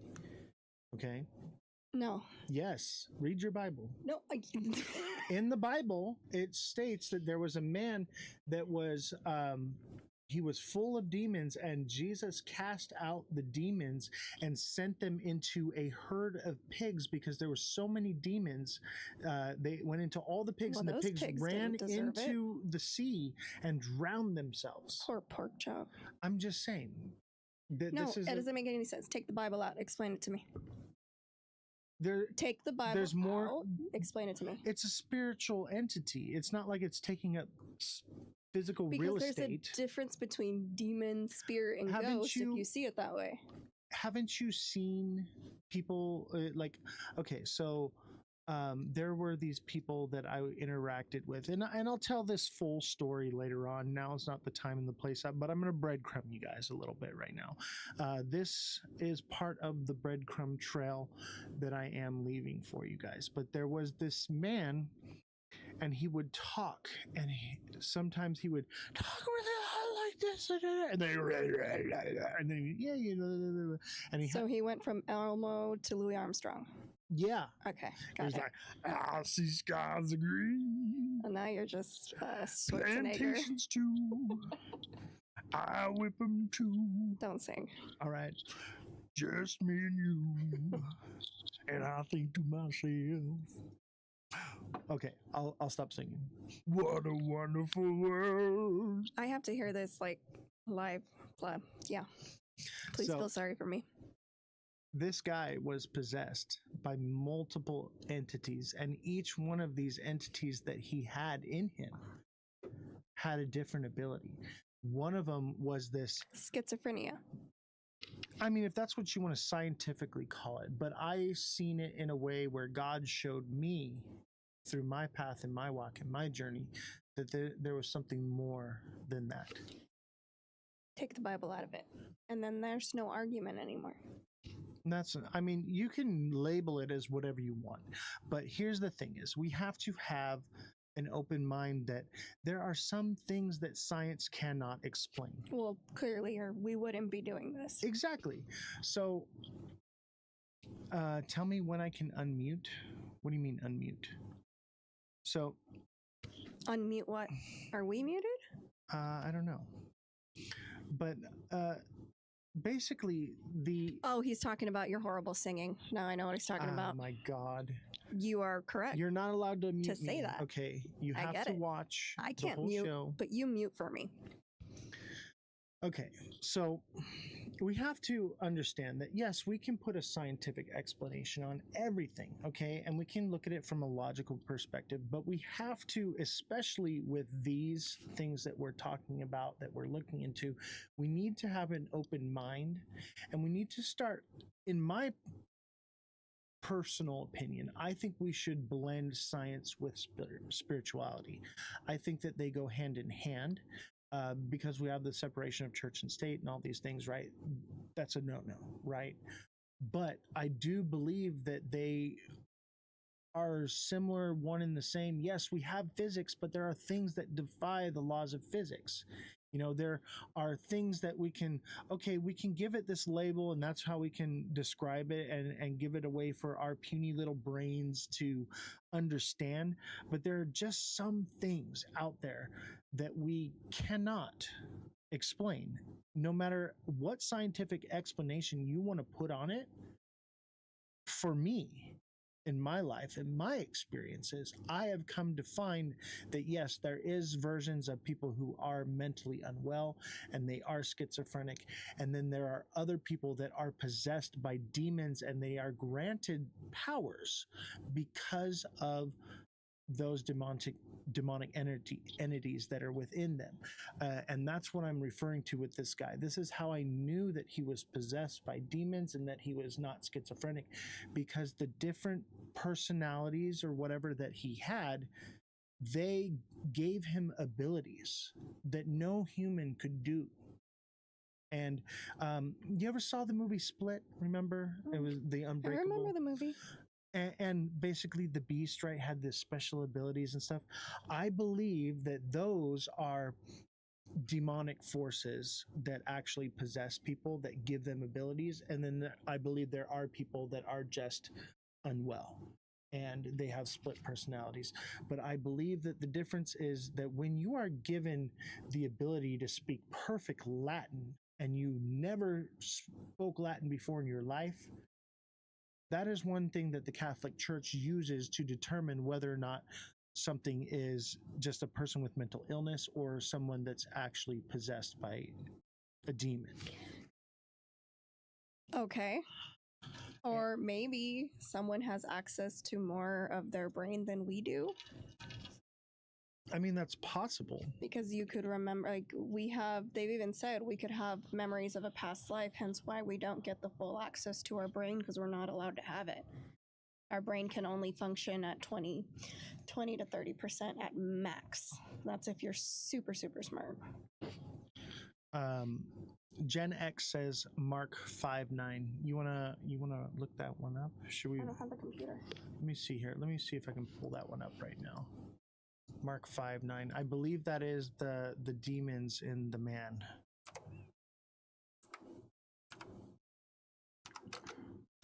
So I have actually read every page in the Bible.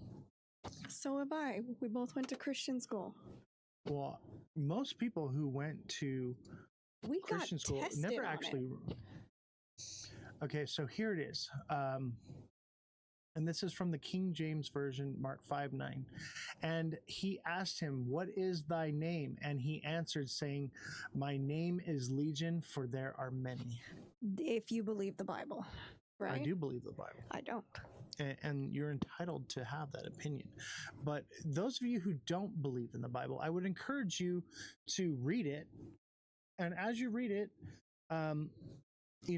reach out to God and say, "I would like for you to reveal yourself to me," and he will, and you will see that it is real. Okay, I'm not having a Bible lesson with you today. I'm just saying. And the reason that we aren't allowed to use our full capacity of our brain, we have no idea. But as of now, most people don't ever use more than 20%, and only the high elite use a little bit higher percentage. But for whatever reason, our bodies cannot actually process using our brain at 100% capacity.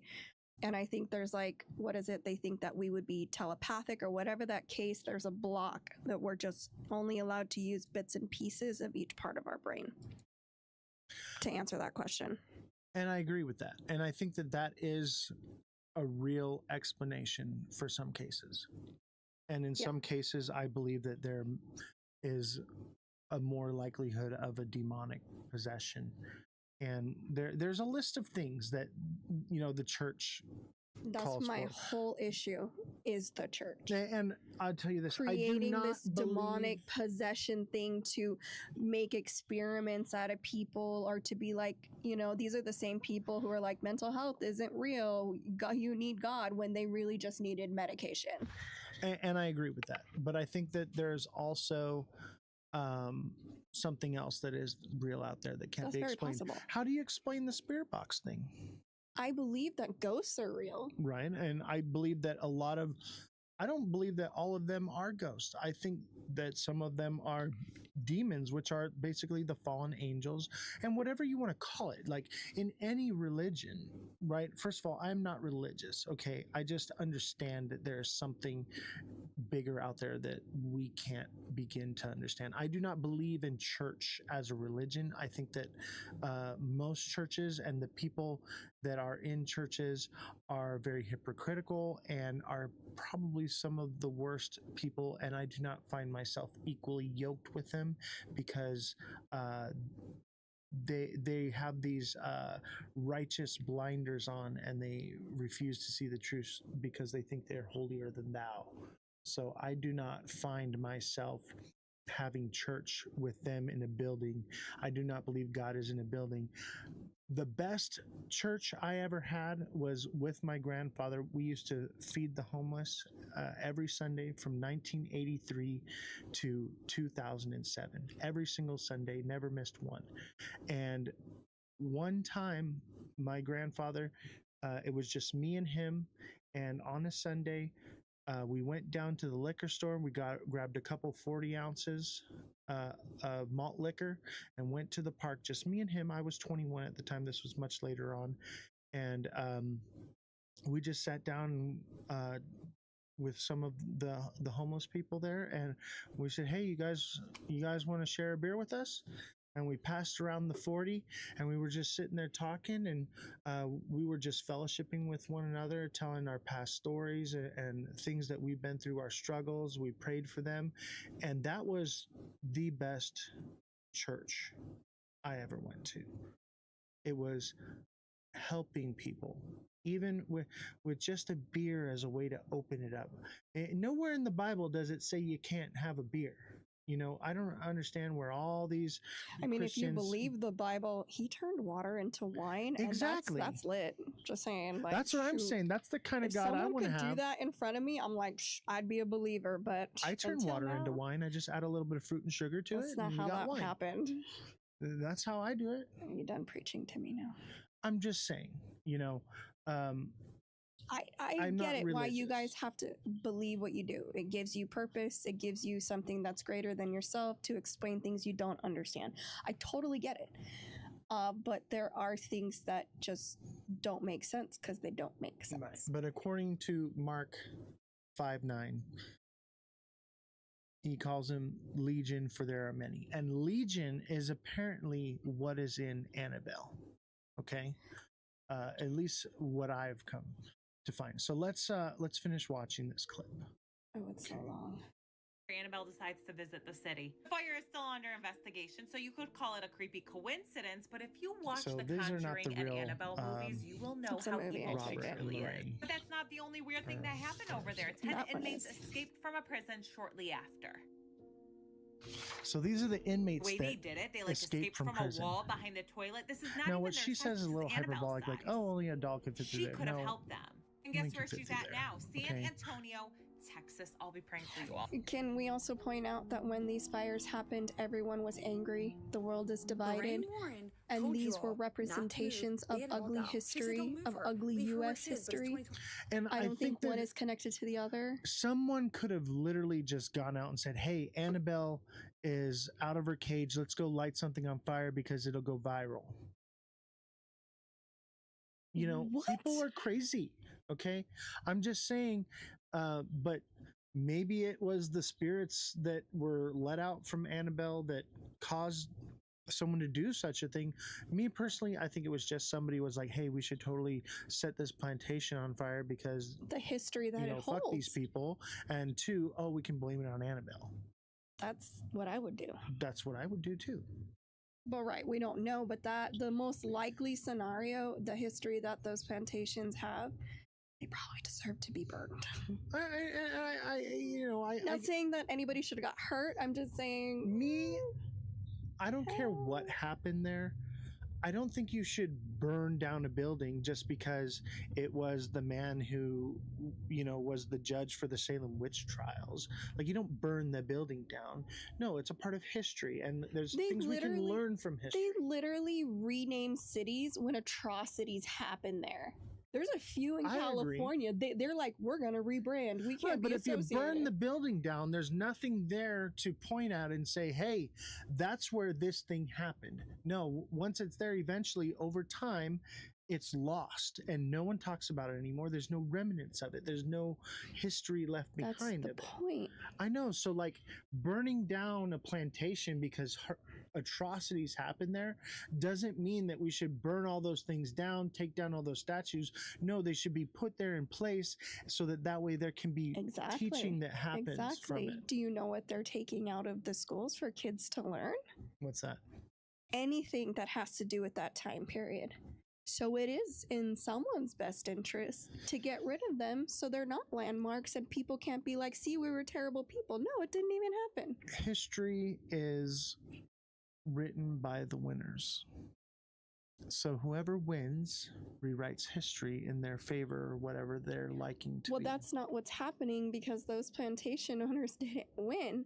And so if you take out there were no losers and the Confederate Army really won, where are we at here? The South will live on. Like, it's so weird because, like, I see that flag and I'm like, you lost, right? Like, that's a loser We're proud flag. people here. I'm being hyperbolic, by the way. I'm poking fun at the idea. I believe there's some sort of balance between spirituality and logic, but I'm always going to lean towards that logic angle. Right, and for me, I'm going to be in the middle with both. I'm going to give there some validity to the mind is a powerful thing and give some validity to that there just might be something supernatural. So I'm going to be open to both aspects and not discount one or the other just because one is easy for our mind to wrap around. Okay. Okay, so let's finish watching our little clip here. It's not. It's 30. Let's finish it here. 25. We like to fuck around and find out. So what do? We take Annabelle on a world tour. Okay, we're just moving her all over the place. They send her to New Orleans. So they're moving her all over the place. New Orleans, man. There's a lot of creepy energy in New Orleans. I disagree. Depends on what you discern as creepy. I mean, there's vampires. They literally had the fire out at one point and it reignited Little itself. clip. If Little that's not clip. the ancestors speaking their truth. Yeah, it's not a little clip. I know, that's what I just said. 11, But I want you guys to see. 10 or So these are 11 the prisoners that convicts escaped, right? Escape a prison. Okay? There are 10 That's pretty much convicts. all there was Some to take from this. convicted Hold on. of unaliving people on the loose This in is New what I Orleans. want you to Actually, I see think they've right called here. She would cause chaos. I just didn't think it would end up like this. Annabelle. So this is the actual Ed and Raggedy Ann Lorraine doll Moore. that's made like thousands So of I other wanted dolls. chat to get a chance Except to that see this them. doll And was used in this is communication, supposedly almost like having the original seance. doll. I don't think it A is, nurse though. had Maybe it received the is. doll 1971 as a They're present, just kind of Christmas explaining, present from her what mother. happened. The nurse And the doll received the stands about doll. 3 foot What high. we talked about. Right, And she would take exactly. it to bed with her at night. So I just wanted you guys to get a little context of who they are. They're not the people that you saw in the movie or whatever. So there's that, okay? So this is the video. This one is short. So there were some YouTubers that while it was on display, and this is what makes me believe that it was the real people. Oh, did we lose it? They've opened Annabelle's box to investigate whether she's so this is actually the one. haunted or So not, these and they YouTubers found right out here, something terrifying. Owner of the museum they let were them given open the an case for only experience 5 with minutes the to make this doll, meeting with it relatively open, safe. And they even and asked a watch priest and to see say what a prayer. happens here. So after opening the case, there was no coming back. We didn't want to waste any time that we had to be able to do this. At any point you feel threatened or anything like that, don't hesitate to leave the museum for a little bit. They used the Estes method to communicate with the doll. It's the same one they used to talk to Peggy. Watch what happened. Annabelle, or any spirits here, you can speak through Colby to tell us a message or to talk with us. Is there anybody here in the museum with us? 200,000? What? Are you connected in any other way to other haunted dolls? Everybody against you. Meeting with the doll showed immediate results because after getting into the car, they had a serious argument and finished recording. You believe. You always believed. I mean, these guys were seriously traumatized from this. They've opened Annabelle's seems box pretty real and legitimate to me. This is why I believe that they had the real doll on tour. This, I think, is the real doll right here. I thought it wasn't. There was another image, though, that looked more like it. Maybe that was the wrong image. I'm not completely sure. But I do know that this image is from Ed and Lorraine's basement, where they have all these different artifacts and things that they've gathered over the years. Maybe they're just pack rats and they saw cool things and they're like, oh, it's got a demon, we better take it with us and add it to our little collection. I think that's plausible. Maybe not. I mean, my dad's a pack rat. Okay, my dad wants, if you've got something that he doesn't have, he's got to have it, and he would blame it on the devil to get it away from you. I'm just saying, it is plausible, right? I think you're way out there with this one. Why not? Because, like you said, they were religious people. It's the devil. Give me your action figures. You know how I feel about hiding behind God for your bad actions. Own them. Don't say, oh, I did this bad thing because the devil made me do it. I know, but that's what I'm saying. That's maybe what they were doing. Like, for instance, I have this. Those of you who have been around for the show for a long time, on my desk, I have the baseball here, right? Signed by Mike Trout. Now, if I had this and you were a preacher and you were like, oh, the devil lives in that ball, I better take it with me. I better take that ball from you. People use God to do terrible things. You're proving my point. And I believe that is a possibility. Like, I'm not taking that off the table. I'm open to the fact that there are some things that we can explain and we can wrap our head around, and there are some things that we can't. And just because something happened doesn't mean that we just jump straight to ghosts, right? Right. We should look at the logical explanation. Why would they have this whole pack rat, display of things? Have you seen New Orleans? They just do stuff like that. Well, this isn't New Orleans. This is Ed and Lorraine's basement. All these little artifacts are supposedly. I got that picture from New Orleans.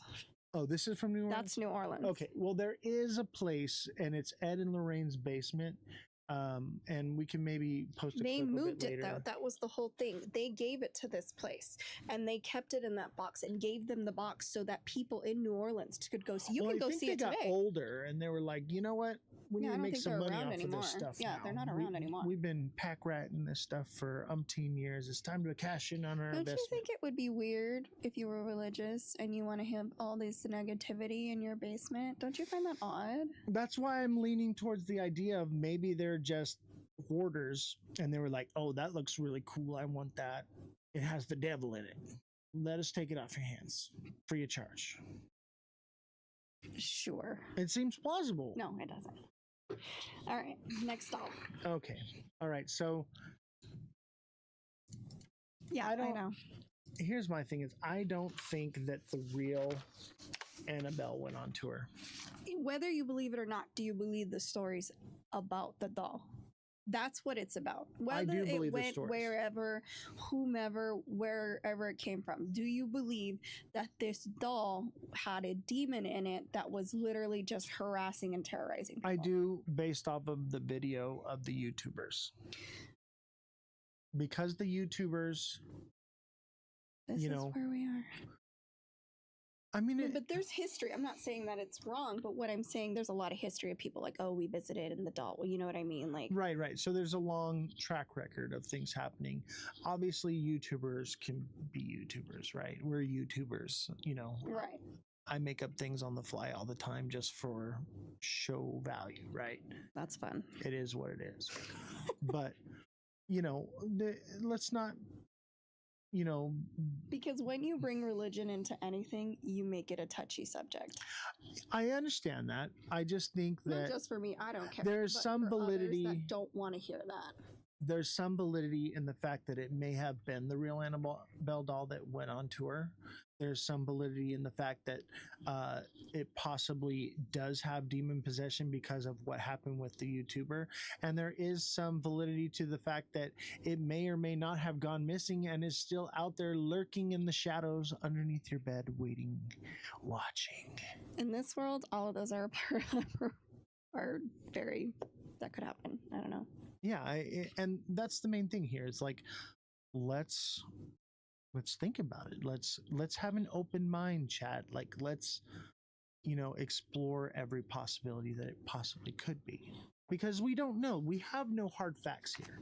No. That's the fact of the matter, is there is no hard facts. Everything we talk about, there's no hard facts, whether it's alien, ghosts, whatever conspiracy theories that we are jumping down, there are no hard facts. Well, the moon landing is a hard fact. That's okay. We definitely have the video footage of something happened. So millions of people saw it. So what I'm saying is it's all speculation, and we all have to come to our own logical. Right. And the idea is for you as the viewer to decide for yourself. We're not here to tell you what to think. We just decide what we think and our opinions, and everyone has their own. You know what I think?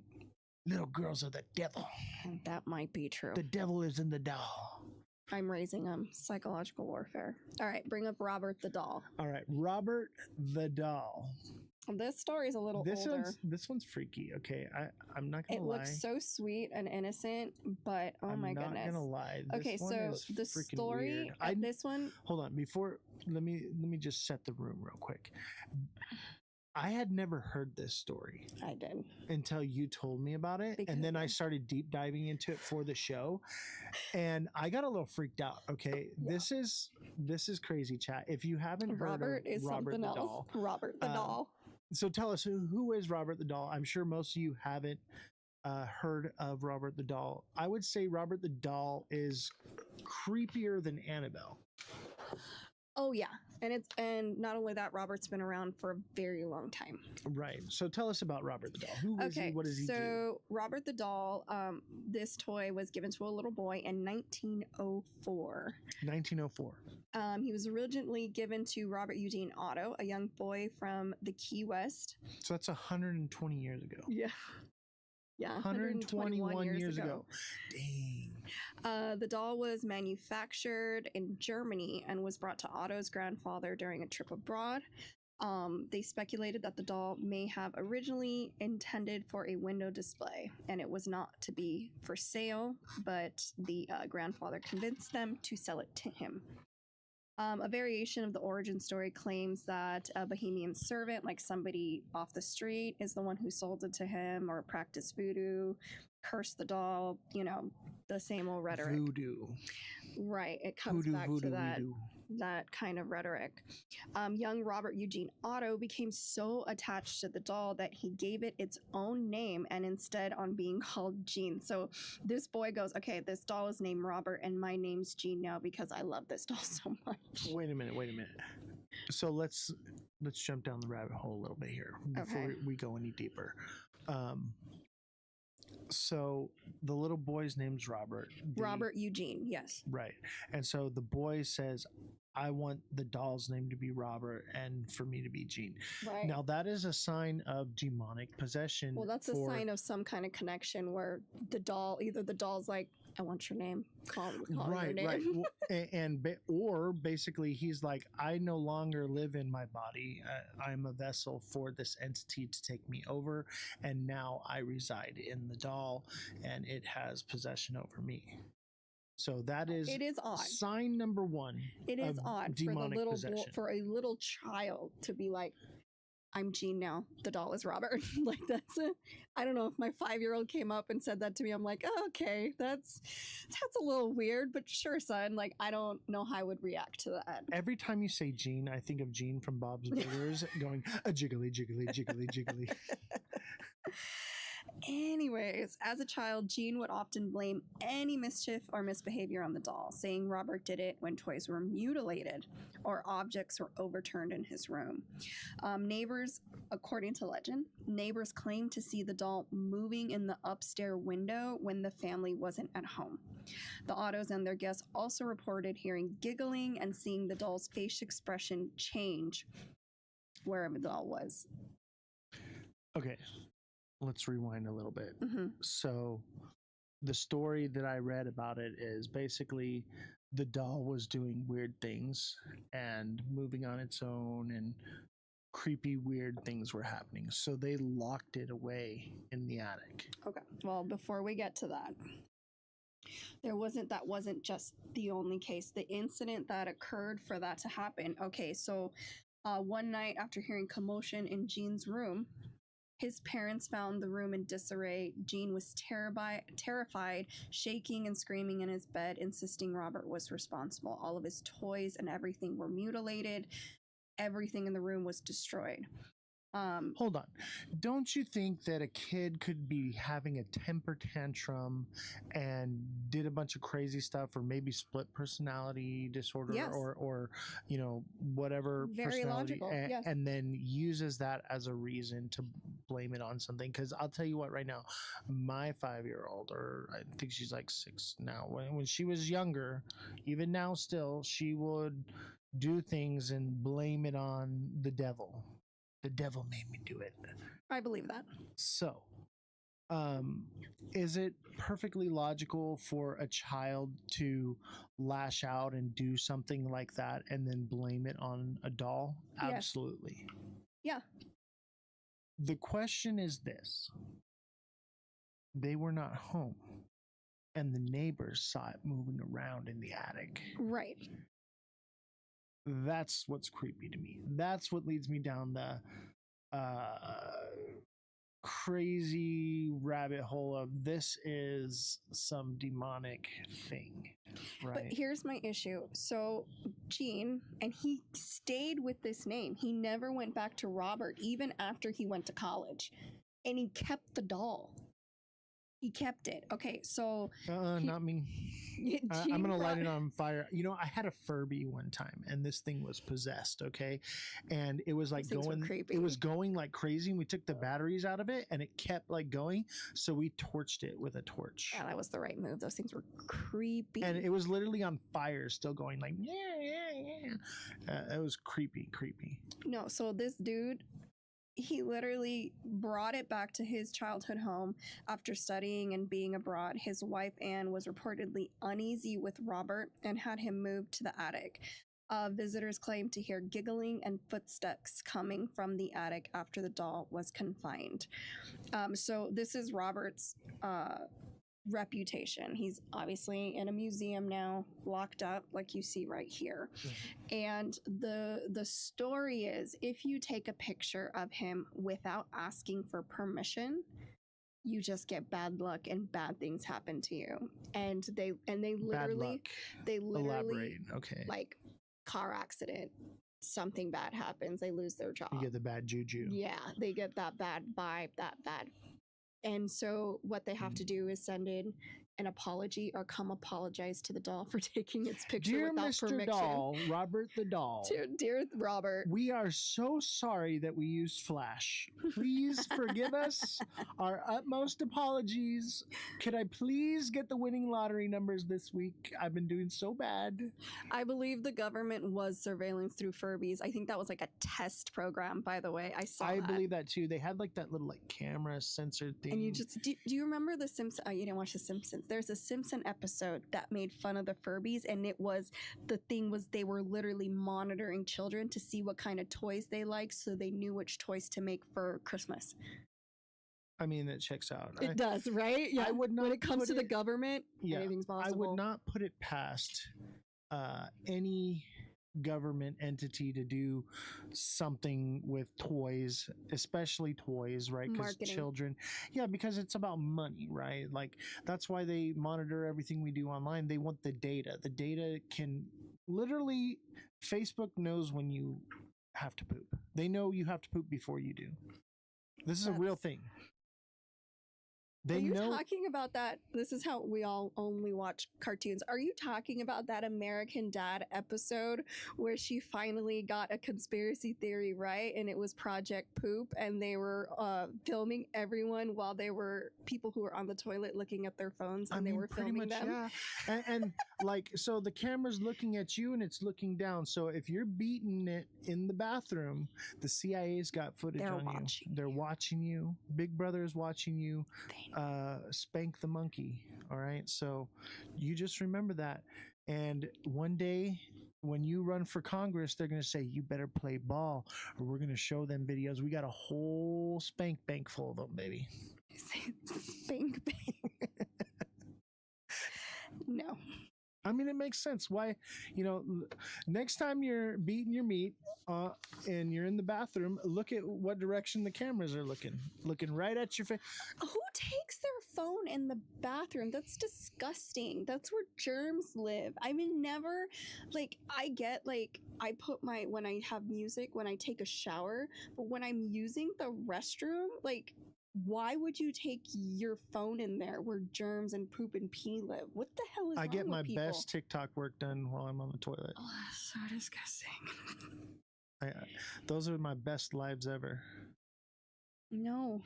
Yeah. And you know what? As long as you're using a mic, they don't know because, if you got your regular phone mic, they hear the echo, right? But if you got your little mic going and then you're good, they don't even know it. That's True disgusting. story, chat. That's disgusting. True story, chat. No. Yeah. Next time I'm live, I'm just gonna say this is a TP live, and all y'all from YouTube are gonna know what I'm talking about. Like, we are on a TP live right now. I don't understand it. I guess that's a toilet paper. I'm not gross, so I'm not. Oh, gross. I'm just kidding. Come on, like. Don't lie. Entertainment. Don't lie. You're a man. I've seen every male do it. Just take their phone in there, and I have teenagers. I can hear the YouTube videos coming out of there.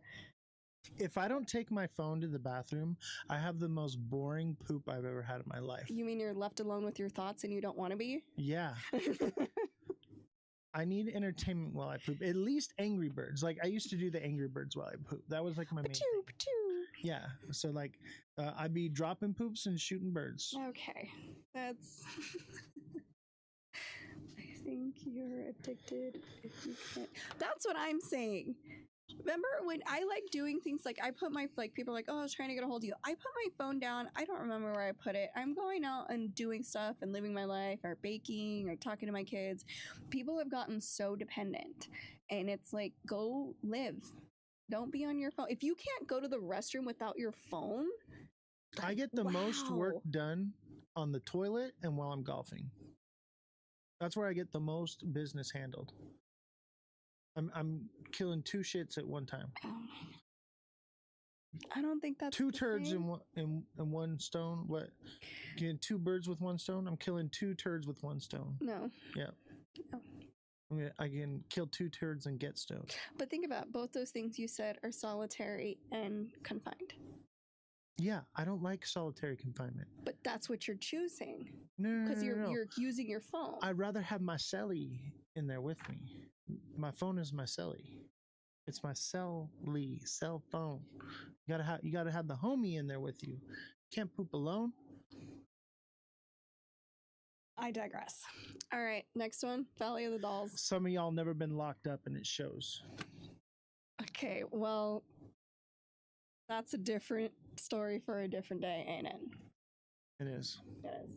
What is it? Some of you never had a second cop car pull up, and it shows. Yeah, I've had like 11 cop cars pull up on me. You got me beat. I was a menace. He told that one. I didn't tell the whole story, but they did put me in solitary confinement for 15 days straight in the dungeon. I was in the dungeon, and that was the most awful and mentally trying time of my life, was being in that situation. And if I didn't have the mental fortitude that I have, any other person would have cracked. All right, Shelly's in second place with the 9 cars. 9 cars. That's pretty good.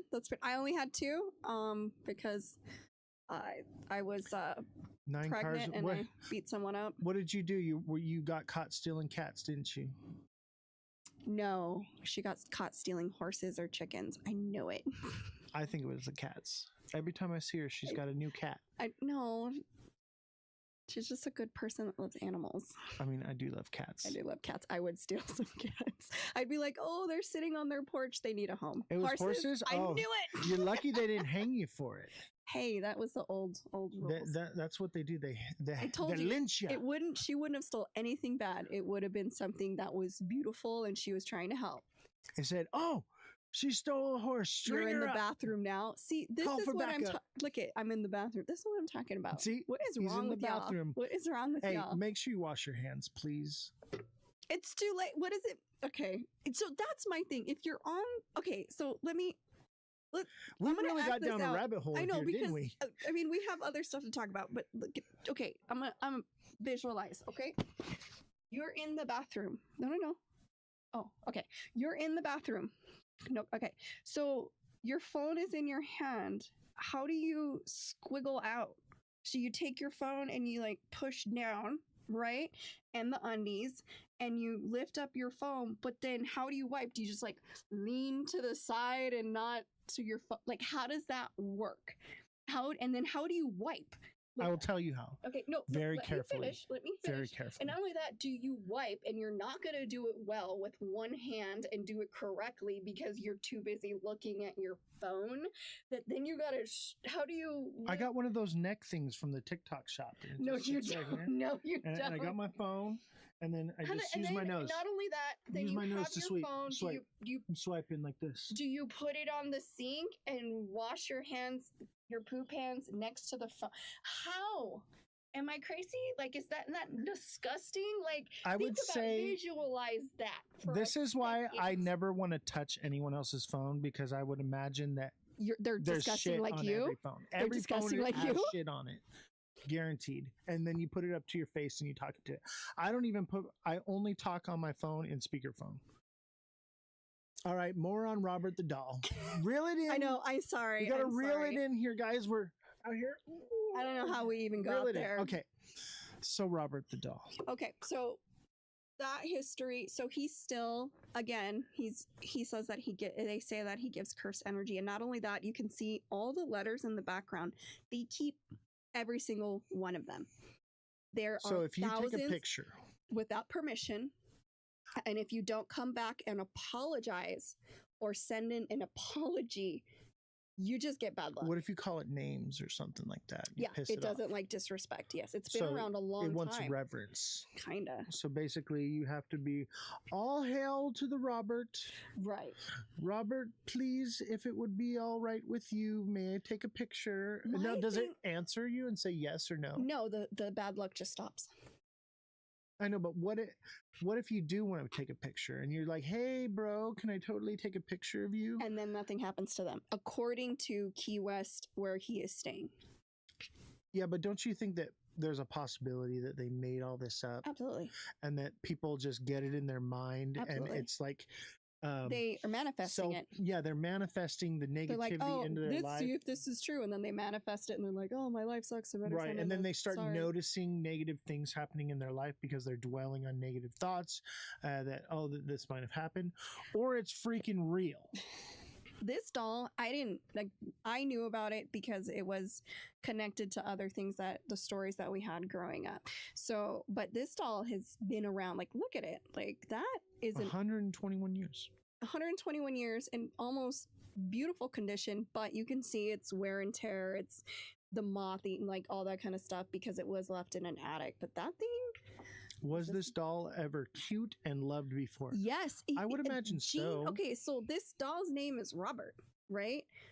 That Mind was you, the boy's name. He loved his doll so much, he gave his name Robert to the doll, and he used his middle name as Gene, and still went by Gene his whole life, leaving Robert with his own name. But mind you, that 120 years ago, the quality of craftsmanship for dolls wasn't like what we have now. Now we have all these different materials and things. So like, back then, like, kids would get a hand carved wooden horse from their dad And they would, yeah. for Christmas. You know what I mean? So it does. This is the quality of what it was. So I don't see it being No of much idea more what the quality. dog's name is. They never mentioned that because it was just an entity of its own. I'm was Robert scared the doll. of the dog. Like, it's gonna bite my ankles. I hate Chihuahuas. They are the worst dogs ever. Like, I mean, we'll never hate an animal, okay? But I don't want it around me. I don't want to look at it. I don't want to. They're fierce. It seems They like don't it's an care. abomination, okay? Dogs were not meant to be that small and that angry. I disagree because I'm Hispanic and I'm small and I'm angry. So And let's go down that road. So if your we're new good. nickname is Chihuahua. Chihuahua. We'll call you Yo Quiero Taco Bell. No, that ain't it. Okay, Valley of the Dolls.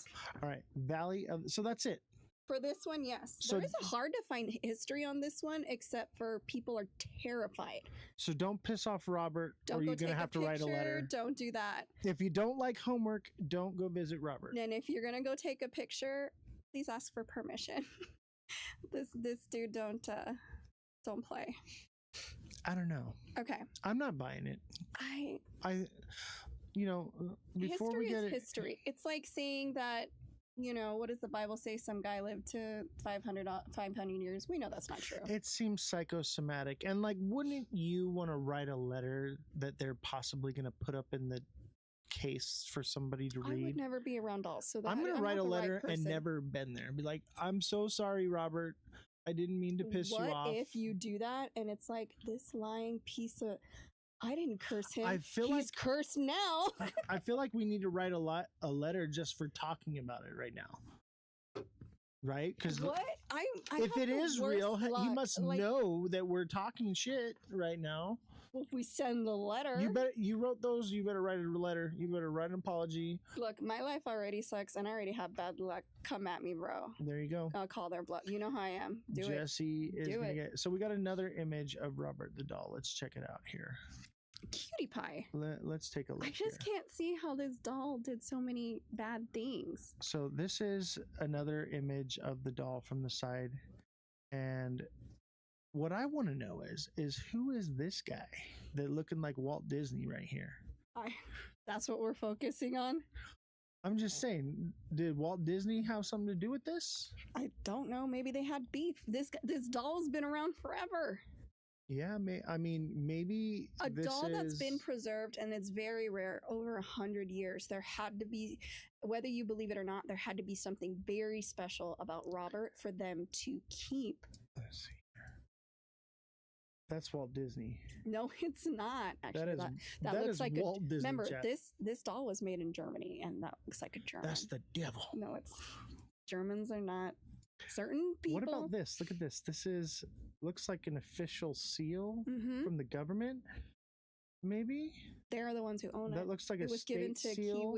Key West Historical Society. This looks like the Florida State seal. Obviously, it's a bit pixelated. You zoom out, and then this looks like maybe it says like the something. So there's some kind of something to it.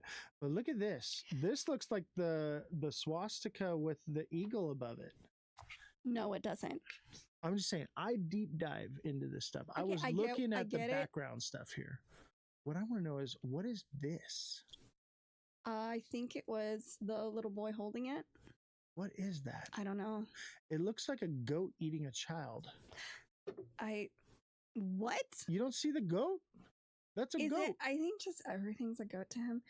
That's not a goat. That's a goat. You always think you see goats when there's no goats. What is this? What am I looking at? I don't know. I wasn't looking at that stuff. I was looking at Robert. TikTok seller says, I blame Israel. I'm sure that you're probably Hitler Youth right. does as well. McDonald's. All right. Okay. Reel it in. Okay, where's Jesse? You keep getting off topic. It's not me. It's not me. All right. Here we are. We're back. So bring it up. The next one. I think it's this one here. Okay, that's a good one. You want to do that one? Yeah. Oh, we lost us. Oops. Hold on, chat. We're here. Okay. So the Valley of the Dolls, and I'm sure most people, especially if you're Hispanic, you know about this place and its history. But in case you don't, this is part of the Chamilago, I can't say it, canals in South Mexico City. This particular A D island, in English, Bobby. You speak English. dedicated to, okay, so there was a hermit caretaker, Julian Santiano Barrera, reportedly discovered a body. Yes, and this was in the 1950s, the body of a young girl who had drowned in the canal. This canal is infamous for the horrific things that have happened. While some say he found her body and a doll floating nearby, others, including relatives, believe he might have imagined the girl entirely due to his reclusive state. Haunted. Wait. Hold there. Yes. So they're saying, because he was basically a hermit to this island, that he was seeing things, is what people are trying to say. See, that's you. Your Mrs. Everything has to be scientific and has to have an explanation behind it, right? Okay. don't you think that he could have seen something? I do. Now, I'm not dismissing what he saw because there's something that deeply troubled him that started him on the venture that he went. Because I don't think he could have just decided one day, I'm gonna be weird. And when he grew his own food. He didn't bother anybody. People came and he traded food for other stuff. Nothing about him screamed crazy. He just didn't like people. Being a hermit doesn't mean crazy. Being a hermit means I don't like people. That's my thing. It seems like maybe trauma could have been due to it. Seeing a dead little girl might be traumatized. Right, and that would totally do it. But and that would explain some of this. But at the same time, don't you think like maybe there was something that happened before? Like, let's say that, because he said he found a drowned girl, right? But where's the girl? There was no body found. There was getting to that. Right. So my question is maybe this is induced paranoia. But I'm the logical one. I'm just saying, like, we got to look at it logically and illogically. That's what I was getting to. Right? Yeah. Okay, so elaborate. Okay. All right. Haunted by his inability to save her or by her spirit, Barrera hung the doll he found in a tree as a memorial, and it is still there, but it's in the spidery part of it. Driven by a perceived need to appease her restless spirit, Barrera spent the next 50 years scouring canals and trash heaps and trading produce for more dolls. He hung thousands of dolls, many of them mutilated, dirty, and broken across the island. So pretty much anybody could bring a doll and hang it as tribute to the little girl. I'm hanging a doll. In 2001, Barrera was found dead, drowned in the same spot in the canal where the little girl had said to have died decades earlier. I don't understand. Like, how is hanging dolls? It was like a tribute to the little girl. So when he found the little girl, she had a doll. He took the doll since he couldn't help the little girl. I don't think the little girl liked this. I don't think this is what the little girl meant. She was deceased. How would you know? If she existed at all. She had a little doll with her when she passed away. What are you talking? Every girl has little dolls. Well, most girls. I didn't. Yeah, dolls freak me out. Dolls freak me out. That's why we did this show, because I was like, what's something I don't like freaky? Dolls. Like, dolls are creepy. dolls But my freak me thing is out. that she apparently when he found her and she was drowned, she had a little doll with her. So he took that doll and to appease her spirit, because we don't know what the little girl just drowned, nobody came looking for her and all that kind of stuff. So his way of dealing with that trauma was collecting the dolls for her.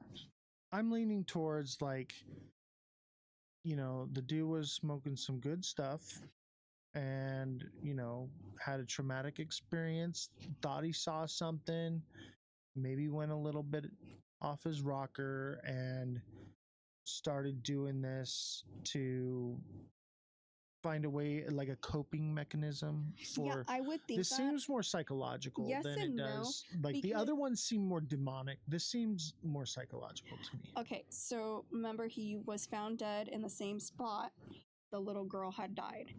His nephew Anastasio, who had inherited the island, continued the tribute. Then he also died of a heart attack in the same location. All three of them died in the same spot. The island is now. Legend centers believe the dolls are possessed by a spirit of the drowned girl. Over time, it included the souls of the other dead children as well as Barrera's own spirit. And there's also the conspiracy that he was killing children, and this is why he put up all the. It depends. Where's the children? Yeah, I mean, you can kill somebody and no body, no case. So that's a lot of kids. But their thing is that it was to appease the spirit from bad things happening. But 3 people dying in the. But here's the thing about this canal, and what people don't really understand. This is the same canal that is connected to a lot of folklore. I can't say this one either. Nojales? No, that is right. Dark spirits that disguise themselves as black-eyed girls or animals like fish and leopards lure victims into the water. This is the Like a same siren? canal. Yes, the canal that is connected to this island. Also, part of this canal is La Llorona, the legend of the weeping woman searching for her children that she drowned. is also associated with these waterways. The paranormal activity to this canal's dark history, the canals were part of vast Aztec lake system. After Hernan Cortez conquered the region, it is said that more than 30,000 Aztec bodies were dumped there, potentially opening a portal of evil entities. Okay, that's It's a whole different, yeah. Because okay. So I was on everything the connected with this canal is connected with a lot of dark folklore from Mexico City. okay. So I'm leaning towards supernatural now. Now that we have the full story here, it does seem plausible the dude could have, went off of his rocker on this one. Oh, of course, anybody. But maybe something drove him to that. Maybe some type of spiritual entity. Like if La Llorona is in my backyard, I'm probably not going to be the sanest person. Well, think about the water. It's all about the water. Like this is all attributed to this canal and this island that is right next to the canal. Like well, we do the know drowned children and water can store energy. Right, and I don't know how familiar people are with Aztecs, but they were not kind. And if they were leaving this world, they did some horrific things. Child sacrifices. Sacrifice anything that they thought would please the gods, they did it. That's terrifying. And this is why I don't like religion. For that reason right there. I'm not a religious person. I'm a spiritual person. I see it more as like a relationship. But yeah, I think when you get religious in things, it can send you down a very, very dark path. They say the road to hell is paved with good intentions, right? So, these people may have had good intentions. Oh, we're going to make it rain. Let's totally kill our children. That'll do it. Yeah. And a lot of people disappear, then everyone gets gaslighting into believing it never happened. And that's like what you're trying to, nope, that didn't happen. There was no drowned little girl or the La Llorona. There's no dead babies. Right. That's a hard one because not only, I guess what bothers me about this one than the other ones is the bodies of the people, the little girl, the owner, and the nephew all died in the same place. In the exact same spot. In the exact same spot. So, hold on. Dude finds a little girl. Correct, with a doll. In the water, drowned, yes. Right? And then he dies there at the water in the same spot. Drowns. And then his nephew dies at the water. Heart attack, drowns. And then someone else? No, nobody else. Nobody So wanted to be on the island everyone's anymore. like, I ain't going over that spot. Now, they do allow people to visit during the day. They do not suggest you be there at night. It is very horrifying and terrifying. Bad things happen. I feel like we should go at night. Oh, yeah, not that one. I don't like dolls. I know the history. I've been I've been to Mexico City. You stay away from that canal is a huge tourist spot. I grew up with the story of La Llorona because my mother was mean. What about the cucuy? No, we grew up with all of that. The cucuy chased you down the hallway when you were going to the restroom. Like my mom, just didn't want us to leave our room or our house at any given moment. She was just like, how can I scare these kids? And they were real folklores. They've been around forever. If you get up and go to the bathroom at night, you go to the kitchen. If you go into the kitchen and steal snacks, the cucuy and the La Llorona is going to come get you in the night. That was what she did. She goes, that was our nighttime stories. We didn't get no Hansel and Gretel or. And see, this is how religion can control people. Lore like this can control people, right? We're literally controlling children to stay in their beds and not get into snacks by telling them that the creature from the Black Lagoon is lurking in the shadows. It's like when you get told, and I found out that this isn't true. Like if you go to bed with wet hair, you'll be sick the next morning. That's not true, right? Yeah, but you don't want to go to bed with wet hair because it can breed bacteria in your pillow. That's the real reason, right? Why you don't go. But we tell children these crazy stories so they'll think, oh my God, if I get out of bed, the crazy demon monkey's going to grab my ankle and yank me into hell, I mean, because kids, maybe that did happen. Right, but if you tell kids things logically, they're just going to disobey, right? So we come up with the cucuy and the chupacabra to scare them into Who says those doing things something aren't safe. real? I mean, that story came from somewhere. I've actually seen a chupacabra. Bald dog? They have one on display. It's a bald dog. It's a bald, oversized It's a dog. chupacabra, and no one can tell me otherwise. It's a hairless dog. It's a chihuahua. Chihuahuas are chupacabras. They're not hairless. All right. So do we have another picture here? Let's see here.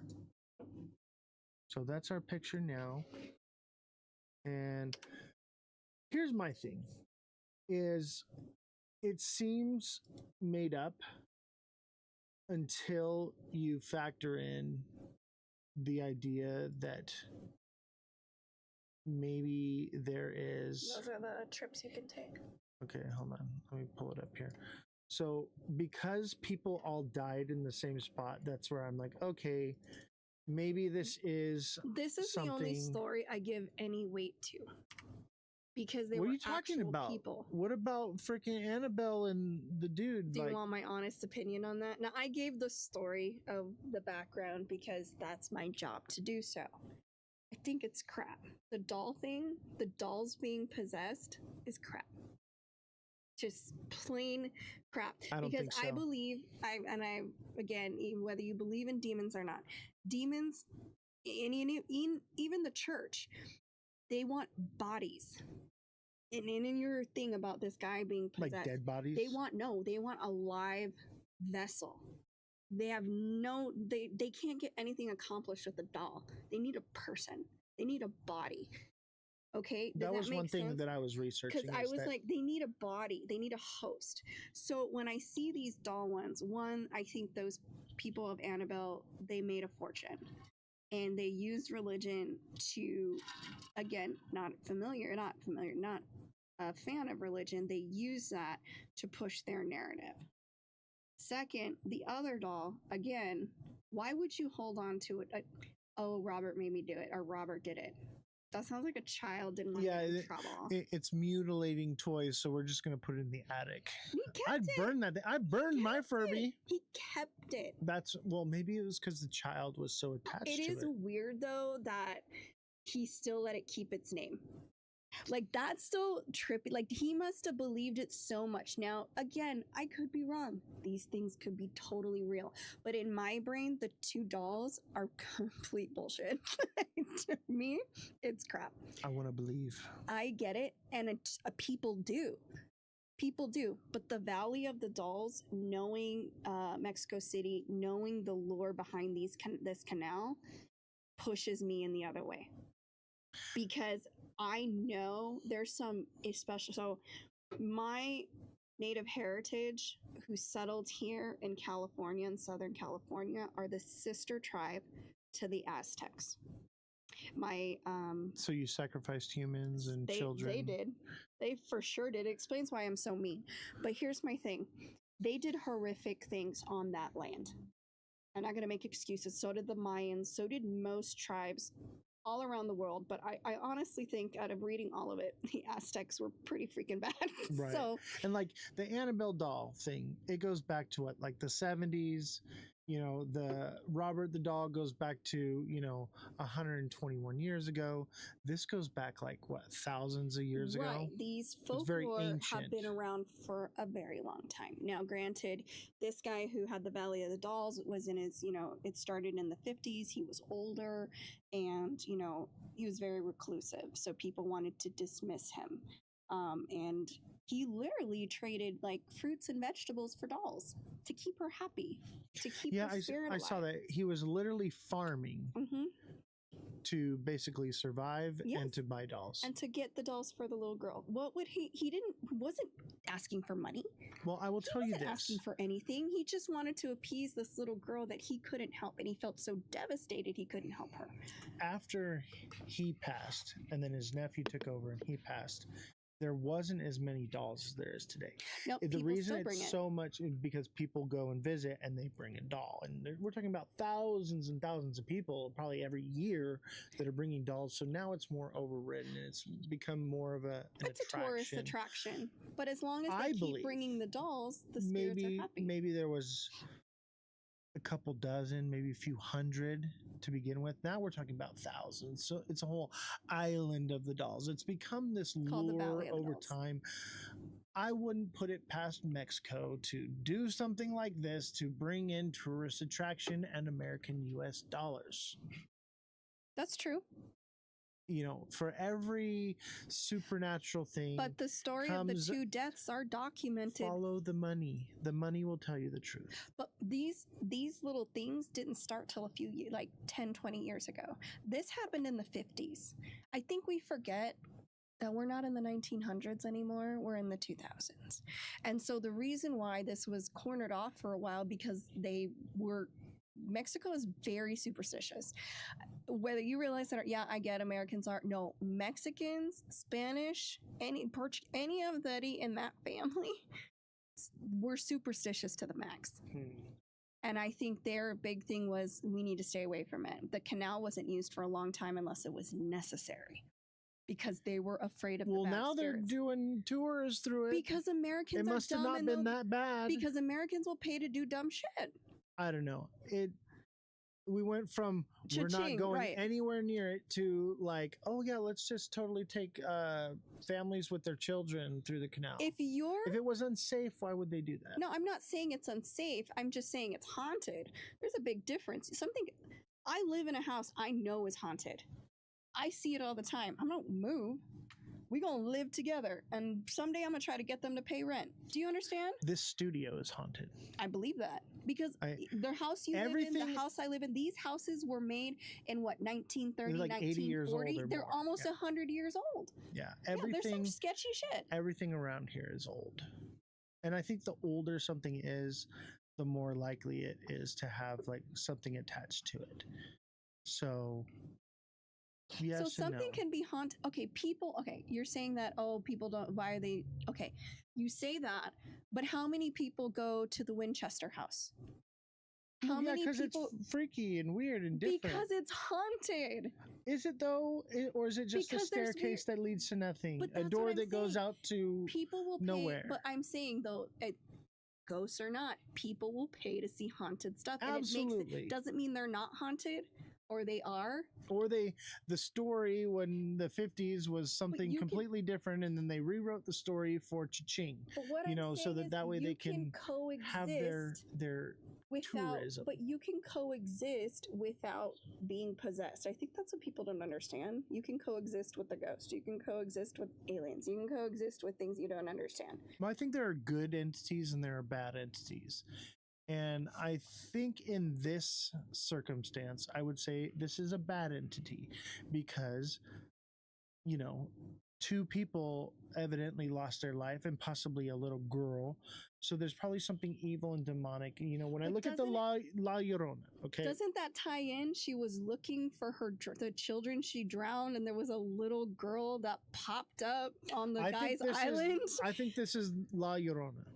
This is probably the That's real the one story I believe it's because the postquel, right? Like it's not the prequel, it's not the origin story. It's this is what happened a very long time. Right. So I'm thinking this is what happened after. And what I think is La Llorona's origin story comes from the Aztec background that comes with this. So like correct. That's probably more likely. A lot of evil and demonic and killing of children and people and mutilation and all that stems to cause a dark force and energy, which then possessed a mother to drown her children, which then possessed a man to see.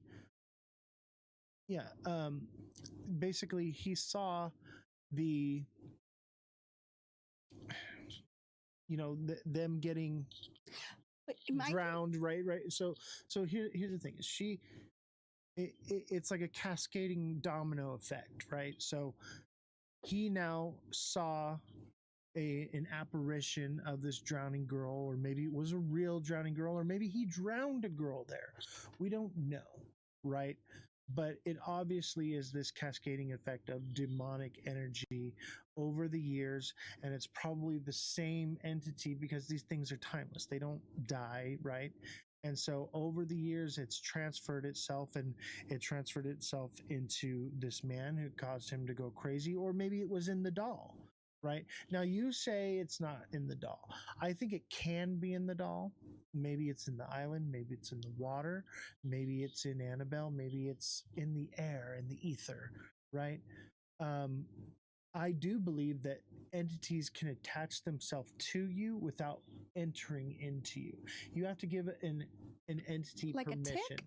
No, like you have to give it permission to enter into you, right? When has okay? So I would like to hear when a demon asks for permission. Well, it's like, I mean, when you do like a Ouija board, right? You're giving it permission to communicate with you. You know, those are fake, right? No, they are not. And let me tell you something. I will give you a firsthand experience of a demonic entity I trying. played with Ouija boards growing up, and the only creepy thing was my dad turning on and off the lights so that we would scream. Right, maybe there was no entity that, no energy in that space and time. What I'm saying is those things do exist. They are real. There is a scientific explanation for the Ouija board, and we'll do a whole thing on Ouija boards probably one of these days. But what I'm saying is I know for a fact from my personal experience, I have dealt with demonic entities. I've dealt with these spiritual forces and battles that have happened, and I have seen, or not seen, but interacted, and they would basically tell me that, I'm getting chills just thinking about it. Every single time I've encountered one of these things, it's always said the same words: let me in. Let me in. And I always am like, you can get off, but you can't come in. Bye. Get out of here. Okay, so so you've experienced that. Yes. Okay. So then you should believe all the other stuff, right? You weren't I there. do believe it. We were talking about, I'm saying like we need to have an open mind to scientific reasoning and to supernatural. I just can't buy the supernatural part on this one. The only one I can, and it's not so much the Valley of the Dolls. I believe he saw what he saw. I believe that he believed what he believed. But I also know with the folklore that I was raised with, the reason she drowned her kids was, you were correct, the Aztec Indians were going to sacrifice them, and the better way to, so that they weren't mutilated and slit their throats, she drowned them. And then she cried because that was her way of saving her own children from a horrible fate. They do say that drowning is one of the most peaceful deaths. I mean, I don't really want to try it, but I know the most peaceful death is actually freezing to death. Yeah, but I mean also drowning though, because really? you go into a dream state. You obviously there's some panic behind it. Yes, if you're panicking. That sounds horrifying. But like there are people who have drowned, died, and then were resuscitated, and their experiences, what they talk about is that it's not a painful death. It's not, basically you go into like a dreamlike state of hallucination and you're just gone. According to science, it's better to die from freezing to death because your sensors just start shutting off. I don't know, man. I feel like being cold, shivering. You stop shivering at some point. Yeah, but it seems like that would be long and drug out, Whereas drowning, it's a few minutes. At least you can still breathe. That's the difference. But you actually breathing in water. You get to a point you? where you breathe in the water and like you don't get that gas. You know how like when you're holding your breath drowned. And you have to. It is horrifying. That's the panic state of it. But I've actually saved someone's life and resuscitated them. I had a pool at one time, and we were all heavily drinking, and this girl, she was very drunk. She dove into the pool off the diving board and was like swimming around, and because she was so drunk and got disoriented, she couldn't find her way up. And I actually had to jump in and dive and grab her and take her to the top and do CPR. And, someone in that state, they're drunk, they don't know which way is up, they're just swimming around. They're probably not thinking it's probably not a horrific thing. You know, you're drunk. You know, you're not Okay, so all under there. the right circumstances, drowning is fun. I mean, No, but I'm just listen, saying. Like, but I get what you're saying, and you're getting frustrated with me. But that sounds insane. That does not sound like like heat exhaustion would even be better. Like, you just fall asleep and you just don't wake up. I want one that I can just fall asleep. I and you feel don't like wake low up. oxygen would be the way. Whereas That's what I'm saying. Cold. You free. That is. Anywhere you go, the best way to die is to freeze to death because your oxygen slowly lowers, your sensors slowly turn off, you just fall asleep and you never wake up. yeah, and I mean, so like I used to collect insects, and one That's of the what I'm ways saying. one Yeah, of the it ways sounds that we would peaceful. collect insects is we would collect them and then put them in the freezer, and they would fall asleep, and Yes. that's how they would go. That's what I'm There's a saying. humane way to do it. So I could see that. Okay. Also, lack of oxygen. Basically, you get really tired and you take a nap and you Heat don't wake exhaustion. up. I don't know. I hate the heat. I hate But if being you were hot. to go lay down because you were so hot and your breathing starts am to hot. you're breathing. I had to Did I go see too that. far? I had to see I went too that. far, chat. I don't know. Maybe it's the mustache. That's what's so hot. Maybe it's the red beard. Help me. Anyways, but heat exhaustion. You just get tired, go to sleep. Yeah.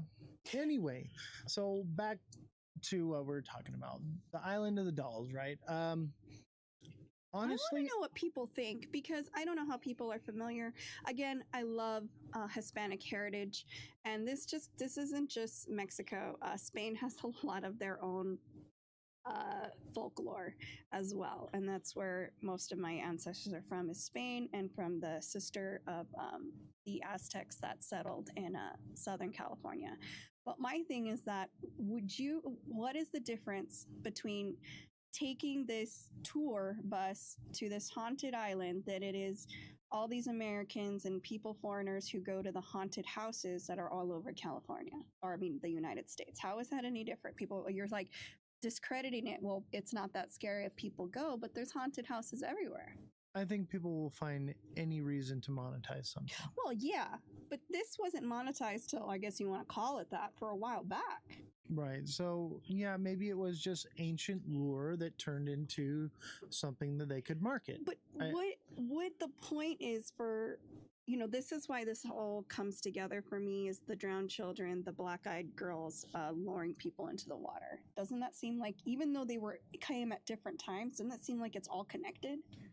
That's the only one that I could find that was connected to something else, to something else, to something else. Yes, I think that this is the most likely to be real. Right. But at the same time, I think there's some truth in all of it. I'm leaning towards all of it is real. Every single one of them. No. I think the least likely one is the Robert one. The oldest one? Right. Well, it's not the oldest because this goes back to the ancient Aztecs, right? Right. But I would say that one because I would write a letter just to get my letter posted up there. Of course you would. Yeah. Why would? What? Who would? So many. Because I'm not weird. It's not. But I do think that entities can attach to objects, but I think they would much rather attach to a human. And I think in the Robert case, the human was the little boy, and that's why he switched names, because the little boy went into the doll and the demonic entity took over the little boy. But Gene, what he called himself, had a fairly normal life. Went to college, married, had kids. And there's lots of people that are demon possessed that live normal lives. This is all based on the fact that and then demons next are thing real. you know, one day they snap. I think you and me have different words for demon. Possibly. Yeah. When I think of demon, I think of fallen angel, nefarious and I can't entity. Wrap my head around a religious answer. Like when I say ghost, I'm thinking of a disembodied soul, right? Roaming the earth. That I believe. Limbo, that's where people get stuck at. I mean, I don't believe in whatever, but I do believe that we either reincarnate or we get to have we get just the same life over and over in a multi-universe. Like, we don't know anything. When I say demon, I'm referring to some nefarious, evil entity that has, ill intentions. Okay. That's what I refer to as demon. I think that ghosts can be good or bad. I think more or less the ghosts that are bad are more likely demons, and the ghosts are more likely just disembodied people. And I think people inherently are good. I think people do evil things, and I think there are very, very evil people out there. Correct. And those are probably some evil spirits, but I think generally if you're going to encounter a spirit, it's more likely for it to not be evil, because people, I think the majority of people inherently want to be good. At least I feel that way, because I want to be good. I want to be a good person. I want to help people. I want to do good things. I think, people as a group, as a whole, as a society, are very ugly and gross and very malicious and selfish, and yes and no. But I think the individual deep down inside has a yearning want to be good, right? Okay, but that's not what we're talking about. You're talking about, I don't believe in this whole demonic thing. I do believe in lost spirits, I guess what you would call them, ghosts, spirits that are stuck in limbo and they have nowhere to go. The reason I don't believe in the whole demonic thing is, one, science can prove that it could be mental illness, schizophrenia. But one of my problems is most criminals, do you know what they hide behind? The devil made me do it. And if that isn't there a show used, called The Devil Made Me Do It? Yes, which I've watched in its entirety. But here's my thing. That is my issue with this whole demonic thing. It needs to be labeled as something else. Do you understand what I'm saying? I get it. It's a That's cop why out. it's a religious. That's why I have my whole thing with people who are like, oh, you have to one, I don't forgive and I don't forget, but one, oh, you have to forgive them, the devil made me do it. First of all, that is not an excuse. Do you know right from wrong? Great. Now, people who don't know right from wrong, who suffer from psychopathy, that's different. They don't know right from wrong. They think what they're doing is okay. I know you don't like my logical answer right now, and I'm not discrediting that they maybe I'm completely wrong and demons are real and I have no idea what I'm talking about, but from a psychology perspective, it sounds more like a scapegoat. Do I believe in spirits that live on this planet? Did you just say goat? I heard goat. Scapegoat. I'm the scapegoat. Just a goat. But I do believe in spirits being lost, because whatever happened that led them to that limbo. Yeah, limbo. I've always believed in limbo, and until they find peace, they can't leave to wherever you believe you go after this life. I believe in that. But demons is very specific. All these personalities stuck inside of you. And I know the movie Split, great movie. Like, if you had to think of something demonic, but that wasn't who he was, what did they classify it? Schizophrenia. Right. It was classified as schizophrenia, but I think the difference is someone that's schizophrenic, split personality disorder, they have those different personalities, they have different things. I think what makes it demonic is those same characteristics, but with abilities attached to it. And that could be very true, but they could have always had those abilities. No, like there was one I was seeing, and the girl took an apple and I know what you're talking about. We're going to cover that story. Yeah, and so like it's like that's a supernatural ability. Or okay, so here's my thing. You can't just do that. You just, I'm sorry, not but with these arms, but I mean, if I pump some, metal, I would challenge like a really ripped. We'll get John Cena, because you can't see him. We can't see him. We're just going to see an apple explode. Just see an apple, right? Okay. And I think that even someone like John Cena would struggle with doing something like that, because it's just not human nature. And an average person being able to do something like that, that's a supernatural ability, right? Like almost like a superhero type ability that they don't normally have that ability. And then in that moment of possession, they are granted, call them gifts or abilities to do things that defy the laws of physics, defy, everything that we know that science tells us to be true. Okay. So that's the difference. No. So do the demons, do they know that the demons live in them? I think some people don't. I think some people are full of demons and don't even know it. I mean, that is, if that's what you call it, that's very probable. But my thing is like, okay, people aren't gonna like this one, but Hitler could have been like, at the end, demons maybe do it. I'm not actually crazy. I'm not saying that blaming it on a demon. It's not a reason for but that's why it gets to discredited. absolve you. But that's why it gets discredited, and I that's agree. what my issue is with it. Now, if you were telling me this back, and this is even back in the '60s with killers and people creating atrocities, and that was their thing. I was, demon had me, or the devil made me do it, and that maybe that's what bothers me so much. But and then it makes it so like it's not real. It's a cop out, but I don't think that just because something possessed you to do it doesn't mean that you get a free pass. Exactly. I think you still have the consequences. I believe that if you are possessed by a demon, you have to give it the ability to do so, and basically have to grant it permission.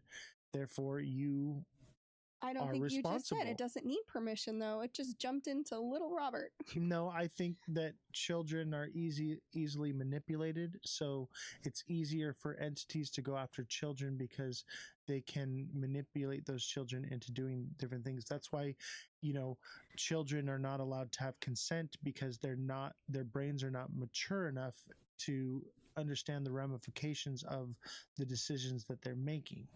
That's one thing about when you read up on demons and stuff, they always look like children because you feel bad for children. Right. Like, if that's real, and I could be wrong, if that's real, that is genius, because I would help a little girl. I would help a little boy if they needed my help. And you wouldn't think twice. They'd be like, oh my God, be there and crying, and you'd go hug them, and then they're like, thanks, bitch. Yeah, I think that, and these entities are nefarious, and they will do whatever it takes to manipulate people, or to get their end result, right? Why did it in my head went to a Dave Chappelle, gotcha, bitch. Like, gotcha, bitch. Gotcha, bitch. Like, that is what it feels like if there's a little, because I'm a sucker. If it's a child, like, I'm gonna want to help, and I'm like thinking now, I'm like, if that's true, oh man, so quickly I would have a demon so fast, because they'd be like, oh, help me, and I'm like, oh my gosh, come in. I think that's why they choose to use the form of children. I think that's why they go after children. One, because children are easily manipulated, and to be in the form of a child is because it's easy to manipulate someone else to help a child. Just like the guy at the Valley of the Dolls, right? He wanted to help the child, and therefore it drew him to the water, and it evidently entered into him and attached itself to him.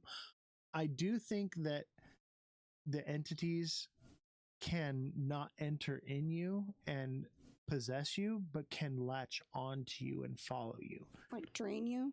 Right. So like, you don't necessarily have to be possessed by the entity.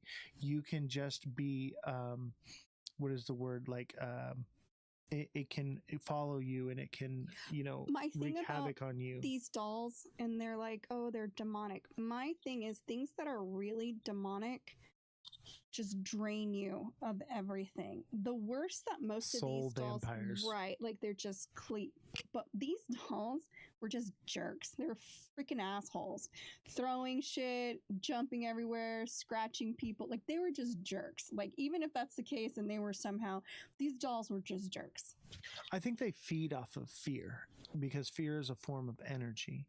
Even with like the adrenochrome, they have to, No. The adrenochrome is stronger and more pure the more stress and torment that We're not talking about they're Monsters under. Inc. right now. I'm just saying is that they do this because it's energy. They're energy vampires. They feed off energy. That's why if They feed off fear. Right, but if you believe in the entity, then it gives it more power. And if you are more fearful of it, then it will more likely communicate with you. You know, whereas like somebody's like, whatever, it's all bullshit. They're never going to have those experiences because it doesn't have the energy to feed off of. It's too draining on the spirit to interact with you. Whereas if it can make the hair stand up on you know, the back of your neck, then it's more likely that it can feed off of those emotions and that energy. Okay, so look, I believe in spirits and ghosts. I do not believe in demons. I just don't. I believe just in can't. demons. I can't because wrap my head I've around encountered them personally is why I believe it. And I guess because I don't, I never will. But I believe That's in spirits. exactly what I'm saying. I believe in like spirits and ghosts. And that that's makes sense to probably me. why the ghost actually talked to you on the spirit box. And I believe in spirits and ghosts too. That's why when I talked to it, I got the same result when I started asking the right questions, same as you. We believe. I think someone that doesn't believe, it has a harder time. Doesn't that seem convenient though? Wouldn't you want to go after the people that don't believe? Well, look at Elon. Elon does not believe whatsoever. No. But he's a believer now. A little bit. He's a little bit still now. hesitation of what he Right, now because he's very logical. and he's like, well, maybe I didn't hear what I thought I heard. Right. But he doesn't have as many encounters as we do. Because he doesn't believe in it. Because he doesn't believe in it. It's too much energy wasted on someone that doesn't believe. But if it can make someone who already does, good. Like you're in danger. I'm not good. in danger. You believe in it, so I'm good then, right? I'm filled with the Holy Ghost, so I cannot be possessed. Okay.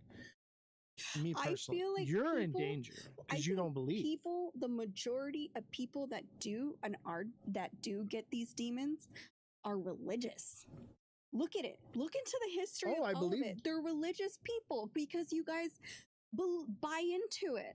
And I don't believe that you have to be a religious person in order to be saved.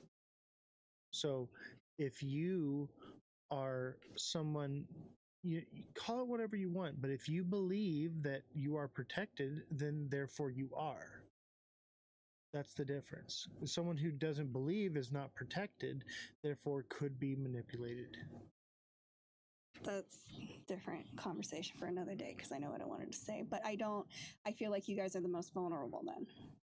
I think because you believe in it and you're religious, and if God can't save you, no one can. I think me personally, I feel like I'm I'm not vulnerable whatsoever because I have that protection, but it also does say in the Bible that you should not, engage in those types of behaviors, right? And what are you trying to do? I don't want to engage. I didn't even want to do that thing. Honestly, I was just like trying to see, okay, was this actually interference? And I probably should have never done it. But, the curiosity killed the cat. Okay. True. So curiosity got the best of me. I'm a human being. I make mistakes. I'm not perfect. But, because you don't know what you were talking to. I do not know what I was talking to. But I do know this, that I am safe and I am protected. None of us are. I believe I am. I believe, therefore I am. I believe I'm a cat. Do you see how that works? You need a cat box? I need a cat box. My thing is this whole, I guess because we're on different ends of the spectrum. I'm going to be okay because I'm choosing to be okay. You need something to protect you because you don't think you're strong enough to do it yourself? No, From like demons or whatever? I do myself, but I have. You need to believe in something. I have a hedge of protection, like a shield. Like what if it's not called real? Putting on the armor. My thing is, I've listened to your sermon. And if it's not real, what if you're wrong? And this is all a simulation or whatever it is, and we reincarnate. What if you're wrong? Then I just slept at night, and I'm okay with being wrong. Yeah, but then what if like? But for me, I don't feel like I'm wrong because of the things that I have seen. But why can't people who have a whole bunch of demons just be schizophrenic? I think they very well could be, and that would be a scientific explanation.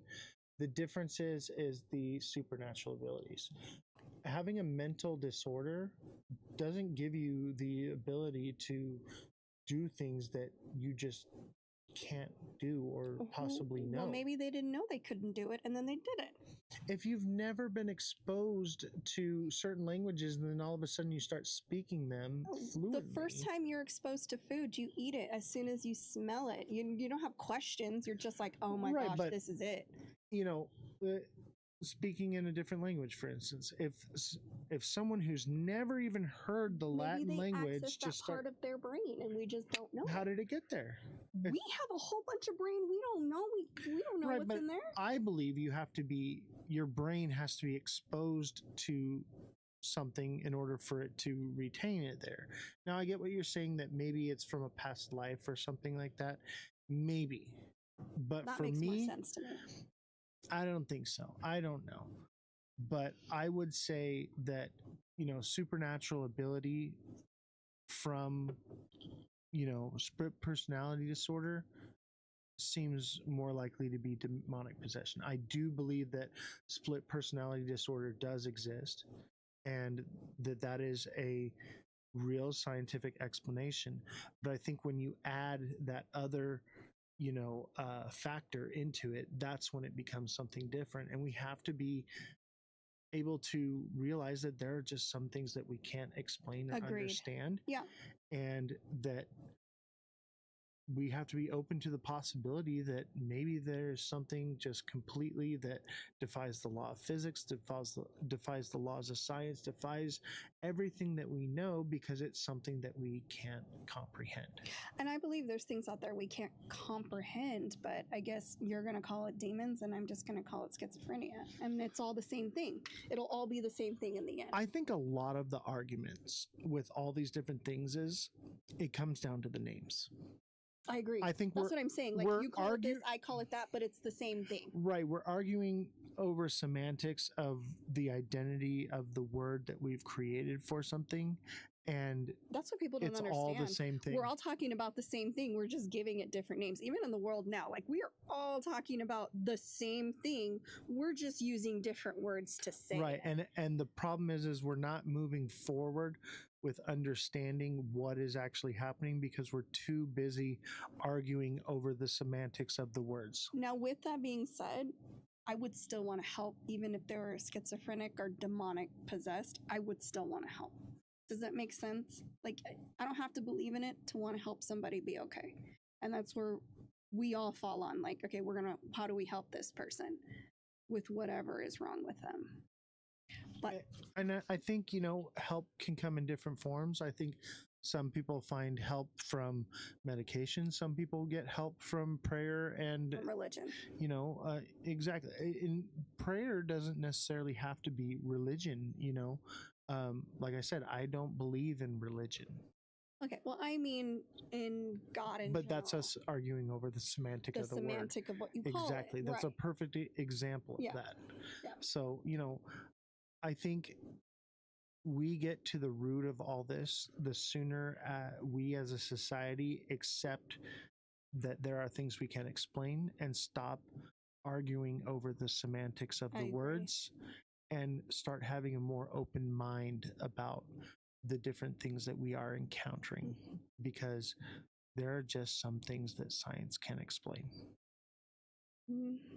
I mean, yeah. And the reason I do agree with that is because I believe ghosts are real. And if you're watching, don't forget to smash that like button, subscribe to the channel, share the show with your friends. I forgot we were live because that was in my head. The subscription button if you're watching on YouTube and you're not subscribed already. We are trying to get to 500 subscribers, so help us out with that. And we appreciate all of you that are watching and hitting the like button consistently. We are live on YouTube, Twitch, X, and Abstract at Ozthecryptogoat. So come check us out. If you're watching on TikTok, you're not watching on TikTok because we're not live on TikTok anymore. I'm done with because freaking TikTok. we can't say what we want to say, and that's the beauty of the show is we get to openly talk with free speech and expression While we still can. And that's why I pushed so hard to start this show now, because my intention was to do this much later on. And We think it's appreciate you important. guys so much. So much. Thank you, everyone. You guys are incredible. One thing I do want to touch on, though, because this is my same thing with the moon landing, is these dolls, little Robert and Annabelle. Mm-hmm. What if those stories are true and we're assholes? Like, we're discrediting their whole experience. Like, they're terrified and scared for their life, and we're just like, it didn't happen. I think that's why it's important to have an open mind. That's my only thing. Like, that's always sits in the back of my head. Like, I know I'm wrong sometimes. I mean, it's not really that much, but like, I know I can be wrong sometimes. I am me. How often am I wrong? All the time. Never. That's why you're the fact checker, because you're always freaking right. I hate it. It's annoying, right? But more times than not, I try to be as, as educated as possible about everything. But in the back of my head, it's that I could be wrong. And that's what hits me with these dolls was like, gosh, what if I'm wrong? And these dolls did all these horrific things. And I'm just telling these people, your experience is wrong. What you felt is wrong. Everything you went through is wrong. That's not fun either. I don't want to do that to anybody. Think of people that are demon possessed, right? Telling them that they're discounted, we I don't want to do that either. I don't want to discount somebody's what did I say? Perception is, 90% reality. What you perceive is your reality. And to them, that was their reality, whether they made it up. Now, see, that's where that's where we try to decide, but perception is reality. And that reality for them that's what was real. For me, I've experienced demonic entities. I've experienced schizophrenic personality my mother disorder. Seems pretty demonic. People, Maybe it's true. I've experienced both. Probably. And there's a fine line where you can use discernment to identify the difference between each, because I believe both do exist. I do. But again, the back of my head, it's like, could be wrong, but the reality is I'm too logical to think anything else. But again, I don't want to discredit someone's perception. That just seems mean. Like, I believe that you think you saw those things, and I wouldn't discredit that because that was your experience. It wasn't my experience. So only you would know that experience. Does that make sense? Right. And if you're watching, I would implore you to have an open mind about things. Do not, put people down or discredit their experiences, because we as humans may never understand any of these topics, and you should never, mock someone or put them down or anything like what you're talking about, because the fact of the matter is that no one does. That is, we don't know nothing. Yeah, we have no idea. We have no idea. Right. So no one is right, no one is wrong. So for you to go into the world and act as though you know what you're talking about and you know everything, that is when you realize that you know nothing, is when you stop learning. Right. So if you cannot be taught something and you cannot be receptive to something new, that is a form of holding yourself back from learning and educating yourself. So I would implore you to have an open mind, question everything, listen to everything, but believe nothing. And I know we bicker, but it's more so we have very, very different of opinions and thoughts and how we do things. But at the same time, there's a mutual respect, because his comes from a real place, mine comes from a real place. You don't get to discredit the other ones. I don't believe, and he may not believe what I have to say, but the point of this show is to listen to all perspectives, listen to all the theories, come up with your own way of thinking come up. Maybe you learned something you didn't. Maybe you think we're crazy. It doesn't matter.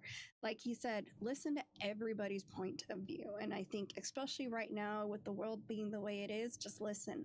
You don't have to always react. You don't always have to comment. You can just listen and go from there. Just my thoughts and opinions. And that's why I brought you to be on this show, is because we are complete polar opposites. We basically agree on nothing.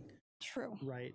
And at the same time, we have the ability to sit in a room together and discuss them without yelling and calling each other names and stuff, and understanding each other's perspectives. And I think that that is something that we need to normalize as a community, as the world, and as society and humanity together. It's okay to agree to disagree. You don't have to hate someone just because they don't think the same way you do. And unfortunately, we've lost that somewhere along the way. We should stop being human beings. Like, just love. We're all human. That was always my thing when I was a kid and everyone hated everybody. I'm like, we're just human beings. All of us are human. Just be kind to other humans. That's all you have to do. That's my simple. goal with this show is to lead by example. Show people in the world that we do not have to hate each other because we disagree. We can get along, we can sit in the same room, break bread, and conversate with each other without tearing each other apart. And let me tell you something right now. If you are in an argument with somebody and you stoop as low as to start name calling and using derogatory marks, you've already lost. You lost. Yeah. I can't stand that. Like, you know how I am. I'll make a factual statement and it'll bother somebody and they're like, oh, you're a stupid bitch. And I was like, I won. Okay. Like, exactly. Say it again. Say it a little louder. Argue. Please say it. Argue with people with intelligence and facts and even opinions, right? That's how you win an argument. When you stoop down to hateful rhetoric and violence, then you've basically lost. You've already lost because you could not come together and put down a complete thought. And the moment you realized that you lost, you decided to lash out. And that's how you know. Like a tantrum, like a child. Like That's a what it bothers me. Even my kids have better composure than most adults these days. And it's like, just, you know, they're all listening to each other. They're all joking. Nobody you know what I mean? Like, there's camaraderie, and we no longer have that. Yeah, your kids are unhinged, by the way. I know, but they're fun. Yeah. They're completely unhinged. They say the most crazy things, but they all get along. I Mine never are like have to cookie worry. cutter children. Yeah, mine are. They're like me. We're like, nothing matters. Everything matters. It doesn't matter. You know, live your life today. There could be no tomorrow, and we have a lot of fun with that. But there's a camaraderie and a closeness because of the way we are. And I'm sure you have a different kind, but it's the same. And my kids, they will make fun of everybody and anybody. You are not off the table. They don't care what anything you are. Yeah, with this show, everyone's getting roasted. Yeah, everyone's getting Everyone's roasted. on the table. What is it? I used to tell my It's mom. all or nothing. My mom would say, oh, that's racist. And I'm like, it can't be racist if I hate everyone equally. Period. And I'm sure you're on the other side. Well, I love everyone equally. Exactly. I hate everyone equally. Therefore, I don't care. I can't be prejudiced. I will roast anybody. And that's just because, I don't know, I have thick skin. Come for me. I don't care. The most hateful, evil people in my life, I still have love and compassion for them because I feel like something must have happened to them to bring them to that place of such hate and anger. And I feel that maybe with compassion and love, there is a way that something good can come from it. Horribly disagree. I think you get out of this world what you put into it. So if you put in good things will come out of it. I believe that, which is why I try to be the best kind of parent I can be. But there's a parent in my life who made the choices they made, and they deserve what they get.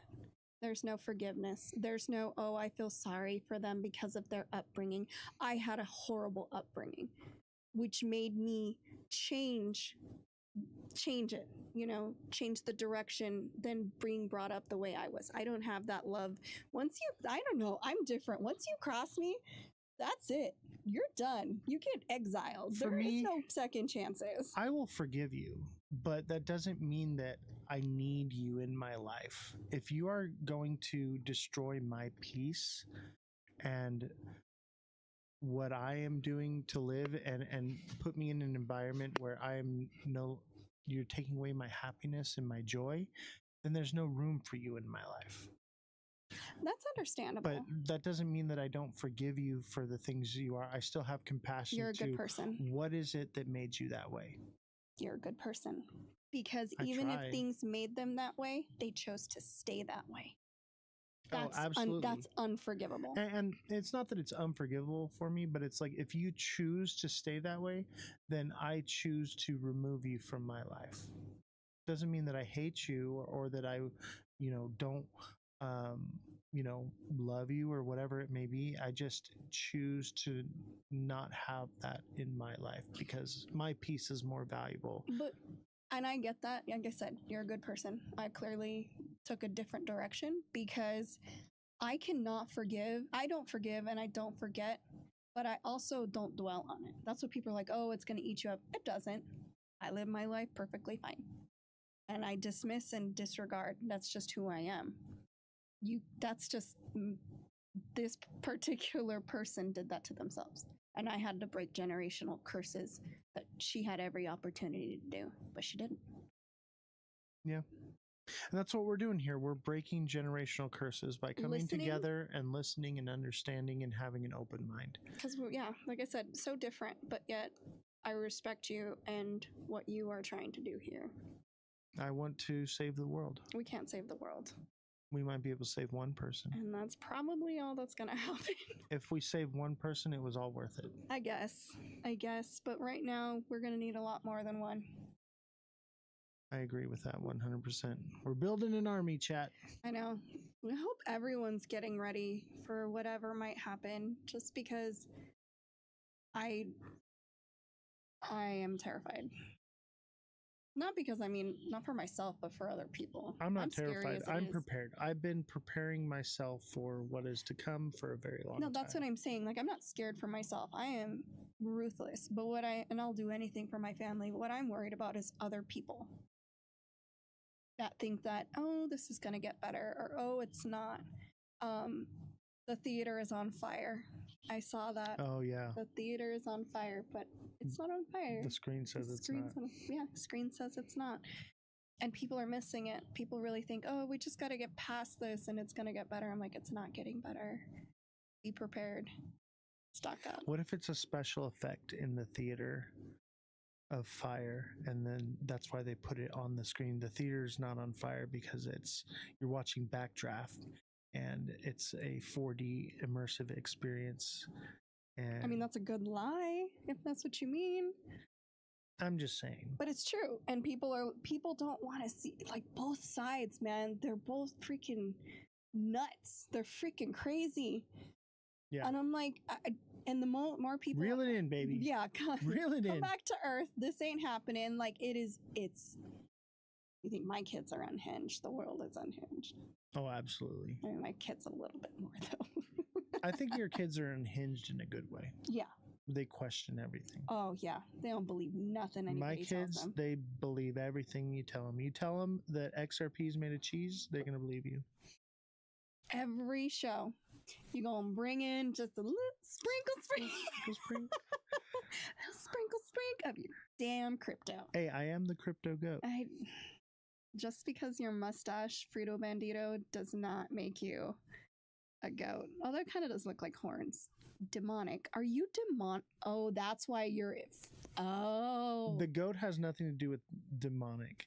And that's a misconception. I just realized that. So many people demonized me because they thought that the goat was an emulation of a demonic presence or whatever. I just realized that was the figure, because I went to Catholic church. That was the figure. Yeah. So let the record show the goat represents sacrifice. Now we know why he's so pro demonic and pro helping, because the goat thing. I will tell you this. I do not need to be here. I do not need to sit in front of this camera. You're having fun. And spend. Obviously, I am having fun, but I sacrifice a lot of my time, energy, and resources for the betterment of mankind, because I want to not only tell my story, I want to help people along the way. And so the reason I chose the goat, lady. I know, but the reason I chose the goat is because the goat represents sacrifice. They did sacrifice a lot of them in your Bible. Yes. And so that's why I chose the goat. Obviously, there's a more of a story to it. The lamb. Yes, the lamb. We went with the goat, though, because the goat, lamb, same thing. But the goat is willing to defend itself. True. We used to have baby goats. That's why I went with the goat. And also because there's an inside joke.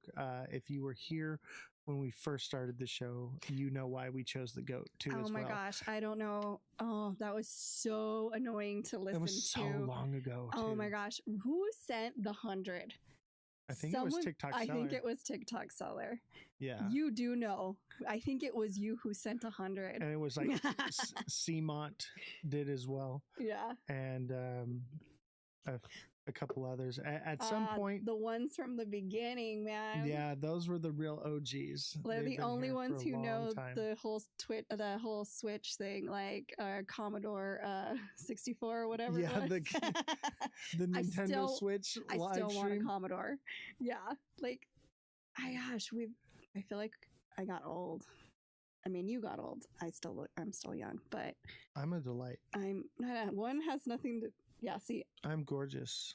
There we go. They all listen, everybody says so. They all say the goat is the beautifulest man I've ever seen. He's the biggest, most goatiest of all the goats. Help me. They say LeBron's got nothing on the goat. I don't want to be. I'm scared.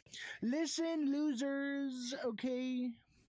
It was 8 months ago, but I miss it. I know. Right? What's crazy? That's so long ago. That was before. We could have made a baby in that time frame. What I don't understand. Could be having birth right now. I know, like, we're totally off topic now, but that's fine because it doesn't matter. It's late.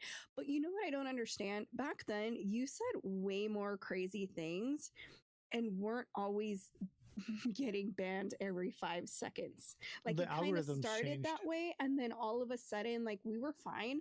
And you know what I noticed? Like, when you got an agent, it got worse. It did. It got significantly worse. Like, they were targeting people with agents because they didn't want them. I don't know. Doesn't it seem like that? I think more or less what happened well, I don't want to say it on camera. No, I know. But well, I'll say it. The other they're just people are bad fucking characters. assholes. Yeah, there's just some bad characters. Those creators out are there. assholes talking shit in the same network as you, and it was being allowed. I'll say it. That's fine. And stealing my ideas. And then there would content. we would say it one day, and the next day they're saying it, and then they're like, "Oh, they're copying us, bitch! Go back, go watch the video. It's on YouTube. We know where you got it from." Is you can gaslight the people, and the people will always listen to their creator and listen to whatever they say. But I was doing what they were doing, watching in the background, and not actually clicking on the video and listening to them talk shit. Fuck that. That's why we're not on TikTok. They can suck it. You know, I said it. You know, TikTok is the only platform where you can actually be attacked by someone that is trolling your show. Oh, and that psycho crazy bitch. And she showed up here on YouTube, but there's nothing she can do. I know, great, that right? we're here. No one can do anything to retaliate against us. The only people that can actually retaliate against us is YouTube itself, and YouTube is minding their P's and Q's because they got sued like crazy during COVID for the censorship. I thought.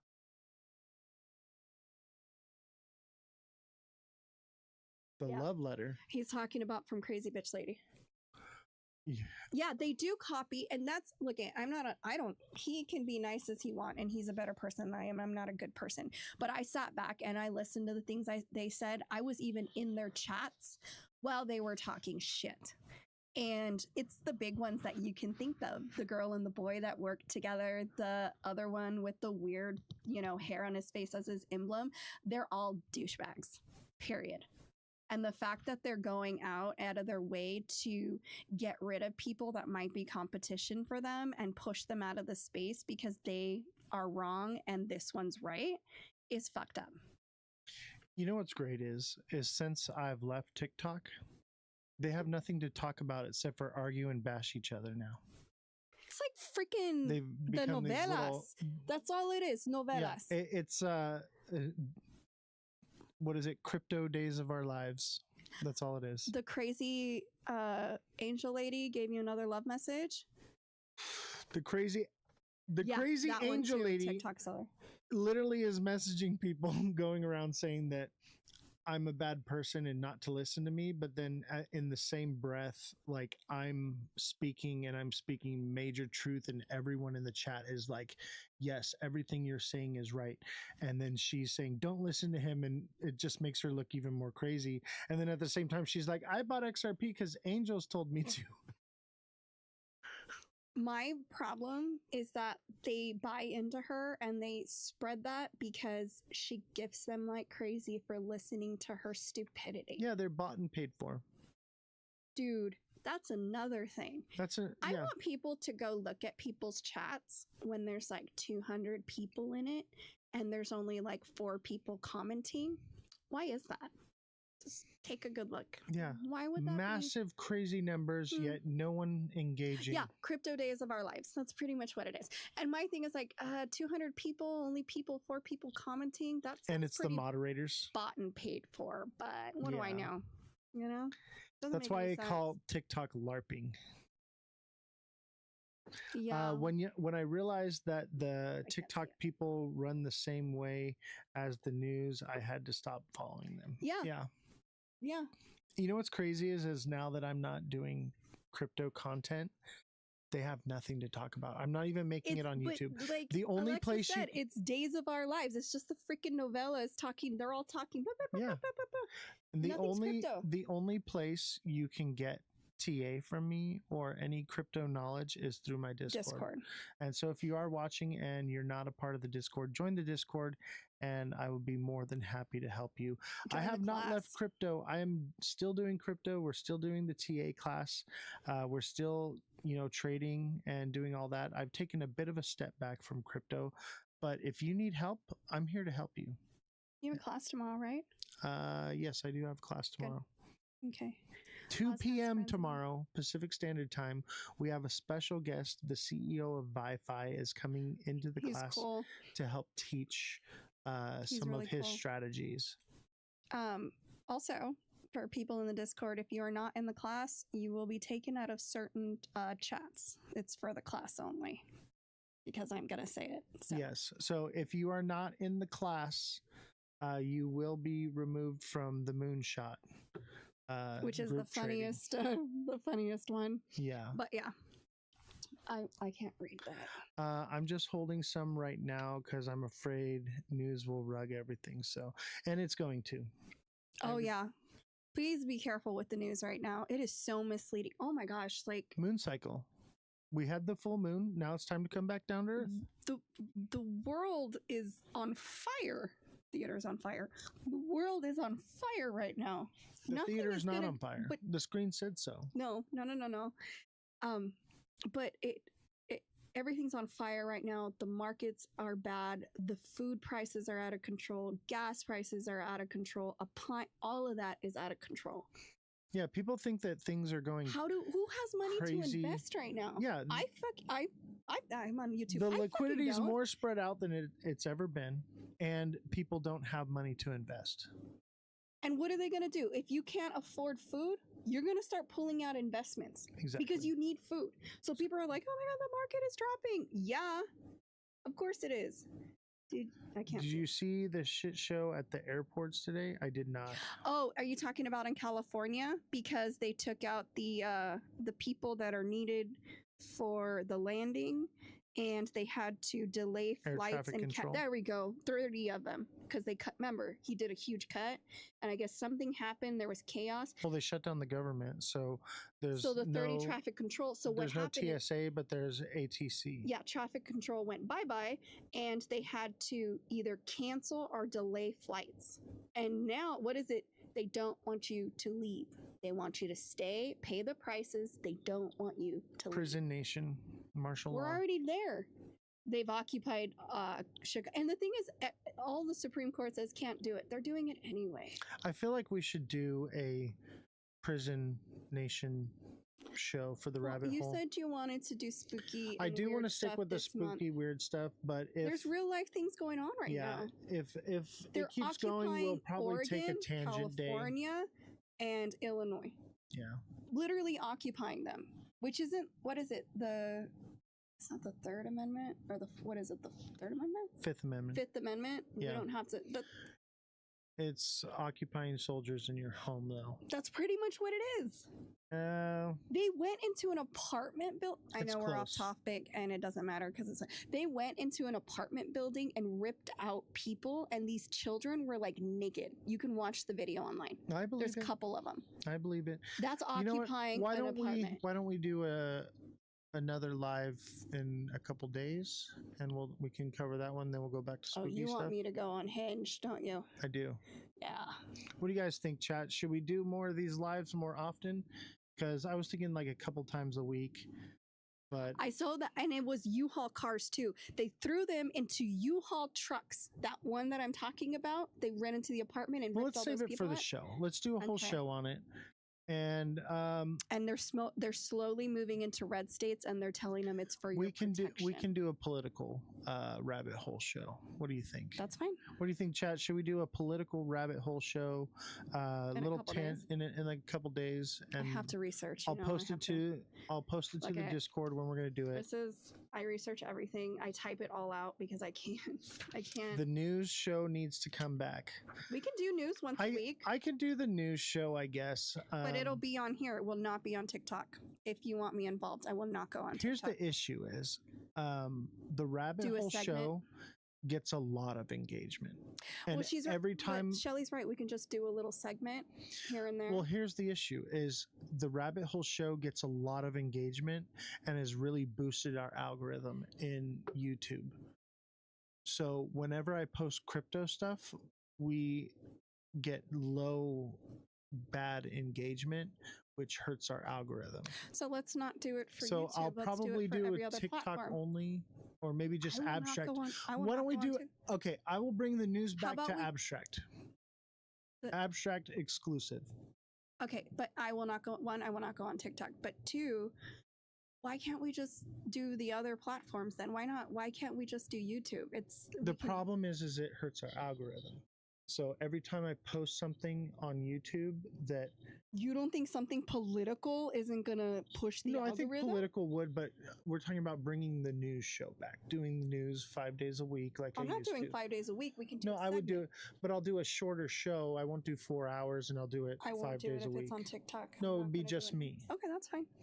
and because That'll be your thing. I can't afford to bring you in at No, 5 I'm days. doing a lot of work already. Yeah, so we'll do the rabbit hole show. But the thing is and you I'll don't need to do the 5 news. days a week of a segment. Jesse, I think we do Less because Work, that's regular a 15-minute news. segment. That's what I said. Jesse, less work, a 15-minute segment. We'll talk about it. We'll discuss it, and we'll see how we can move forward. But I do want to continue, doing. I like the media show a lot. and being like a news anchor, right? That's basically what I was. But we'll scale the hours back on that, and we'll put the long hours for the rabbit hole show. If it's TikTok, I'm not. I'm not really going to be doing TikTok. TikTok is our promo show. We're going to be doing live battles and just building a platform there just to get new viewers to come to YouTube. That's the Right. only reason I'm still doing On it. YouTube, I can say whatever I want Yeah. about whoever I want. On abstract, we can really do whatever we want as long as it's not diddling children like Trump. Oh, okay. Diddy? Diddle? Diddly? That's Diddy what you diddle? said earlier, didn't you? Diddy diddle. Oh my gosh. That's another one. I'm gonna see if I can pardon Maxine Glenn. I can't believe that. He acted like he totally gaslit everyone, like he had no idea who she was. You don't remember the person that sold you children? Yeah, that's crazy. 50 months. All right, if you're watching, don't forget to smash the like button, subscribe to this channel, Recommend share it the to show your with friends, your friends. so that we can all have fun together. We do look at the chat, and I know we get off subject a little bit, but it makes it a lot more entertaining seeing your feedback. And if you like this content, thank you, please. Shelley. And if you like this content, please. I'm trying to do a little promo. I'm clip. sorry, I can talk too. Let's be professional for just one moment, just for a nice little clip. If you like this show, please hit the subscribe button if you're watching on YouTube, and don't forget to hit that like button and share this show with your friends. When was the last time you called your mother or your mother-in-law and told them, hey, I saw an amazing show, you gotta check it out. We'll see y'all next time.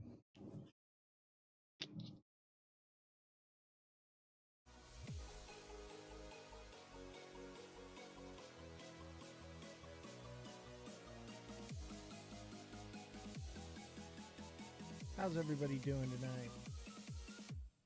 Smash that like button, subscribe to the channel, share the show with your friends. Welcome to the Ledger Lounge. I am Ozthecryptogoat, and I'm back. I'm back, baby. We're bigger, better, faster, stronger than ever. Glad to be back with you all.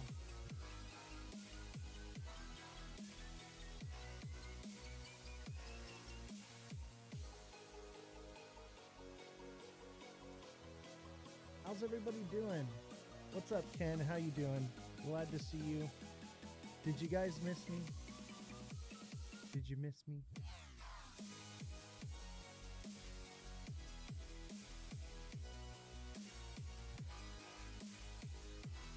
Bear with me just a second. I'm trying to get some stuff set up here.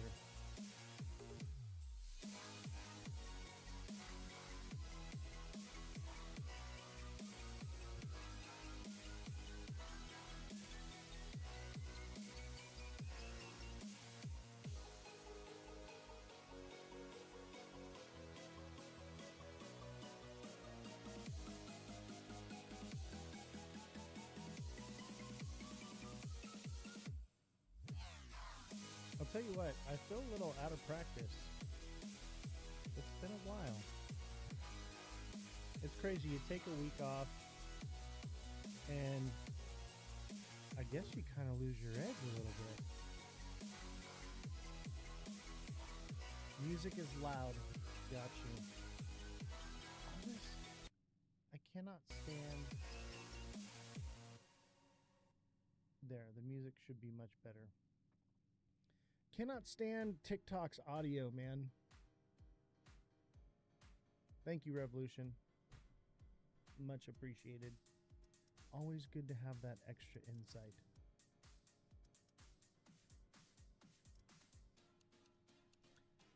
All right. We got some news today. We got some news. We got a look at the charts. Look at the charts have changed. We have a new pattern. The relevancy of the previous patterns, I think, are no longer in play, and this is where we're at. This is either an ascending channel or an ascending wedge. Both are very bearish, and if you were in the technical analysis class, you would know that because we are learning these patterns. And it was great to have all the people that showed up for the TA class. So that was pretty awesome. We're just getting started, everyone. If you're in the TA class, we're just getting started. But we're having a competition in the TA class. We're trading with fake money. And whoever wins is going to get merchandise. We're going to give out stickers, t-shirts, hoodies. And if people stay in the TA class for like 6 months and they win like every competition in a row, I'm going to send them on a vacation, like a cruise or something. I'll probably come with you on the cruise too. We'll go on a cruise or something. We'll do something fun. I need a cruise, okay? I haven't been on a cruise since, I think, what, January or February? I like to go on cruises in the winter because I want to go down by the equator, but I don't like the heat. I don't like the heat, and it's actually cheaper. I'll tell you though, even if you have money, the way you keep your money is to be cheap. I am so cheap.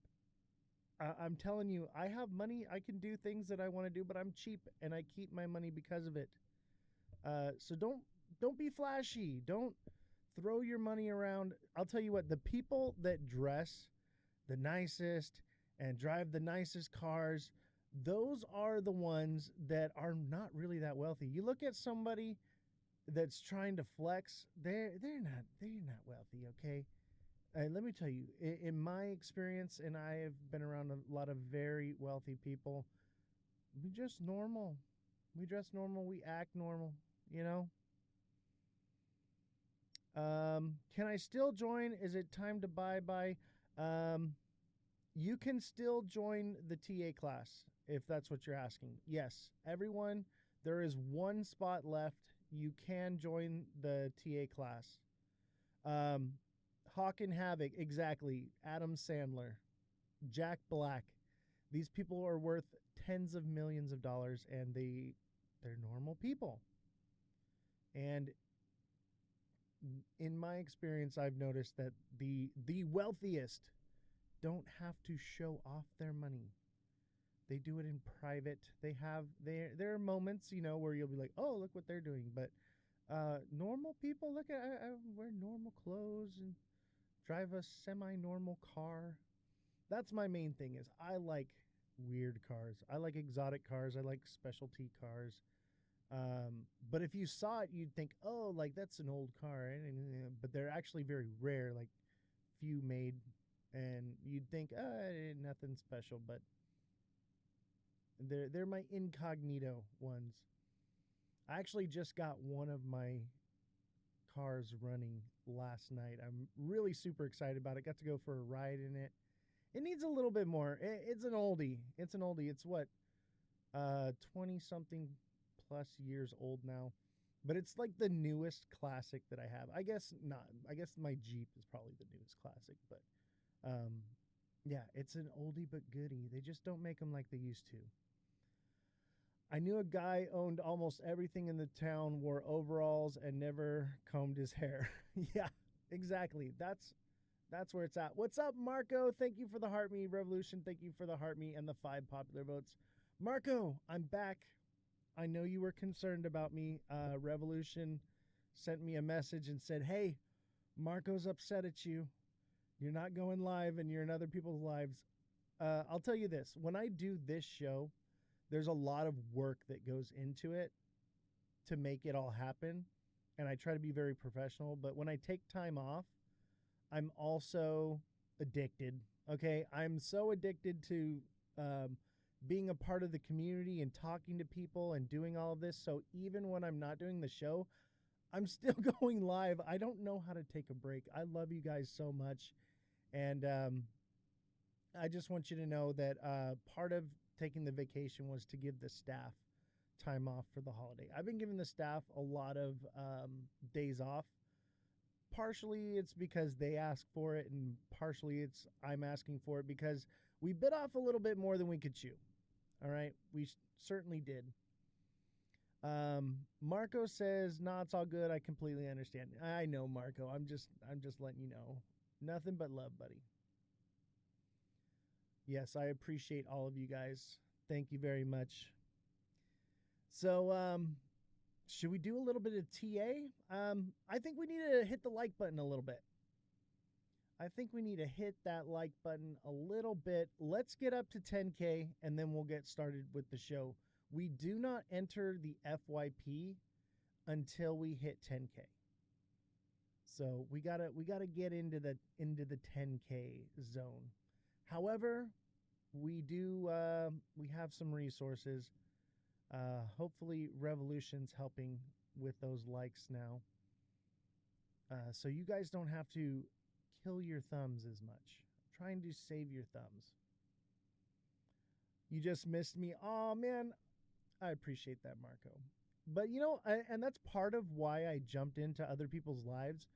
I didn't want to lose my relevancy, you know, and I wanted to also give other people an opportunity to have me in their lives, because I realize it's a little bit selfish for me to always be asking all these creators to come onto my show, but never reciprocate any of that. you know? So I wanna make it a little bit fair. And so I was like, okay, I'm not gonna lie, I was jonesing to go live. I almost decided to just do the show anyway without the staff or anything. But I was like, no, you know what? Like, I'm going to go and support other creators, because that's a big thing that I do is I want to support other creators, and I want to support the community, you, the viewer, as well. Marco, thank you for, oh, wow, there's a whole bunch of gifts. Let me see here. Let's start over. So Neo with the heart me and the 5 popular votes. Marco with the 5 love yous. Neo with the 5 popular votes. Marco with the 5 roses and the 10 goats. Ken with the heart me and Ken with the 3 popular votes. Thank you guys so much. You guys are wonderful. I'm glad to be back. It is just phenomenal. It is so great to be back. We're already at 4,000 likes. We are getting close to that 10K mark. Make sure you're all double tapping the screen. Make sure you share the live out to all your friends. Let everybody know we're back, baby. Because I'll tell you this. I would imagine viewership is gonna be low because we have not been live for a little bit. So we're gonna have to work together here. Maybe I'll do a promotion. We'll see.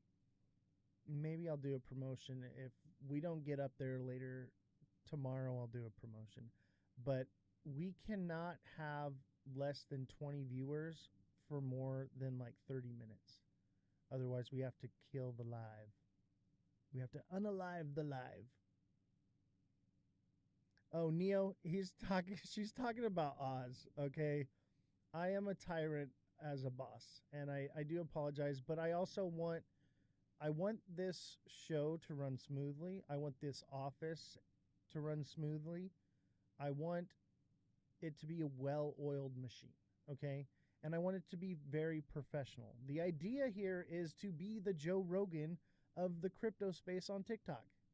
And that's kind of where we're kind of moving into.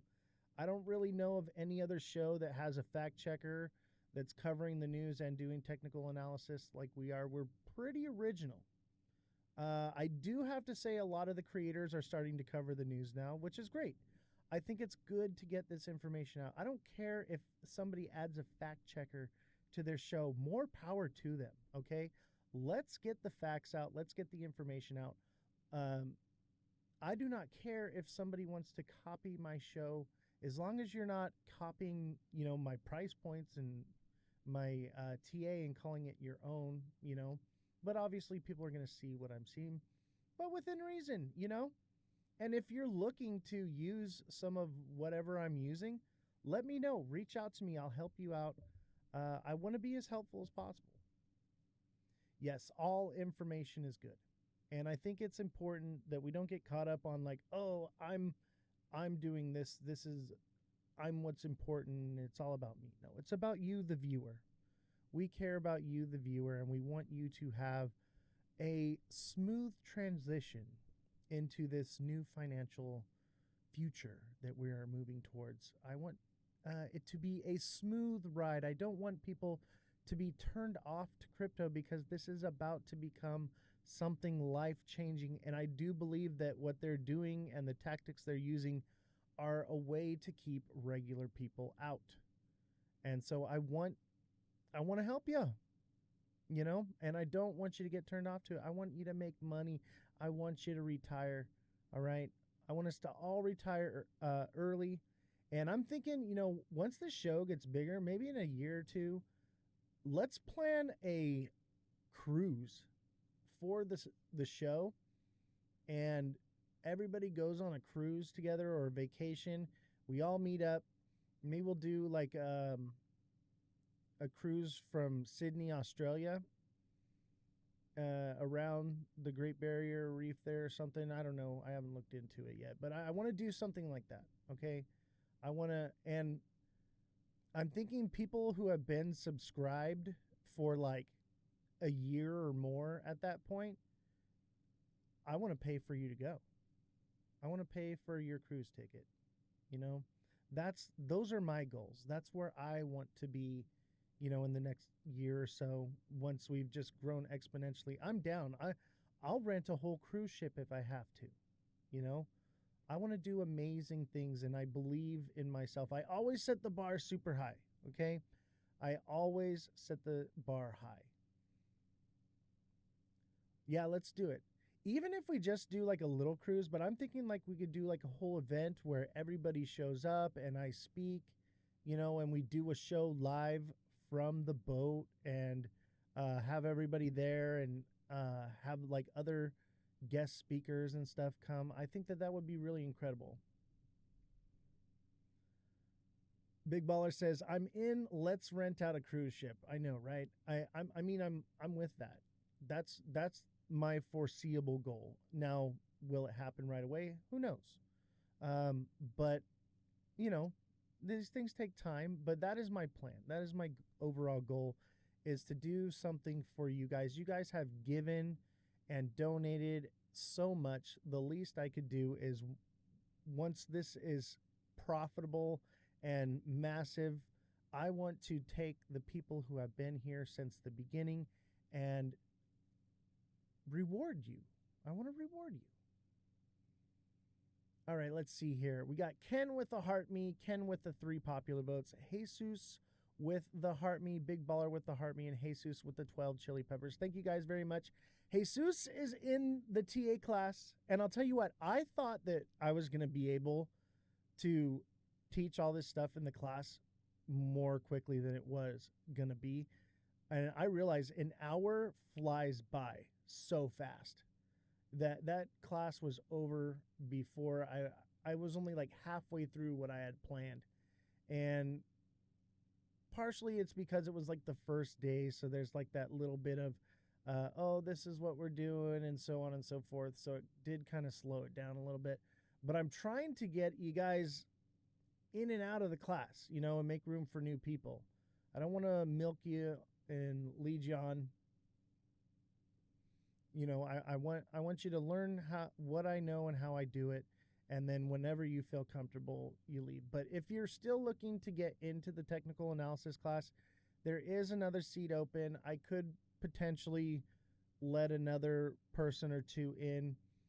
What's going on, Raydan? How you doing? Glad to see you on the Twitch side. But yeah, I'm going to leave it open, and I have all of the previous classes. I'm recording them, so I will send you recordings if you come in late, so that you can freshen up and catch up to where everyone else is at. I just ask that you do not share them with anyone else. You missed your entry on XRP. Yes, it's over 1,000% sure. Oh, you missed your entry on XRP. No, I didn't. No, I didn't. Every influencer says they've only got one space left. You're like a car salesman. Well, I literally have, I'm opening it up to 5 people, exclusively 5 people. And there's only 4 people in the class. So once we get the 5th person, that's it. I don't want it to be a full class with a bunch of people, because it's like voice. So you guys are like talking and chatting with me, or you can text as well. But the idea is to not overwhelm myself or you, so that it's a more close environment where we can address your concerns and your questions and so on and so forth. You all say exactly the same. All influencers are paid actors. Yeah, that's not me. I'm opposite of paid. I am in the hole. I do not make money doing this. I've made a whole 18 cents in this live. If you're rich as fuck, I come in. Sebastian, I am well off. I'm 37 years old and I'm retired off crypto. Just a little FYI there. So I'm doing all right. Am I a billionaire? No. All right. Not a billionaire. I'd like to be. I'll tell you what, if I'm a billionaire, we're going to buy a cruise ship and we're just going to have the goated cruise, once every 6 months. Always got one space left from first come, first served basis. All right, all right. We got a troll. You know, it's been a while since I've gotten a troll, so I really am glad to have you, man. It's been a long time since somebody's trolled me. Everybody loves and adores me, so it's great to feel like back in the day when I first started doing this. I don't know if you still get my subscription on TikTok. Raydan, who are you on TikTok? I will double check for you. Send me a DM on the TikTok side, and I will check in with you.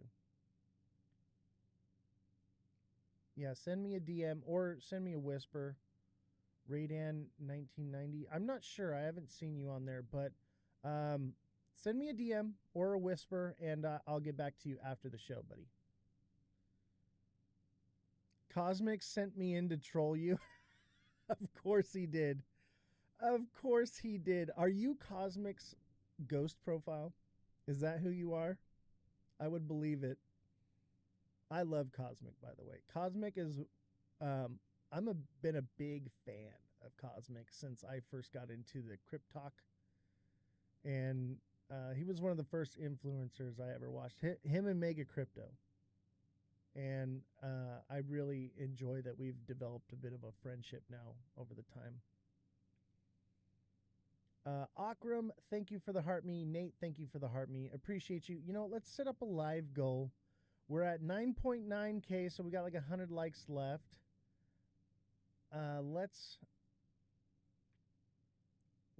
get a goal going here. Something easy, something simple. Let's do these community fests. These are great. Let's get these going. So let's get those community fests flying in. We only got about 16 people. We need to get more people watching.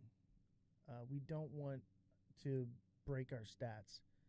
Yeah, just kidding, guys. All love. Cosmic just wanted to have a laugh. You guys are great. Aw, thanks.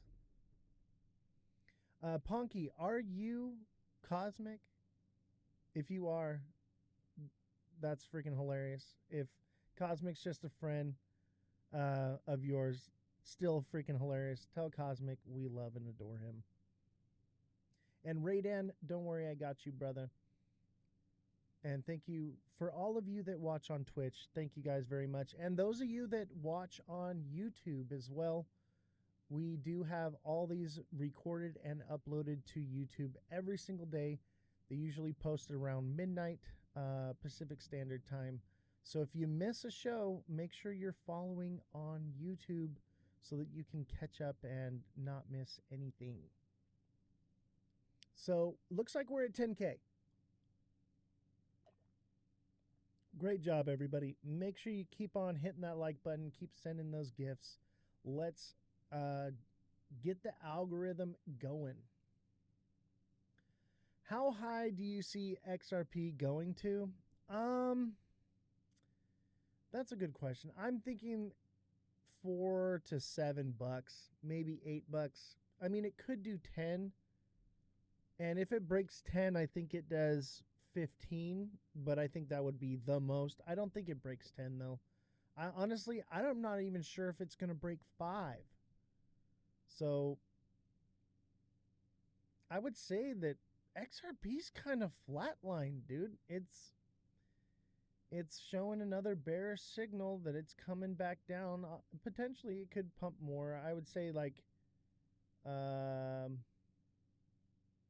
let's say this is a channel here instead of a wedge. Let's say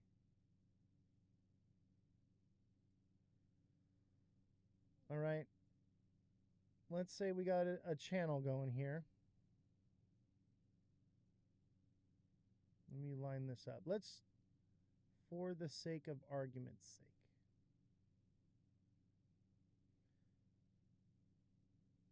Something like that. I think it's more of a wedge, to be honest with you. I could see it going up to 240 and then come down. I don't think so, though. I think it's kind of run its course. This is textbook right here. I'm going with the the wedge here. This wedge is pretty dang on point. And usually these don't get to the tip and they break off early. So maybe it hits 235 and breaks down. And I could even argue that maybe it's more like this, right? Let's argue that that's what it is, right? Either way, it's showing bearish. Brad Speaks this week. They applied to be a bank. Trump talked this week. Yeah. It's also the crypto week thing. We're going to go over all that. But I'll tell you this. XRP has competition now. Major competition. So, and what I'm seeing, I think that obviously, Ripple is going to play some role in all of this. So do I think it's worthless? Obviously not. News-based push incoming. I think you're right, but I think XRP falls short. That's what I think.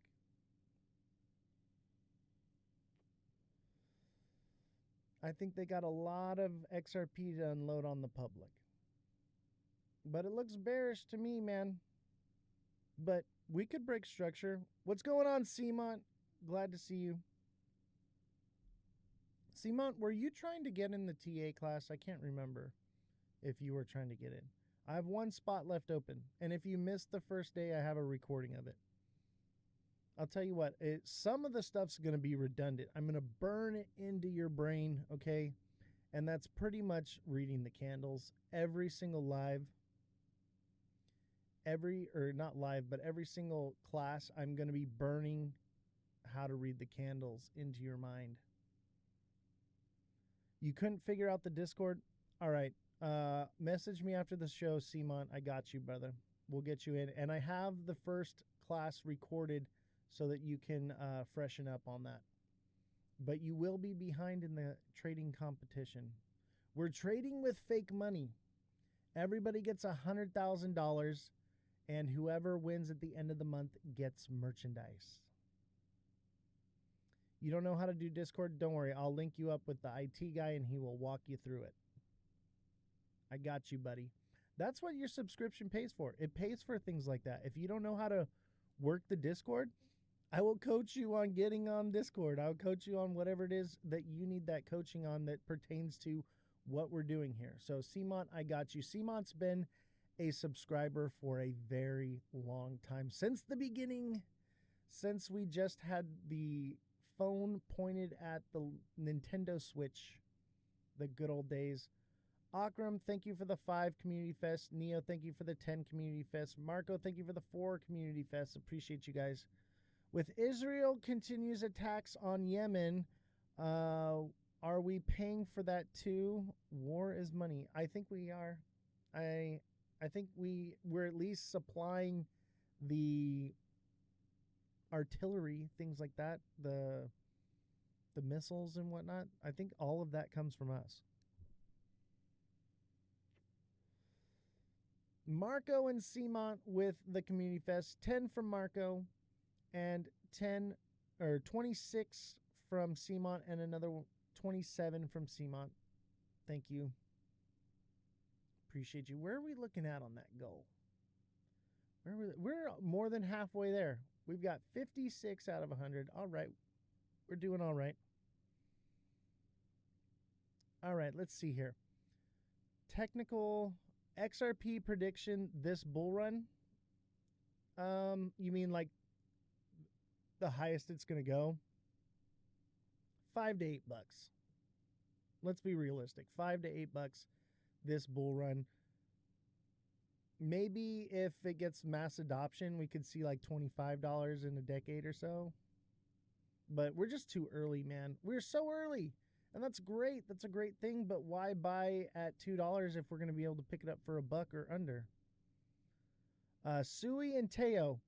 Yeah, I can do that for you. We do that at the end of the show.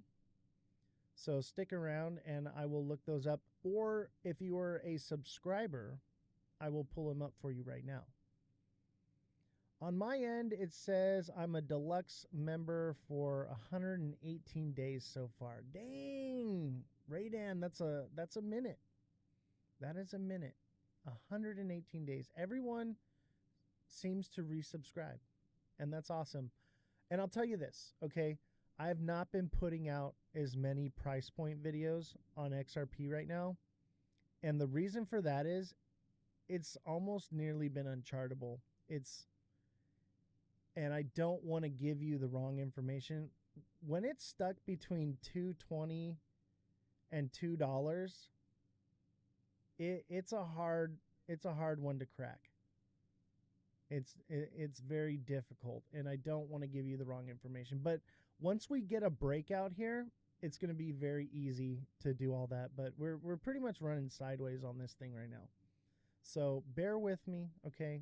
I don't want to give you bad information. I want to give you smart information. Sometimes it's best to just be patient and wait a little bit. We need that confirmation.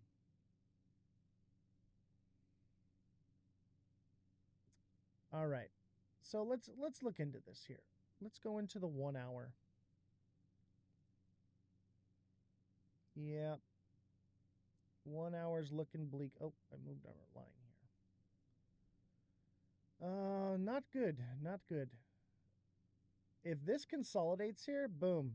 Head and shoulders down to 222, but it'll probably keep going from there. And that would be a breakout through. So if this consolidates across here, that's a head and shoulders. Something to keep an eye out for.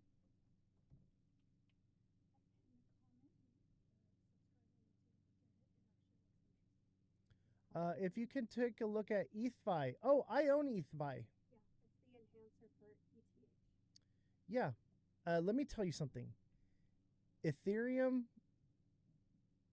new Ethereums come out, and they always hit around $2,000. So I own some ETHFI.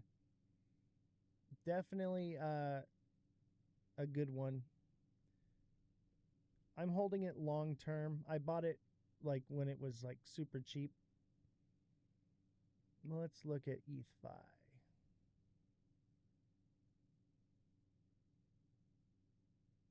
Thank you, CMOT. Yep.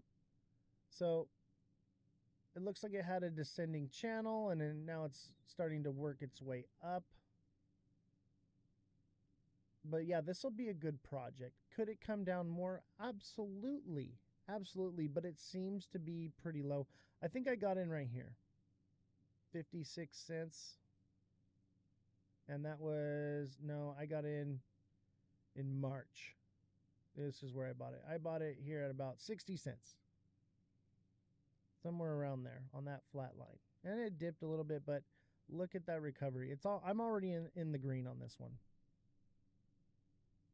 You got it at 80. 80 is still good, man. It's up right now, and I think it's going to continue upward. This one, I've seen other Ethereum projects like this. They'll go up to $2,000 sometimes. So who knows?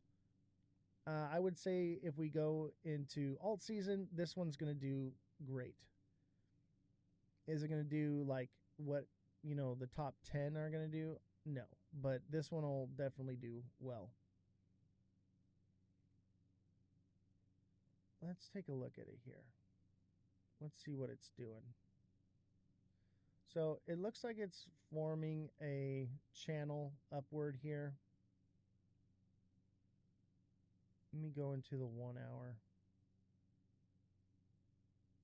Oh, this is a good one for gap trading.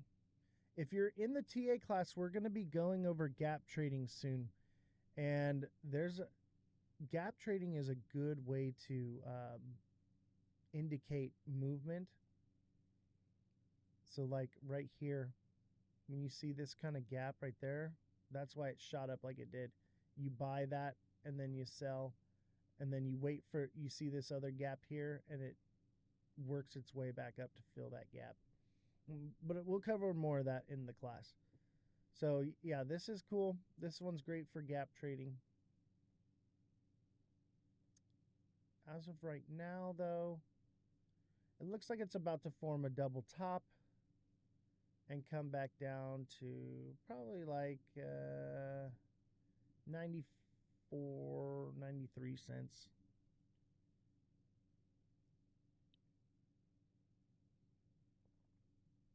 But look at these wicks, man. It wants to climb. It wants to climb. So I'm sure it'll hit $1.15 again and then back down. So I would say put a sell order at $1.14.5. Pengu. Yeah, Eric, stick around to the end of the show or become a subscriber and I will do that for you right now. Otherwise, you got to wait till the end of the show. Or I guess you could send me like a money gun. If you guys send me like a Galaxy or a money gun, I'll consider it. Galaxy for sure. All right. Send me a Galaxy, I'll TA whatever you want. All right, but the show is very structured. All right, let's check out our live goal. Where are we at here? We are almost to reaching this goal.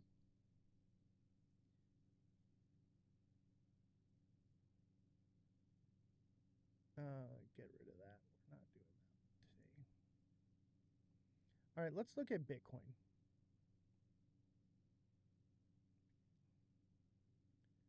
Seamont, thank you for the 31 Community Fest. Nate with the 19 and Seamont with a heart me. Thank you guys so much.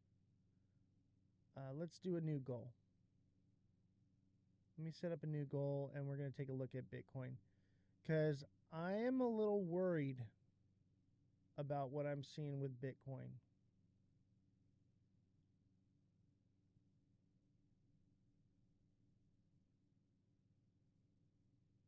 All right. Everyone seems to be so bullish and I don't know, I'm not convinced yet. I'm just not there. Look at this. That looks like a double top right here.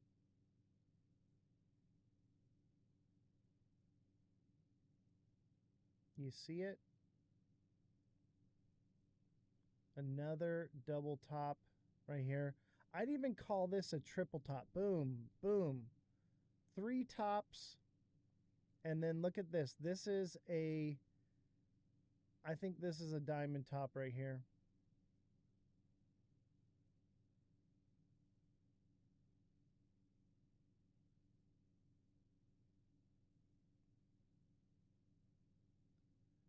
Textbook diamond top. And if you were in the class, I called this one out. So I have a feeling Bitcoin could be cooked. Chart's got to speak to me. Yes, definitely. Henry, how you doing? Sup, Oz? Been away for a week. Hope all is well. Yeah, I've been away for a week too. I took the week off for the holiday and basically did some lives on other people's shows so that I'm not just hoarding all the people. Show you XRP. XRP is the same thing. Forming bearish. Everything is forming something a little bit bearish. You know? I think XRP is coming back to 215, 218, something like that.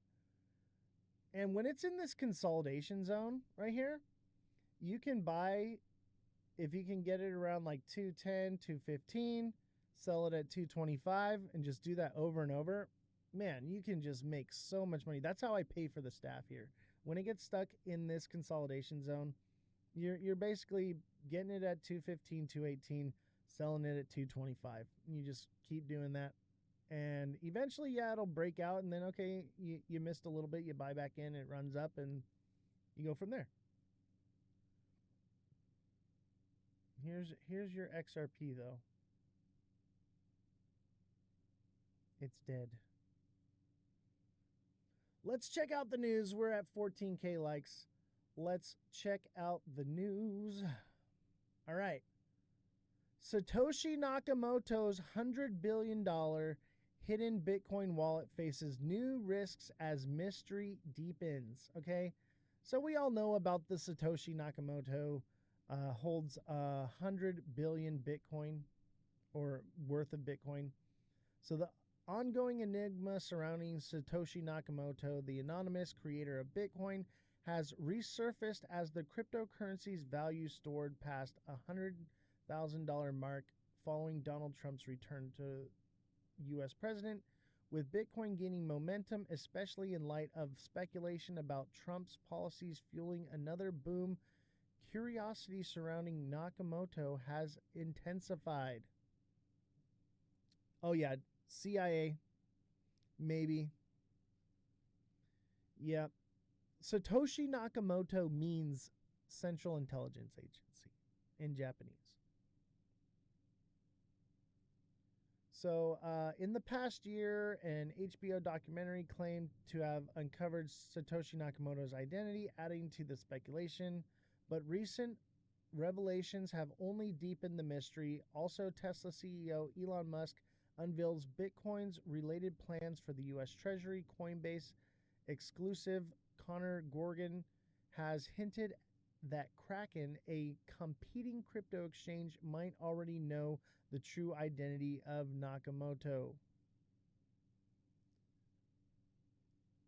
I said maybe, and he could be a cool dude. Who knows? I don't think it's an actual person. I think it's an entity. So,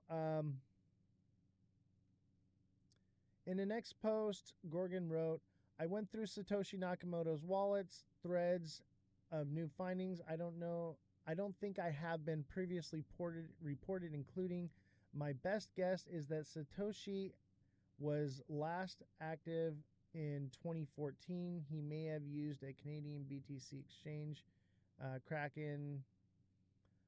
Further mystery surrounds the disappearance of Nakamoto, who last communicated in 2011 when he stated that he moved on to other things in a message to Bitcoin developer Mike Heron.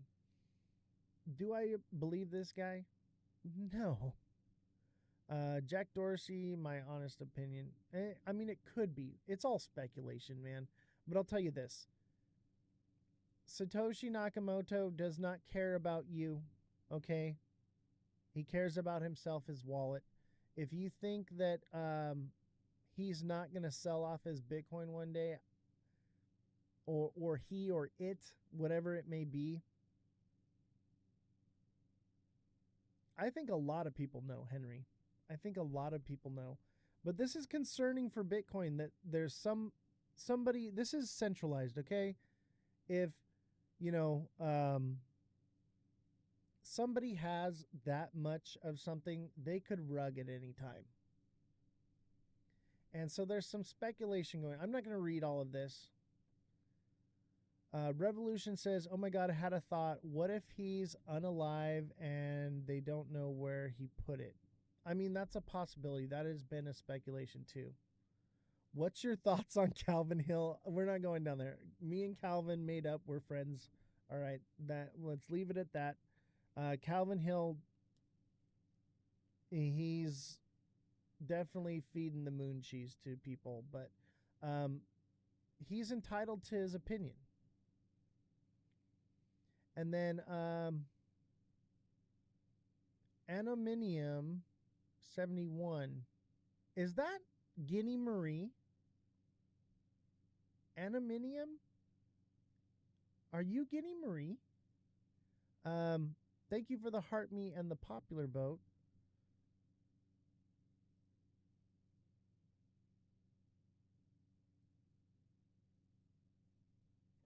So, here's the reason why I brought this up.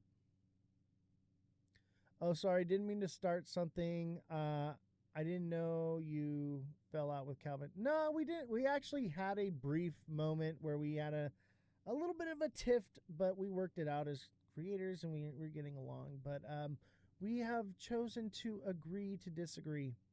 And I get it. He gets a lot of money and support by feeding out Moon Cheese. I get it. And I understand, like, I get it, you know, but, you know, I have a different style how I do things, and I can't hate someone because they have a different opinion. Not to mention the fact that he's wrong very often. So back to Satoshi, okay? So there's some speculations going around that Satoshi has risen from the dead, that his wallets are active. False, okay? That is false. That is why you're seeing all this about Satoshi, right? But there is some validity to it, okay? And that leads us to our next. Let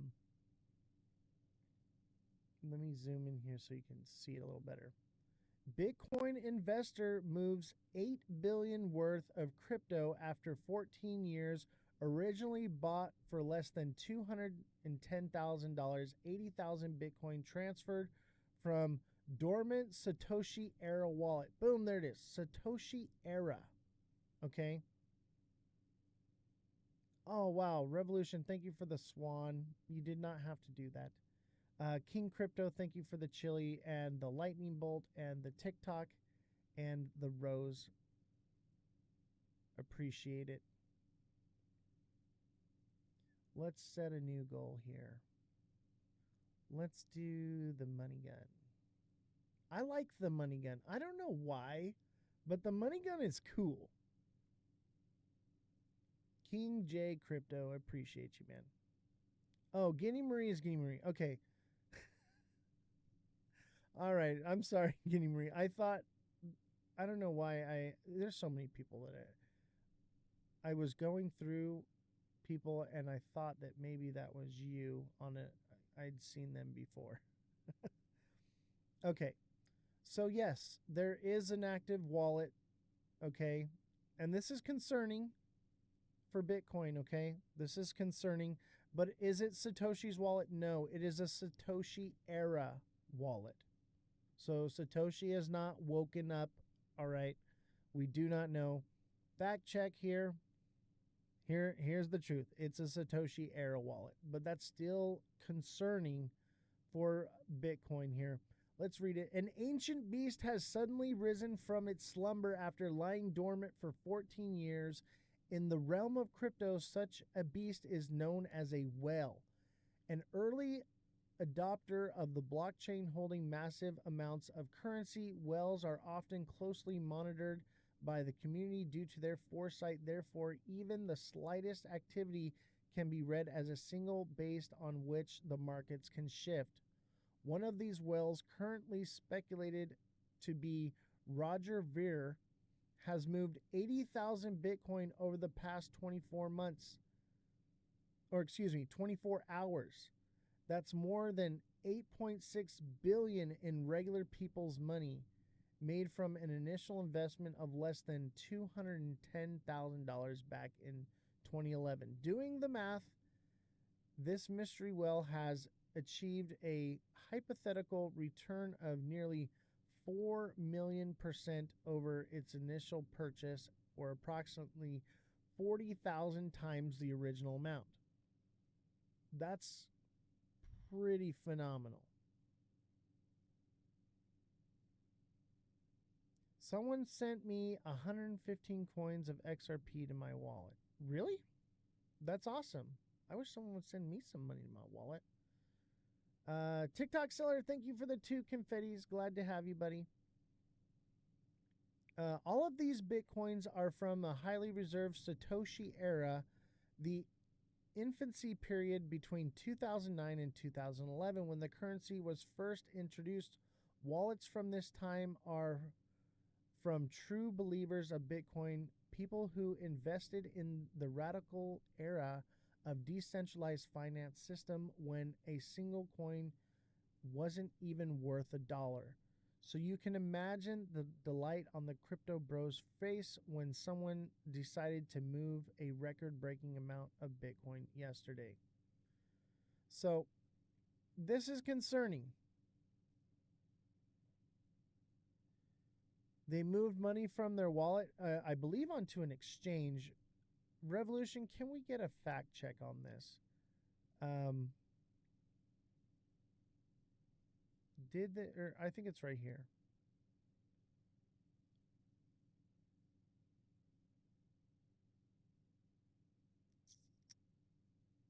I don't know. It doesn't say.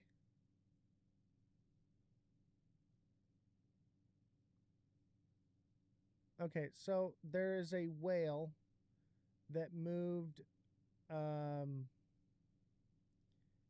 80,000 BTC recently. And did they move it to the exchange? By the way, I know I don't like Coinbase, but let me tell you something. Coinbase is the onboard and offboard. And I'm gonna be in on Coinbase and Circle, man.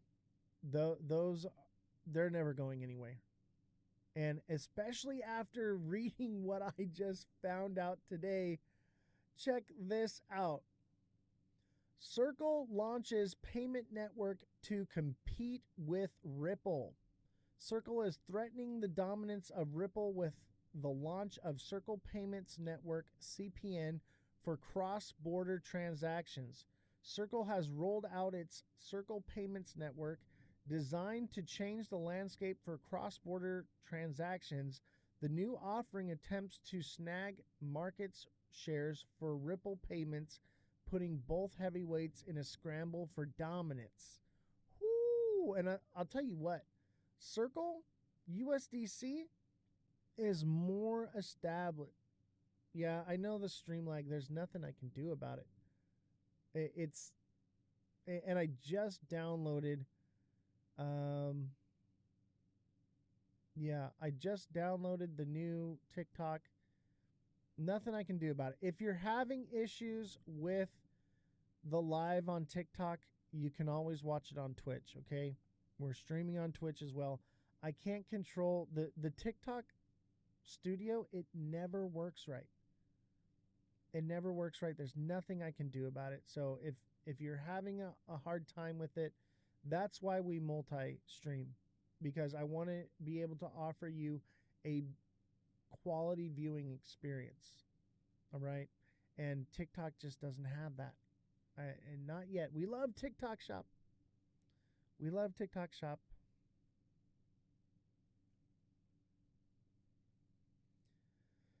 So Circle launches CPN. Stablecoin issuer Circle has announced a payment network for financial institutions offering real-time, cost-effective payments. According to the announcement on X, Circle Payments Network will provide round-the-clock, low-cost, near-instant settlement for financial institutions.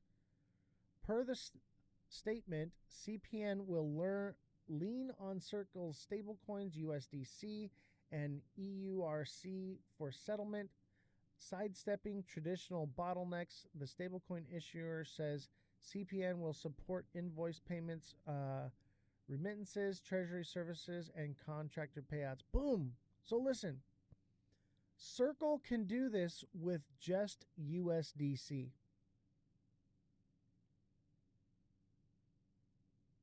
Yeah, I'll do it. Don't worry, Henry. I got you on XRP. So Circle can do all of this with just USDC. So what does that tell you about XRP? If they can use RLUSD, what use is XRP actually going to have? I mean, it'll definitely have some use, but is it going to skyrocket the price? I don't think so anymore. And honestly, with Ripple having the case against them and everything that's gone through, I would imagine that Circle may have a leg up on this one. What's the cost and how fast with Circle? What do you mean?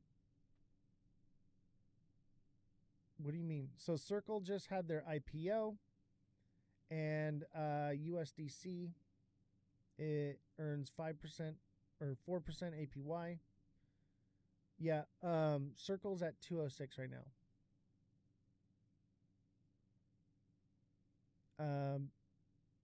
Jesse says, over here now, TikTok was ticking me off. It was TikToking you off. So I'm leaning towards Circle here. TikTok seller says same. Yeah. I really do apologize for the viewing experience on TikTok, but it is what it is. Big Baller says, shit, I sold Circle at $294. That's good, man. You did great. I think it comes down, and I'm going to be picking some up. I'm waiting for it to come down a little bit, but it could hold at like $100, which is phenomenal for Circle.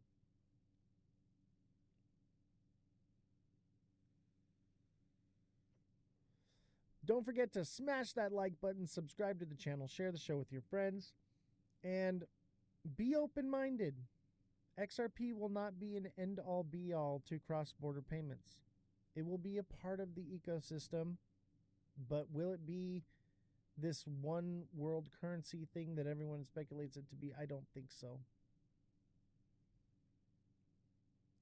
And then check this out. Ripple and Circle are applying to become banks. Here's why that matters. So Circle is also doing all the same things that XRP is doing. XRP, Ripple, okay, I did it myself. I conflated the two. Ripple and Circle are in competition. I didn't know the class started. I completely missed it. That's okay. I recorded the class. It was just the first class. If you want to get into the class, there is still a space available. I'm not bullish on Circle. I will go hard into Ripple next year IPO. Yeah, I mean, the IPO for Ripple, I'm definitely going to be buying that. And I will be in Circle as well. But I think there's going to be more than one. There's going to be more than one company that facilitates all these things. Hidden Road, yeah. So basically, Ripple owns Hidden Road. That's it. So that means more inflows on the ledger. But this is cool. This is cool. We're not stuck with only XRP. We're not stuck with only Ripple. I would imagine that these IPOs may do better than crypto. The IPOs may do better, especially over time and holding their value. Crypto's a bit more volatile, so there's more money to be made there. But I think for like a long-term hold, it may be a better thing to be into.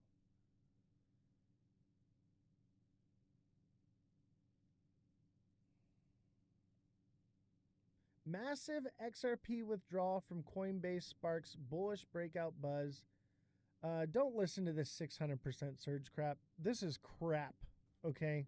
This is ridiculous. And I'm thinking that this is probably... I didn't even read it because I'm like, this is stupid. This is probably over like 20 years' time, these numbers. Maybe 600% this run, I don't know. Not...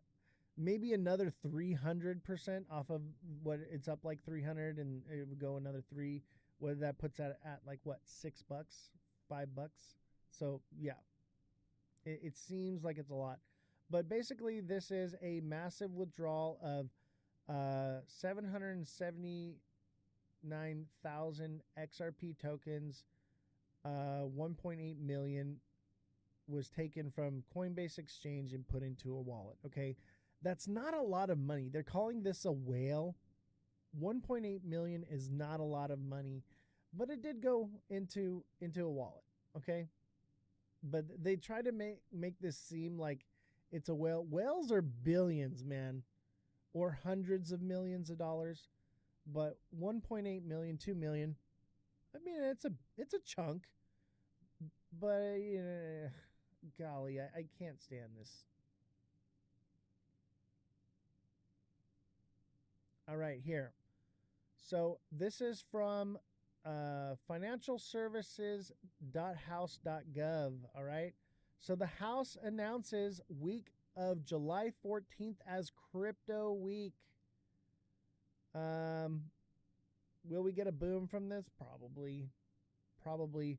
That's why, think about it. When did I say to buy? July 14th, baby.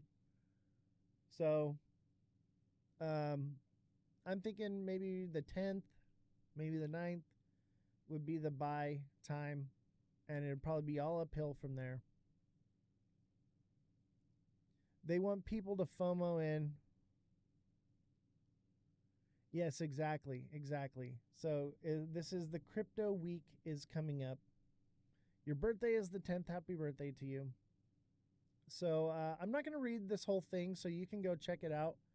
I have a more summarized version of this, but this is from the official House Committee on Financial Services.gov website. Okay. And so basically, read the first part here. Today, the House Committee on Financial Services Chairman French Hill, House Committee, blah, blah, blah. I'm not reading it. This week, July 14th, Crypto Week, the House of Representatives looks forward to considering the Clarity Act, the Anti-CBDC Surveillance State Act, and the Senate's Genius Act as part of Congress's efforts to make America the crypto capital of the world. All right, let me tell you what. This Anti-CBDC Surveillance Act, this is what I've been waiting for. This is the kind of legislation I want to see. However, we have not seen the bill yet and read it, okay? 9 times out of 10, whatever the title is, the bill does the opposite. Keep that in mind. So buy XRP prior to the 14th. I think there's going to be a bit of a FOMO because of ISO and Crypto Week. And yes, we'll get a boom. We shall see. We shall see, Neo. I am optimistic. However, the charts look bearish for now. And I think the tariffs come in and crash things down, and then they use this to pump it right back up. Genius Act still needs a House vote. Exactly. And then it's got to be signed by the president, and they could renegotiate, change things in it. A lot can happen still there. We're too early. All right. How many times I got to say it? We are too freaking early. Can't hear you commercials. I'm sorry. Sorry about the commercials. Yeah, they could still amend a lot of things. Exactly.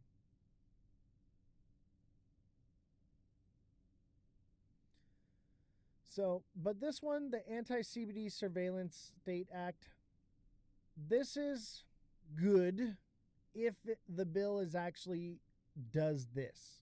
All right.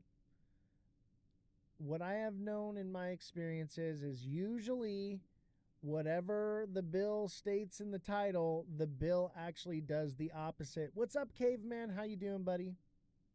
Glad to have you. Dude, the way you sniped Crypto Cali last night, dude, I was dying laughing, bro. That was hilarious, man. You got some serious jokes, man. Caveman Fantasy, make sure you give him a follow. Dude is solid. He's a bit of an XRP shill, but we still love him.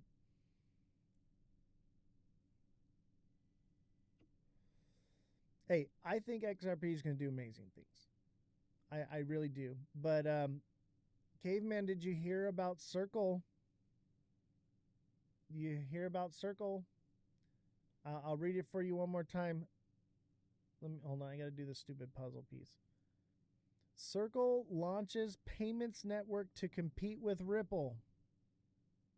Circle has rolled out its Circle Payments Network CPN designed to change the landscape for cross-border transactions. The new offering attempts to snag the market from Ripple Payments, putting both heavyweights in a scramble for dominance. Check it out, look into it. And both Ripple and Circle are applying to become banks right now. So Ripple got some competition, and I think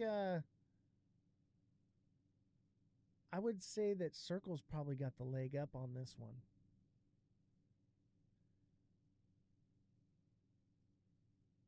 All right, here it is. This is what I'm looking for. Look into it, Caveman. Here to help you, brother. Ripple is way more advanced than Circle. I don't know.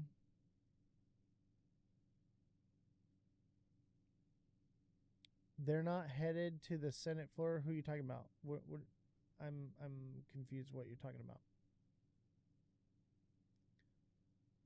You're talking about this one? U.S. Senator proposes crypto tax exemptions in a new bill. Oh, Circle. Yeah. I mean, Ripple's been around doing the cross-border thing earlier on, but who knows? Who knows? They're definitely going to have competition. I think they're both going to serve their place in the space, okay? I think they'll both do very well, all right? That's where I'm at with it. I think they'll both do very well. But I'm not on the moon cheese where Ripple is basically going to take over everything and be the end all be all. No. Come on. Let's be realistic here. It'll be shared. But I think they both do phenomenal. So check this out. This is cool. U.S. Senator proposes crypto tax exemptions in a new bill. The move followed the exclusion of cryptocurrency provisions from the recently passed federal spending package. The proposal outlines a series of tax exemptions intended to provide clarity and reduce compliance burdens for participants in digital asset sectors. Among the main provisions is a de minimis exemption for digital asset transactions and capital gains up to USD 300, capped at USD 5,000 annually. The bill also recommends that taxes on rewards from crypto mining and staking should be applied when the assets are sold.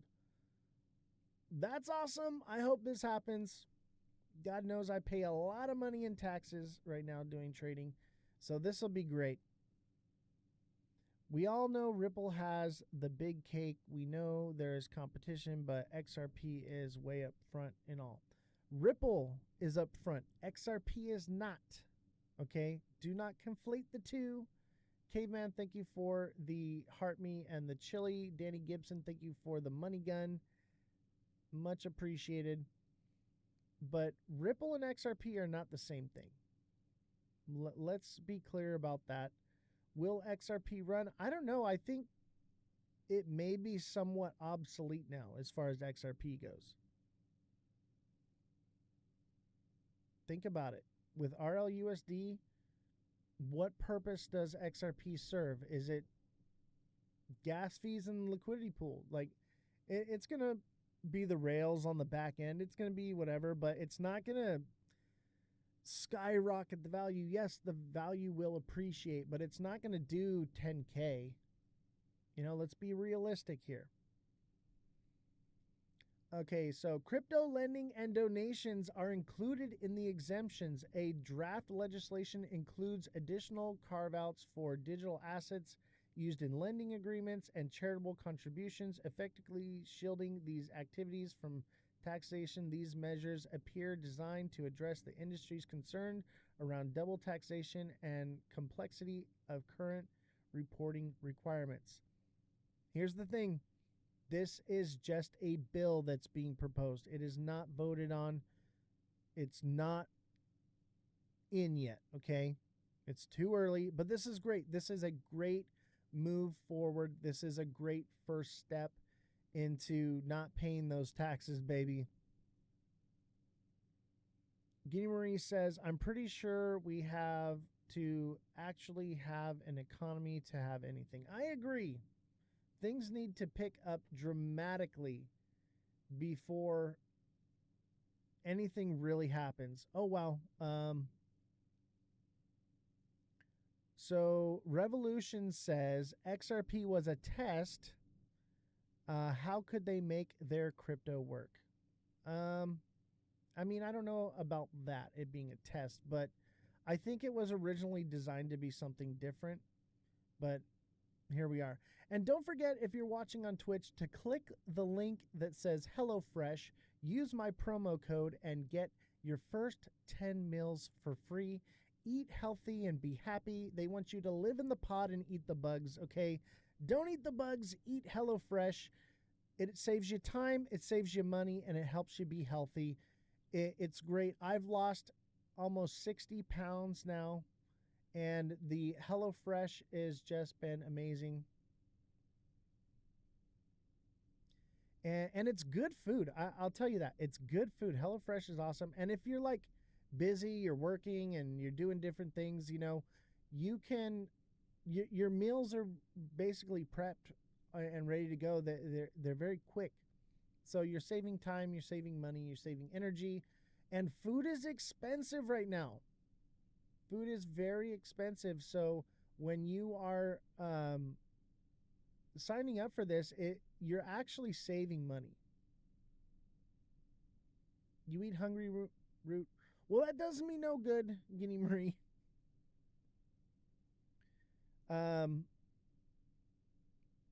Revolution says $1,200 a month in food she spends. Yeah. So the HelloFresh is actually cost effective. So use my promo code, sign up for HelloFresh, and when you sign up for HelloFresh, you're helping this show out as well. I receive $90 for every person that signs up for HelloFresh. So if you want to contribute to the show, that's one way to do it. Just sign up for HelloFresh. Anyway, moving on. That's our sponsors. We appreciate our sponsors. And I don't have a contract with Sweetwater and DJI anymore, but I will shout them out anyway. They were our first sponsors. Sweetwater did amazing with helping us get all this equipment here. So if you're looking for a podcast or anything, highly recommend Sweetwater. Great company.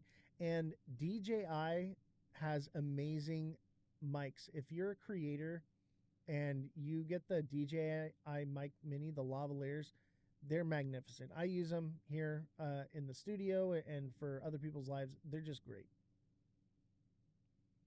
Red Dragon says, I'm a realist. How about capital gains flat tax rate of 9%, both state and federal, totaling 18%? I mean, yeah, that would be something, but I think no tax on crypto. I don't think they should be able to tax money, capital gains. I don't agree with that. We already pay for everything we own and everything we buy. I don't think that it's right to have to.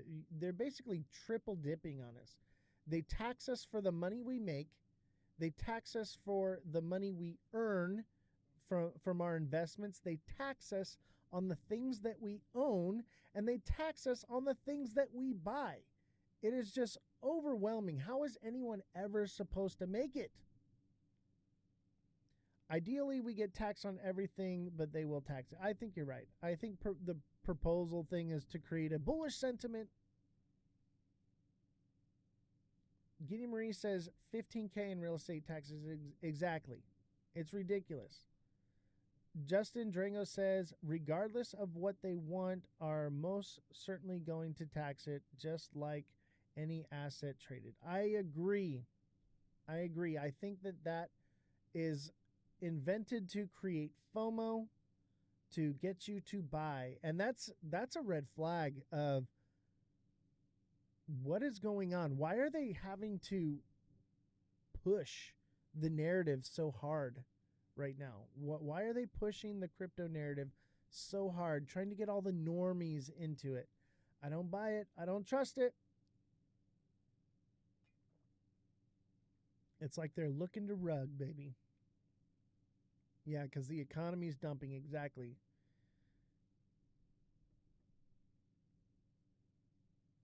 Yeah, make all the money, then tax the crap out of you. Exactly. Red Dragon says, yes, but you're not going to get away from death and taxes. Exactly, dude. I agree with you. I agree with you 100%. Yeah, I think it is going down too. I think all the wars are over, everything's booming, all the good. No. The fact that they're trying to pump things like having the crypto week, okay, that is a red flag to me, okay? Yeah, we'll get a pump because of it, but are we going to the moon? Probably not. Yeah, the wars aren't really over. We're going to cover that in a little bit. But there was no ceasefire with Israel and Iran. There is no ceasefire, never was. They're still negotiating it. No one has agreed to anything.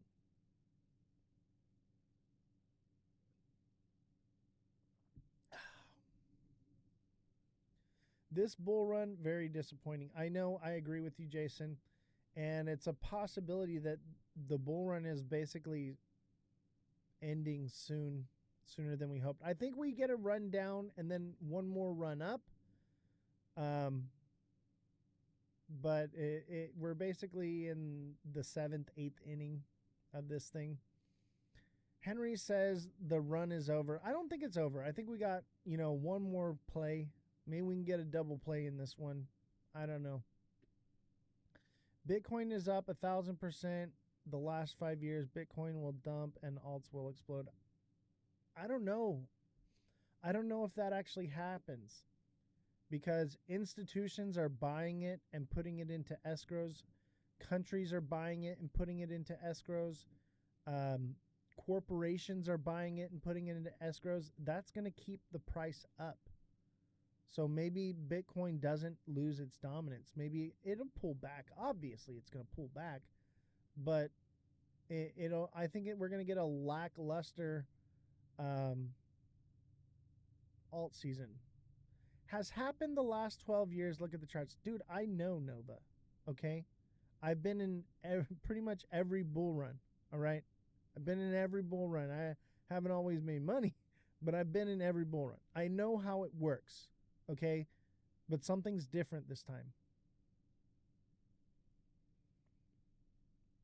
All pumps and dumps so far, all news related, it's so fixed. I agree. And I think that's why they're selling the moon cheese. Everybody, we're having crypto week and we're going to do no tax on crypto and all this stuff all coming at the same time. It's because they're going to drive it up and then they want to turn people off to crypto. They want to get you out. They want to shake you out of it because they are going to adopt this stuff. Just not yet. They got to get you turned off to it. Make you hate it. And then they'll come and buy it up. Not even sure if Ethereum will see a new all-time high. I agree with that too, Jason. I agree. Everything looks bearish right now. Azure Magnet is going to go in full force. Mark my words. Oh, I know, dude. Dude, the magnet, look at bearish. Look at Bitcoin, bearish. Look at Ethereum.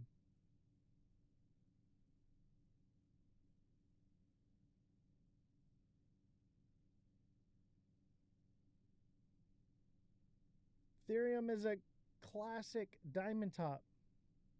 Bearish.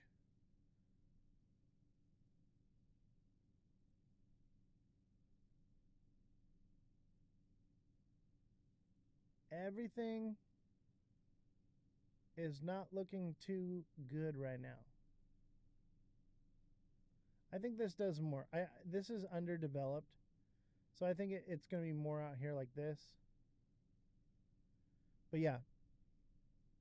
Diamond top. Bitcoin, diamond top.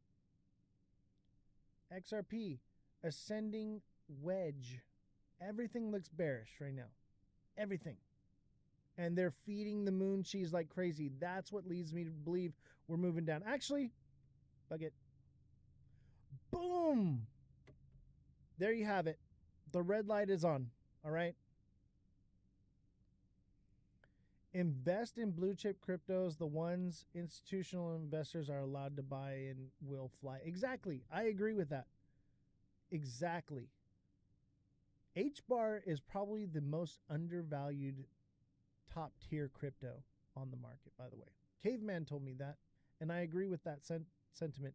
I believe credit should be given where credit is due, and Caveman is the one that said that, and I agree with that sentiment 100%. Henry says Algorand. I agree with that too. Of the RWAs, man, Algorand is going to do something magnificent, but it's going to take time. Long-term hold. Yeah, they're sleepers. Next bull run. Revolution says, I own H-Bar for a long while. Yeah, same here. I've been holding H-Bar for a long time. It's going to do amazing things. Yeah, that's what I'm thinking. 2030, man. 2030, 2031. Algo is over? Nah, man. Algorand is just getting started. The future of crypto is real world assets. Algo, Ondo, baby. The big beautiful bill pumps 5 trillion. What happened during COVID when 2 trillion was pumped in? First of all, that 2 trillion was retail, okay? People got that money and it all trickled back in, okay? Yeah, big whales will have more, but I don't know. I don't know about it. Caveman, thank you for the heart me and the chili. Precious, thank you for the heart me. Guinea Marie, thank you for the heart me. The Let 'em Cook, the Backing Monkey, and the Community Crown from Revolution.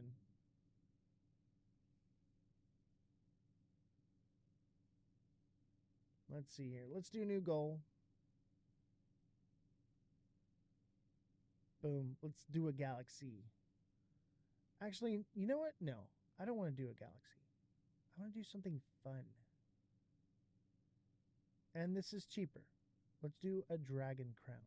This is my favorite one. The dragon crown is amazing. Gamery, thank you for the 31 community fests. Let's get a dragon crown, man. I love that thing so much.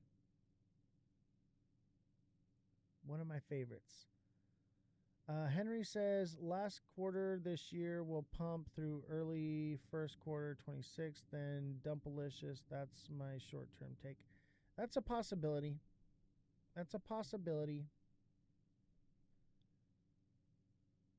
Red Dragon says, Ondo Pendle. Thank you, Guinea Marie. Thank you for the dragon crown. And Precious, thank you for the 11 roses. Ondo, Pendle, Quant, XDC, Injective, can't go wrong. I don't know about Injective, but those are pretty solid projects. Pretty solid. All right. Let's do the glasses. Let's see where we get with the glasses. Oz, why is the orange man building a wall in the White House? I think they're getting ready for protests or unrest or terror attacks. I think everything's on the table as far as that goes. I think everything is on the table. Please, best coin to buy for the bull run. I mean, this bull run or next bull run? Because this bull run might be over. Next bull run, RWAs all the way. Any real world asset, Ondo, Algo. For this one, I think the narrative lies with XRP, but at the same time, XRP gets dumped on every single month by Ripple, and it keeps the price low. So I would say your runner-up. Let me see. It's Cardano, Solana. That's what I think. Cardano and Solana will do well. I think Solana may overtake Cardano, but those two right there, those are going to be good ones for sure. And you're not going to have to worry about Ripple dumping on you. Is XRP good long term? I'm not too convinced. I'm not convinced, man. I think it may be quite the opposite. It's kind of like a dead technology.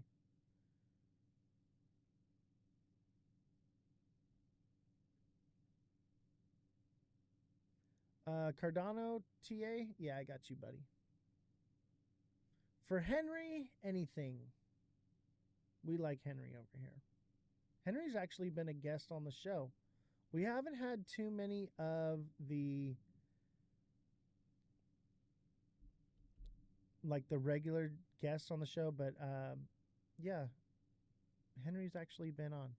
Oh, Henry, thank you for the sunglasses. I appreciate you, man. And I'll do Ondo. All right, Cardano. This is an ascending channel.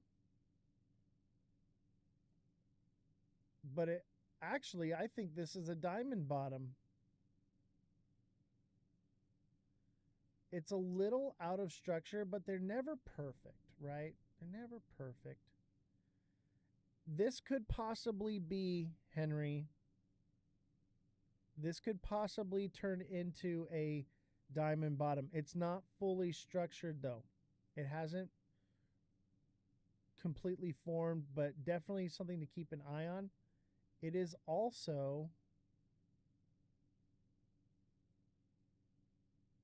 making higher highs and higher lows. So it's also an ascending channel right here. I would even go as far to say that that line's more right there. So this could move up here, but then fall down. I think it goes to 60 to probably like 61 cents. Maybe it hits 62. I'm thinking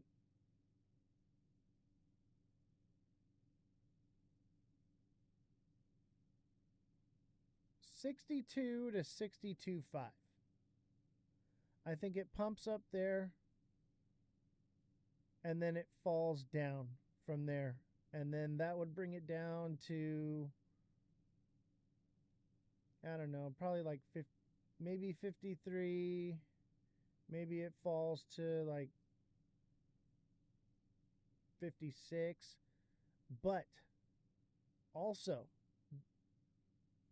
here's the thing, Henry, on this one. That is the micro. This is a micro pattern. In the macro, we have something much more bullish showing. I think that this is what it is, really. Double bottom. And that takes it to like $1, maybe like 98 cents. 98.5 on the bullish side. But Henry, also, mind you, even if this is a double bottom and it does take off, which it could, if we do alt season, that kind of lines up with what, August? You know, if we get an alt season, this is what we'll see. If we don't, this is a classic, Henry, this is classic bull run where they just do this. Boom. That happens too. And then they flatline. They're dead. Yeah, Sui's cool. So keep an eye out on this. Watch this channel, Henry, and see if it breaks downward. And it could break downward and stop at like 51. And that would be a triple bottom. And that would be hella bullish. And that would put us in September for this. And that would line up beautifully.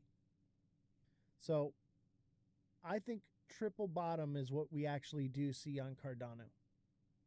And if we hit triple bottom, same price, $1. I think if it's a triple bottom, it would probably be the same thing. We'd probably see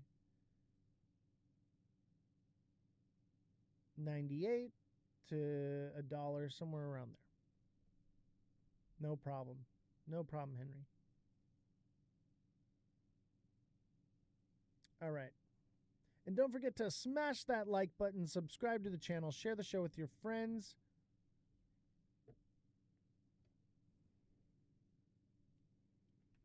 And my phone died.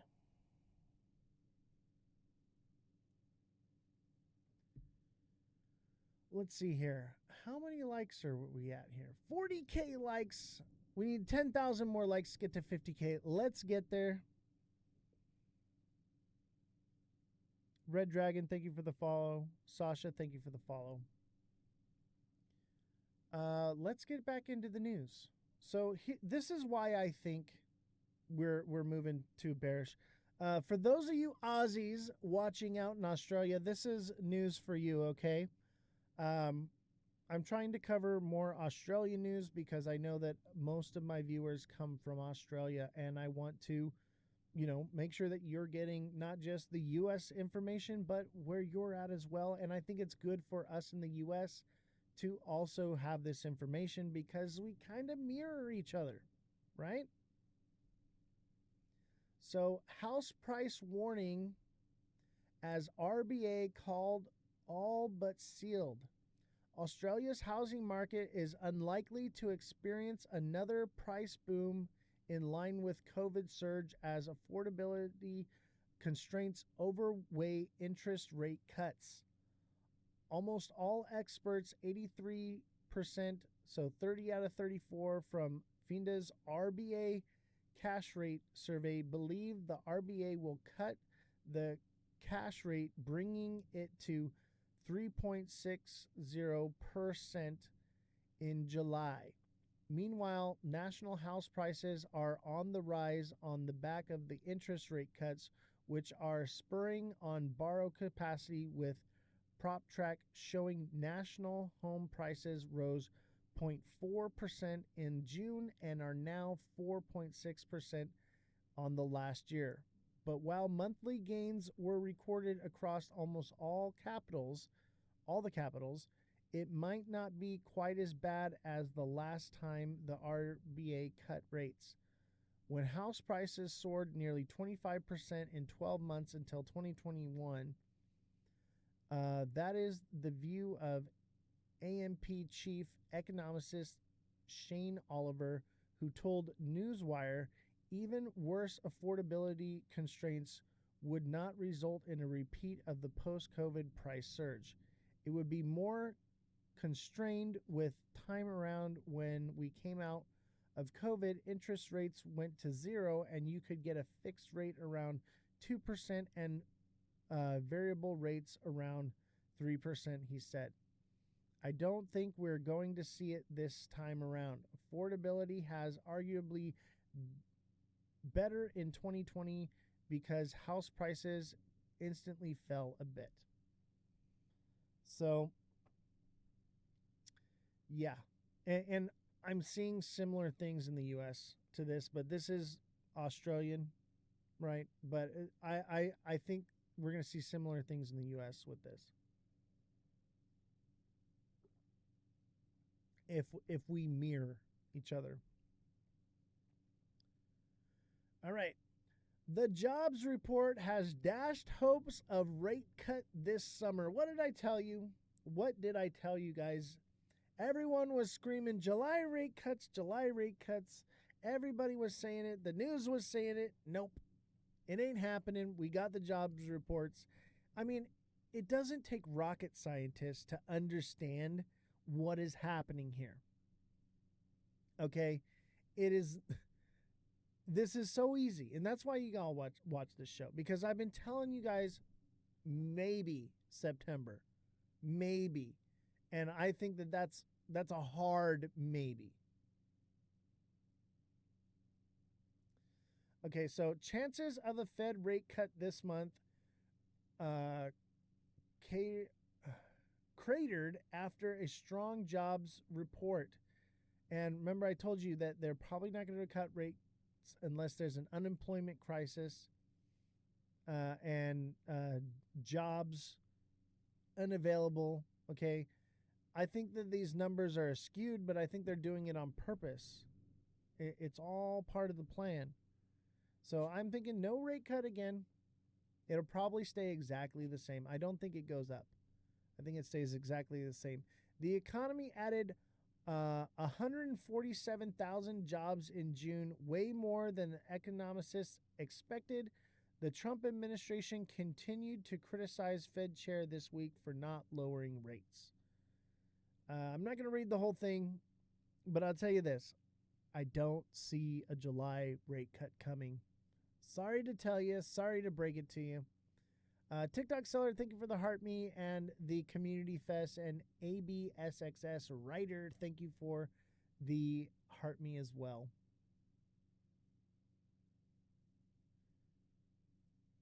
All right. So yeah, no rate cuts. Sorry to break it to you.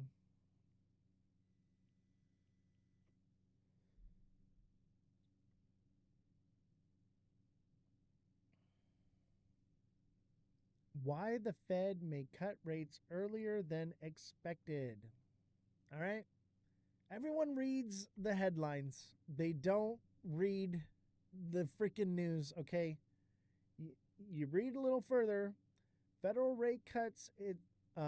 Federal Reserve may cut its policy rate in September, according to Goldman Sachs research economists, 3 months earlier than they had previously forecast. Goldman Sachs research shifted its forecast for rate cuts because very early evidence suggests the effects of this year tariff policies are a bit smaller than expected. Other deflationary forces have been stronger. Fed relationships may also share our economists' view that tariffs will only have a one-time effect on price levels. In addition, there are signs that the job market could be softening. While the labor market still looks healthy, it has become hard to find a job.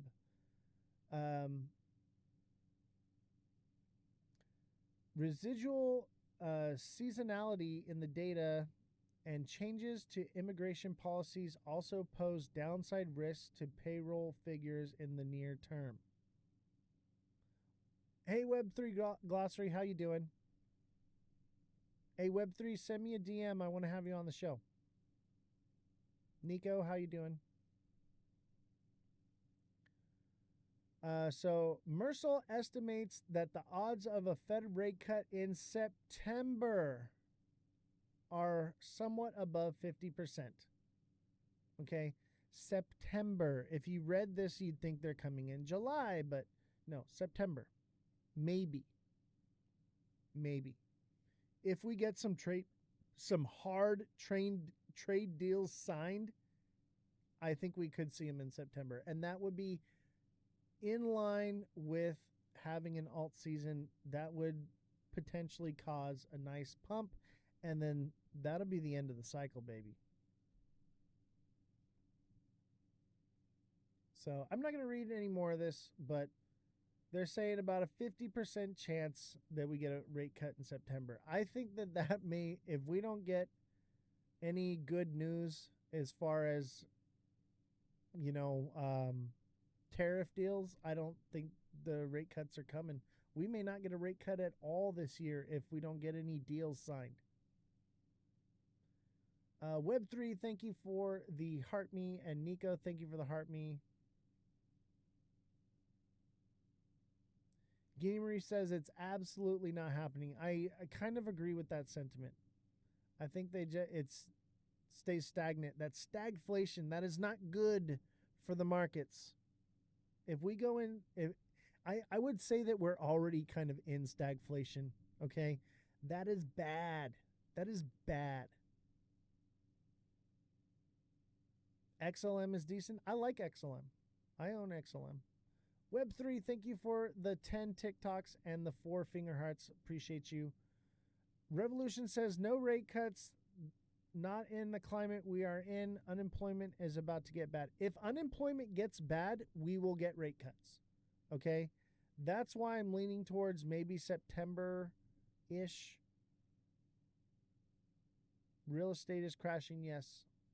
I know, and it's going to get worse. I think next year we're going to see a really bad economy. Right now, it's still kind of in the air.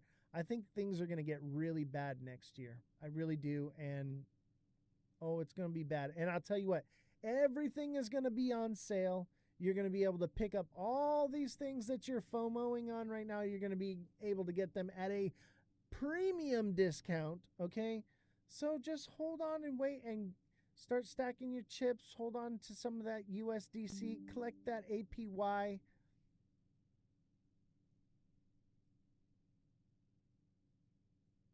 Get the, and grow that side bag. Obviously, hold a little moon bag or whatever, but I'm kind of sidelined right now. I'm a little sidelined still. I don't think it's over. We're not out of the woods yet. All right, let's take a listen to this here. So